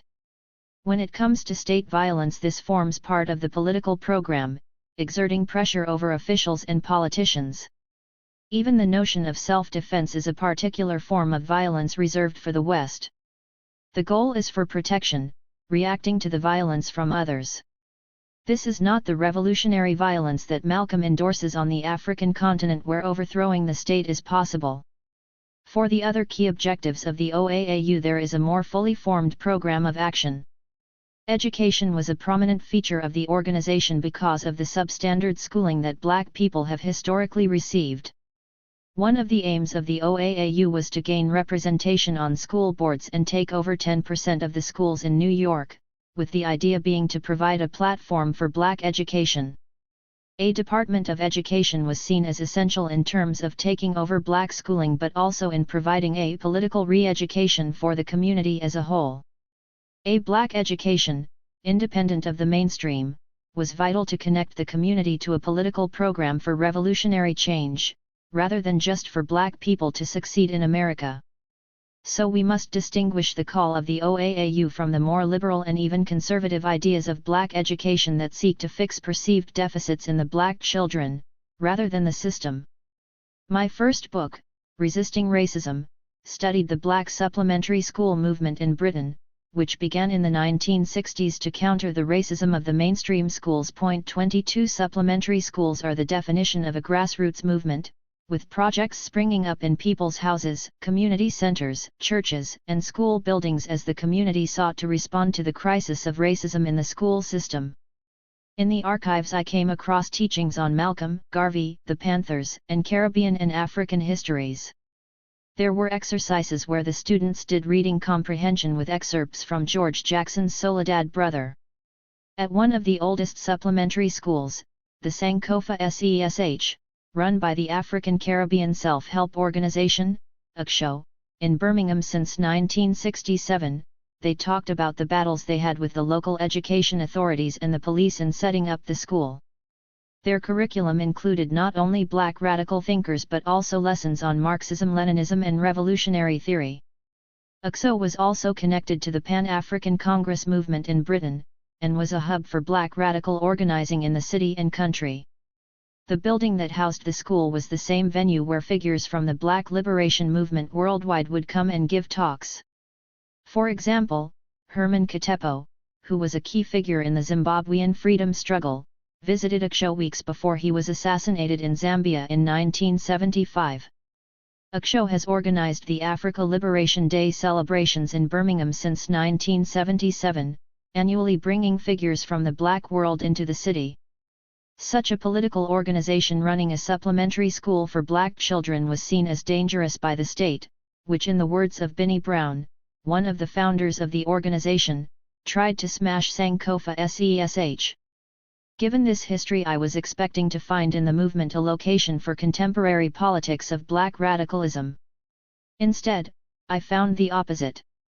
Alongside the radical histories, there was always a more conservative trend, a split between the official and self-help projects. Point 23 Sankofa SESH represents the self-help group of schools, independent from the state and its politics, while the official projects are those that take funding from the state and are often run by black school teachers. These official projects may or may not have black studies curricula and are very much focused on mainstream subjects and success. The purpose of these schools is to boost the grades and performance in mainstream schools, not to provide black education. Over the years, the official sector has come to dominate the movement and radical education has almost disappeared. In its place is often a focus on culture, but lacking any concrete commitment to politics.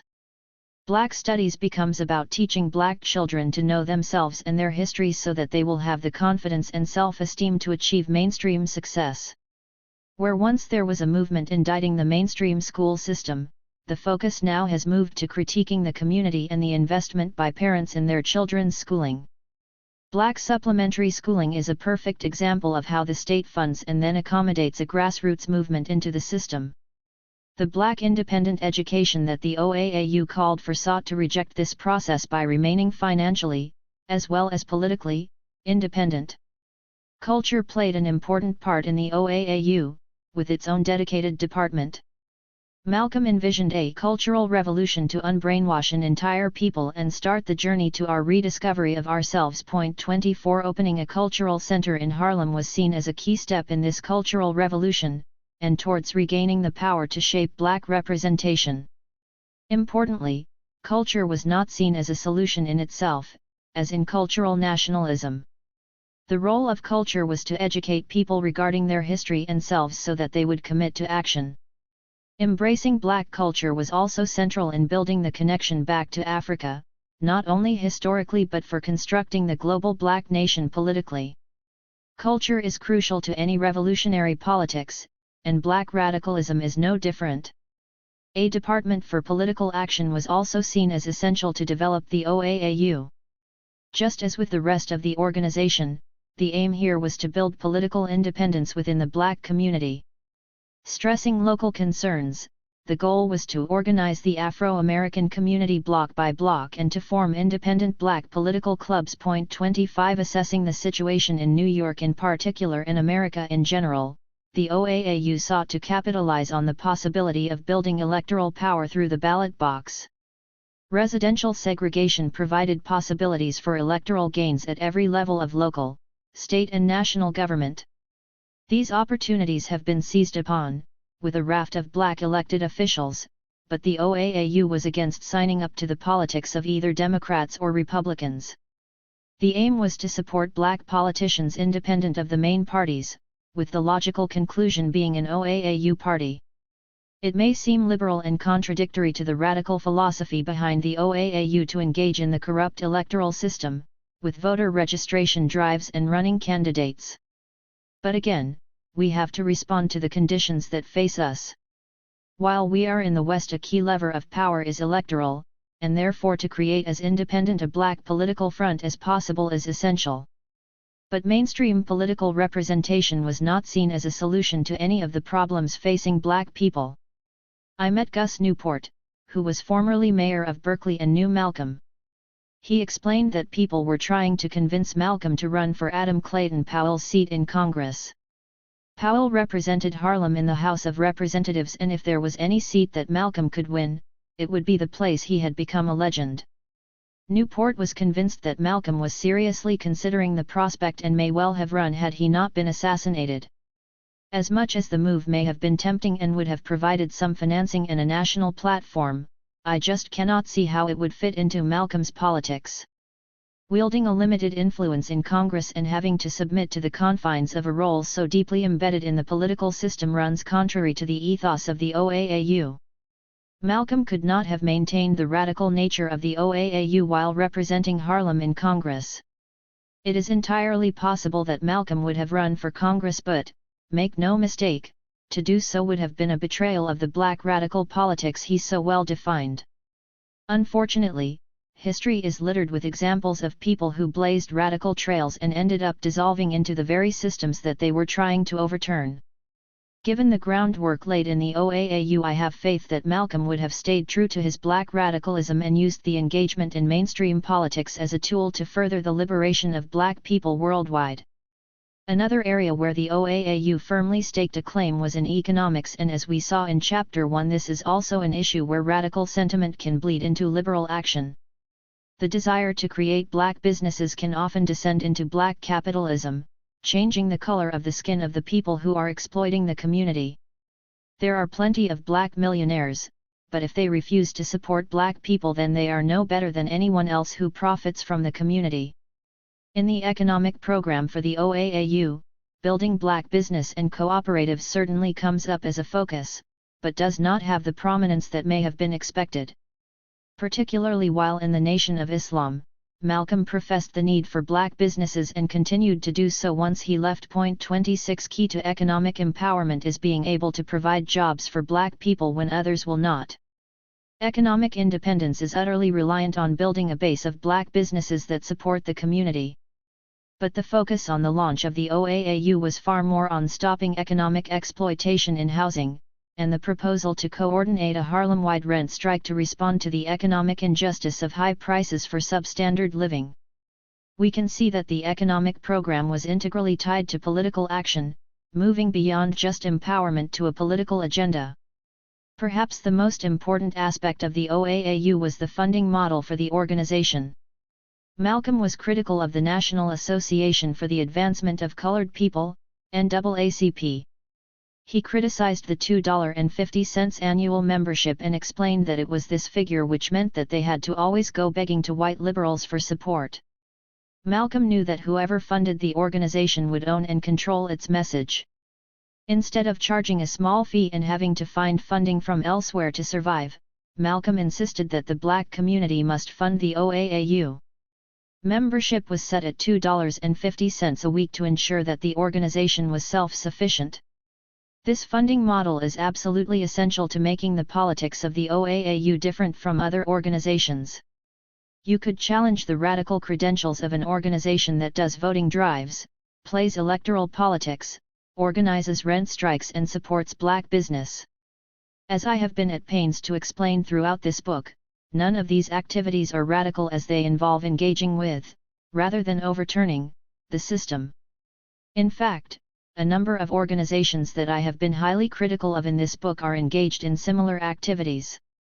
But being independently sourced from the grassroots changes the complexion of all these activities. Combined with the radical and diasporic politics professed in the organization, the independent funding means that these measures can be seen as tools to progress black liberation, the sum being far greater than the parts. Remember that the New York chapter of the OAAU was only ever meant to be one of many dotted across the African diaspora, all of which were dealing with local concerns but connected into a global movement for black liberation. The aim was to build a power base within New York and spread the model out to other locations. Only from that position of power could the necessary revolutionary work take place. In the West, independence means taking as much control over our political and economic destinies as possible, but always putting this in service to the wider global black nation. Survival. Strategies for black independence in the West contain a fundamental contradiction in terms of their radical nature. Uniting and mobilizing the community to gain political and economic power will undoubtedly improve the conditions facing black communities. History suggests that once people are doing better, they are less likely to revolt against a system they are making gains in. The biggest recruiter for black politics has always been racism, and if the symptoms are lessened, we are more likely to want to keep reaping the benefits of the master's house. We should not delude ourselves into thinking that black prosperity in the West is any more righteous than when white people enjoy the spoils of racial capitalism. The most likely outcome of a successful OAAU-type organization is that it better integrates us into the system of oppression, creating more opportunities for symptom-free racism. That is why the political education and organic links to the global black nation are so vital. But we also need to amend the equation away from independence, because self-sufficiency is impossible and the rhetoric allows us to believe we can be free within the belly of the beast. Once we accept that we are simply trying to survive, rather than thrive, we have an avenue to frame supporting black communities in the West, while recognizing that we must always internationalize the struggle. Survival itself is a testament to the endurance that has kept the spirit of resistance alive in blackness. After centuries of unimaginable oppression, we are still standing and have never just accepted our treatment. But survival is not enough and certainly does not on its own represent a radical political stance. It may sound contradictory to all the rhetoric put forward so far, but black radicalism necessitates creating structures in the West to help us survive the system, allowing those of us located here to play our part in the global revolutionary struggle. The debate about the revolutionary nature of survival played out most publicly in the Black Panther Party. Huey P. Newton strongly advocated for the Panther survival programs, which included providing free breakfasts for children, free medical care and liberation schools. He equated the programs to a life raft for the struggling black community and argued that they were part of a revolutionary process, a means of bringing the people closer to the transformation of society. But this point was not accepted by all members of the Panthers. Eldridge Cleaver's mentality was that you either pick up the gun or remain a sniveling coward, and that the survival programs were a distraction from the revolutionary work of the party. 27 During his exile in Algeria, he very publicly split with the party over this issue of revolutionary tactics, and took the New York chapter with him. Tensions had been brewing between Newton and Cleaver over the issue of tactics. Cleaver argued it was necessary to create a guerrilla army and wage direct war against the American government. Geronimo Pratt was expelled from the party by Newton for trying to raise an army of the vanguard. Further divisions were caused when Newton expelled the New York-based Panther 21, which included Tupac's mother, Afeni Shakur. The Panther 21 were on trial for allegedly planning to target and kill police officers. Much of the discord in the party was stoked by the FBI and its counterintelligence program, COINTELPRO, which fed misinformation and lies throughout the party. The FBI sent false letters between Panthers and started rumors that the Newton and Cleaver factions were planning to kill each other. 28 As I made clear in Chapter 6, I am skeptical about Eldridge's motives in relation to the party and firmly believe that his role in splitting the Panthers was no coincidence. The authorities took an ideological rift and helped create a chasm.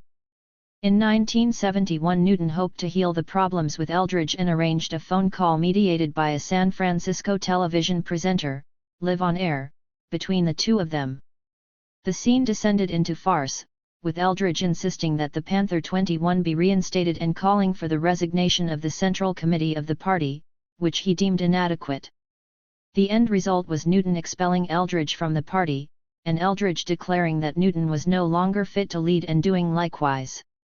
The resultant chaos severely damaged the party and, combined with the continued assault from the state, it never fully recovered. We should not be surprised that the FBI used this ideological split over tactics to divide the party.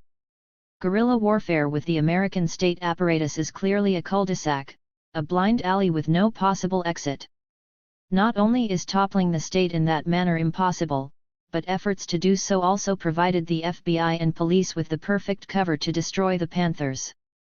Picking up the gun in that way makes you an easy target for police repression, and COINTELPRO made sure that these aspects of the Panthers were always at the forefront of the public consciousness.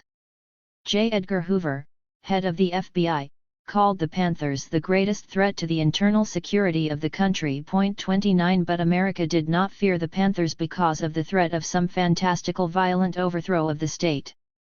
Hoover highlighted the free breakfast program as particularly problematic because it gave the Panthers too much good publicity and built close connections to black communities. 30 The authorities were terrified a black organization that could rally the masses would emerge and present a serious threat to the status quo.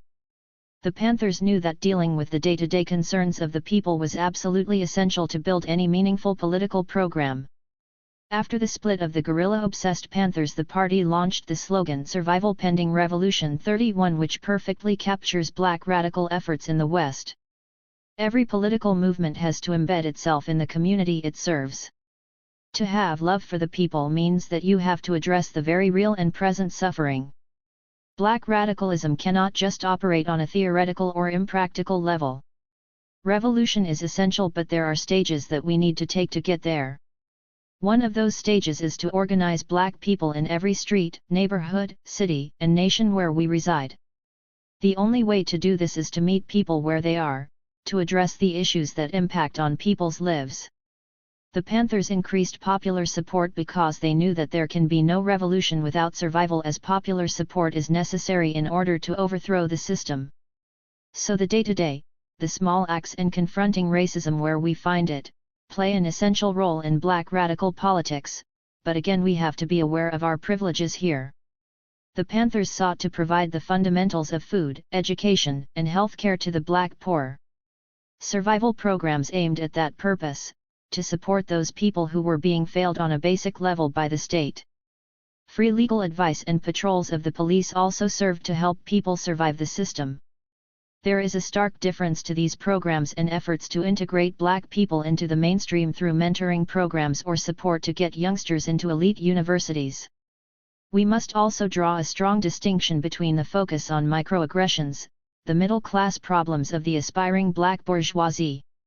Survival has to be aimed at those who are struggling to make ends meet, not those with the means suffering through the process of meeting them. Black politics must always root its authenticity in serving the least of those in our communities. Survival should also force us to take a global perspective on black politics. Racism has a life or death impact on black people, with children dying by the second due to entirely preventable causes on the African continent. Once we commit to the politics of survival, we have to internationalize the struggle and make solving the problems of the whole black nation our concern. Taking a global rather than a national view of revolution means understanding that the Black Revolution will take place on the African continent. This is the only means of securing black freedom and building an independent political and economic system. But that does not mean that we have no role to play if we reside outside of Africa. Those in the diaspora have the responsibility to build up the resources and organizations to support the eventual revolution on the continent. It also does not mean that our struggles in the West are not relevant. We must build a movement that connects the grassroots struggles across the global black nation to a cohesive politics of revolutionary resistance.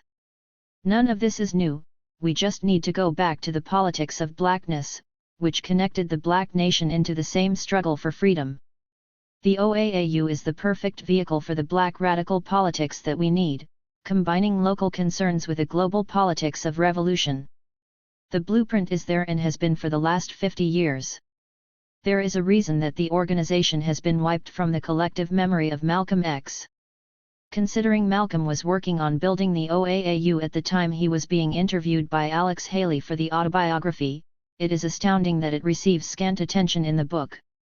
Given the history of infiltration and subversion by the authorities into the workings of black organizations and their leaders, we would be foolish to view this glaring omission as a coincidence.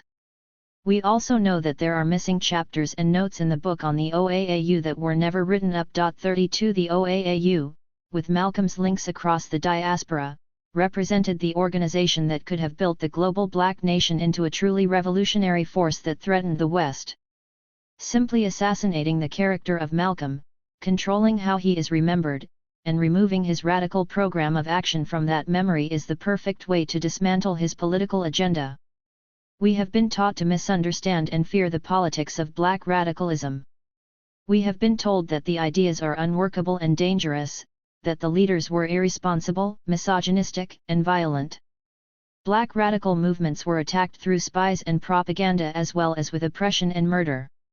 We have been sold a distorted legacy, while being promised a slightly bigger slice of the diseased pie of capitalism. We need to reject the illusion of equality and the idea that black radicalism has had its day. We must re-engage with the politics that so terrified those responsible for maintaining the status quo. We must organize for survival pending revolution and pick up the baton from those who have gone before. We need to go back to black. Epilogue. It's already too late. Black radicalism is an unapologetic politics that leaves little room for either practical or theoretical compromise. I have tried to match that approach in this book, clearly distinguishing radical politics from those that may clothe themselves in revolutionary rhetoric, but in reality offer nothing but maintaining the status quo. Critiquing movements like narrow black nationalism, cultural nationalism, and even Pan-Africanism will likely bring howls of disapproval from the conscious community. Undermining the liberal radicalism of black academia and challenging intellectual movements I have contributed to is also unlikely to be well received by my academic peers. But that is precisely the point of the politics of black radicalism, to trouble and disturb, to shake us out of our complacency, especially that induced when we presume we are awake. The undeniable truth is that we are not on the right track. Whatever we are currently doing is not enough and is taking us no closer to the liberation of black people worldwide.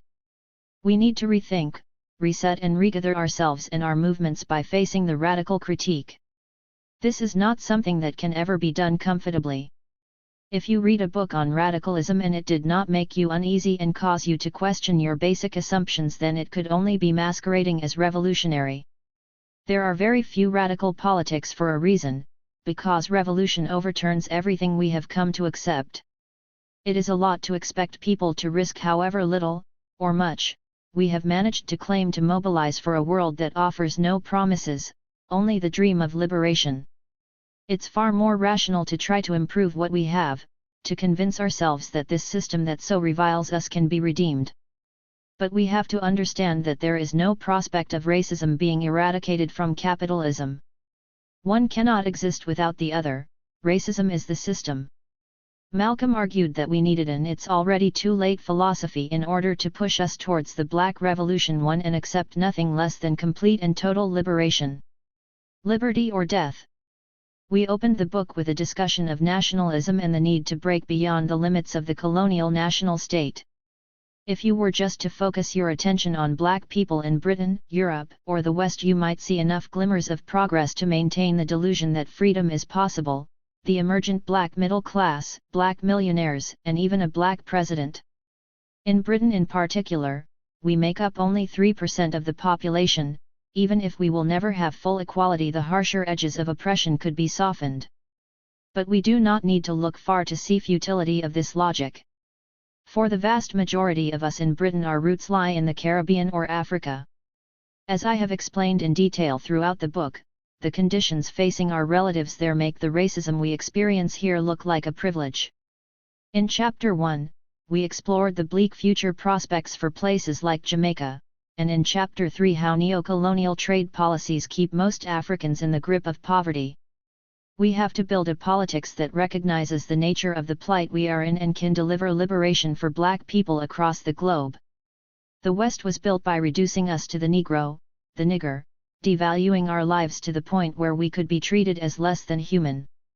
Nothing has changed in this regard, and we see the deadly results.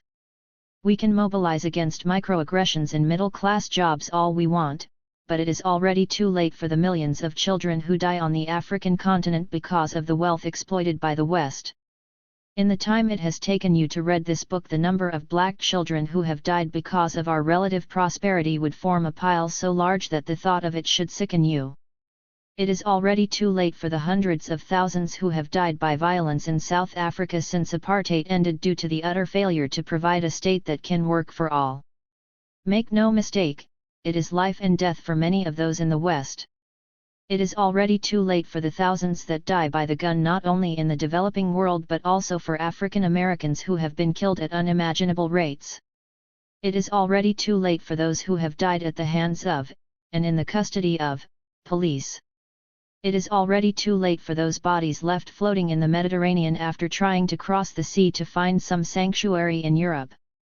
These are the stakes. It is liberty or death, not as a battle cry but the simple description of the state of the black nation. Without liberation we will continue to die in the millions due to racial oppression. When we comprehend the struggle in terms of life and death, it becomes easy to see the limits of most of our approaches to racial justice. Black capitalism actually makes the conditions outside of the West worse, feeding the system of economic exploitation. Subscribing to cultural nationalism, by dressing, talking and praying African, helps only to heal your psyche and does nothing to reduce the pile of dead children, which is added to by the second. Seeking liberation in our individual joy or experience offers nothing to those who do not have the luxury of existence, let alone desire. Trying to make ourselves safe in bourgeois institutions, or being represented in the mainstream of social and political life, is a lucrative cul-de-sac. We might be able to get some of the benefits of the system, but it will always be oppressive to us and deadly to those who look like us but are not as fortunate. It's already too late to try to reform a system built on our oppression. Freedom can only be found in overturning the Western imperial status quo. To do so means adopting an uncompromising politics, the radical politics of blackness. Blackness is essential as a concept because it can be nothing other than political. To truly claim blackness is to recognize our situation and ultimately commit to a revolutionary politics. Black is not negative. It is not taking on the words of the oppressor. It is not to be racialized.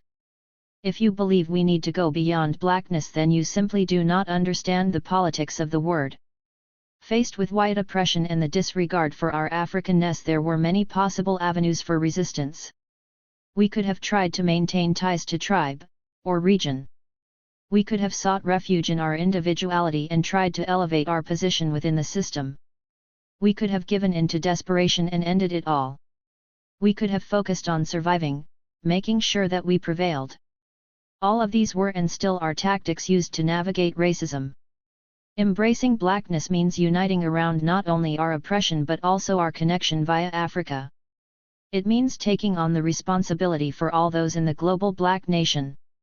Blackness is a choice, a commitment to the dead and unborn to engage in a politics of true liberation. Point 2. Black is crucially different to African in this regard. Black is a politics, Africa is place. It is only a political statement to say you are African if you were born in the diaspora. On the continent it is a description, and as we saw in Chapter 2, one of the main limitations of Pan-Africanism is the lack of any ideology. It is not an achievement to be African, and there are many versions of Africanness that are just as bad for black people as whiteness. The radical politics of blackness is just as necessary on the African continent as it is in the diaspora. As Malcolm made clear, if you're black, you should be thinking black, and if you're not thinking black at this late stage, I'm sorry for you. Point 3. Thinking black at the intersection. To be clear, thinking black is not about how you dress, talk, walk, or who you choose to sleep with. Thinking black is solely about politics and not culture. It is about uniting around our blackness to organize and mobilize. That blackness must be open to diverse cultural and representational forms. We explored, in Chapter 5, how patriarchy and homophobia has infected black political movements, something that cannot be accepted. Freedom for all of us must mean liberation for everyone. We need to recognize that our blackness connects us across location, age, gender, sexuality, disability, and the rest of our differences. That does not mean that those differences are not important, just a recognition that our blackness is a connection that goes beyond them. Audre Lorde offered a warning that there is no such thing as a single-issue struggle because we do not live single-issue lives. The key is to stop thinking of blackness as a single issue. Point 4. Hopefully, the systemic analysis that black radicalism insists on has been apparent in the book. White supremacy is an essential part of the political economy, and therefore our blackness cannot be reduced to the cultural or representative. Our position within the system is as essential to its maintenance as the location of the heart in the body. There is no way to understand how class, gender, sexuality, or disability impacts on a person without considering how this intersects with blackness. You do not escape the oppression that comes from being black because you are a woman or queer. For instance, no matter your gender identity, you are more likely to be killed by the police. Being a man does not guarantee me typically male benefits. For example, black men in Britain are less likely to be employed than women. As Malcolm put it, we are all in the same boat and we're all going to catch the same hell. Point 5. Being black obviously does not prevent us from experiencing the oppression that goes with being a woman or not being heterosexual, but it is the same society that discriminates on the grounds of gender and sexuality. You could argue then that we need allies across different struggles and communities to support the black struggle. But anti-discrimination movements are not immune from whiteness. Feminism has been accused of maintaining whiteness from ignoring the pleas from activists like Ida B. Wells over lynching 6 to taking the same stance today on mass incarceration. Gender, sexuality, and disability equality can be achieved for some without solving any of the issues facing the black segments of these communities. In the same way that you are always a black and nationality, you are always black and discrimination. Coalitions can be important strategically, but we must always remember that there can be no liberation within this political and economic system for black people. Therefore, we must always be agitating for revolution and building an alternative that can bring us freedom. It is vital that in building the alternative, it is one rooted in a black politics open to all its various manifestations. But losing sight of our blackness risks the global solidarity necessary for the revolution. Of course, it is not just black people who suffer horrifically at the hands of the West. The children that die every 6 seconds for lack of access to food are spread across the global South. In resisting whiteness, we could re-engage with calls for third world solidarity and the global majority of people of color. But there is little more harmful we can do than base our political identity solely in relation to whiteness. Blackness is of course relational, in the sense that if we were all the same color it would not be a concept, but it is not just relational to whiteness. To claim blackness as the link to Africa is to tie ourselves into a shared heritage, the unbreakable umbilical cord across the diaspora. 7 It also distinguishes us from other groups that have sought to exploit the continent, like the Arab invaders into North Africa who instituted their own slave trade. 8 As much as the hierarchy of white supremacy ultimately oppresses all those who are not white, that does not mean it cannot be amended to give additional benefits to some over others. The reason that China was not wholly supportive of the anti-apartheid movement was because it was busy integrating itself into the economy of the West. It is true that the majority of Chinese are viciously oppressed both by their government and global system of capitalism that relies on their poverty wage labor. But given China's exploitation of Africa's resources, it is also not hard to imagine the nation lifting its people out of poverty off the back of the continent. Capitalism has always required an army of destitute laborers, and most of the world's population growth will be in Africa over the next 50 years. If Africans are again to be the source of labor for capitalism, the whip may not be yielded by white hands. All of this is a speculative but necessary reminder that it is a delusion to think that people will not exploit us just because they are also not white. That is why independence is so important to the politics of black radicalism. We of course have solidarity with oppressed people across the globe, and the Black Revolution will end the system that exploits them. But the only way to ensure black liberation is to build the black nation into one that can stand on its own 2 feet. Drawing these sharp lines around blackness can lead to accusations of separatism and divisiveness that typically we can brush away. But this does pose a serious question.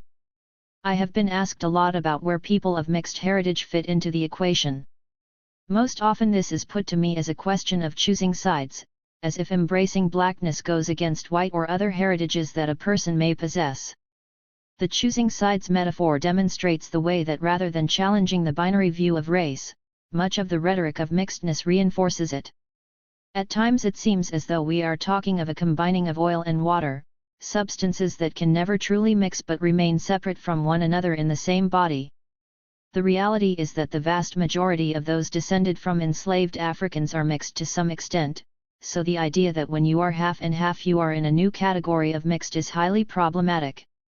The uncomfortable truth is that our conceptions of mixedness are directly linked to racial categorizations from slavery. On British plantations, the racial categories that deemed those with one white and one black parent a mulatto through successive generations could produce offspring who came closer to whiteness. Having a mulatto and Negro parent, though, meant you were a Sambo, remaining firmly on the black side of the dividing line. 9 No different than today. On the plantation, a white grandparent meant you were black, but a white parent represented being mixed. Part of the embrace of a mixed identity is to resist the legacy of the one-drop rule, which in America both during slavery and segregation meant that any African heritage marked you as a Negro and restricted your legal status. Even on British plantations, though being mixed afforded advantages, to be in one of the many categories was still to be different and oppressed. The way to overcome the racist categorization is to abandon the logic, not embrace it. Blackness is a rejection of race and so makes no claims to unity based on biological purity. You are no more or less likely to think black based on your complexion. Blackness is rooted on our connection to the diaspora, and so the one drop is the link to the black nation. But this does not determine your biological or cultural destiny. Blackness is a choice, embracing the importance of that link as the basis for political mobilization. You could argue that it may be more difficult with people of mixed heritage to embrace that connection, but some of the darkest-skinned people on the African continent are less black, politically, than some of the lightest people of mixed heritage. Make no mistake, black radicalism does mean choosing sides, either maintaining faith in a system based on white supremacy or embracing your African descent to unite and struggle against that racist system. It really is that simple, and is a choice that will not depend on how mixed you are, or are not.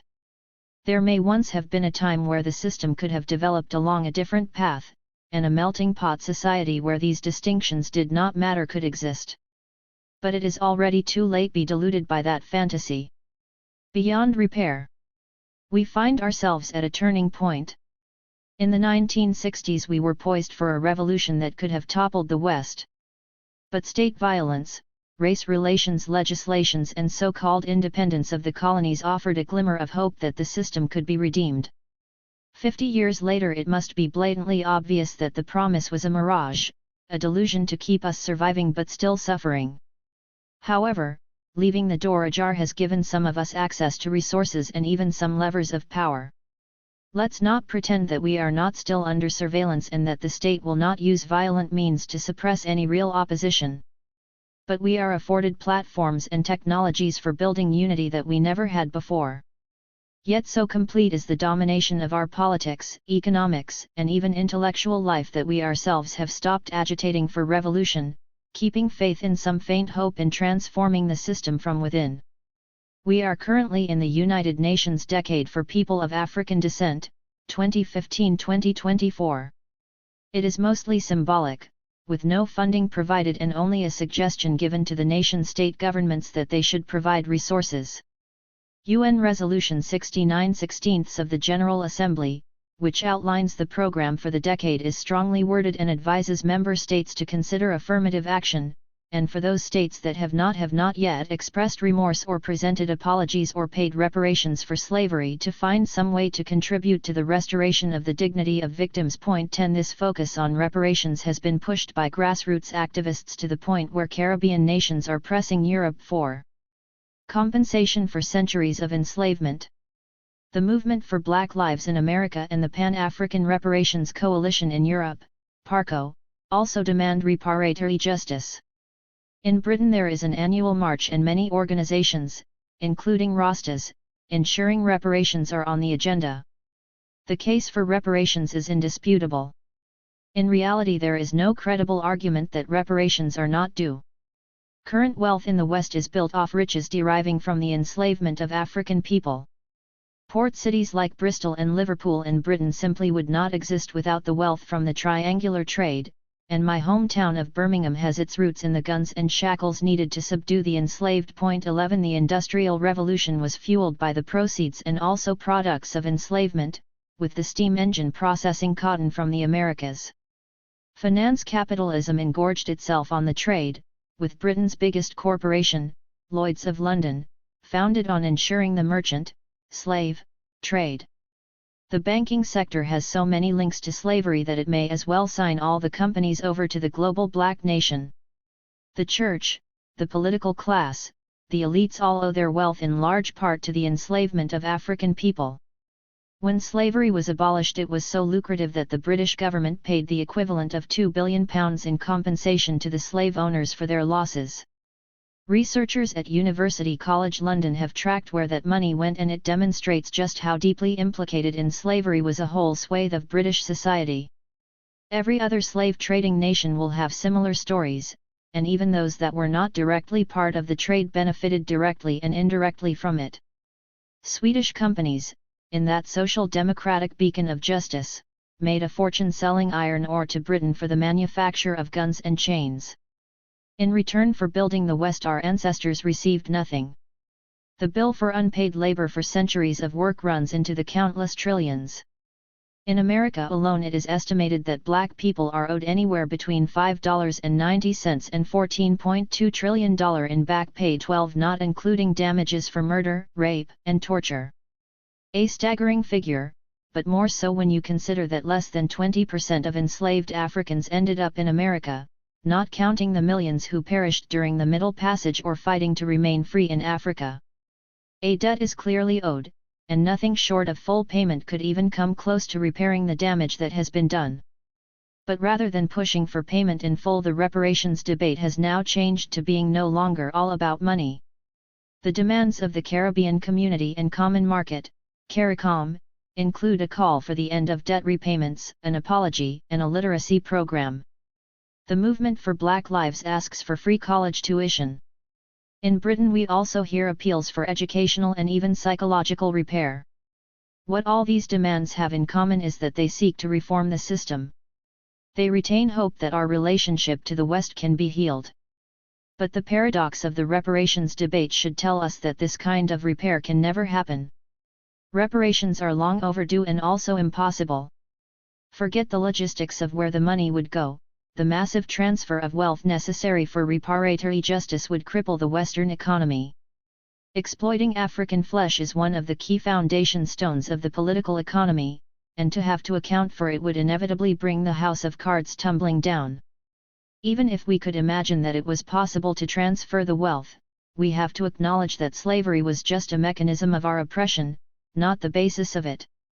The reality is that our lives are worth less and can therefore be exploited and discarded. After slavery, the mechanism for this became direct colonial rule. As we discussed in Chapter 2, once the facade of so-called independence was granted, neo-colonial economic rule became the method. So the wealth that would be transferred would be based on a system that still oppresses us on the same basis for which reparations would be paid. If we used the wealth correctly, we would eradicate the problems that inflict us, making it impossible for the West to continue to exploit us. Capitalism that had to pay fair price for the resources of Africa is not a feasible economic project. The West is not going to destroy itself paying off the debt, and even if it did, the complete collapse of the economy would make the wealth meaningless. Once we understand that the entire political and economic system is based on our oppression, then we should come to the realization that it is already too late to be asking for reparations. The danger in the mobilizations for reparations are that the West complies with the demands but in a way that does not solve any of the problems. It may offer an apology, cut some debt and provide some, mostly privately funded, aid initiatives for the Caribbean. Given the trickery of Western states, this is the most likely outcome of the campaigns. A big ceremony and display will be made about how the West is atoning for its original sin and making peace with black communities and nations. Nothing substantive will be passed over, no repair will be made, but we will have been lulled into thinking that we have made progress. The best possible outcome of the campaign for reparations is not a solution, but a regeneration of the problem in a particularly perverse form. Point 13. I do not mean to argue that there is no value in the reparations movement. There has been excellent and tireless activism around this issue for decades that should never be downplayed. Reparations are the perfect tool for the political education necessary to explain the depth of our plight to black communities. When used as a tool to mobilize black people into radical action, then reparations is an incredibly powerful campaign. But campaigns for reparations that expect to achieve repair from the West are the definition of liberal radicalism. Blueprint for Black Radicalism. Black radicalism is its own ideology and way of understanding the world. We must separate it out from more reactionary and liberal forms of black politics. Throughout this book I have tried to be as precise, and unsentimental, as possible in distinguishing black radicalism as its own ideology. My aim was to provide a blueprint that we can use to move forward, which deals with the critiques I have heard over the years. Many of those critiques were in fact of other politics I have never identified with, but others' criticisms have shaped how I have come to understand the need for and process of the Black Revolution. For me it has been at times an uncomfortable journey, having to unlearn and challenge my own position. The chapter on Pan-Africanism was probably the hardest because I had always been invested in Pan-Africanism as the solution to the black struggle. That the opposite was true was a difficult, but necessary, realization. The more I have written and talked about black radicalism, the more I have also become discomforted by my position. As an academic, I am the model of the liberal radical I so criticized in Chapter 7. A semi-elite that makes a good living off talking about revolution, while reaping the benefits of racial oppression. My hands are just as soaked as anyone else's in the blood of those who die by the second because of the relative wealth I enjoy. That realization creates a jarring jolt of guilt, anguish, and pain. I fully understand why people seek refuge in culture or religion, or convince themselves that we can be part of the system and part of the solution. I can see why people go off the grid and try to escape Babylon by rejecting it. But deep down, all of those responses are to make us feel better because we do not believe that the system can change. We have learned helplessness and either seek to escape or conclude that doing something, no matter if it makes little or no difference, is better than doing nothing. Instead of ignoring or debating our complicity, we need to embrace it. It is the feelings of anguish that will never let us be comfortable in this wicked system. We can turn the pain into anger, to fuel our constant movement towards liberation. More than anything, we must use the privileges we do have to build the politics of black radicalism. We cannot change the system from within, but we can leverage the resources we have access to in support of mobilizations on the outside. What we can never do is lose hope that revolutionary change is possible. 50 years is a long time. In the 1960s we were on the cusp of the Black Revolution, and we are now further away than we have ever been. In the next 50 years the world can be a completely different place if we choose to build it. The West was built on our backs because they have been able, through various means, to control us. But we have always had the power to bring the system crashing down, which is why they invested so much effort in shackling us. I do not pretend to present any new ideas in this book because that it is not what we need. Black radical politics has always been there, we have just not looked hard enough. What I have tried to do is to dust off, repackage and re-articulate the radical basis for the Black Revolution. We need to go back to this politics, retrace our steps to the last turning point in the 1960s where we headed down the cul-de-sac of integrating into the system of racial oppression. The blueprint exists to build a grassroots organization based on uniting the global black nation, one which embraces a vision of blackness that includes all of our cultural, social, and representational forms and is rooted in providing for those suffering the worst oppression. There can be no shortcut to our liberation, no freedom without sacrifice. We cannot theorize or perform our way to revolution. When Kwame Ture visited Birmingham in 1983, his message was simple: if you're not part of an organization, then you are against your people. 14 The only vehicle to liberation is building an organization that can empower the global black nation. No excuses about how organizations have failed in the past, or how we have tried this before, will do. It's already too late to be standing on the sidelines waiting to see whether you should commit. It is only by rejecting the system of Western imperialism that we can ever be free. But as we leave the house, we must bring it crashing down in order to truly liberate not only the black nation, but all oppressed peoples.